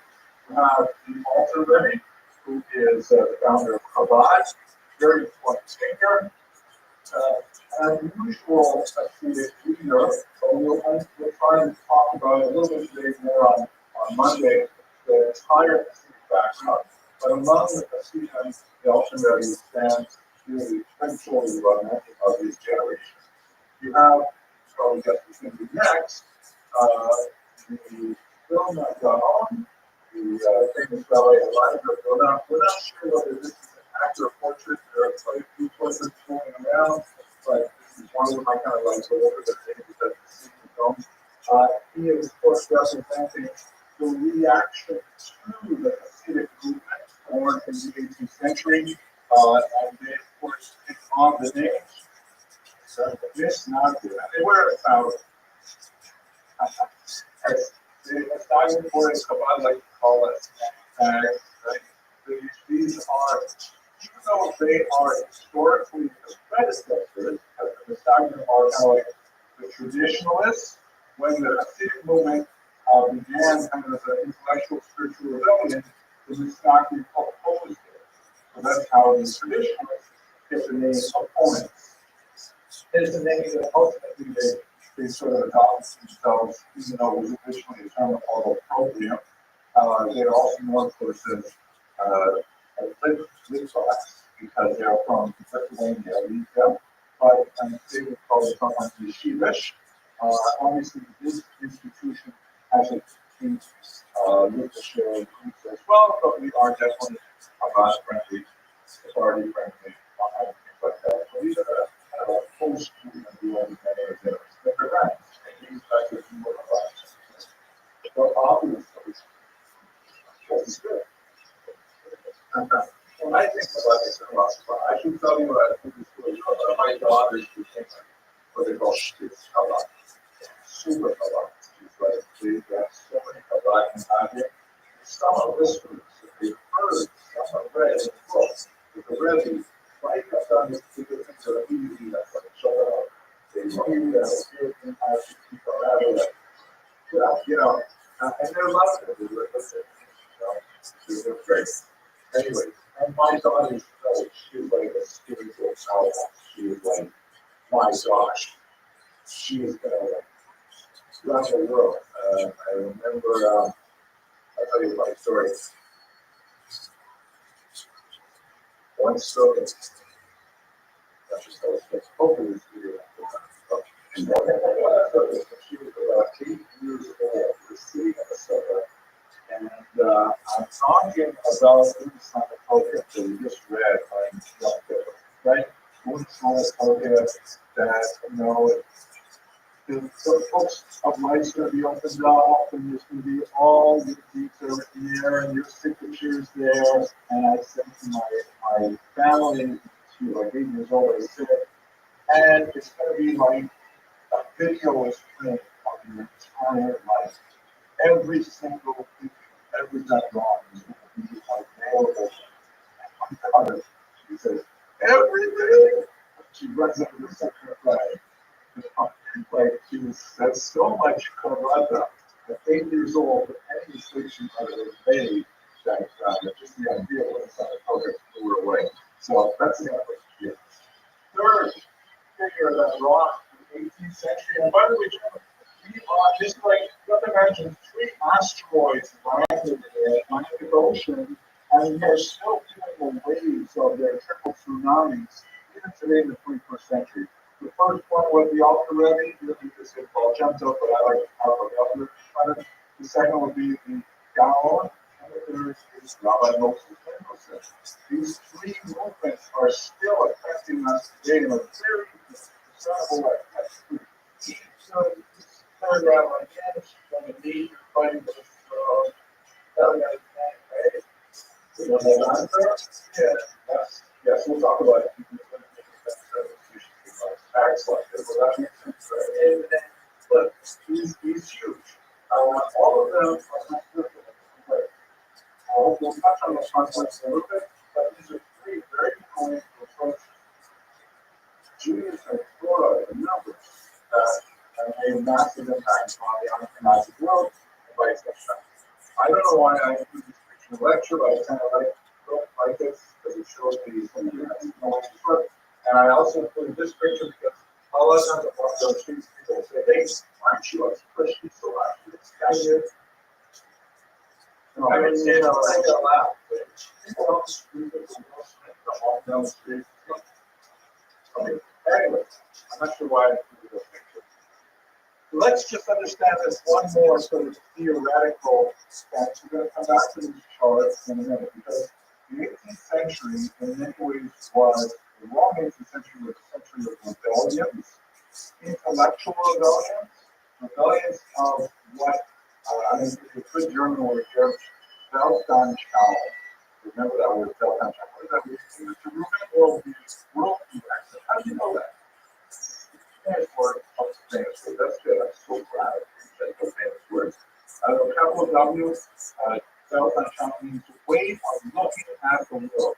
It's a little bigger, I think, than the English word worldview. It's kind of like hanging part of this kind of Weltanschauung means like, you feel optimistic or pessimistic about the world, you believe that, God wants to take the world, or maybe it's kind of left it alone, like a watchmaker or something. You believe that most people are nice, most people are evil, you believe that people never be deserved, but all kinds of things like that are built into a Weltanschauung. And so there are three big Weltanschauung rebellions in the 18th century. We're going to go into each of them. But let's talk about them. First of all, rebellions of discovery. The Hasidic movement engaged in significant levels of innovation, but it was packaged essentially as restoration, in the sense of we are going to do things very differently than our grandfathers and great-grandfathers. But in reality, that's because we do not have access to the great fountains of wisdom present in kabbalistic sources. Like if they have something new like our leads, then we would certainly be doing these things, and that's essentially the kind of thing that's going on in Hasidism. Kabbalah is huge, right? Like this. Inspired the idea of the Spirone really became a lot of traction in the 17th century, 16th century, really in thought. This animates their friends. One of the things that there wasn't really, I mean, we were trying to get the, that's why we have Mr. Carter. But we were trying to get that so that all the methods trying to consider that even things that are resources. So that's how we, and that's how we the one that's how we just we go. We're going to go there. We still didn't have some of the tools that we're doing in society of Israeli, and we're learning all these things, but wasn't very no. So that's kind of like a question, sort of like in theology of the Hasidic movement, like if we are rediscovering stuff that existed hundreds, thousands of years ago, how come people weren't talking about it earlier? So that's a good question more on a theological level. On a historical level, you definitely know how the ideas go back very far. Yeah, because the rebellion based on discovery. If you could imagine that I stood in front of you today and not wear a suit and tie, or wore, for example, the kind of clothes that Tana might have worn, or an Emola. You look at me kind of crazy, so I said, no, these flowing robes. This is the way to go. So you know, like maybe if you wore exactly the same shade, like that would be like a rebellion. That would be something different, but it would be of discovery. I learned that maybe if people's old dress is what I want to do. Mr. Buckler, I think the biggest goal from like the new fresh things to nowadays, it's like I say because like this guy wants to make a shout, I think like, whoa, you know, kind of stuff like that. So, you know, You're asking a really important question. It's like an incredibly vibrant, innovative movement for like the first 50 years. And then it goes through a period where a lot of historians consider deified, that it goes into courts and dynasties. And most historians have seen that as kind of like a downturn of the Hasidic energy, but not all. Many have said that we just don't understand that kind of secular life. So stay with that question at the beginning. The Vatican tradition, this is basically lit tradition, that says, no, we have to rebel by doubling down on what we have been doing. Like up until now, we've been kind of relaxing. We have not been engaged in super high level cognitive study. We just sort of say, yeah, that's for the elite. But in reality, everybody's got to report. Everybody's got to do this. That's more of a rebellion tradition. But doing something that Jews typically do not do that much historically, but we are going to reinterpret it in order to make it really matter. Mr. Trump, why all these rebellions? what was going on in that? But it's not like you said, I'm being that. Yeah, it's kind of like a Belgian shot. Like, occasionally there are things that happen in history that just make everyone sort of light up and say, well, that's kind of different things. When I get to the discussion of Southwest League, I believe that's the new kind of like the racing that we have that really follow these movements, because there are those who say, well, Southwest League is really dangerous, but there's some aspects of it that's totally cool and not developed. And others say the Southwest is so dangerous, and we've got to do things differently to protect ourselves in the future. But it's like the Charlotte speaking in the same place. 9/11 is one of those. You know, like here in America, I was existed before 9/11. I like to do that, right? We were all like, before 9/11. There was a very big struggle before 9/11. We did not have to go through security to get on the plane. You know, we just like walking in like this, and we didn't even smoke on the airplane. You know, you're wondering why there's literally not a lot of smoke there. Everybody's smoking there. It doesn't matter if you're tiny. Fuselage flying through the sky, we're always smoking there. He was like, cancer. But there was a pre-9/11 world. But now we live in a very post-9/11 world where the security airports, you have cyber security that's huge, you have all kinds of like strange threats that nobody ever thought about. It's because of 9/11 now we have this scary big world. You guys don't even realize it because that's the area 3. But old people remember what it used to be like. So too, before Shakuhachi and after what snag snag can be interpreted as a derogatory event. So it's not the fear of Shakuhachi. But yes, it is fear was. There's a huge fear. And I advise people all the time that like look at this on it, this is a big thing that out there, honestly, okay. So whether that's the game that takes one game that's new, like there's a game that takes that's a little freaky out. We're going to talk about all that stuff too. It is interesting. Not all the dishes that we find at houses, but in the most authoritative dishes printed by the Rome house, snack house, like the Catholic house, the actually published there, or Rome. The picture of the Rome shots, the Rome shots, or certain incidents which were always that way. So with today's like modern adoption, you can be comparable to the Western background. Mr. That's a great question. The 21st century question, though. And I think as you shall see, modern orthodoxy, depending on how we want to define it, follows from all of these. You know, it's the waves of that tsunami. These 3 asteroids, we're like absorbing those waves and mixing them. Last question is coming. That makes why is feeling in this fish worry so much by its tsunami? Why wasn't there? Okay. If you don't know the reason for something, the reason probably is money. Exactly. I don't know how expensive it is to devote a working age male the full time for a study. Right? It's incredible. You guys, 60 years ago, who would have been already earning a pension, working in a mine or something? But to imagine this number of men at age full-time study at age 20, 21, 22, it's over 200. It's so fascinating. Well, we reassigned our priorities. And also, we lost that story. Don't forget, you guys, I hope you realize that people are really really. Just do the numbers. This is last year. It's about 10% of Americans really Georgia. Of that 10% that's Orthodox, how many are like really devoted to full-time study as young adults? Maybe half. People are like, well, so maybe half of those that 10, this should be 5%.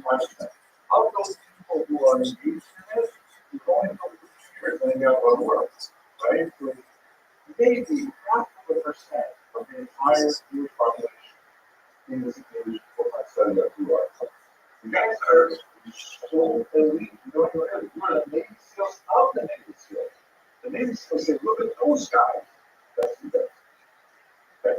So that's very unusual. And it's not right. You know, your parents, they're around paying for your tuition and for your ability to talk, what you compromise. You got to be thankful for it. Okay.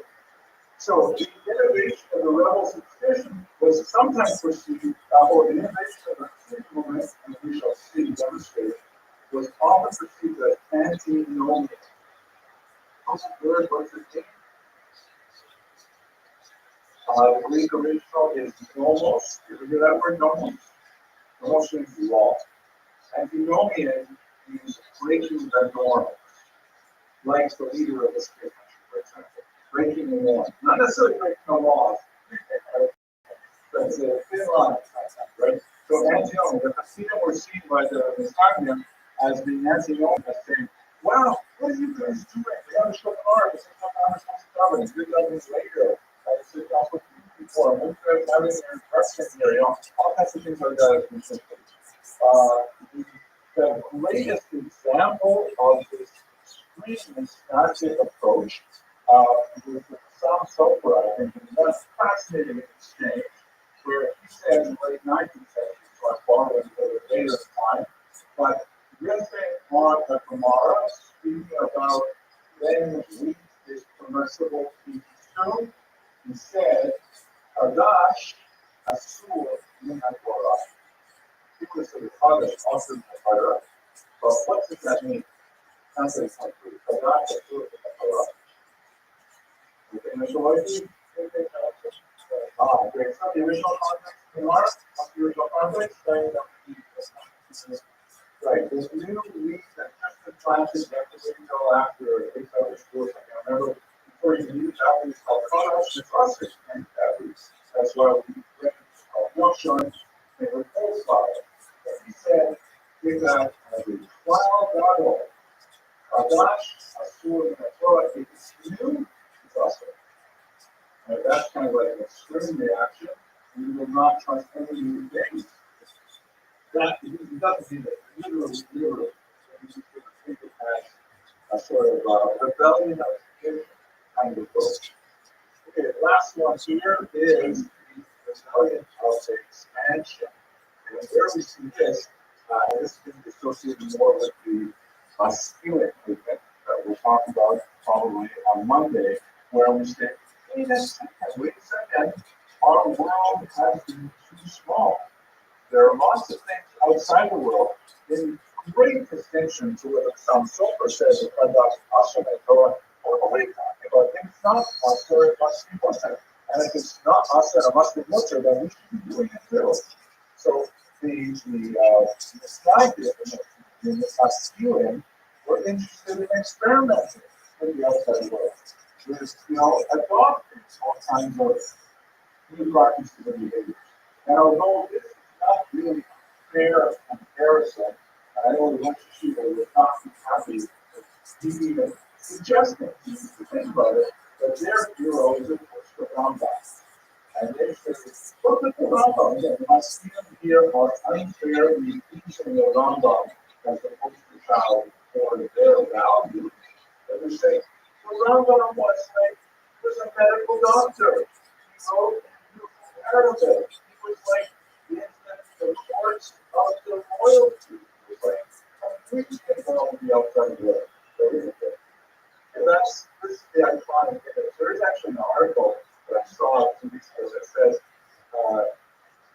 don't know exactly where this came from. This is essentially a 21st century colorized version of a 19th century portrait that was very common in art forms. But we can't go back to the 12th century. We don't have any of those from animals. It's very deep. I'd say that.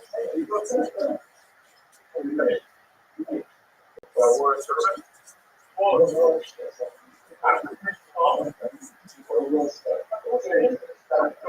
This is the rebellion of expansion, saying we have been too narrowly focused. With a lot of the political changes that happened in the 18th century, don't forget the 18th century is also birth of modern France, French Revolution, birth of America, right? 1776. These things are happening in the 18th century. Maybe things are different for Jews now. And you can like the Jesus, right? So, those are our three rebellions. Let's go down to chapter 2. Any last question before we do this? Okay, let's start with chapter 2. So, there are the story of Shabbat Tzvi writ narrowly is with the story of an individual who had significant talents and learning, and although there are historical accounts that tend to portray him as a equal Russia attempting to convert Judaism, most of the modern studies of Shabbat suggest that he was mentally ill. He was in his early 20s when he began to experience things.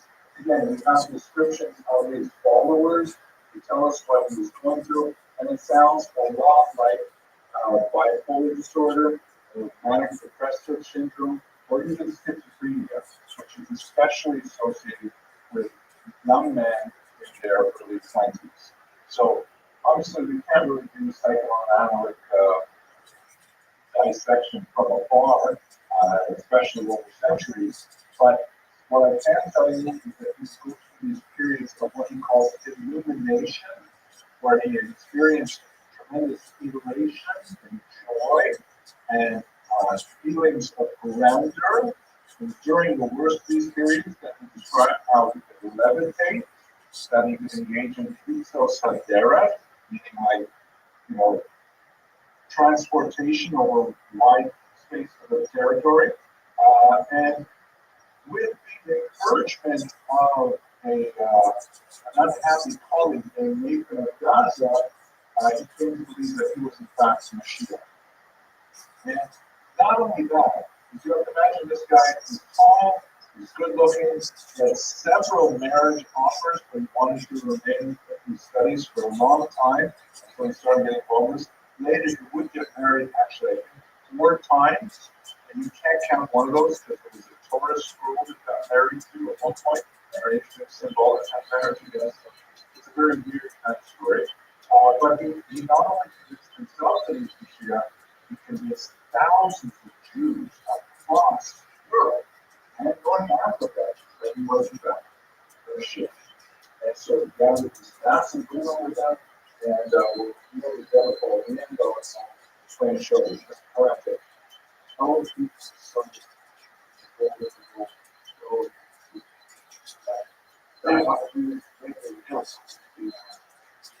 you're asking an amazingly important question.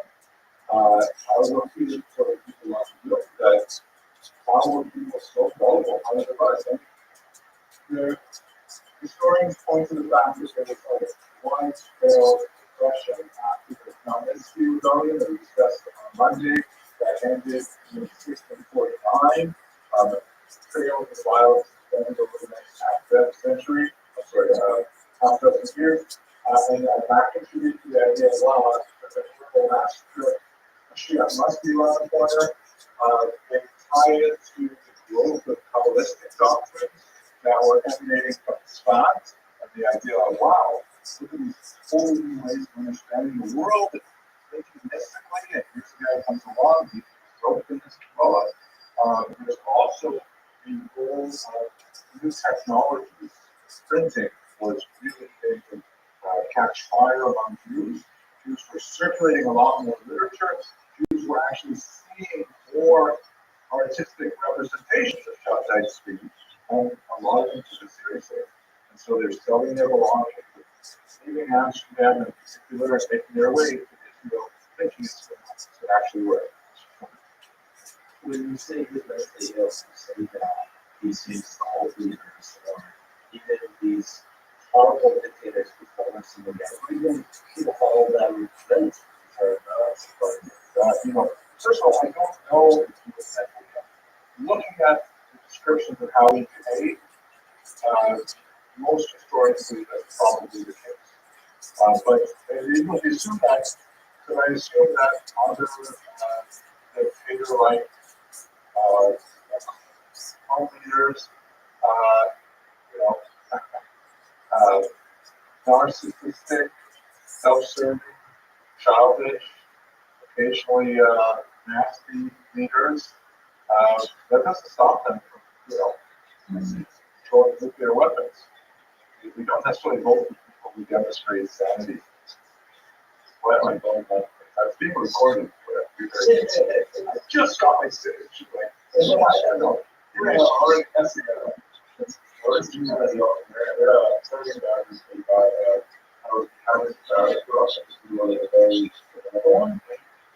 There's Sean is the classic. He's a master of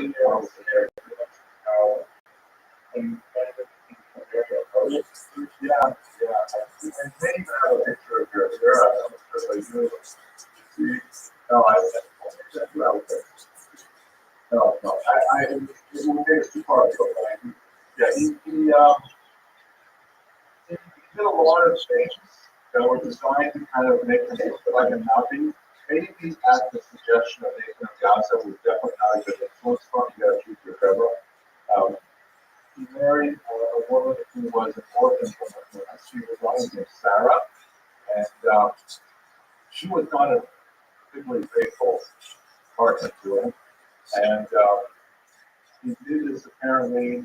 He wanted to imitate the Saudi. Yeshua? Yes. No, it's not black out here. You're shining? Okay, that's the kind of thing I said. He also married a woman filled with peace. And he almost got to totally bust out. Okay, thanks. I love the entrance, but that's my question. So let's just go back a little bit before we start to see the kind of quickly going on 14 to expulsion movement saying. A couple of these as far as Jewish class, we talked about this a lot. It's a major thing in Jewish history. It is, in fact, one of those huge ruptures that's almost a Holocaust style.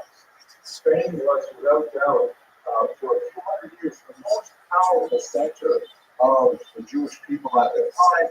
Centuries upon centuries of scholarship, large communities, and wealth, basically like America, right? The Northeast. New York and New Jersey, that's what Spain was like, and then all of a sudden just collapsed.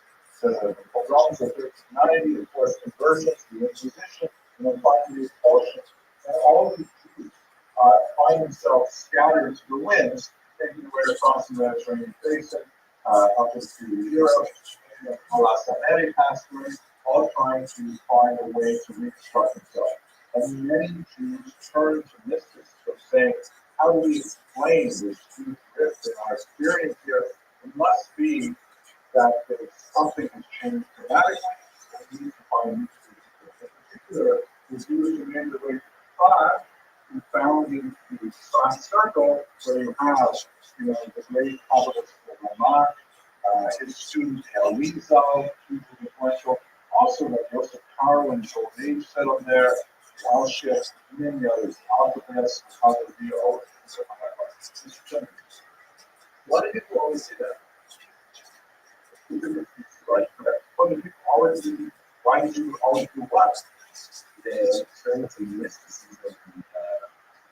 Like they had they got COVID. Everybody's like, you have to figure out how to answer it out of the ship this week or next week or the week after. Well, we do it every year. So huge overgeneralizations, right? Because like not all people do it, not all people do this, and not all people react. But the I think this is it can be a refuge. right? If you have difficulty understanding the world, and reason does not give you the kind of emotional support you need, you may find it in this. You may find it in poetry, you may find it in saying, but Mr. Simmons is a refuge. If you study my book on the possession of Rabbi, more of a discussion there, because he wrote in the Holocaust. But let's go into this. There was also during this time, there was a call, the looking at the start class, that is a brand new kind of possibility for Jews after the expulsion of Spain. And that is something we have not seen before in Ashkenazi history, the possibility of identifying as a Jew while disaffiliating from the community. The idea that you could be kind of like ethnic Jewish, but you do not have to be under the authority of the faith. Some of the crucial figures involved in this, Cecilia Acosta, pictured here in this dark kind of brooding, the claw-like hands, stuff like that. An individual who, if you permit me, I'm going to tell you the story because it is a really terrifying story that I think about quite often. He was born in Portugal in 1500, living as a Christian Jew, meaning, like most kids, his parents didn't tell him he was actually Jewish, because there's always the concern that maybe they'll be playing and they'll not mention that my mom lights candles Friday nights with the Inquisition would come and it took a disaster. He went to the University of Coimbra, he earned a degree in theology. He was actually in a lay priest. He was a theologian. And then when he was in his early 20s, his mom said to him, Julio, I have to tell you the truth, we're actually Jewish, and we're moving to Amsterdam, right, which was a free city where Jews could express themselves. Julio said, I knew it. Oh my gosh. I've always wondered what Jews are really like. You know, I always enjoyed reading the Old Testament or the New Testament. I wanted to be like the forefathers of Abraham, Isaac, and Jacob. He was so excited. He goes to Amsterdam. He's a smart guy, right? And writing several books. But what happens when he actually joins a live or real Jewish community is that he's too grown for them. I started saying that isn't that restaurant a lot of things? And I can't believe you guys are talking during talking. Don't you realize Schmuck is not meant to say in LA? Would you believe that?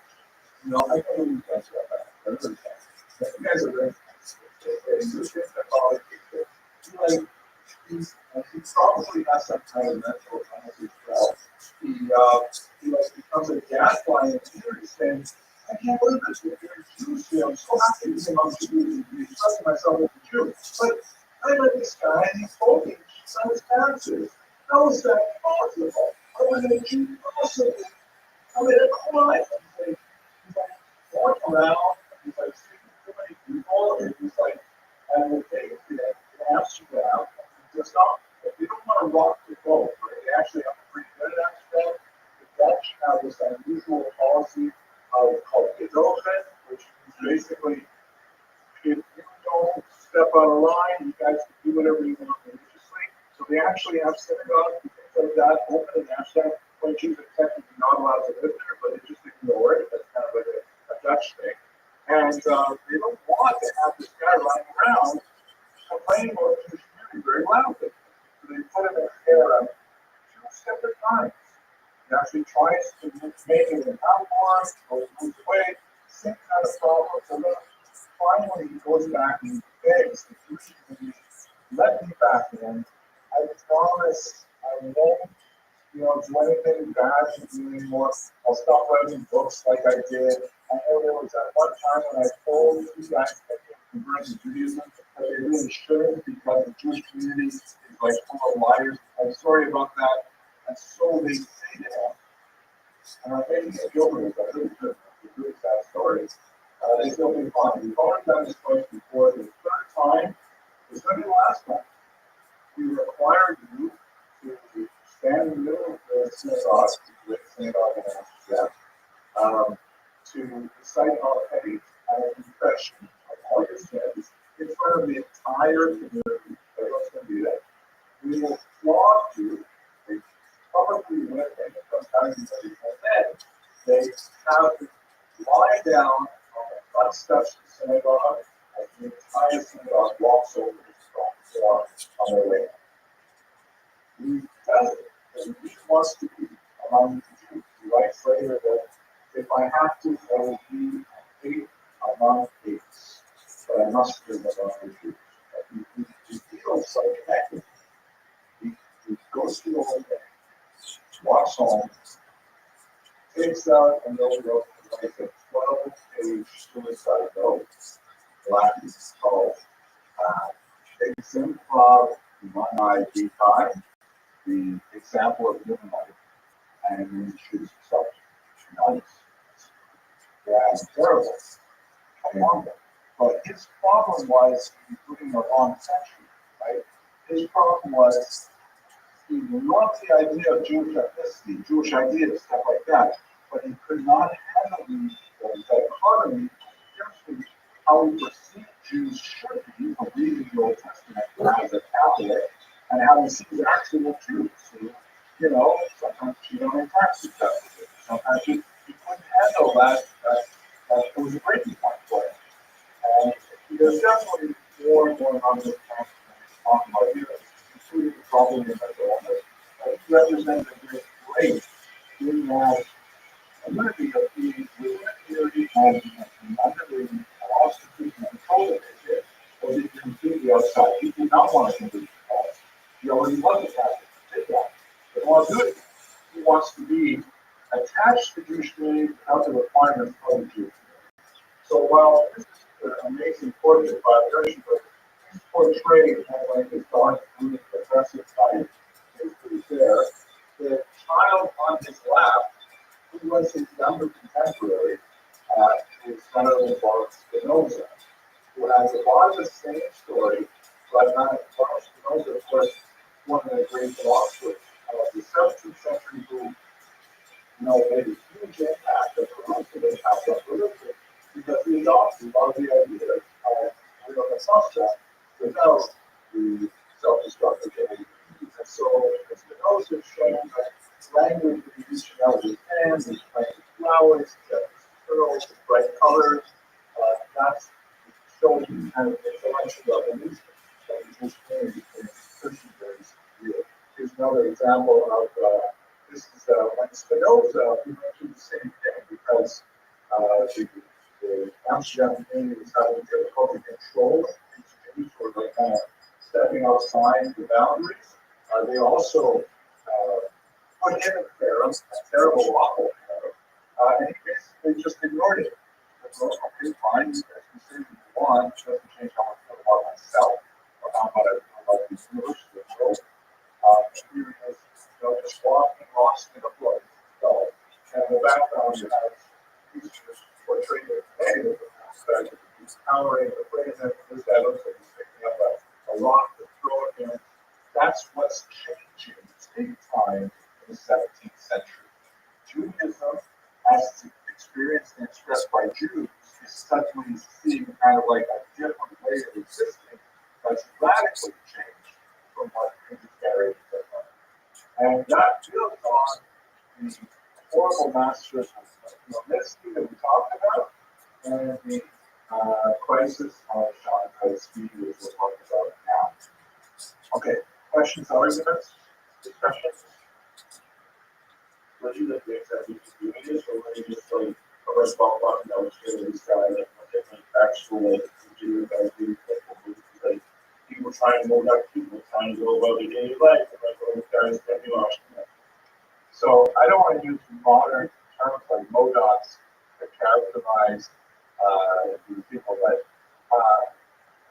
it was a legitimate faith in a sense that I think really perform religion, but they none of the people involved in the faith were like famous people. You might read their words in face measures, but they're like big cities, and they did not find the right formula for how to control a down quick on the Rothschild, and they also couldn't control Baruch Spinoza at all. Although it's interesting to mention in that context, a little while ago, there was an incident where an Israeli historian wanted to get access to the famous East Science archive in Amsterdam, but he had written some nasty things about, some critical things about the baby that's handling of Baruch Spinoza. So basically, they listed they banned him as well. He said, sorry, you're banned. It was kind of like you coming into our library. You know some of those famous libraries that Europe. But once you learn nasty things about us, we're going to borrow these from our ancestors and put a hair on you. Intellectual. Shut things to. Okay, so we talked a little bit, we started with it for run off the first sheet. This is one of just unfortunately we have the shut things speed because it's very popular among Christians as well. Christians were fascinated by this for the shut things speed because it was that interesting. The Jews went down on the side and what's going to happen. So there's lots of projects for transitioning each other. Definitely by now you know. They're going to show us here, right? This is like, they don't know what Hebrew looks like. It's Jewish down here, that's their first of it. So we don't know that. Maybe that's the wrong one. It's reading that it's over there. It looks like these things like your best help, maybe mom and diet, right? Sometimes go Halo, maybe you saw a little bit of a book here, but there's also that's not much like fun. Right? Well, something. But it looks like the Christian one, maybe we had some kind of book. Maybe I should take it out. I think that's more strong. And Steve, rewind that in the back. I'm not sure if it's a good example of it. Okay, so let's go. Anyway, so the whole idea of what Apple shot that Steve, by the way, and the story that he made up with it is just this huge money that he wanted from Eastern Mediterranean. He finds some very wealthy backers with these objects in Cairo and in Jerusalem. And although there are many who denounce him, he does find a lot of people who think he's the real deal. And so he ends up engaging in all kinds of bizarre activities, like he says that Tisha B'Av is canceled from now on because it's now my birthday as Mashiach, and now on Tisha B'Av, he cancels reading from a sacred Torah. He says that Mashim are so modern, so cool, we should all be reading from Mashim, like Mashim, all kinds of things like this, and many other even more crazy things. He ends up making a delegation to the Sultan, the Ottoman leader, controls the Torah, and he says essentially, okay, I'm here, I'm the Messiah, I'm going to take over Israel now. And the Ottoman Sultan says to him, very nice to meet you, Mr. Messiah, I had a counter offer. How about I let you stay alive and you convert to Islam? He accepts the counter offer. He becomes a Muslim. His tens of thousands of followers totally crushed, and they go back home, penniless, because they sold their houses, spent it all, thinking they're going to be in Israel. Except for about 3,000 of them, who figure that maybe his conversion to Islam is part of this Messianic process. That we've got to go from Judaism to Islam in order to bring about the Mashiach. And so they heard as well, they call it doing that, and they're actually active in Turkish politics, right? In Iran in the 20th century. So it's not a comment was another address. They've asserted, I'm not entirely clear on whether it's true, but definitely the Turkish Revolution has some roots to it. So they were really quite active for a while. They still have good message or mosques in parts of Turkey and Syria. But after this end, 1666, whereas the Shephex eventually really loses it, he becomes increasingly erratic, and eventually the Ottoman Turk puts him in jail. At the end of his life, his last request is for a Yom Kippur Matzah, because he wants to love it, so maybe he kind of came full circle at the end. But definitely his movement lasted for a good century and a half afterwards. There were still, this is the problem. The movement lasted for a century and a half afterwards. There were a lot of these kinds of things, canals that were commissioned. These are essentially like amulets for a variety of things, parnassa, shidduchim, review, things like that. And quite frequently, very prominent rabbis were accused of having Sabbatean meetings or being secret followers of Shabtai Tzvi. Perhaps the most famous of those, Yonatan Eibeshitz was the subject of a massive attack based on the Sabbatean. The Ramchal was horribly pursued throughout Europe. I'm just curious, you guys have all studied parts of the Mesilas Yesharim, right? Now, do you guys know about the secret Mesilas Yesharim that was discovered in 1991? Mr. Lloyd does. What is that? Right. Yes, it is. Why was it? What did you people like? It predicts our whole thing with Yesharim. It was originally Muhammad, but yeah, he wrote an earlier version of the Mesilas Yesharim discovered in the Soviet archives, and it's brilliant. It's, in my humble opinion, way better than what we've been studying for 250 years, because it's a dialogue between. Okay, I'll tell you later, because it is really important. And I have a personal ambition to study this literature 101 times. I just finished times 30 about 2 months ago. But it's such an amazing book. But here it is. The original Mesilas Yesharim that he wrote has this guy who, it's hard to really characterize him, but if we were to make a 21st century guy, he'd be kind of like a well-rounded guy. He appreciates Torah, he likes learning, he also likes science and sports and culture. He's got kind of like a broad, everything sort of personality. But what is it those fancy facts? You might be able to bring that back. You know these stuff about how he's like, what are those facts? What, what motivates them? What's the interesting? One day, right, in the book, he sees a whole high school friend of his who flipped out in Shiva, and now he's like all black and blue black hat, like 6 feet across there. And he says, oh, great! Good. And goes up to Shalom Aleichem, how are you? His high school stuff. And says, listen, do you mind if I ask you some questions? I noticed you become like Haredi. He doesn't use the word Haredi because he's already in the 18th century. But he says, like, what do you see? How can you run for so so long? How can you run it so long? What's going on in your life? And they begin this conversation that goes through the entire Mesilas Yesharim. And of course, within a few chapters, by the time you get confused, the regular guy, he calls it Chacham, is completely blown away by the trusted, and he just says, well, you just take the wheel and drive me anywhere you want, and I agree with you here, but I appreciate the world. And that's what this difference, the original difference is. Now, why did the Ramchal publish the first version? He had it written in his own handwriting. Why did he publish the second version? Yes, Mr. Blaschman.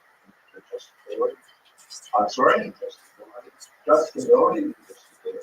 Justability is good argument, although I would say that the original is way more than that. You want to know like it's non-sticker style. It's lightsaber style, but the Ramchal had no problem with that. You don't play. You don't have any dramatic plays. Like the characters. But that's what you say. And something like that, if they're too hard to say. I would think I would have more people be interested. But you guys, you don't know the answer for sure. You want to see what that links and they're even in all he got persecuted so badly at that time. Put under house arrest, they tried to see Rothschild, and because people didn't know whether it was out of enforcement, they actually buried it, and then lost it. They forgot what it was very. Somewhere in Franklin, Germany, there's a massive chest of the Rothschild writings that have never seen the light of day that maybe one day will be discovered. But I'm waiting for you guys to give me, I mean, that's our thing, the English and history. Money, exactly.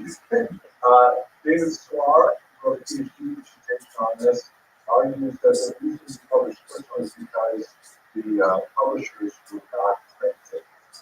They lost the backing people were paying for the publication. Why? Because the original version of few places have a few things that usually you know the involved identify. You can say, oh, it's funny about this guy here. Describe this kind of personality. I know what he's talking about. And it was just way too incendiary.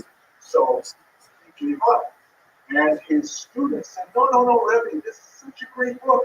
The world will love it. You have to just do what the editor says. Let's remove those personalized material and let's publish it in a standardized way. How said, you can read this if you read the introduction to the book where he thanks his students for working on it. He says, okay, whatever you want, you take care of it.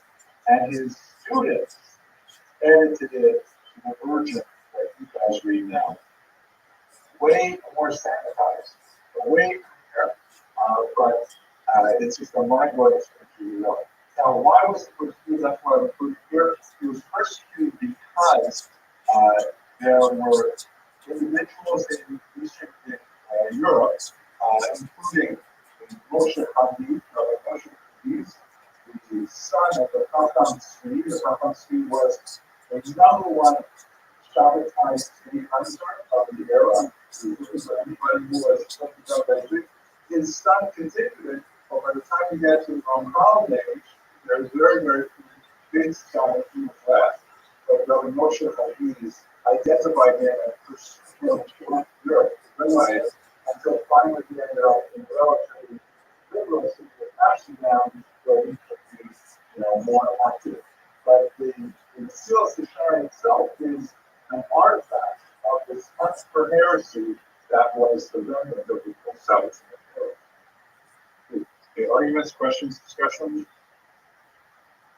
Okay, so let's look at a map here. Just to orient ourselves, and then we're going to dive into this. This is Jewish populations in Europe in the first half of the 19th century. We have the images that we're looking at. You see great density, particularly in what is Poland and Western Ukraine. That's the greatest concentration. Still some significant concentrations in Western Europe, because even though we have this massive migration to the east, as we discussed last week, there's still some pockets of Jews living far behind. Not so much in France, because they have been actually banned from there since 1306, although we still have a Greek assertion of Jewish population, particularly in the south here. Not in Spain, because Spain is still officially unionized. The main concentration in the regions of Lithuania, Poland, Belarus, and Western Ukraine. How does that map onto the three great asteroids of the century? So the Hasidic movement is primarily in the southwestern part of the Russian Empire, down here in Western Ukraine, southern Poland. But there are definitely Hasidim who are active further north. The one example that I've been concentrating on Chabad is ironically an exception, because Chabad is a really awakening Hasidic movement. Then you have the Misnagdim, the opponents, who are definitely much more concentrated on the Baltic coast, in the regions of Prussia, and of course the homeland, Lithuania itself, with its epicenter at Vilna. And then finally you have the Maskilim, the adherents of the Haskalah, that's most Muslims, who are much more associated with Germany in particular, than the West. But what you notice about a Venn diagram is that they overlap, right? So you can have regions where you easily have Hasidim, Misnagdim, and Maskilim living cheek to jowl, arguing with each other, influenced by each other, and so on. Mr. Brandon. question is,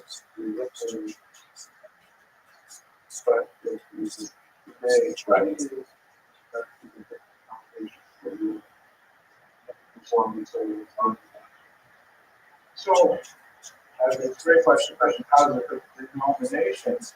The denominations derive primarily from the Haskalah. And the whole idea of what we call a denomination is in itself a major breakaway. Because even when they are fighting, trying to strangle each other with the most violence, none of them see them over the Stalin for saying that the others are Jewish. And none of them were arguing that you don't have to follow cardiac mitzvahs. The Maskilim were the ones that kind of broke that open and said, well, wait a second. And so their denominations really are an offshoot of Haskalah. Of course, once the denominations were really created in the 19th century, then they might get back in and say, oh, let's be, Hasidic flavors, or let's be, Mustang flavors. But that's a much later phenomenon. Mr. Krantz? Following one of those offsetting, they're long-term to use writers of the movement. Yes, I'm still very understanding, and that's why I'm responding and all of these together with it. We are all serving Hashem. We're all trying to be also in the way that we can do Hashem. These guys are the person. I have a one-word answer for Mr. Krantz. Monday. Monday, we're going to look into that. Okay, at this point, it makes sense to stop.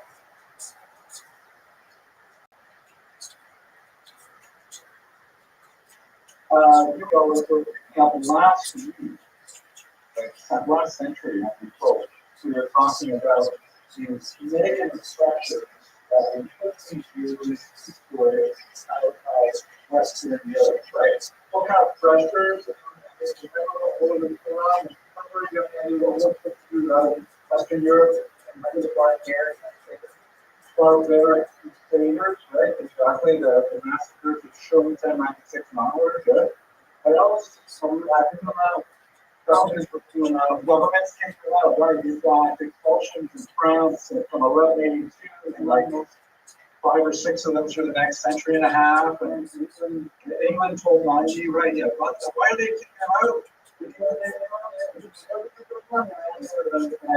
Generally speaking, when the peasants vote use money, you have a rebellion.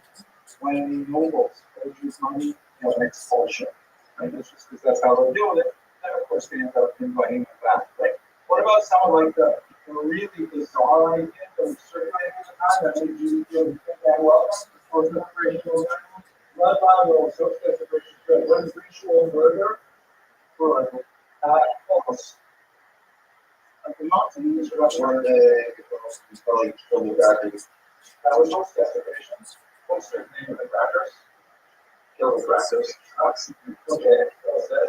Ritual murder is technically the earliest phase of blood libel.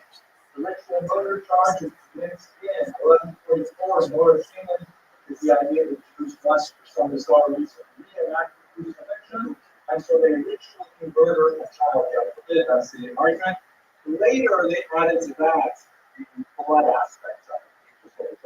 Okay, so we've definitely got an environment where Jews are distinctly uncomfortable in Europe. At the same time, we're going to have this whole, this actual invitation for Jews to please come to Eastern Europe. Like one door is shutting, another door is opening at the same time, and this is going to be the basis of the great Eastern European Ashkenazic Center. Because even though, as we saw in our very good classes looking at the genetic history of Ashkenazim, even though the vast majority of Ashkenazim descend from the eastern regions of Poland, Lithuania, Ukraine, and Belarus, to certain degree Russia, they really had phenomenon from the 13th and the 18th centuries in particular. They moved from Western Europe. Okay, historical here. Let's just think for a second about historiography before we continue. We've already seen Salomon, that we talked about him a few weeks ago. He's a very important 20th century historian. I think he died in 2008, something like that. He was especially known for his conception of the lachrymose vision of Jewish history, meaning that he's criticizing the tear-filled definition of Jewish history, that it's all persecution, and yet we overcome persecution, do great things and stuff like that. So when we talk about Floridas, and I'm going to come back to it in just a second, but I want to introduce you to two other great historians who made a huge impact in the way we think about history. This man, not Jewish, was one of the first people to really try and figure out what is history, what do we mean by this discipline we call history. Notice his years, right? Quite late 19th century. That means that all those people who wrote history centuries and centuries before him were not necessarily writing history doing modern historians. Right? What could possibly be different about a history written in the year 1000 and a history written in the year 2000? What's different? Maybe their own saying that history looks like okay, good more use of sources, but even more basic than what sources you read. Let's get a little focus on it there. What do you mean by that? Direct facts. What is a direct fact? Just things that actually happened, maybe instead of fiction stories. I'm so glad that you said that. Can you repeat that? No, before you said that, you said exactly what you were McConnell, who was written from that, when you said things that actually happened. Remember you said that? Right? He said history is Geschichte ist, was es eigentlich gewesen war. Translation, what actually happened. History is what actually happened. And this was his big deal. When Rothschild said, you know what? Too much of this all the history that's been written up until now is not what it identity is for. Sometimes what actually happened. What are people writing? They're writing stories, edification. They're writing narratives. And the purpose of these earlier histories are not to chronicle the facts of what actually happened, but to try and make people feel a certain way, to feel patriotic, to feel religious, to feel why. Whatever it is, they're more of an art form than a science, to be sure. And from Rabbi said, we have to really think about what we're doing, because history is not supposed to be fiction. There's supposed to be a big, line in the shelf of the library. On the left is fiction, on the right is history. But in reality, until from Rabbi, a lot of history was still pretty fictionalized. Like, there was no problem going to mythology straight into wars and princes and stuff like that. So this is a huge step forward in history. He would later be really criticized in the 20th century, saying, well, I guess that's not there now. But that's a really important, sort of turning point in how we understand history. Is history supposed to be for something, like to inculcate certain values? Chances are, when you went to study history in high school, particularly if you studied Jewish history in high school, they were trying to teach you a certain value set rather than teach you a bunch of facts. And that was, it's appropriate because we want to build up people's identity, but it's not necessarily the history on Rothschild with the obvious. Another really important point to remember here is this guy, Rothschild. Rothschild is not a friend of Rothschild. I'm going to tell you what I thought. Definitely not a friend of Rothschild. He is the founder of modern biblical criticism. As distinct from some precursors like Paul Spinoza, but Wellhouse was the first person to really try and use history to undermine the way in which we read our life. And so we have an incredibly corrosive impact on how everybody appreciates history and courage. So we're not going to go into the theories, but one of them is so important for us that we can't avoid putting them on the board here. And that is a very, very valuable insight that history tends to reveal more about the period in which it is written than the period in which it is writing about. What could that possibly mean? History reveals more about the period in which it is written than the period in which it is writing about? Please, Mr. A. Yes.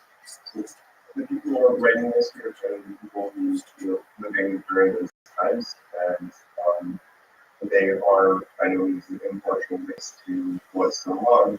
Feel more about their personal views for on matters who are actually Nice take if you're talking about the primary sources. But for example, I wrote my dissertation on the period 1917 to 1920. Contrary to my notes, I'm not that old, right? I was not around in 1917. I was like you were using primary sources for research. So right, but I was writing history in 1990. So how could what I'm doing in the 1990s be more reflective of my book on 1917 than what actually the whole book is about? Mr. You weren't there. I definitely wasn't there. So there's actually provides critical reality of what's going on. Very I regret that. Because obviously I'm using sources from 1917. I'm reading newspapers, I'm reading diaries, I'm looking at documents, I'm looking at archaeology and all that. I'm looking at 1917. But I'm writing it with a mindset of 1995. Thinking all my 1995 issues, going through everything I know historically through 1995. But I also understand the way we use the mindset is to clarity that here they're not even drawing this evidence at school. Perfect, very nice. That's wrong there. Services were actually aligned by hindsight. Exactly. We're looking backwards, perspective today. So what I'm trying to understand everything through today. It's like, for example, sometimes people will look at the biographies of great individuals, and they'll see that occasionally they may say something that jars us by our common sensibility. Like they jar us when they say something about slavery, without necessarily being, saying, "Oh, we hate slavery, it's bad." It's just a belief that's for it. Or they aver, for example, that mashing document colors, that women are like-minded, right? I would say, "Oh man, he's a misogynist." Well, excuse me, there were no misogynists in the 12th century. That was like everybody thought like that. But if we do that person's attitudes as if he lived in the 21st century, then we'll make these facile character judgments, which is bad history. But that's what Bellhausen's main point is, that we tend to view history from the perspective of where we're living today and bring to that history all of our contemporary biases. And it takes a tremendous amount of intellectual work to try and break free of them. Some historians, some philosophers would say it's impossible to break free of them, but that's not what I'm saying. Finally, Saruman did so, as he says, that's what's going on with the history that we're going to look at today, which has a tremendous amount of biases built in by our contemporary situation.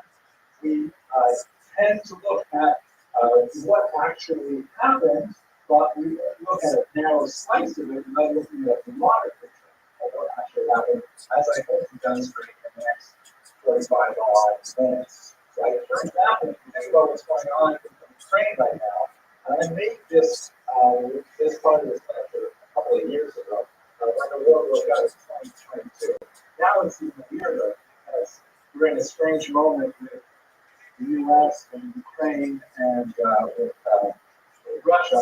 But this, I like this picture in particular because, a lot of stuff we're going to talk about today is the conflict of Jews and Ukrainians in particular, which was like horrific and epic in the 17th century in some ways.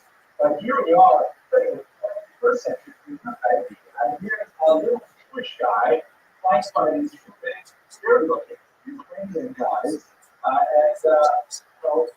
it's just such a jarring reminder of how much things have changed. And I believe that actually many people look at Ukrainian Jewish history very differently today because of the contemporary political climate. They would look at it totally differently 50 years ago, 100 years ago, even though it's the same history. Nothing changed because once the past is over, it's done with. But actually, that's not true. William Faulkner said the past is dead. It's not dead. It's actually been over. You still keep reliving the past, but I wax philosophical. Let us now, with that kind of like introduction to historiography, which I think may have been more mysterious than actually clarifying, but hopefully we'll come back to these ideas as they are revealed. Let's talk about the immigration pressure result. Here's a map that basically shows the movement of Jews from central Germany. It's a little bit, I want to put this probably higher as well, but this makes their way specific years to many communities in what would later become Latvia, Estonia, not so much, Latvia here, Romania, Poland, Belarus, Ukraine, and Russia. This is, here it's labeled just as Russia because this map is sort of reflecting the 19th century Russian Empire, but as I'm sure all of you are aware, the Russian Empire is succeeded by the Soviet Empire, fell apart in 1991, revealing itself to be full of much smaller, important countries like Ukraine, Poland, and so on. But we've got this significant eastward movement of Jews, pressure from the nasty things we talked about last week, but at the same time, invited into Eastern Europeans. So I have to figure out why are they invited into it? Okay, let's look at it. Here is the political map of the largest country in Europe, with much of the later European monarchies. It is a country known as the Polish-Lithuanian Commonwealth. The reason why it's called the Commonwealth is because it was produced as a result of a dynastic union between the monarchies of Poland and Lithuania. And as you can see, it's massive, stretches all the way from the Black Sea, the Baltic Sea, almost down to the Black Sea. Here, this would be the southern part of Ukraine. Here's Crimea, still a contested region of contemporary Ukraine held by Russia right now. Actually, I'm looking at Rothschild. This is more or less the front line of the Russian-Ukraine war today, too. But Russia has most of this, although Ukraine has a 50 territory goes further, and here is part of Russia, although this part is still kind of close to contemporary war. Very much. Over here. Right? So, Central Europe, way over here, we just land, right? But it's a big, big country. And more significantly, it's actually filled with several distinct ethnicities. There are Ukrainians and Belarusians who are Eastern Orthodox, right? The Christian church has an Eastern section called Orthodox, and ruled by 7 patriarchs. The Western church, Poland in particular, is under the Catholics. There's a little chunk of Ukrainians here who are also Catholics. And they're also speaking closely related Slavic languages for the most part. Ukrainian and Belarusian are both written with a Cyrillic alphabet, like Russian, with a handful of letters different, both in shape and in pronunciation.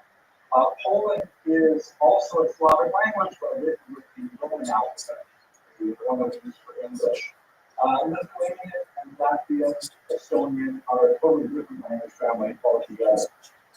So many different people there. You also have a certain amount of Greeks and Armenians, but the next biggest minority, of course, will become Jews. The Jews first entered this area, as far as we can tell, from the Crimea Peninsula, where they were first in with Greek trading organizations back by around the year 0. And then you also have some Byzantine and Khazar migration, specifically to the region of Kiev, or Kiev is in English. Actually, let's clarify that for a second, kind of a weird thing. When you listen to the radio, everybody says Kiev is not a place. I don't know why they put two syllables in that word. In Russian, it's pronounced Kiev, or Kiev. And that's why in English, for the longest time, that's what you say, yeah. Just like, I'm Paris. Yeah, that's the name. But in Ukrainian, they have slightly different vowel combinations, the sounds are something, and it's pronounced A, two syllables. I don't know why people say Kiev, but it's Kiev. So it's Kiev, sitting right about here, was actually the center of the middle period of a massive princedom, kingdom, that was later regarded by Russians, Ukrainians, and Poles, and Belarusians as their homeland. But in many ways, it's totally separate. And in fact, after the Mongol invasion of 1240, they were literally separate because that was influenced. We do know that there are lots of Jews active in the KO from the year 1000 on. There's lots of archaeological evidence, there's topographical evidence, places like the Khazarian Gate and so on. And I believe we discussed, we did the famous Otis that many of reps, the Chronicle of Blind Bygone Years, where it takes below the year and decided between religions. So that dates from about the year 999. So we definitely know that Jews are very active in this region from a very, very long time ago. Then you've got this massive influx that comes in from Germany, and this is really where we get the huge bulk of Jewish population. So much so that they're really involved, among other things, in the very first mints in Poland, making money, literally making money. Here's a whole pile of very early Polish coins, and you notice anything unusual about them? They have Hebrew all over them. They are like totally Hebrew. Why are the Poles minting money with Hebrew letters? Anyway, good. Polish jokes are written on them or something. Yeah, exactly. The Poles are not literate. And the only people who are really producing these things are the Jews. Jews are the ones who know how to handle them, know their values, and so on. And they're only, and you don't know the Latin alphabet, they're printing money with Hebrew letters. Why are Jews doing this? So why do you think that Polish people do this?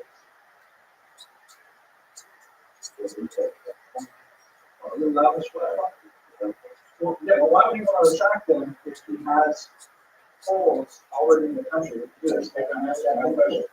They didn't know how to do it. The Jews already, by the time they get to 1300, they've got a long track record of being extremely strong finance. So these are the 700s, right? They've got a basic monopoly on money lending because of the church itself. Then the only people down to that money. They're literate in numerate. They have extensive experience by now with producing coinage. And so the Poles were saying, it's so hard to get us from this old barter economy where people are buying things like rabbit skins and bushels of grain. We need to move to that more advanced money economy like they're doing in Germany and France. Let's get some Jews over here to do this for us. And the Jews are very happy to come in and start working on these things. You can see lots of little folks up in here. This one's my favorite. It says, Mashko Karo, King Eshko, which is great Karo is king. Which is amazing things. Going back to this year, a lot of them settle in particular in right bank Ukraine. Explain why that is so significant momentarily. But what this term right bank means is because there is a major river that bisects Ukraine. It runs from Chernobyl, right? Chernobyl Rabbi, Chernobyl disaster. It runs from the north down into the Black Sea. And as it flows southward and the face of the water's flow, the right hand is called the right bank. And the left side is called the left bank. The Jews are deeply constant right bank primarily because of an economic institution that was especially welcoming for them. That's called the Avenda.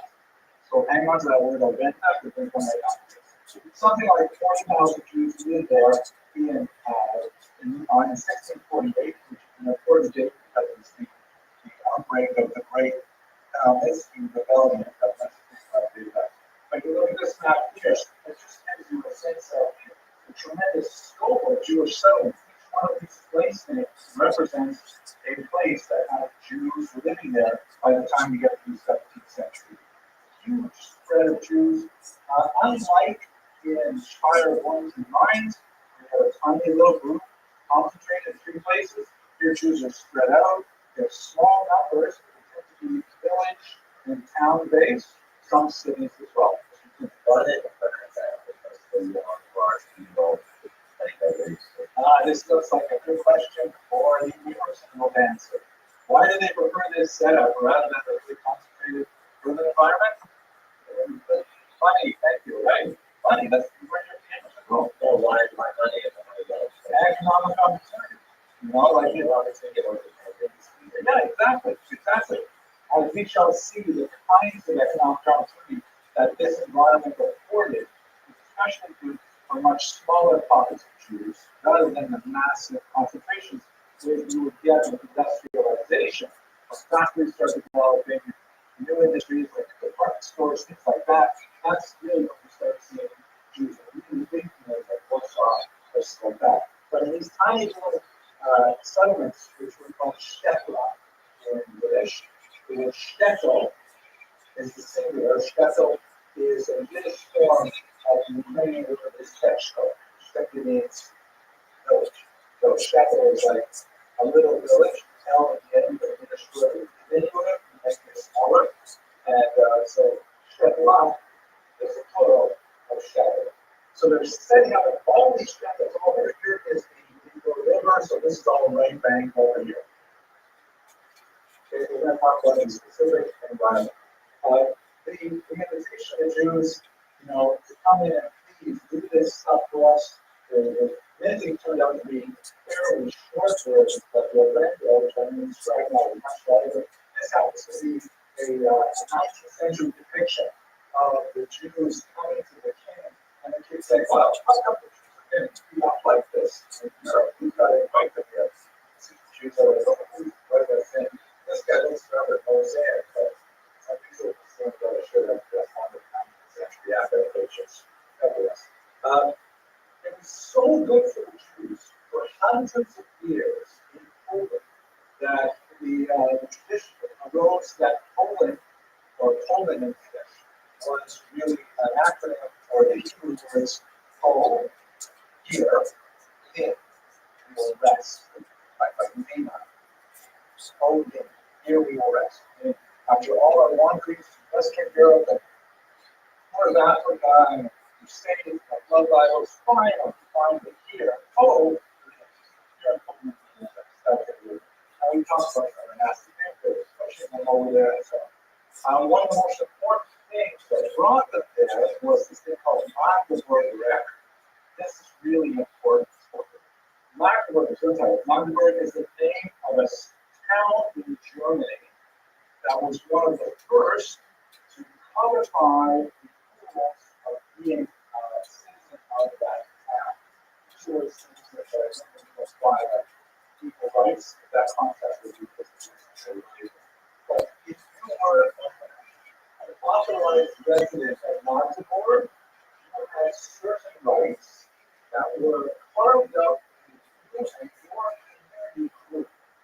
And the Jews in particular have this Magdeburg Recht, which gave them, when they came into a specific town, gave them specific rights and responsibilities. So those are talking about the ability to hunt Rothschild, but the kinds of things that Jews could insist on, for example, was that they could be given monopolies in certain industries. Such as, we shall see, for example, alcohol distillation and sale.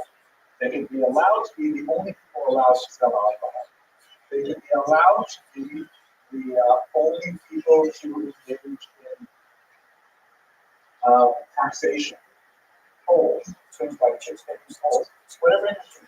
You know, sometimes like if you go to get your driving done here, anywhere in North America, okay, you know, 9 out of 10 times you're going to be using the Koreans. Why that is, I don't know. But like a lot of Koreans that just gravitate to that industry, if you get your hair cut in Queens, for sure it's going to be the Korean guy. It's like every barber in a 50-mile radius of agriculture men is a Korean guy. Because there's some kind of like sort of say, what am I going to do with myself? Like, oh, someone I know, you should be a barber. My cousin is a barber. What's up? Well, we'll give some tips. So there's one of those industries that was really important was alcohol production. We shall see that more seriously. Magdeburg Recht also reinforced a lot of the takanos that of the Cherem HaYeshuv. You remember what the Cherem HaYeshuv was? Coming? Exactly. The Cherem HaYeshuv was literally the ban on settlement that you can only move into town if you have permission of the town. You can't come in here and open up a competing Asian restaurant. Even if your animals are way better, doesn't matter when you control how many people will be in the Asian rivers.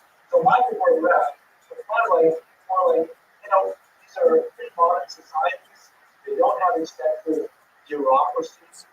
This is pre-built, right? Nobody is downsizing these massive bureaucracies.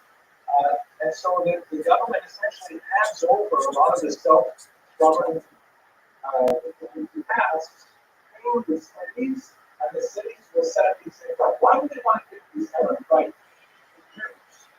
Leftists.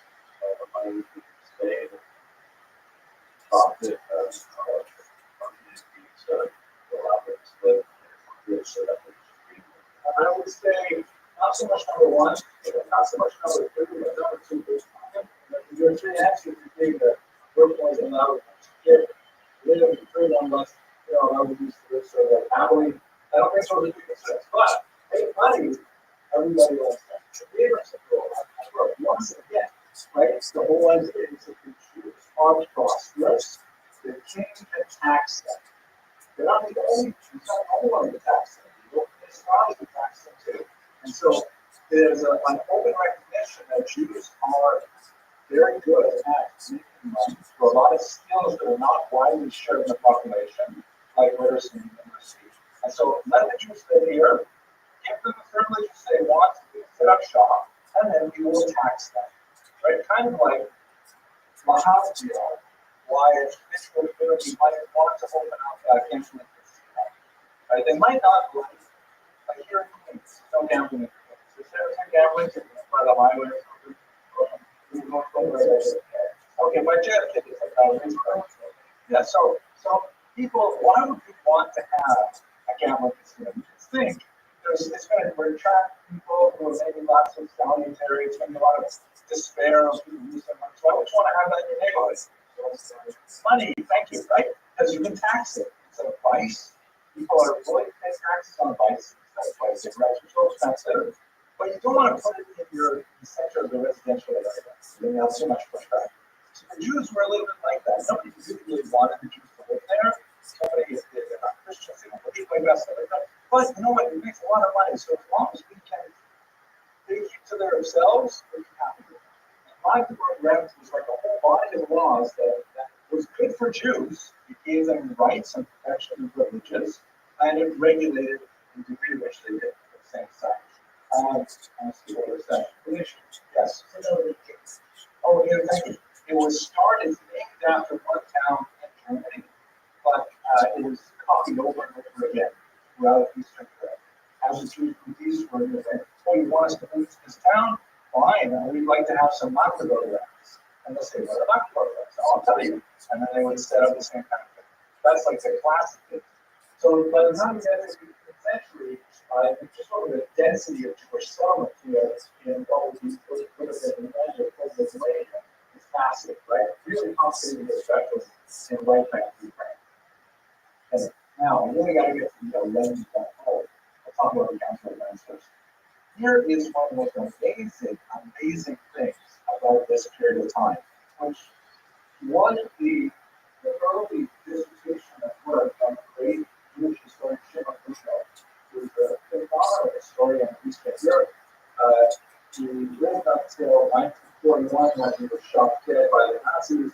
His last words to the students who came crowding around his body, he let out, he says that in Yiddish, Schrein and Vorschrein. Night and the core. And next, he gave us sequence to last night, the last will. Keep recording, keep writing it down, let people know what happened. Anyway, he wrote his dissertation on the Great Council of France. This is what happened. You have, like, in all of these tiny steps all over, you have a house. When we talk about the Kahal structure, the big din, and with the panas and the pillars and stuff like that. So each Kahal is making its own rules, which are basically Talmudic in nature, but they're going to have some variation local customs, things like that. But after a while, they said, you know what? There's so much stuff that we share amongst our people, and that we could actually standardize ourselves if we organize ourselves into a kind of super community, one big community, one big council that would pass legislation for all communities in the course of the many population. And the compound, that's what he did. He set up first thing what they call four lands, then 5 lands. I'm just calling it the Council of Lands for simplicity. This was essentially a super government, which was ironically way more sophisticated, provided far more services than the actual government of Lithuania for about 200 years. This is like an incredible high point of Jewish self-government, where every single community was operating in the same legal system, same kinds of avenues of appeal, and allowed a tremendous expansion of the Jewish people. So, like, this is exactly, so if you were a council of 4 lands, it's really an amazing institution. I'm just curious, what kind of things do you think that they were involved with? What did they pass legislation on? Mr. Evans? Taxes are good, right? Control tax, food tax, definitely good call. What else? How to deal with people who are blind, for example, someone like you heard about that. Yeah, good point, Mr. Miller. You're absolutely right. How to deal with people who refuse to recognize authority. Like, let's say you're living in Minsk, and the patient sends you a serial, you're going to show up to court. Say, I'm not going to listen to the court. I'm going to go out and move to Minsk, right? So if there's no central government, so now you live in Minsk. That's kind of like Americans like that today, right? You don't like the big in Detroit, so then you move to Seattle because you can, right? And unfortunately, our base doesn't have the power to kind of chase you to Seattle. But the $5 vote did. They can say, oh, really? You can escape the rules by going to Minsk? No way. If there's a harem placed on you in Minsk, you are also going to be under harem in Minsk, which was like huge. Again, remember, there is no secular Jewish identity at this point. The only way you can escape the power of your patronage is if you become Christian. There's no sort of like, I'm just not going to kill you. That is something that happens for 8th century on, afterwards, first Western Europe, and eventually Eastern Europe as well. But it's not at all true for councils. In other words, wherever you went, there was an incredible system all around. One other area that might go, like where you see a lot, for example, is in Eaton. The guy wants to knock his wife again, and he says, I want to punish my wife, I'm going to move to Minsk. And his wife is stuck in Minsk. Well, they will send goodbye and Minsk to pick him up and bring him back to Minsk. He's what he's doing again. That's the power of this incredible thing that's stretched again through what would be today 6 countries. Yes, Mr. I know in Bohemia they had prisons for Jewish people who it was better they're on the weekends than being treated in other prisons. It was absolutely applicable, although flogging is more common in prison.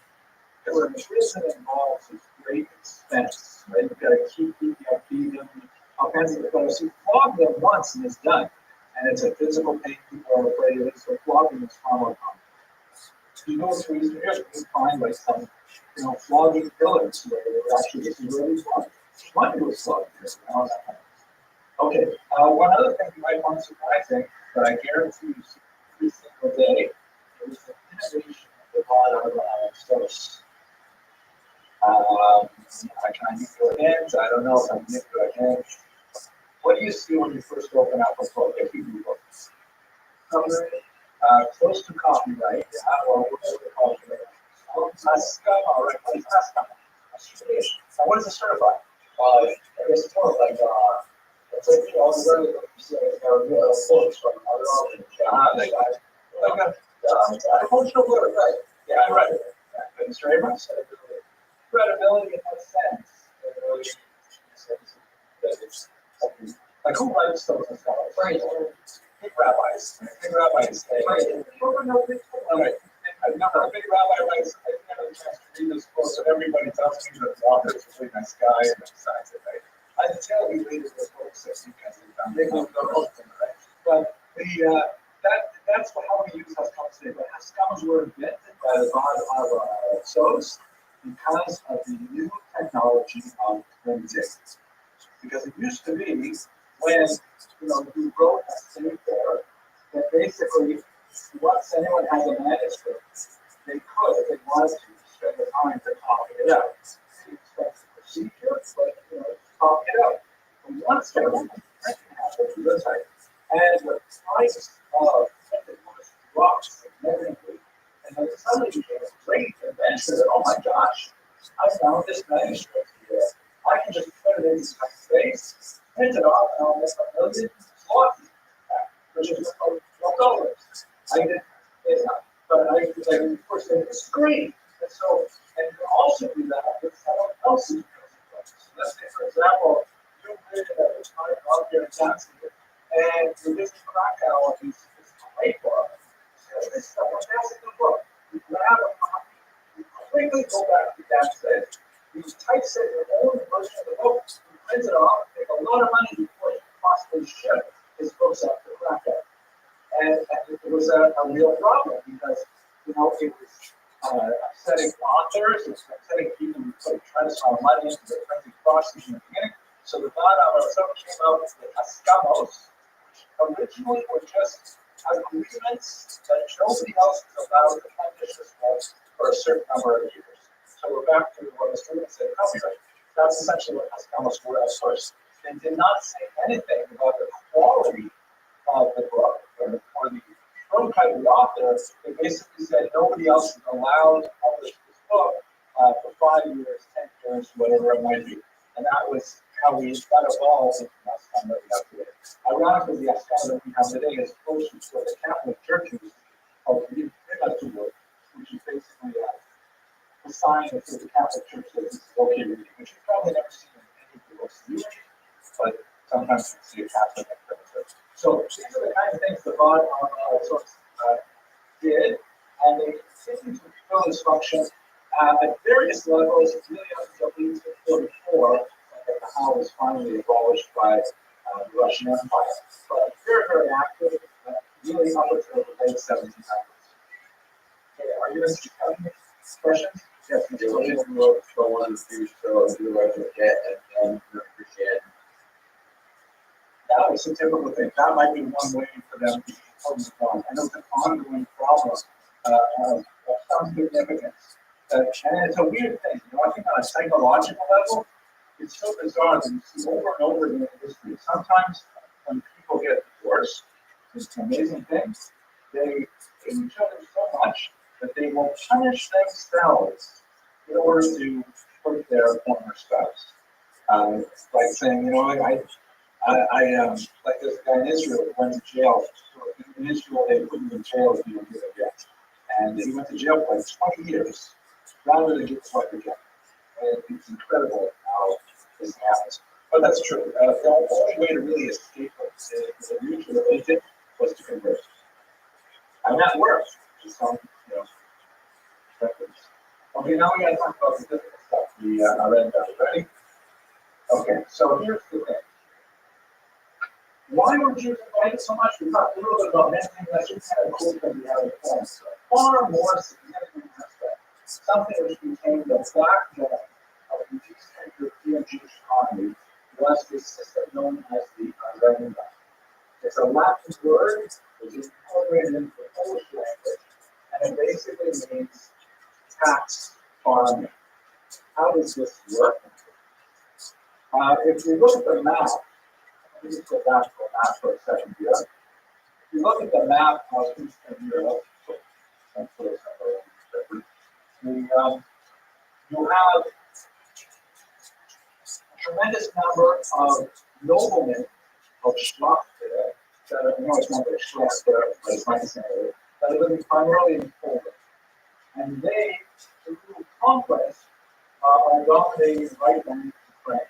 And Ukraine is not an independent country until the 20th century, and at this point it is part of this Polish community. particularly Polish landlords, own these massive farmsteads called latifundia. Again, another Latin word, but they've got all these Ukrainians living there as peasants, or better term in this context would be serfs. S-C-R-S.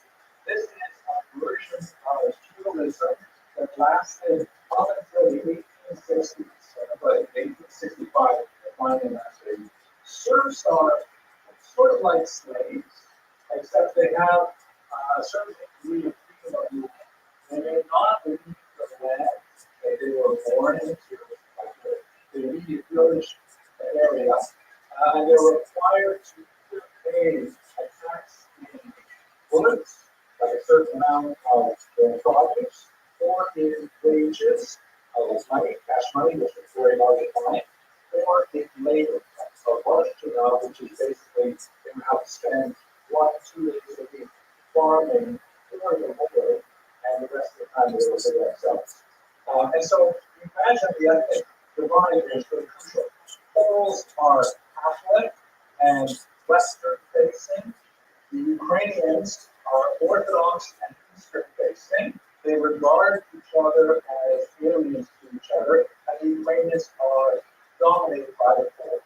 So the thing is, the Poles live far away, and they have these massive farms. How do they speculate those farms? How do they actually derive benefit from them? The way they do it is the Jews. They bring the Jews in as so-called Aridatos, which means masters of the Arenda, where they are the official tax collectors for the Poles. And it works as a kind of community system. So the Polish government, let's say in Warsaw, will bring a Jewish community to the shtetl. Or it's important to note here, very importantly, that these shtetl, these little villages, and the surrounding farms, they are literally owned. Soil, buildings, everything owned by the noblemen. Even to a certain degree, the serfs, the people, are owned by the noblemen. But he doesn't want to go there and like be driving around in the buggy all day, making sure that the serfs are working.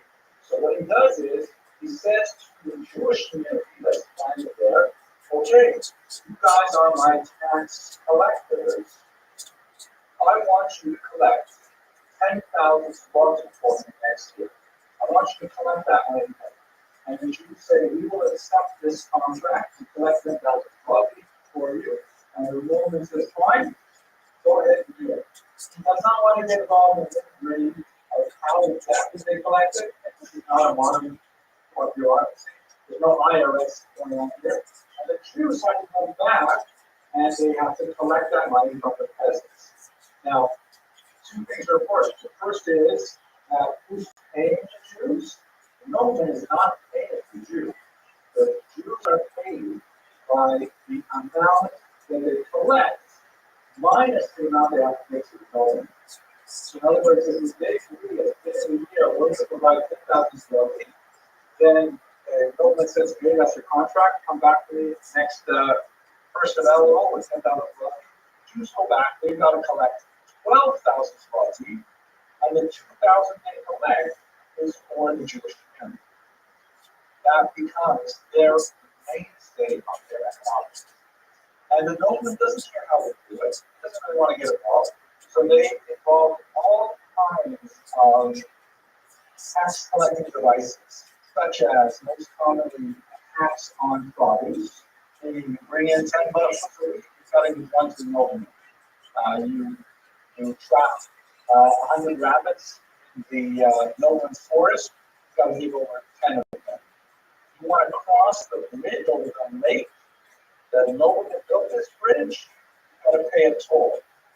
And in some extreme cases, it's documented, if you want to be in the nobleman's church, want to baptize your child, or get married, you have to pay a tax to Jews use the church. And as you can imagine, this must have been incredibly galling combination. We don't know how extensive the specific tax to get accused of the church really was, at least in terms of historical reality. but in terms of the Ukrainian perception, it's massive. They have these popular folk songs that were memorized by the blind guitarist called Rothschild. And they all go on about the Jew who was charged with choosing them out in order to get into the church to get married and stuff like that. And you can imagine that this is really a tremendous amount of history. So first of all, the Jews they were really already they were the lowest class of the peasants. Only came with better things. That's all money and money was there. Well, there you go, Mr. Freeman. That's like salvo barons, right? And there are almost what you're saying. First of all, we should understand that our depictions of shtetl life, we're talking about something that lasts for about 700 years. And there were definitely good times and bad times. And also, you have to understand, we're looking at shtetl life, and we've got, like, we don't even think about the fact that we got running water. Right? When I was going to the river and drink water, was a daily chore for everything. So their overall standard is much lower than ours. So we tend to be distracted by that. But generally speaking, if you were like a Martian coming to the planet and you went to Eastern Europe in, let's say, the year 1600, and you had to choose, do I want to impersonate, do I want, like, invasion of the body snatchers, do I want to impersonate a Ukrainian peasant or a Jewish tax collector or a Polish nobleman? You probably choose Polish noblemen, but second choice would definitely be the Jewish tax collectors. They were definitely far wealthier than the typical Ukrainian peasant. They were also the scapegoat. That the Ukrainians came in there, they were actually the noblemen, they were actually Jews in the Ukraine. You are absolutely right. I mentioned the year 1600 because in 1648 was developed a lot. As you can imagine, huge peasant rebellion, all kinds of anger directed at the Catholic Polish lords and their Jewish noblemen representatives right from European Ukraine. But you can understand the economics behind that.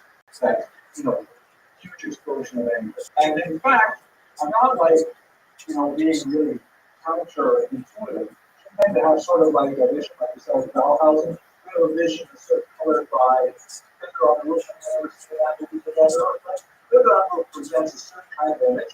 A lot of it is true, but that's the perception, let's say, of 1905 in image, which is very different from 1600. You can't take it back to the 1600s in the same way.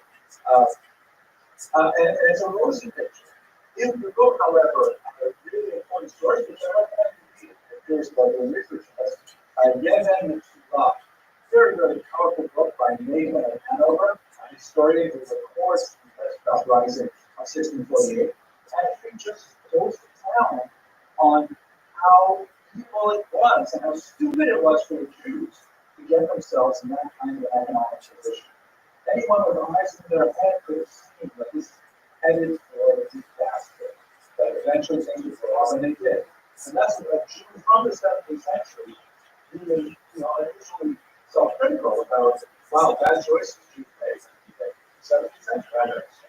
Primary source, so absolutely. Of course, primary weights.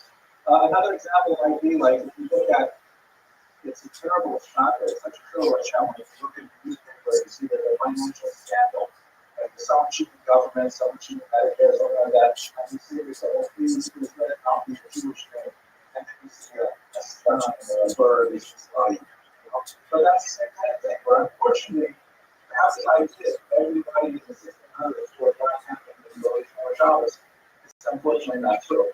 And even the people who wore black hats and were Shabbos, who sometimes unfortunately fall into very shitty and exploited economic practices. Devastating. People were as old as before today, at the water, the public, so that's a fascinating question. For a theological question, I think, and an economic or historical question. All I can say is I don't want to step on my lane into the theology part, more the history part, but we have this idea that we need to go to decline in generations. But we also have the idea of halacha follows the later generations. Right, so what does that zero? If we are constantly lower than previous generations, then how can we follow the halacha of the later generations? We should follow the halacha of the Mishnah, like what the Mishnah rules. So the answer to that is that in my humble opinion, I think I read it somewhere.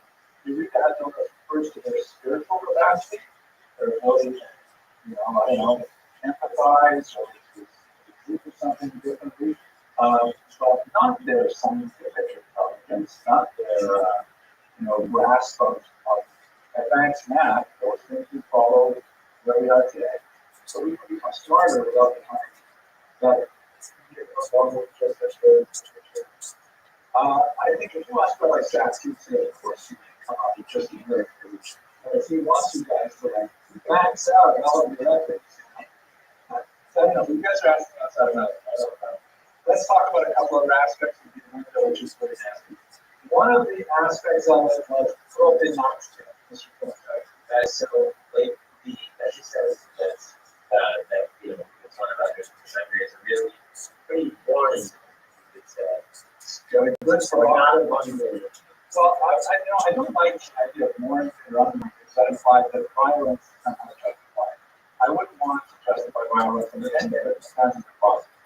But I would say that, it's more, let's say, rational.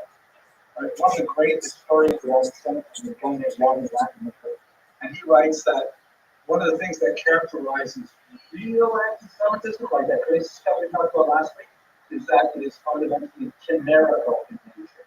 If I had a word, I would write that down. It's a good word. Chimera. You know what a chimera is? Yes. Right. Why would you call anti-Semitism chimerical? So chimera is like a made-up monster. Or you like attach things one to another to make up something like, it's like just bizarre, like a three-headed beast or a pink elephant or something like that. So some of that weird stuff that we saw going on in Western Europe, like, children and their blood, it's wow, what weird, totally irrational stuff. This anti-Semitism, on the contrary, is more like an explosion of a socioeconomic basis. I'm not saying it's justified, and certainly not focused on individual criminals. It's an explosion that affects everything. It's horrible, but the consequences, but you can see where it's coming. Even an analyst, the Jews should realize that the agenda was intrinsically harmful. We should not be in this business. Now, another example of this, broken knots, very significant. You often see, like you see it in the French knot, which is like the end, right? The place where entire Ukrainian peasants here, they have some Ukrainian peasants actually a more festive garb. This is not like right out of the window. But they're coming in and they're enjoying alcohol served by a Hasidic Jew. And there's a guy playing the violin there. What is this same costume fact? What this is referring to is the fact that one of the fastest ways to get taxes is through vices. I'm going to go again, right? Alcohol is also a huge money maker. Why it's so hard to ban alcohol, and you can have an access to everything. Why did that? See, an academic to ban alcohol. We're going to want those short-lived amendments. The only amendment that goes on the field, right? Yeah, so they tried to ban the field. Right? They say you can't do it. Thank you. I think the 19th clause is pretty bad. Forget about the 18th. But alcohol, everybody loves alcohol. It's the reality of it. People will drink alcohol, so you can tax. It's not something people say, that's too much of a tax on alcohol.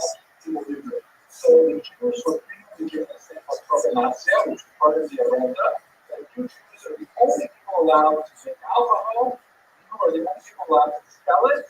And people have to come to your inn in order to drink it, and you can tax people on this. Just add one more layer of difference.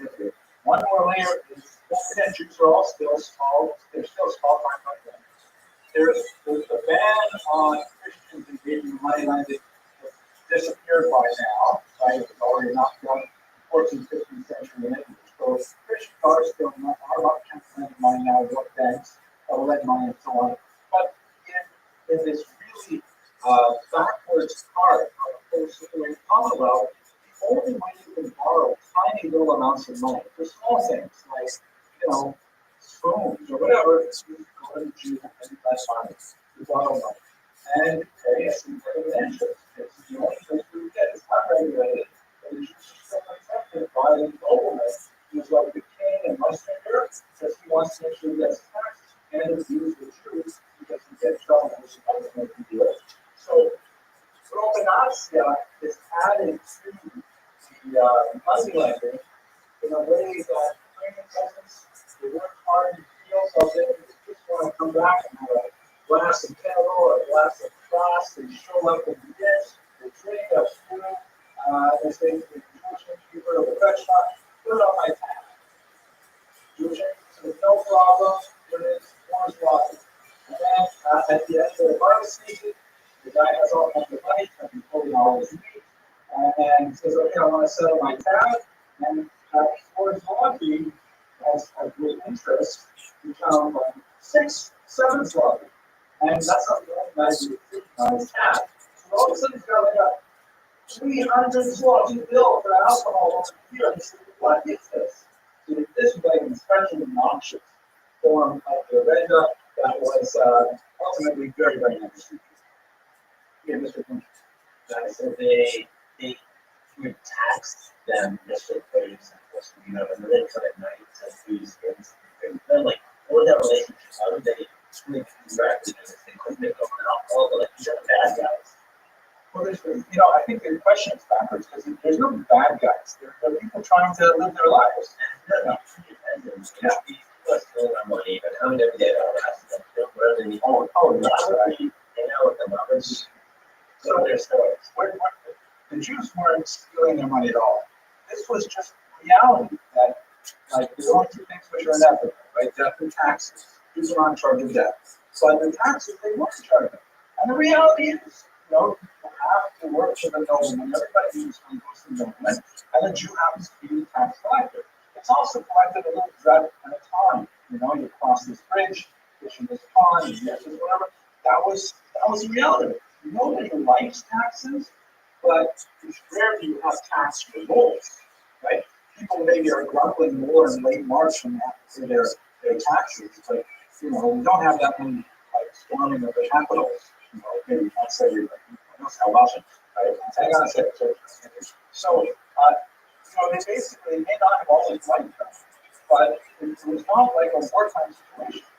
Also, let us not forget, and it's so hard to teach this properly because I have to keep both of these in mind. The Jews and Poles and Ukrainians lived together in great peace and prosperity for about 1,000 years. 1,000 years with only a few very memorable moments of violence in that time. Now, some of those moments were like incredible explosions, like 1648. And they're also accelerating in the modern era. You have programs in the war in 1903, 1905. 1919 was horrific, it was the Holocaust. But for most of those centuries, they lived with each other.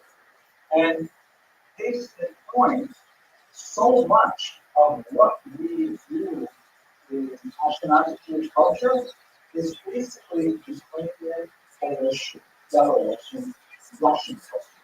You cannot sit down to a meal in Ashkenazi house without having, for example, Russian cooking.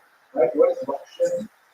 What noodle is Russian based on? It's not non-Ukrainian. No, it's Yoshina, which is Ukrainian for noodles. Kumel is German. Or you can have, I don't know, some other examples. Borscht, for sure. Cholent. No, Cholent is actually French. Cholent. Still hot. For a long time. So, there's so much of the stuff to do, the rituals we do are basically things that we sort of borrow from them, they borrow from us. Oh, this is that was Ukrainian. That's what they call the Zeltifish. Which they use as it up. Jewfish. This is good stuff. That's Jewfish. So our cultures are so closely interrelated. Like that is one of the best things I've ever on the road is when you're in a Frenchman. And they're kind of like all like have you a mazel tov, it says, Nas Doravia, to your health.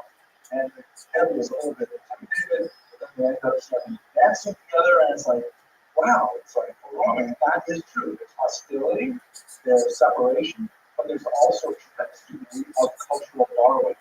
Where that especially happens, gentlemen, and I don't want to go too far on this, but encourage me, I would probably do it, women. The women talk to each other. Recipes are exchanged. They're picking up fashion hints. They're doing all kinds of women are much more the glue of societies than men disregard. Men may have stories of political things like that, but the women will talk to each other. Okay, Mr. Elderson. So you're saying that like the Jews were just the tax collectors and tax people in reality of like let's say people who just evil or whatever. But they were not like Muslims or trying to kidnap our children. But you know, modern perspective, you ask most Americans what do you feel about the IRS? People are most likely to tell you, oh, I hate them. Oh, I wish I could specifically, right? And the IRS body of government does a lot more oversight than you use. And they would also people of monopolies also have very strong ratings in the government. So, Mr. Tony, your idea definitely seems very much like forward. No, but we get these strategies and it's so different because there's a difference between what people say and what people do. Nobody likes the IRS. Nobody does. Maybe if you work for the IRS, you might like the Boston Tea Party was over 3% tax. okay, good. And when was that? That was in 17. Right. And when was the next tax revolt? That's what I want, right? There are tax revolts for sure, but they're, as long as the taxes are not too awful, we'll deal with it. We'll complain. And America has an unusual kind of pressure release because we have elections. You just say, pull the thumbs out. And that makes America look easier.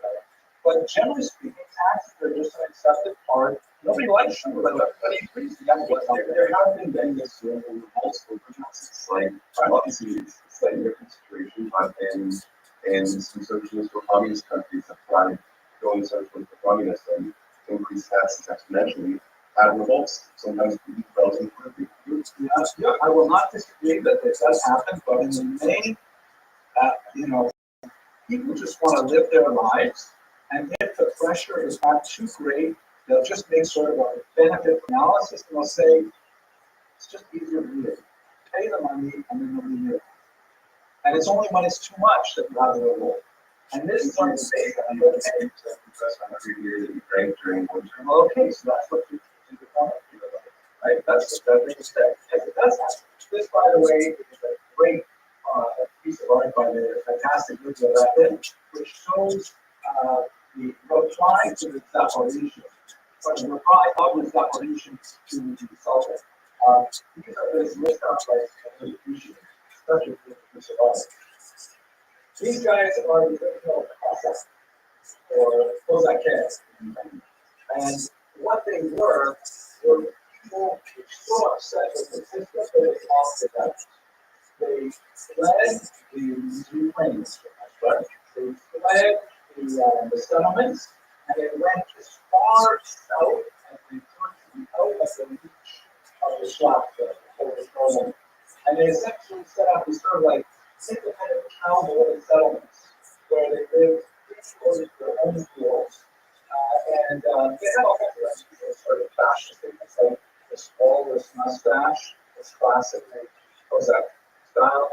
There's top knot as well. It's quite often but top knot there. And this is, by the way, for the Ukrainians. These are kind of like their national people. Like we think in America, we idolize the gunslingers or Wild West, right? The horrible after the big cash riding off the sunset on his horse, that kind of thing. This is like the cowboys for Ukraine. Unfortunately, the national heroes for Ukraine are like the national enemies for the Jews. Because what would happen? What's going on in this particular scene is the Cossacks. So one of the things they did, which valorized by the Finnish, is they fought the Ottoman Turks, who would raise Ukrainian villages for children and take them back to be slaves. It's a really awful phenomenon in early modern history. And then the Cossacks would fight with them. And at one point, the Ottoman Turks said, "You guys can stop attacking our slave raiding, we're going to deal with you." And so they went back to their note to the Ottomans. And so here they're celebrating that one guy knows how to write. He's supposed to letter, and all the other Cossacks are like suggesting various, you know, profanities to assert the letter. So this is really like the Cossack mindset as encapsulated in their repertoire. They were led by this guy, Rothschild, who was one of these hardy noblemen who fled to the freedom of the rapids on the southern Info River. And he organized all of these kind of like bands of free-running Cossacks. And he said, let's all organize ourselves and let's not run away from the Polish noblemen. Let's run at them and let's attack and let's kick them out of our territory. And of course, this was a hugely bad for the Jews, because the Jews were the tip of the spear for the Polish economic system, right? The Poles were living far away, but the Jews were living right there in right bank Ukraine. And so when these Cossacks came and they had all this pent-up anger at the Polish noblemen, who were incidentally also sort of culturally trying to dominate them, trying to get them to convert to Catholicism and leave their orthodoxy, so there's also a religious element to it. They came sweeping into these Jewish deadlock, and the massacres were horrific. I mentioned Nathan of Hanover earlier as a chronicler of the period, and although he does criticize the Jewish involvement in the horrendous system as being really the basis of the problem, he does provide such a horrific and like emotional description of these pogroms that I'm not going to tell you the kinds of things he describes because they will scar your mind and you'll never be able to forget them. If you are curious about reading this, then look up Yevon Matsura. It is a chilling, awful read. Now this comes to the region, or the region by the period is called in Hebrew Zeras Tach and Tach. Tach and Tach referred to the 2 years 1648 to 1639. It actually extended a little bit longer, but these 2 years were the worst. Sorry? Yeah, I never came up with that. It's absolutely horrific. The violence perpetrated on Jews. And again, let's not forget that if you had 1,000 people working in a particular shed, let's say 1,000 working individuals who were men and women, then chances are maybe 40 of them would be directly involved in the agenda out of 1,000, maybe 100, and the others would be involved in all kinds of other things that were supported by the agenda, kind of like Las Vegas. Las Vegas, what's the main industry there? I keep coming back to it. Gambling, right? So gambling on Las Vegas, or after Las Vegas, little bits of cards that were, they would literally dry up because all that water was important, right? But most of the people in Las Vegas now work in casinos. They work in all kinds of ancillary industries, hotels, and cheapers, restaurants, stuff like that. But they come in to do gambling in casinos. So the casinos are the reason why Los Angeles exists, but most Las Vegas, most Las Vegas are not working for casinos. So the same thing with the Orlando.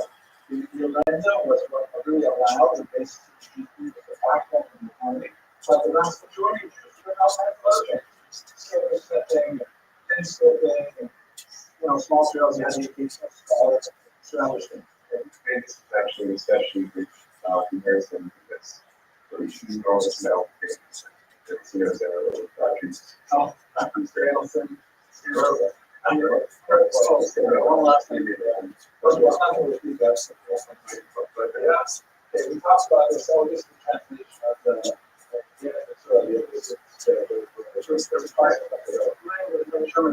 bestseller sites, all really good. On my memoirs. It is absolutely terrific. There are English translations. Now, one of the things that is a challenge to historians is trying to figure out, we have these variable sources, the manner of perhaps most people, but there are many other sources as well that describe this horrible devastation. But it does not seem that the scale of devastation was as large as the historians recommend. You'll see citations. It seems like every time someone writes about this, it increases by another 100,000 victims. So yeah, 250,000 victims. But the reality is, if you look at the lecture, there were only probably about 40,000 people in Ukraine at the time. It's hard to imagine 250,000 people killed, with only 40,000 victims. Chances are, it was probably somewhere in the neighborhood, depending on which historian you read, probably in the neighborhood of something like a third of the population was killed, which is a devastating number. But the total number is not at all like what a lot of people are. Okay, let's take a trip. We'll wrap it up. This is a 5 display that it's Ukrainian, but I don't know if it's domination.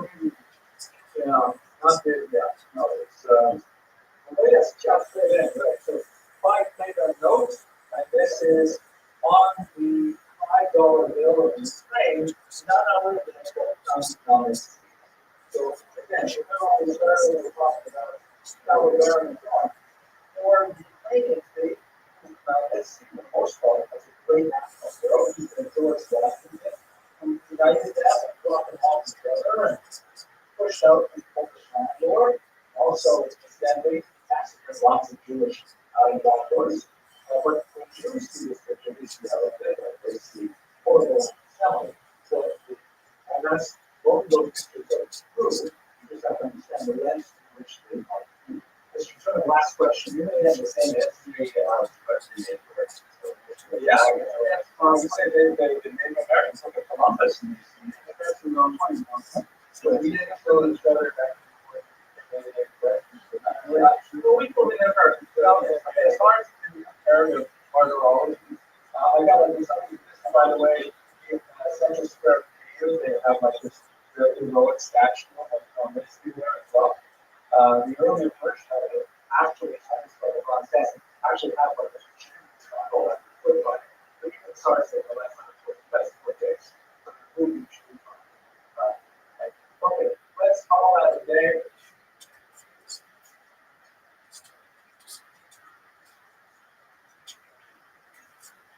Exclusionary pressures in Western Irish. So what's going to happen? Now we're at a transitional point in our history. We've looked quite a bit, especially the materials I put online from last week. We looked quite a bit at the environment of Jews in Western Ashkenaz, which basically comprises England, France, and Germany. Once you get east of Germany, you're getting into Central Europe or Eastern Europe. And what's going to happen from the 13th century onward, peaking in the 17th century, you'll have a massive migration of Ashkenazi Jews from the traditional heartland of Western Europe to Eastern Europe. There, in Eastern Europe, there's going to be a massive population explosion in the 19th century as a result of several factors, including things like the invention of the smallpox vaccine, the unique style of Ashkenazic living arrangements called KESS, which reduced infant mortality significantly, and it's going to be just an explosion of Ashkenazi Jews in the 1800s. And eventually, when we get to the end of the 1800s, we'll have another big population movement from Eastern Europe to America, to eventually South America, Canada, Australia, Israel, things like that. So we're now going into the period where Jews are going to be leaving the Ashkenazic heartland to Eastern Europe. That's 13th to 17th century. Yes, on your name, please. Last name. Parente, Mr. Parente. This is over here. Yeah, that's what's hard to think. Okay, Mr. Parente.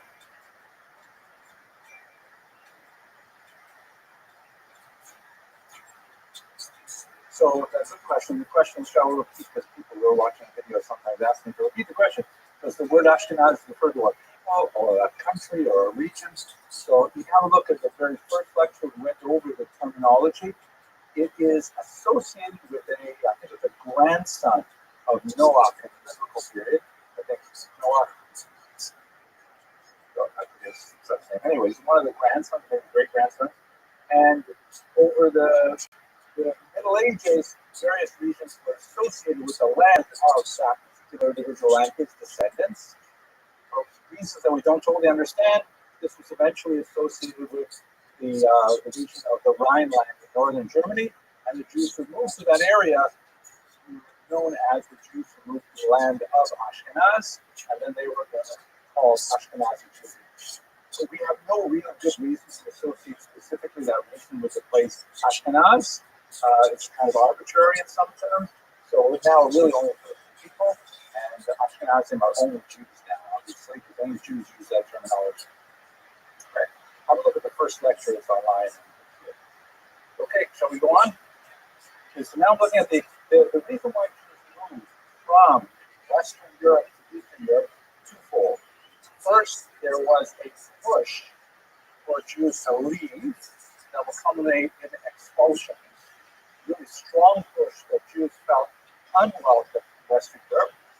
And at the same time, not for our discussion today, but probably next week, there was an economic vacuum in Eastern Europe inviting Jews in. Literally, leaders of municipalities, of kingdoms, saying, please, Jews, come here. We will give you privileges. We will give you tax breaks. We will give you specific, legislation that you will want, like the right to build a wall around your community or the right to have a monopoly on X, Y, or Z. And so that will be like a vacuum, an invitation, bringing Jews in, pushing Jews out, bringing Jews in at the same time. We're going to talk about the pushing Jews out first. Mr. Krantz.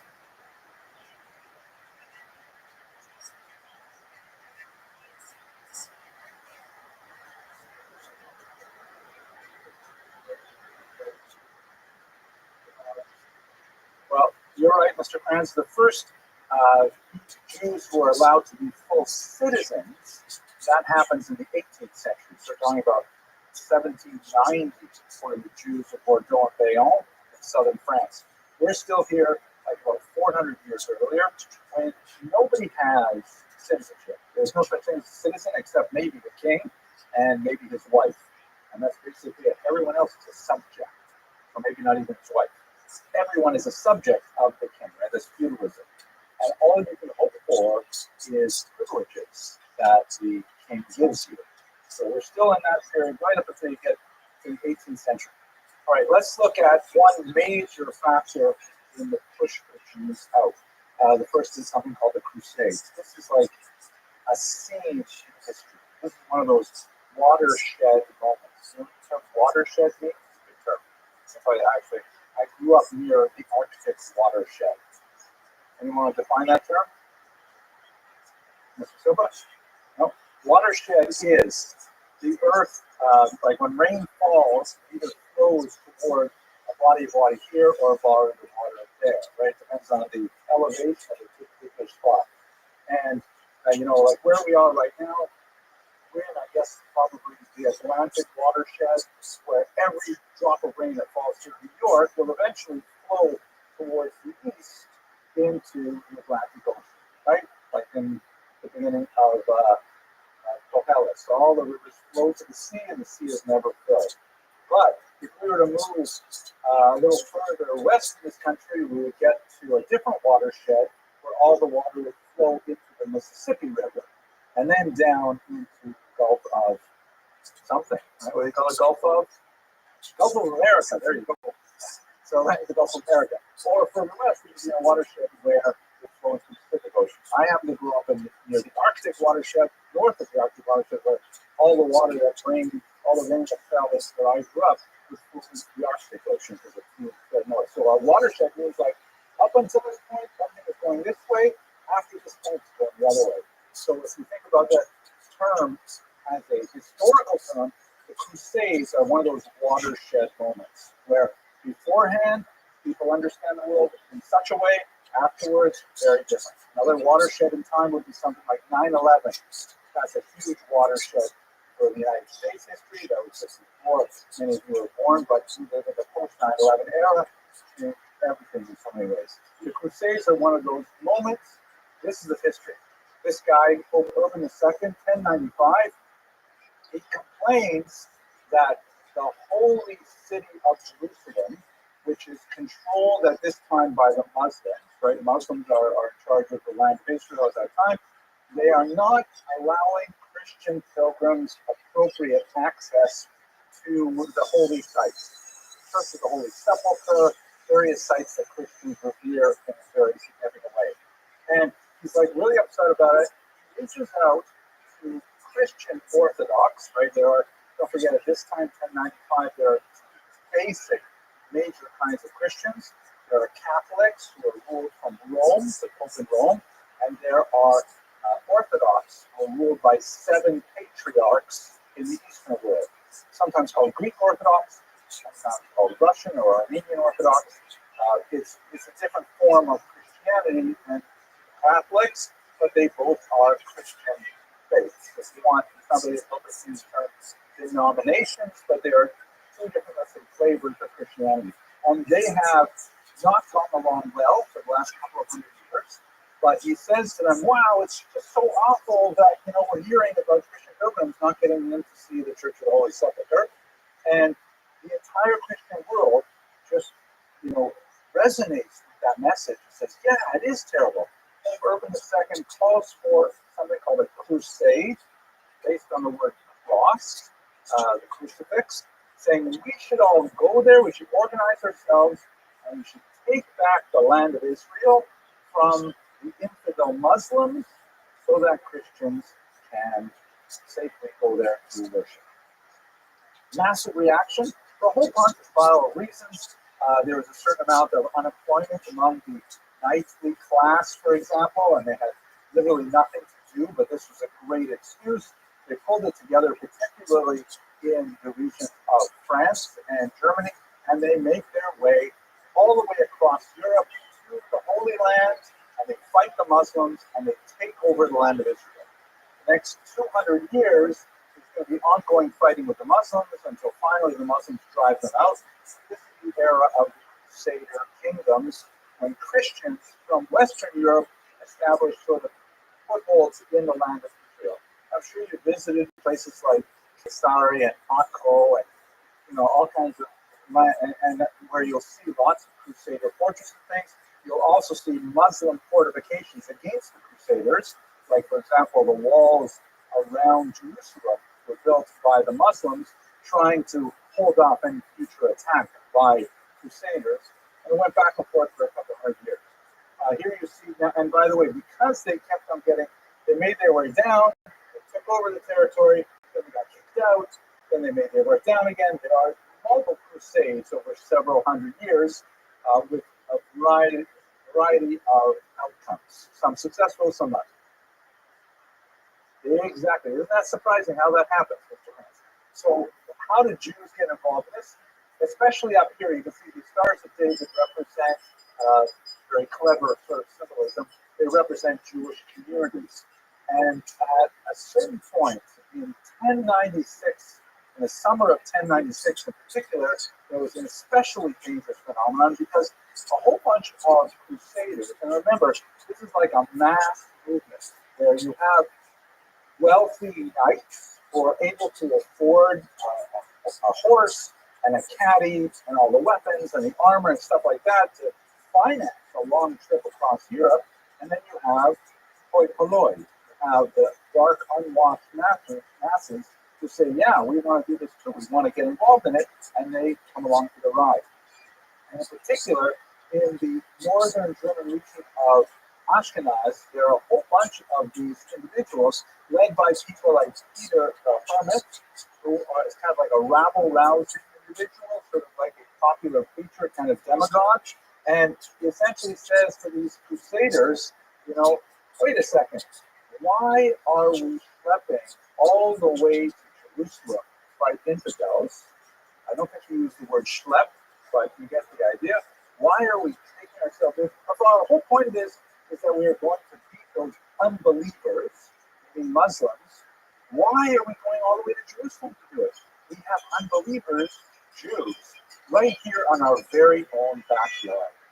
And so a lot of these, especially the less professional crusaders, the less disciplined crusaders, they start making these religiously inspired pogroms that specifically targeted these tiny little Ashkenazic, civilization outposts in the northern German region. This is like one of those huge scars in Ashkenazic history that we will remember every week in the Abba Rachamim prayer, which Abba Rachamim, which we read on Shabbos, after the Torah, specifically speaking to the horrible massacres that occurred in the summer of 1096, and then onward for the next 200 years on a smaller scale. It's going to be absolutely awful. I'll take you through some of them. Mr. Zoyke. Well, the more professional, disciplined soldiers, like they've got some kind of they've got a plan. They want to go to Israel. They want the glory of attacking the Muslims. They want to bring back, pieces of the Holy Cross and things like that. They've got kind of like a bigger goal. But the lesser outfitted and the kind of they don't have the same kind of resources. They can't imagine paying for that massive journey down there. But they do want to get involved in the violence of all it, and they say, we'll just go right here in the Ashkenazi homeland. Mr. Parente.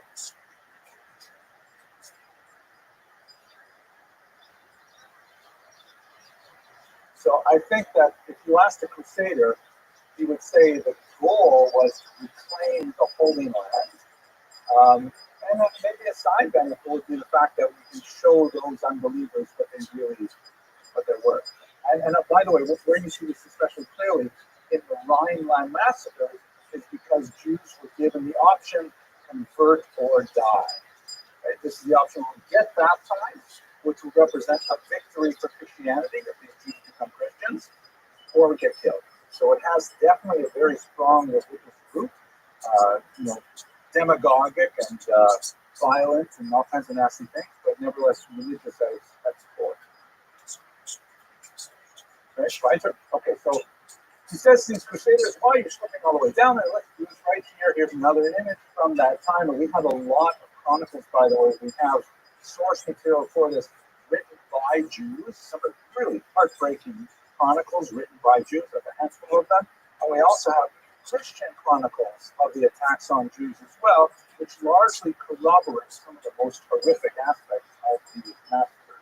1096, the summer, May through June, specifically the time when they were at their most intense, the beginning of the Crusades.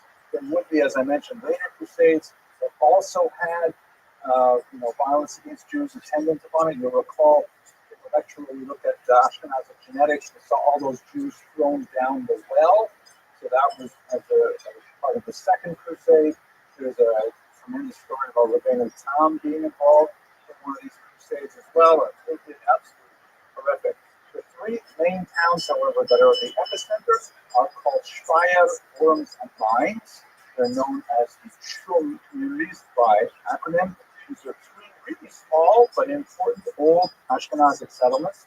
Remember, Ashkenaz at this point only has been around for about 200 years, and there's still maybe a few thousand Jews in each one of these places, but nevertheless, they were the three that were most powerfully attacked in the beginning. The Jewish response is fascinating and says a lot, I think, to the formation, one might suggest, of Ashkenazic culture. Yes, questions? Yes, definitely. That was where Gershom studied, for example. So these are significant towns. They're not faraway places. They're small by our standards, but still big by the 9th century. So this is where one of the oldest techniques that Ashkenazim developed, Jews in general, but Ashkenazim in particular, for dealing with communal threats. There are there are three basic strategies that you can possibly think of when you're confronted by a threat. What do you think those three these strategies are. Pay them off. Thank you. Thank you. Fight back. What happens if you fight back? You'll probably lose. You'll be overwhelmed by the numbers, right? Because we're talking about masses of pogromists who are attacking small communities who are not, inclined militarily. There is an argument to be made, and we do see it happening in the 1900s, the pogrom waves that swept through Russia, that you might actually scare them off by showing a little bit of backbone. But early on, the Ashkenazi Jewish communities, with very, very few exceptions, basically said fighting back is not our best option. We are going to get completely murdered, massacred if we fight back. We need to rely on other sources of authority and might to protect us. So fighting back was not something that Jews, Ashkenazi Jews in particular, started doing really until the early 20th century. We have a long, old history of military resistance that goes back to biblical times, but basically living as a minority in the diaspora, we set it aside as a strategy. Since the Maccabees, actually a little later, since the revolt against Rome, since Bar Kokhba in the 2nd century, they set aside military responses. That's why, by the way, maybe we'll get to it again this semester, that's why Israel represents another watershed moment in Jewish history, because this is the first time that we really organized ourselves to bring back some of that old martial tradition that we had in the ancient period.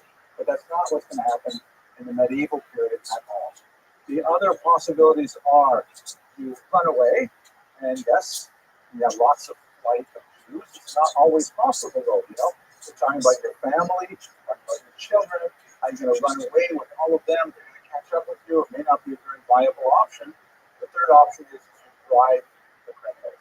Try to pay your way out of it. This is what one of my students once memorably said. This is the fee or flee strategy of Jewish survival. So you can remember that, fee or flee. Either pay or run away. Those are the two basic options that Jews use.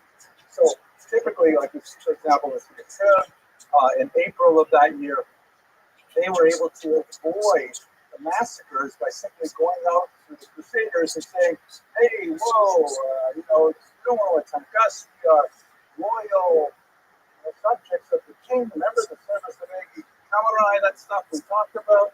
But we appreciate the desire to liberate the Holy Land from the Muslims. Here's a big bag of gold to help you finance your military endeavor." And they were able to successfully, avoid a massacre, at least in April. They also would appeal to the emperor, right? Because that's part of how Jews survived, was by being part of the tax structure that the emperor wanted to protect. But later on, it would get worse. This strategy would not survive. Going on to Speyer in May of that month, they tried to barricade themselves in the synagogue, and many Jews who were outside the synagogue were killed by the Crusaders. Remember, it's a get baptized or die kind of moment. Many of them chose to die rather than be baptized. In fact, what we will see happening in some of these chronicles, which is absolutely horrific and hard to imagine, but we see it very clearly in the chronicles that Jews in the Crusades frequently chose suicide over baptism. This was like an incredibly dramatic moment where you have situations where Jews were trapped inside synagogues, and the Crusaders would say, come out and be baptized, or we will set the synagogue on fire. And the Jews inside would actually take out knives and slaughter their own children before they took their own lives, and the Crusaders would set fire to a building that had no more. Absolutely horrific examples recorded not only in the Hebrew Chronicles, but also in the Christian Chronicles, saying, "Can you believe these Jews? They're amazing. They would rather kill themselves and their own children, not 100 times. They would rather kill their own children rather than submit to baptism." And gentlemen, I would hazard as something for you to think about further. This is one of those moments that define Ashkenazic history. That from the Crusades onward, much of Ashkenazic culture sort of like bend inwards and begin to say that, wow, the outside world is so dangerous. The outside world is so toxic. It is fundamentally and existentially threatening to us. We must protect ourselves at all costs from everything involved in the outside world. And Ashkenazi culture tends to get kind of like that inward focus that results in some interesting cultural expressions we'll see shortly. Sephardic culture, by contrast, they didn't have this same challenge of the Crusades. The Crusades did not sweep through Spain at this time. Spain is also, where Jews are mainly living, it's Muslim. It's not even under the Christians. But their big challenge would come after 1391, as we discussed last semester, that their challenge would come after 1391, where now they've been forcibly converted without their will, without a chance to even say no, and now they have to live in both the Christian world and in the Jewish world simultaneously. Sephardim develop a kind of cultural tropism where they can direct themselves to adapting to outside society while preserving a Jewish identity. And you see the contrast between the two. Ashkenazim, sword in the sand, saying, if you force this on me, I will literally kill myself. Sephardim say, give me your worst, I'll find a way to cope with it, and I'll do sort of, pardon the pun, Jiu-jitsu, and find a way to keep my Jewish identity, despite the fact that I'm living outwardly as a Christian. Two different, very different survival strategies. Okay, so it was inspired, and we have the first example of this, it was recorded in the Jewish Chronicles of a Jewish woman who chooses to die rather than to submit to baptism, and this becomes kind of like a major theme of the Crusades.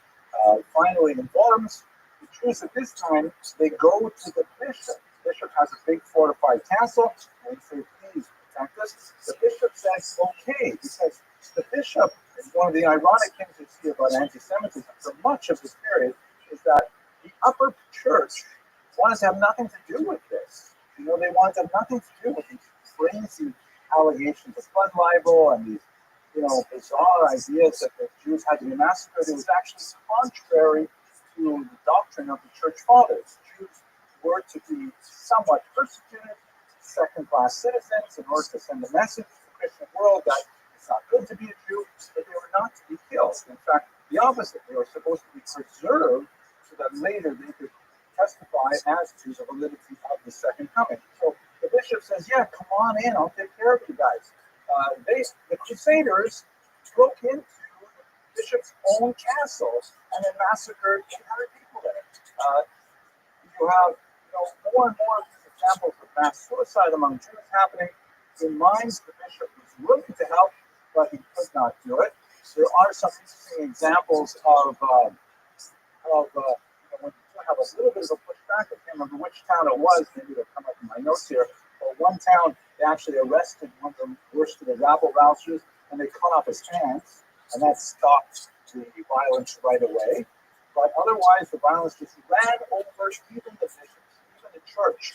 If they wanted to stop this movement, they could not. It's like when you wake up this kind of elemental hatred, even though it is technically disguising itself with a religious sort of veneer, it's a much more powerful impulse than any kind of religious thought at the time. Count Amico is one of these examples. He's one of the worst of the pogromists at this time. They eventually leave and they make their all the way down to Hungary, and they're considered such a disaster that Hungarian Christians fight against the Crusaders, saying, you're not coming into our land, this is crazy, you come in here, you rape, you pillage, all in the name of Christianity, and it's totally not okay. So that's basically the kind of situation that's going on. One last detail is kind of interesting is what happens to those Jews who accepted baptism rather than submit to be killed, or certainly then decide to commit suicide.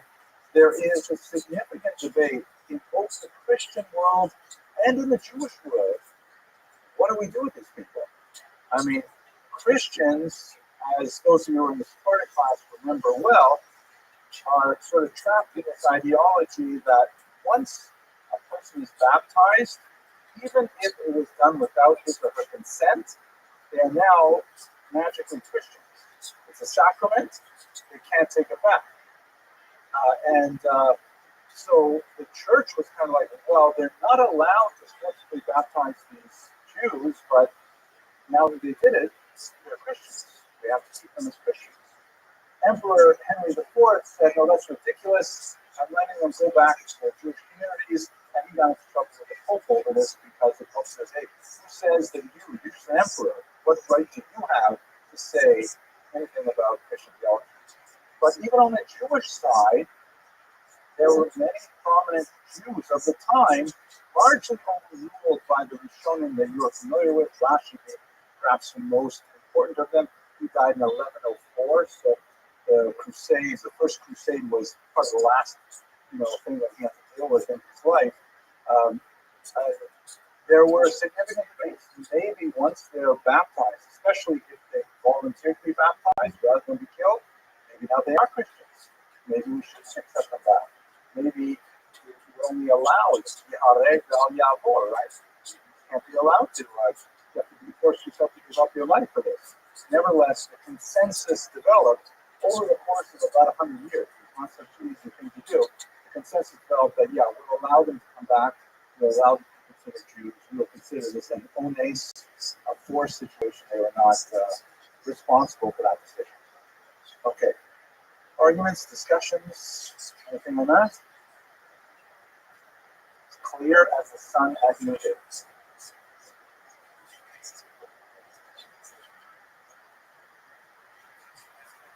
Well, when you say we, I'm not sure who exactly you mean. I don't know. I really don't know.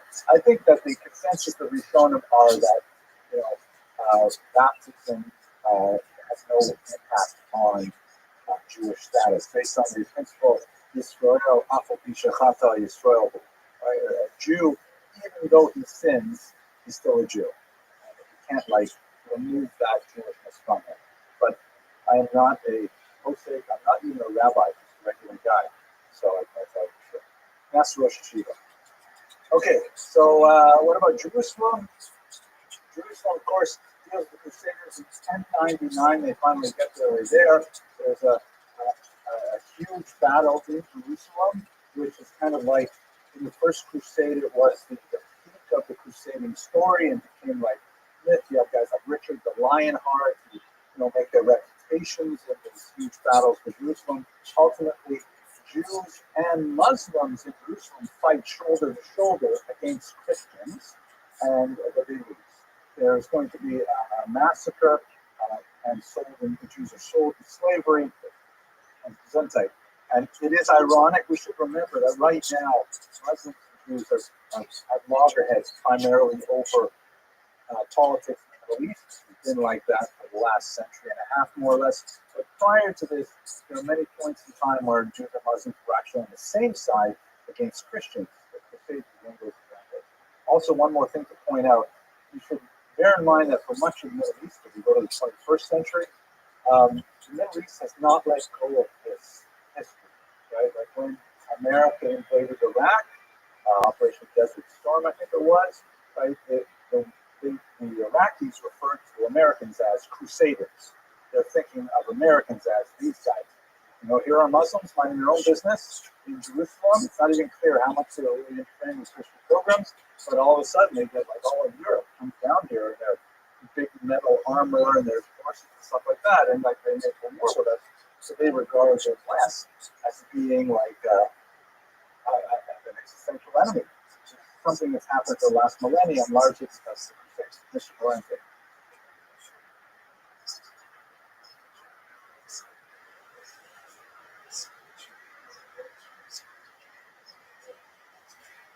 Yeah, so you got to take this part of Jewish history class.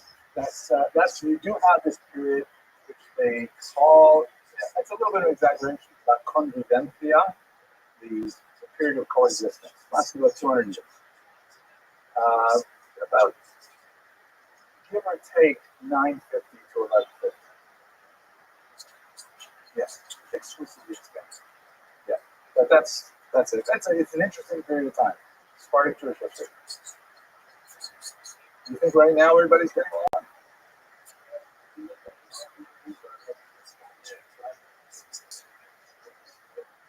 Yeah, I would love that too. I think America is an exception in history in many ways. Uh, so good argument. There's a lot to be said for that. I don't think it's quite as rosy as maybe we would like, but well, here's the point, right? Okay, let's just do one weird thing here. So one of the immediate cultural expressions of Jews in the post-Crusade era that had a long-lasting effect was a movement called the Hasidei Ashkenaz. The term Hasid, of course, is biblical in origin. You see it all over Tanakh. It basically means someone who goes like beyond the letter of the law. But it has been used so many times in history. The followers of Yehuda Maccabi were called Hasidim. Samuel calls himself Hasidim. We have, of course, the 18th century Hasidic movement, Chabad, Satmar, all those guys. But this is a different movement. It just happens to be the same name. They flourished for about 100 years right after the Crusades. Most of their writings are focused in one book, Sefer Hasidim. Fascinating book on a historical level. Sorry? Yes, so the Yehuda Hasid is one of the major authors of this, also his father. This is a fascinating book on a historical level as well because it includes all kinds of interesting stories about things that happened in Ashkenaz at this time.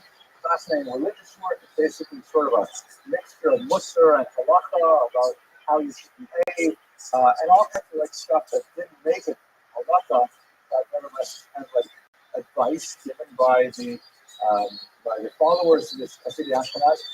What is especially unique about it, though, what distinguishes it from a lot of other trends, and is not something that really lasted in the Ashkenaz tradition. It's very, very sharp at this time, though, is that the Hasidic Ashkenaz were really big into self-blame, self-denial, martyrdom, all kinds of like, we have to do more tshuva.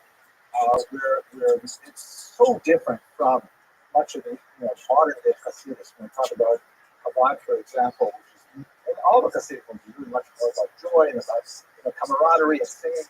No way, these Hasidic Ashkenaz were really into like self-mortification, like literally rolling snow. Fasting was a big deal, lots and lots of fasting, and even like after death, customs like putting in your will that you want your coffin dragged along the street to your burial as a last chance to atone for any of your sins. Those kinds of things show up in the Hasidic Ashkenaz movement. It is a kind of like a cold, dark period in many ways culturally, but the Sefer Hasidim is actually quite fascinating when you look at it. It's short-lived, but certain ideas definitely do find their echoes later on in Hasidic world. I think I have here, no, I don't have these. It is at this point, by the way, where the Hasidic Ashkenaz have this influence on not portraying women's faces in particular. That in the artwork that we have from the time, a lot of my, I can look at later on in the sector, or maybe I'll put it in the videos. A lot of the artwork will show women with animal heads rather than with human heads. I'll try and find it. Sometimes all people, not just women, but especially women. And that also happens today too. The idea is like we're not sure exactly what the idea is. What most theorists say has to do with the idea of like more it's not right to look at the faces of women, stuff like that. Okay. Yes, question.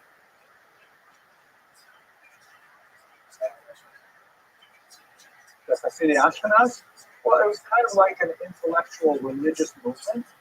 There were several prominent rabbis who were deeply involved in it and influential. And so people followed it. People thought like that's how you express your Judaism. Nowadays we express our Judaism by like, having lots of sukkamiot and hamatasha. Back then they would say, oh man, I gotta go like roll the snow a little bit, I should like stop eating for 2 days. That was the style. Wear dark clothes, don't wear bright clothes. Well, that's, I think, precisely what a lot of historians would say. The Crusades maybe were seen as like a divine punishment because we are having too much levity. Yeah, correct. So it stands to reason that they were influenced by the environment. We'll see the same kind of thing to a certain degree happening with the Black Death.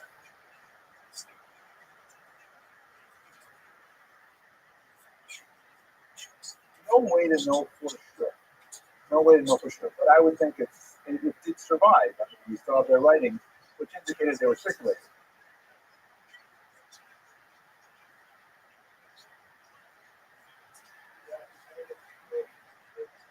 You'd have to find a way to measure that. I don't think anyone knows. Mr. Pence.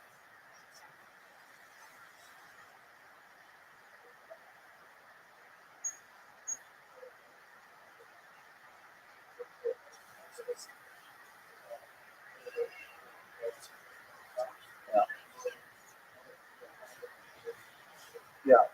Habana particularly did not like that.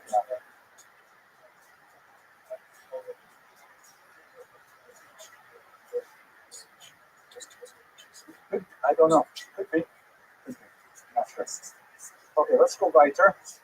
Now, the next nasty, right? The whole point of today's lecture is to illustrate exclusionary pressures, right? That reasons why Jews want to leave Western Europe. Crusades, fairly focused violence associated with the crusade itself. The Jews were able to, over the course of the next couple hundred years, sort of see when these things are developing, reach out well in advance to authority figures to try and protect them. It helped quite often that you didn't have the same kind of big massacres that you did in 1096, but there were other things happening at the time as well. One of the most awful of the developments of this era was something called the blood libel, which I'm sure you have heard of because unfortunately it is a myth that continues to this day. This is a map from the Encyclopedia Judaica that shows you the places in Europe that had a blood libel with the centuries when they occurred. And you can see the numbers in circles are the 19th and 20th centuries.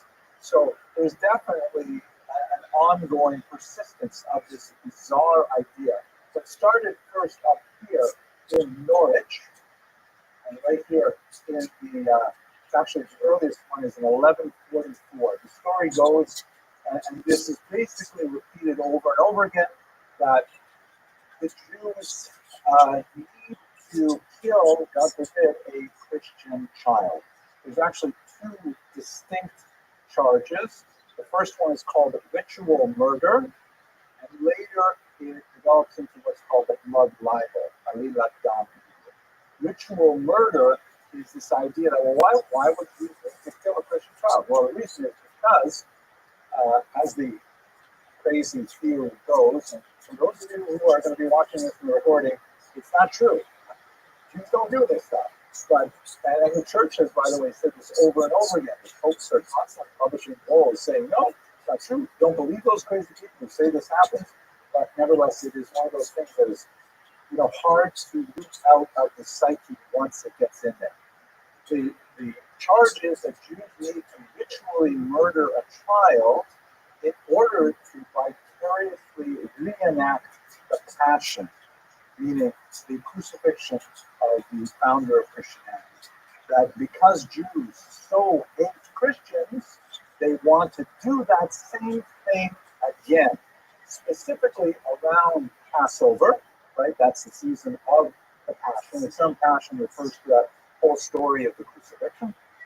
And so whenever it happens, unfortunately, and it does happen, young children, God forbid, are kidnapped, frequently abused, and then murdered. Such things happen, of course, even in our own day. So, people are really upset, and they say, who did this terrible thing?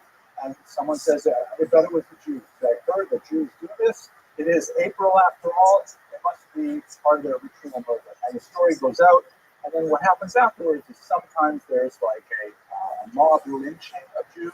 Sometimes there will be like a bizarre sham of trial that will result in mass hangings, and it never ends well for the Jews.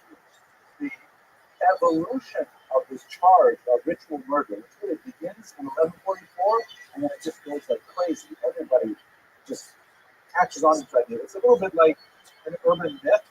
Like, people for a while were talking about how don't go to these, countries in Central America because one day you'll wake up in a bathtub and you'll find a scar and someone has stolen your kidney. Right? You ever hear those crazy stories? You go to a bar, someone will put something in your drink, you wake up the next day, missing a kidney. And you say, yeah, that happened. Oh man, but even though, I don't know how often or how seldom it happens, it just sort of like takes up way more space in people's brains than it actually deserves. Historically, that's what happens to ritual murder. The blood libel just added a dimension of crazy to this that made it even more popular. The blood libel is the argument that not only do Jews need to reenact the crucifixion, they need to drain and drink the blood of the victim. They have to actually go. Why do they need to drink the blood? Well, there's lots of different reasons. As I'll show you, here's like you see a crowded map of how many places had blood libels after that first trial, right before the war. This is Simon of Trent from 1479, one of the most widely publicized blood libels. You can see all of the Jews gathered around here. This is like it's part of a large Rothschild. Like one of the reasons why it's so popular in the 15th century is because that's when the printing press comes out, and public announcements were often made on these large sheets of what would look like newsprint, and then they would like post them on walls. Sometimes they would actually make, in Europe, this would go like around pillars in public spaces and post these big things there. In Israel, you see in Pashkevillin, same kind of idea, like don't go to a college kind of messages that you see in some places. I should say that's how this would be posted. It was not colored. This is a colorized version. It just has a little level of vibrancy to it.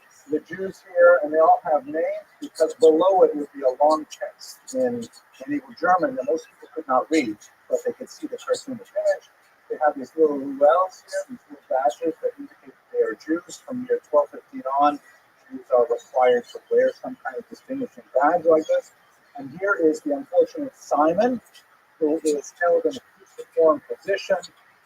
There are Jews who are tormenting him with specific torments that are meant to mimic the account of the Gospels, and they're circumcising him because, after all, the founding of Christianity was also circumcised, so they have to make the victim, Christ-like in that regard. They're catching the blood in a little pan, and then later they will do various things with blood. One of the most popular myths is that they would bake it into the matzah. And for those of you who, I'm sure all of you have eaten matzah, which is made completely out of flour and water, you know that a little bit of blood would probably make it taste better. God forbid, I just need to say that. I'll have to cut that out for the video.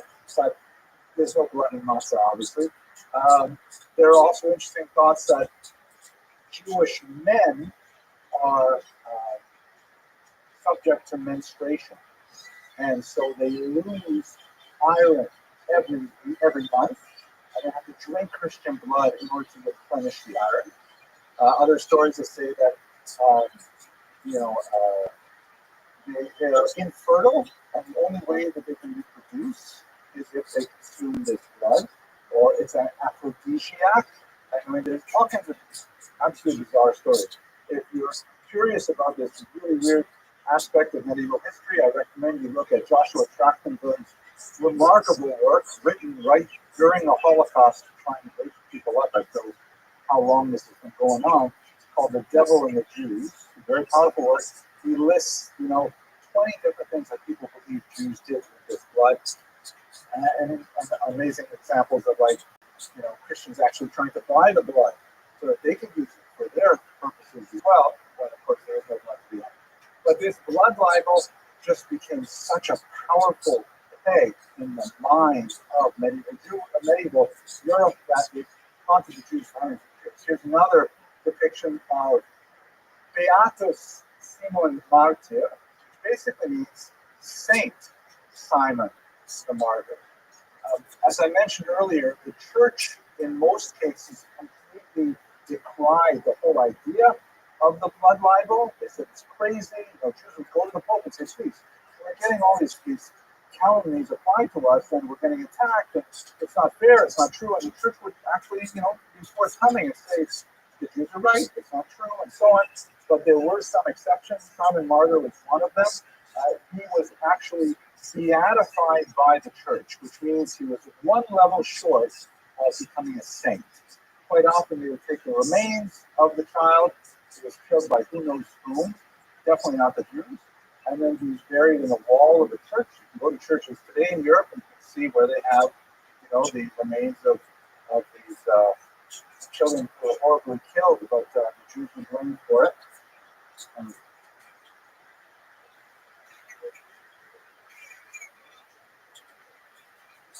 well, I don't think you'll find too many people who are going to go along with that, but historians recognize it for what it is the best you can. Here's another one from the 18th century in Poland. They often have these kinds of horrific images of Jews, they use pedophilia, things like that. The Nazis would just make tremendous use of this entire story in their propaganda. It is one of the horrific attacks on Jews. That there's another really good reason to start leaving Western Europe. It would follow them to Eastern Europe, but the idea was you got to get away from these crazy people. That's what's going on.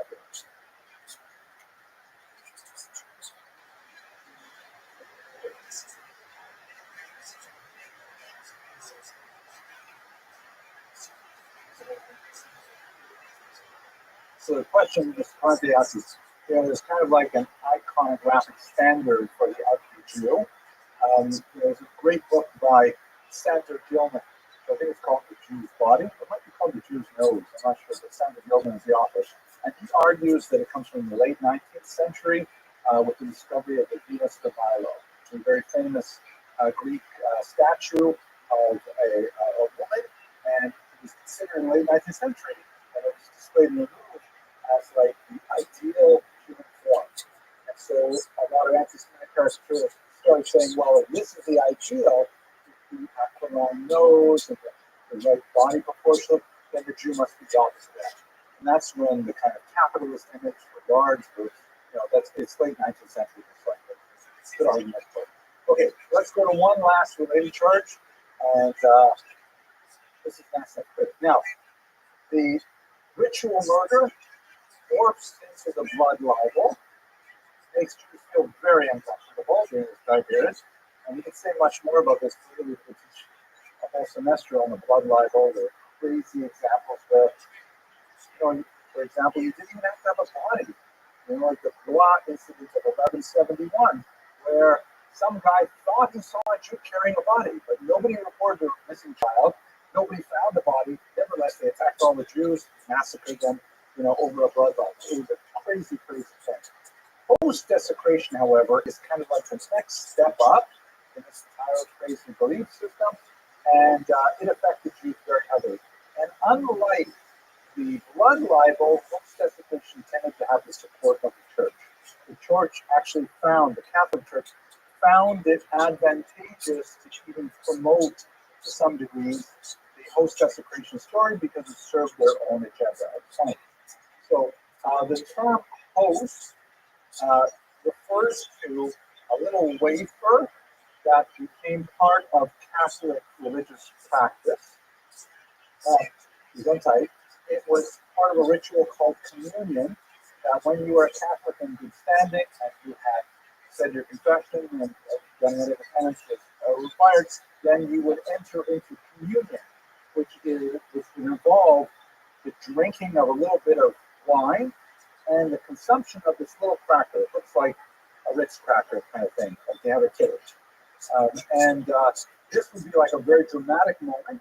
And from the 14th century on, in particular, the Catholic Church adopted a doctrine called transubstantiation, where they said that the consumption of this wafer and this wine, which is in memory of the Last Supper, actually literally becomes the body of Christ.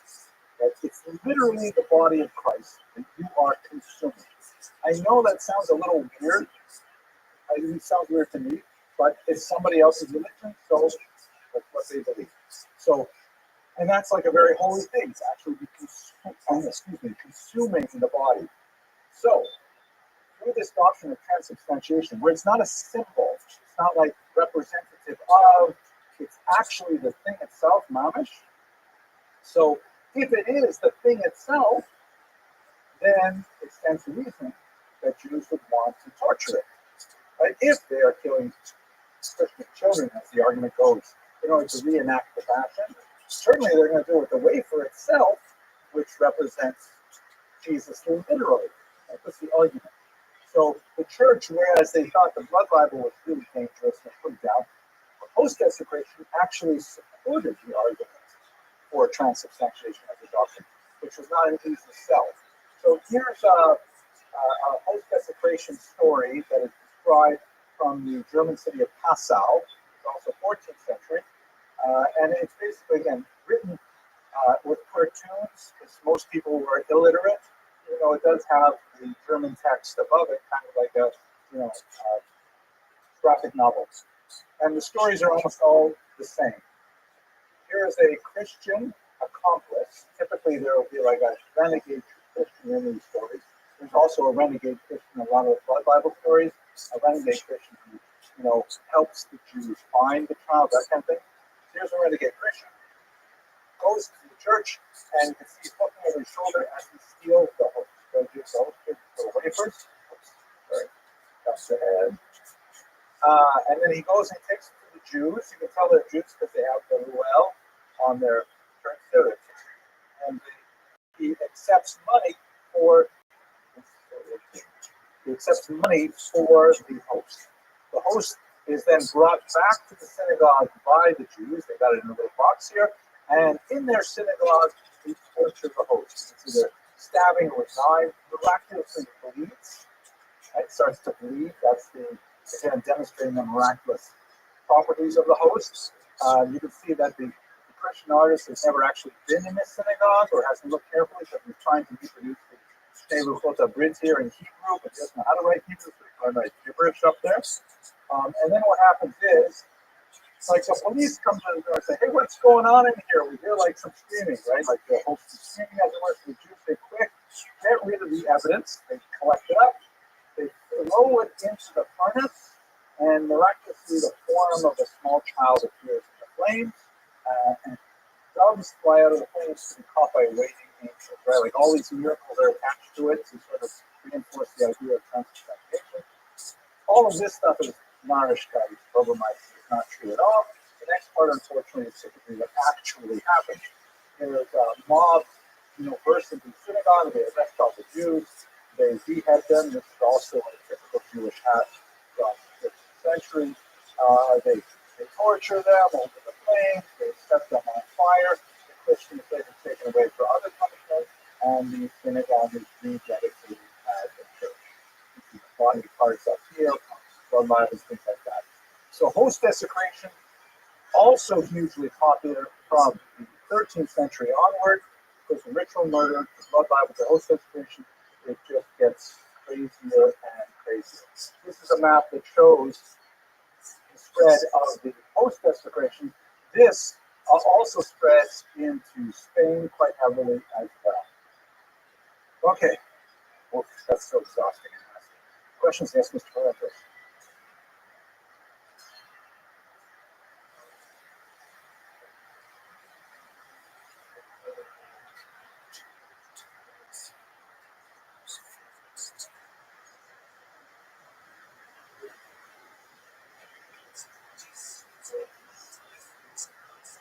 I didn't understand what your question was.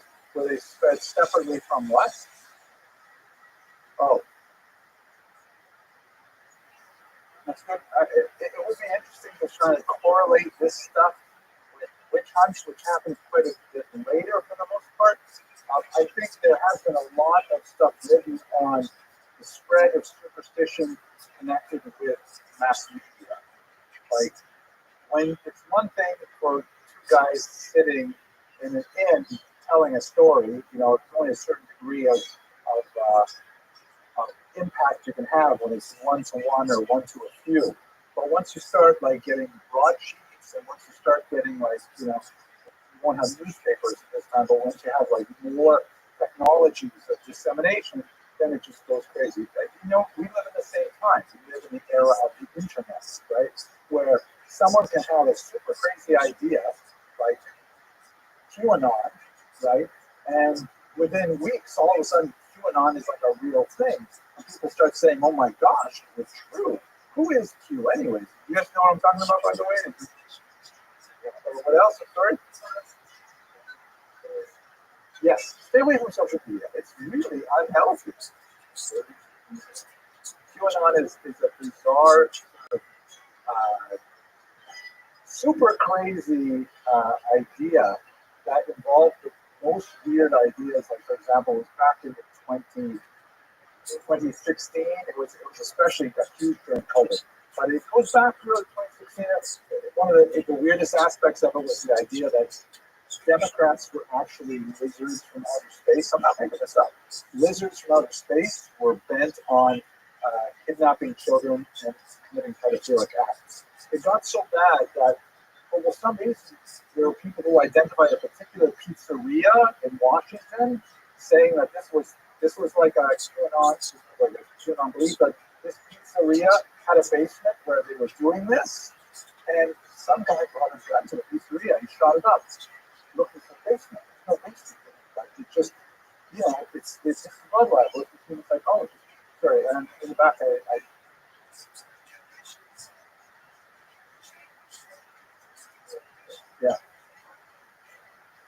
yeah, it did happen. It's super crazy thing to happen, and it has a lot to do with how information is shared.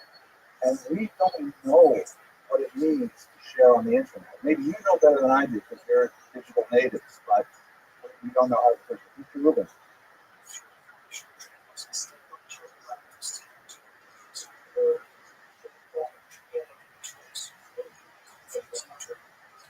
Yeah, that sounds reasonable. There are some really crazy things. Okay, so we have 7 minutes left. We'll do the expulsions part. Okay, let's go.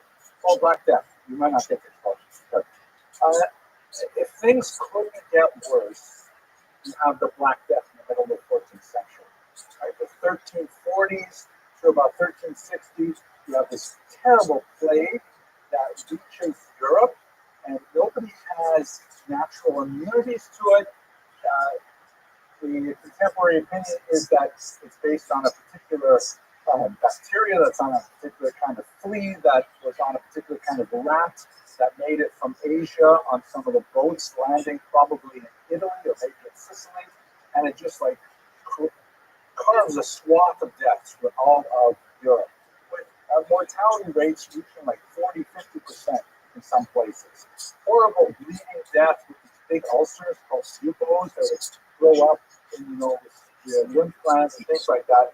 And people are like, obviously, freaking out. Thank you for COVID-19, but with a lot more blood and with a lot more mortality. Yeah, mortality. Yeah, it was happening really fast. And also, people don't have any good idea about how germs spread, right? Yeah, they don't have a good idea about any kind of this contagion period. There are a lot of interesting Jewish accounts because remember, how would Jews be related to this in any way? Well, they're playing photo seats. No. Okay, so unfortunately, as much as we'd like to think that, we have no basis for saying that Jews suffered less. We do have these arguments that, okay, Jews wash more because they wash their hands before bread. Again, usually without soap. I don't know how many times you guys wash the toilet with soap, right? So we wash without soap. And we would bathe more often, like that. So so that's not exactly bathing so much. There's another argument that says that it's kind of crazy, but Jews didn't like dogs. Right? There is some stuff in the Gemara about owning a bad dog. The Jews own cats instead. Cats chase rats. Rats run away. No rats, the fleas, no bubonic plague. But all of that is just supposition. In fact, more likely, Jews probably died at a higher rate because of the Bergen penalty. They're living in close contact with each other. When you have a contagious disease like this, you're much better off living isolated in a farm than you are living in an urban setting. we simply don't know if there's a Jewish death rate different from Christians during the Black Death. The reason we do know a lot about the Black Death in Jews, though, is because a lot of Jews were doctors. And Jewish doctors are writing down, hey, I tried this, it worked, it didn't work, I tried that. And we have a lot of fascinating accounts. They're specifically from Jewish doctors describing the progression of the disease. How this affects Jewish history specifically, though, is that, at the time, like this is a 16th century religion, the triumph of of death, right? These horrific kind of scenes, really worth looking at when if you watch the videos and look at it more closely, with skeletons riding all over the place, big, like hurting people into coffins like this. It was just a period of tremendous fear, and nobody knew what exactly was going on. One of the versions of explaining the Black Death that circulated, became very popular, is that Jews were poisoning the wells of Europe. And what they were doing is they made a pact with lepers, and they were taking bits of their flesh that fell off and poisoning the wells. So here's an example. This is actually from England that shows a Jew at the time was resigned. They didn't know what Jews dressed like because Jews had already been expelled from England at the time. But he's wearing kind of their impression of what a Jew must wear, with a special hat and things like that. And he's holding this leather pouch that has, the flesh of lepers in it, and he's dumping it into the well, and coming spinning out of the well is a kind of a demon, and urinates back into the well and poisons it. In the background, just for good measure, is a ritual murder victim as well. And since this is in English, I'll show you a little close-up of the text. I think you can look at. And here it says, in the little shoulder notes, a great infection throughout all Europe by reason the water in the wells was poisoned. Right? The allies that fell here, the Jews allied themselves in concert with their lepers by holes and horses and beams that made an ointment for the protection of the blood of man, being composed with certain venomous herbs wrapped with a little linen cloth. Find a stone for the same thing, sink to the bottom. They nightly cast the said infection unto all the fountains and wells of the fish. Bizarre kind of idea circulating.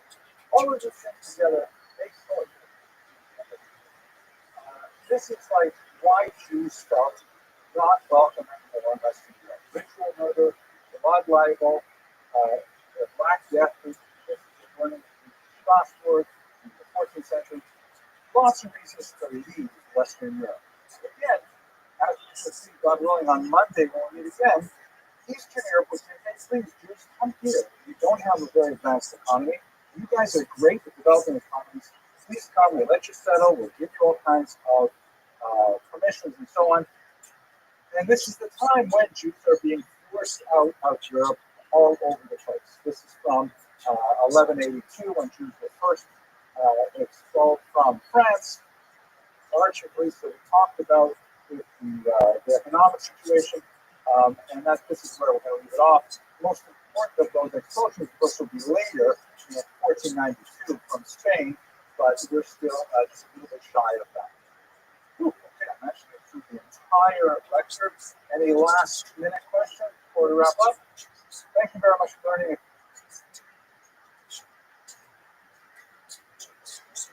All right, so where we left off, we talked about trade and commerce as one of the most important elements of the Jewish economy in the medieval era. Another extremely important element, and in fact, probably the most important element for much of medieval history, was specifically money lending. Using the nasty term is usury. Usury is more like, we don't use that word in English very much, but it's sort of like loan sharking. It's kind of like charging injurious rates of interest. And in the Middle Ages, you should note that rates of interest were typically 40 to 70% per annum. How much is like a really bad credit card today? Yeah, maybe 35%. And in the medieval ages, it could be double that easily. So money lending was extremely profitable for the money lender. Anyone else benefit from money lending besides the money lender? The king, exactly, because the source of tax income. That's why, for example, if you think about vices like, let's say, gambling or alcohol consumption or cigarette smoking, that governments love vices in so far as they can tax them. They're bad if they get out of hand. Like if they have a gambling casino on every block, it tends to bring a neighborhood down. But having a few gambling casinos where people could go and then their winnings are heavily taxed, the governments love them. And that's exactly the situation with Jewish money lending. It was in some degrees a vice, and you see exactly why that is so in the medieval context, but it was a massive source of income for taxation. So it was not only tolerated, but protected very often. Now, let's try to understand, why would there be an opposition to money lending? It really boils down to the fact that the Catholic Church interpreted the Hebrew Bible precisely the same way that Jews did. Here's the key passage, which is from Devarim. You shall not lend on interest to your brother. Interest of food or money or anything on which interest can be charged. You may charge interest to a foreigner, but not to your brother. So Jews interpret this passage to mean a Jew may not charge interest to his fellow Jew, but he may charge interest to a Christian, a Muslim, a pagan, whoever. Right? That's pretty straightforward. I tried calling up Visa MasterCard to find out if the CEO was Jewish, but they wouldn't answer my call. Now, Christians read this verse and said exactly the same thing. And they said, okay, Christians are all brothers, so Christians may not charge interest to other Christians. And that basically shuts down the economy very effectively. Because especially if you're in an agricultural economy, right? You buy your seed, that requires a huge upfront investment to buy the seed. You got to put a lot of energy into working the land. You put the seed into the soil, and then you got to wait. And all that time between buying the seed and the harvest, you have no income. So how do you make it, right? There's a big, natural drop in the middle of the agricultural cycle. It's expensive the first couple every year. Okay, if you're smart, like Joseph Atzadik, you set aside from that first investment, and then you've got money to carry you through. But people are not always so smart about how they save money for the winter. And also, all kinds of things can happen.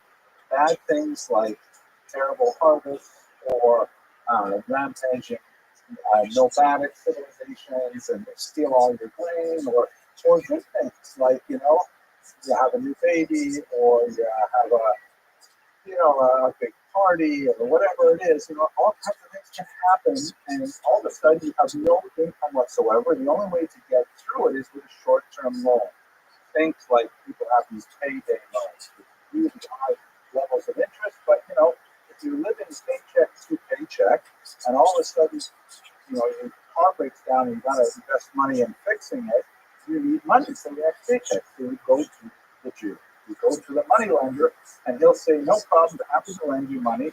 It'll cost you 70% interest, and just make sure you pay me back. It tends to be very small amounts, but very good.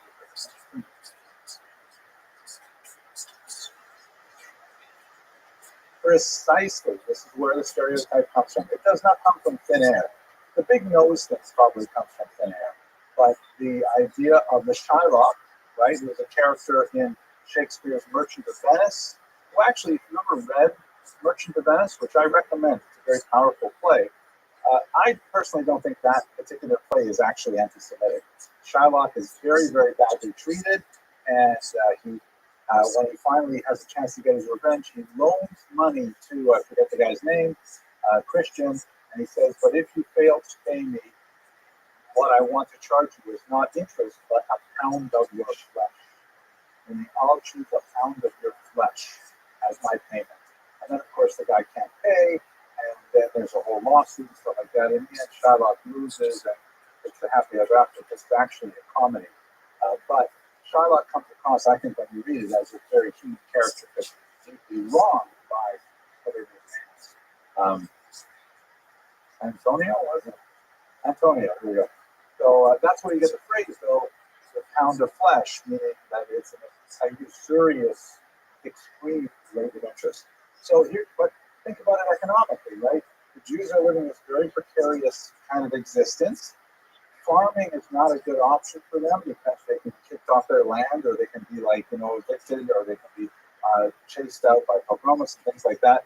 They can make a small amount of living in small crafts and things like that, but quite often advancement requires membership in a guild, which is closed to Jews, just like we talked about the Karaman Shul, where Jews would actually regulate how many Jews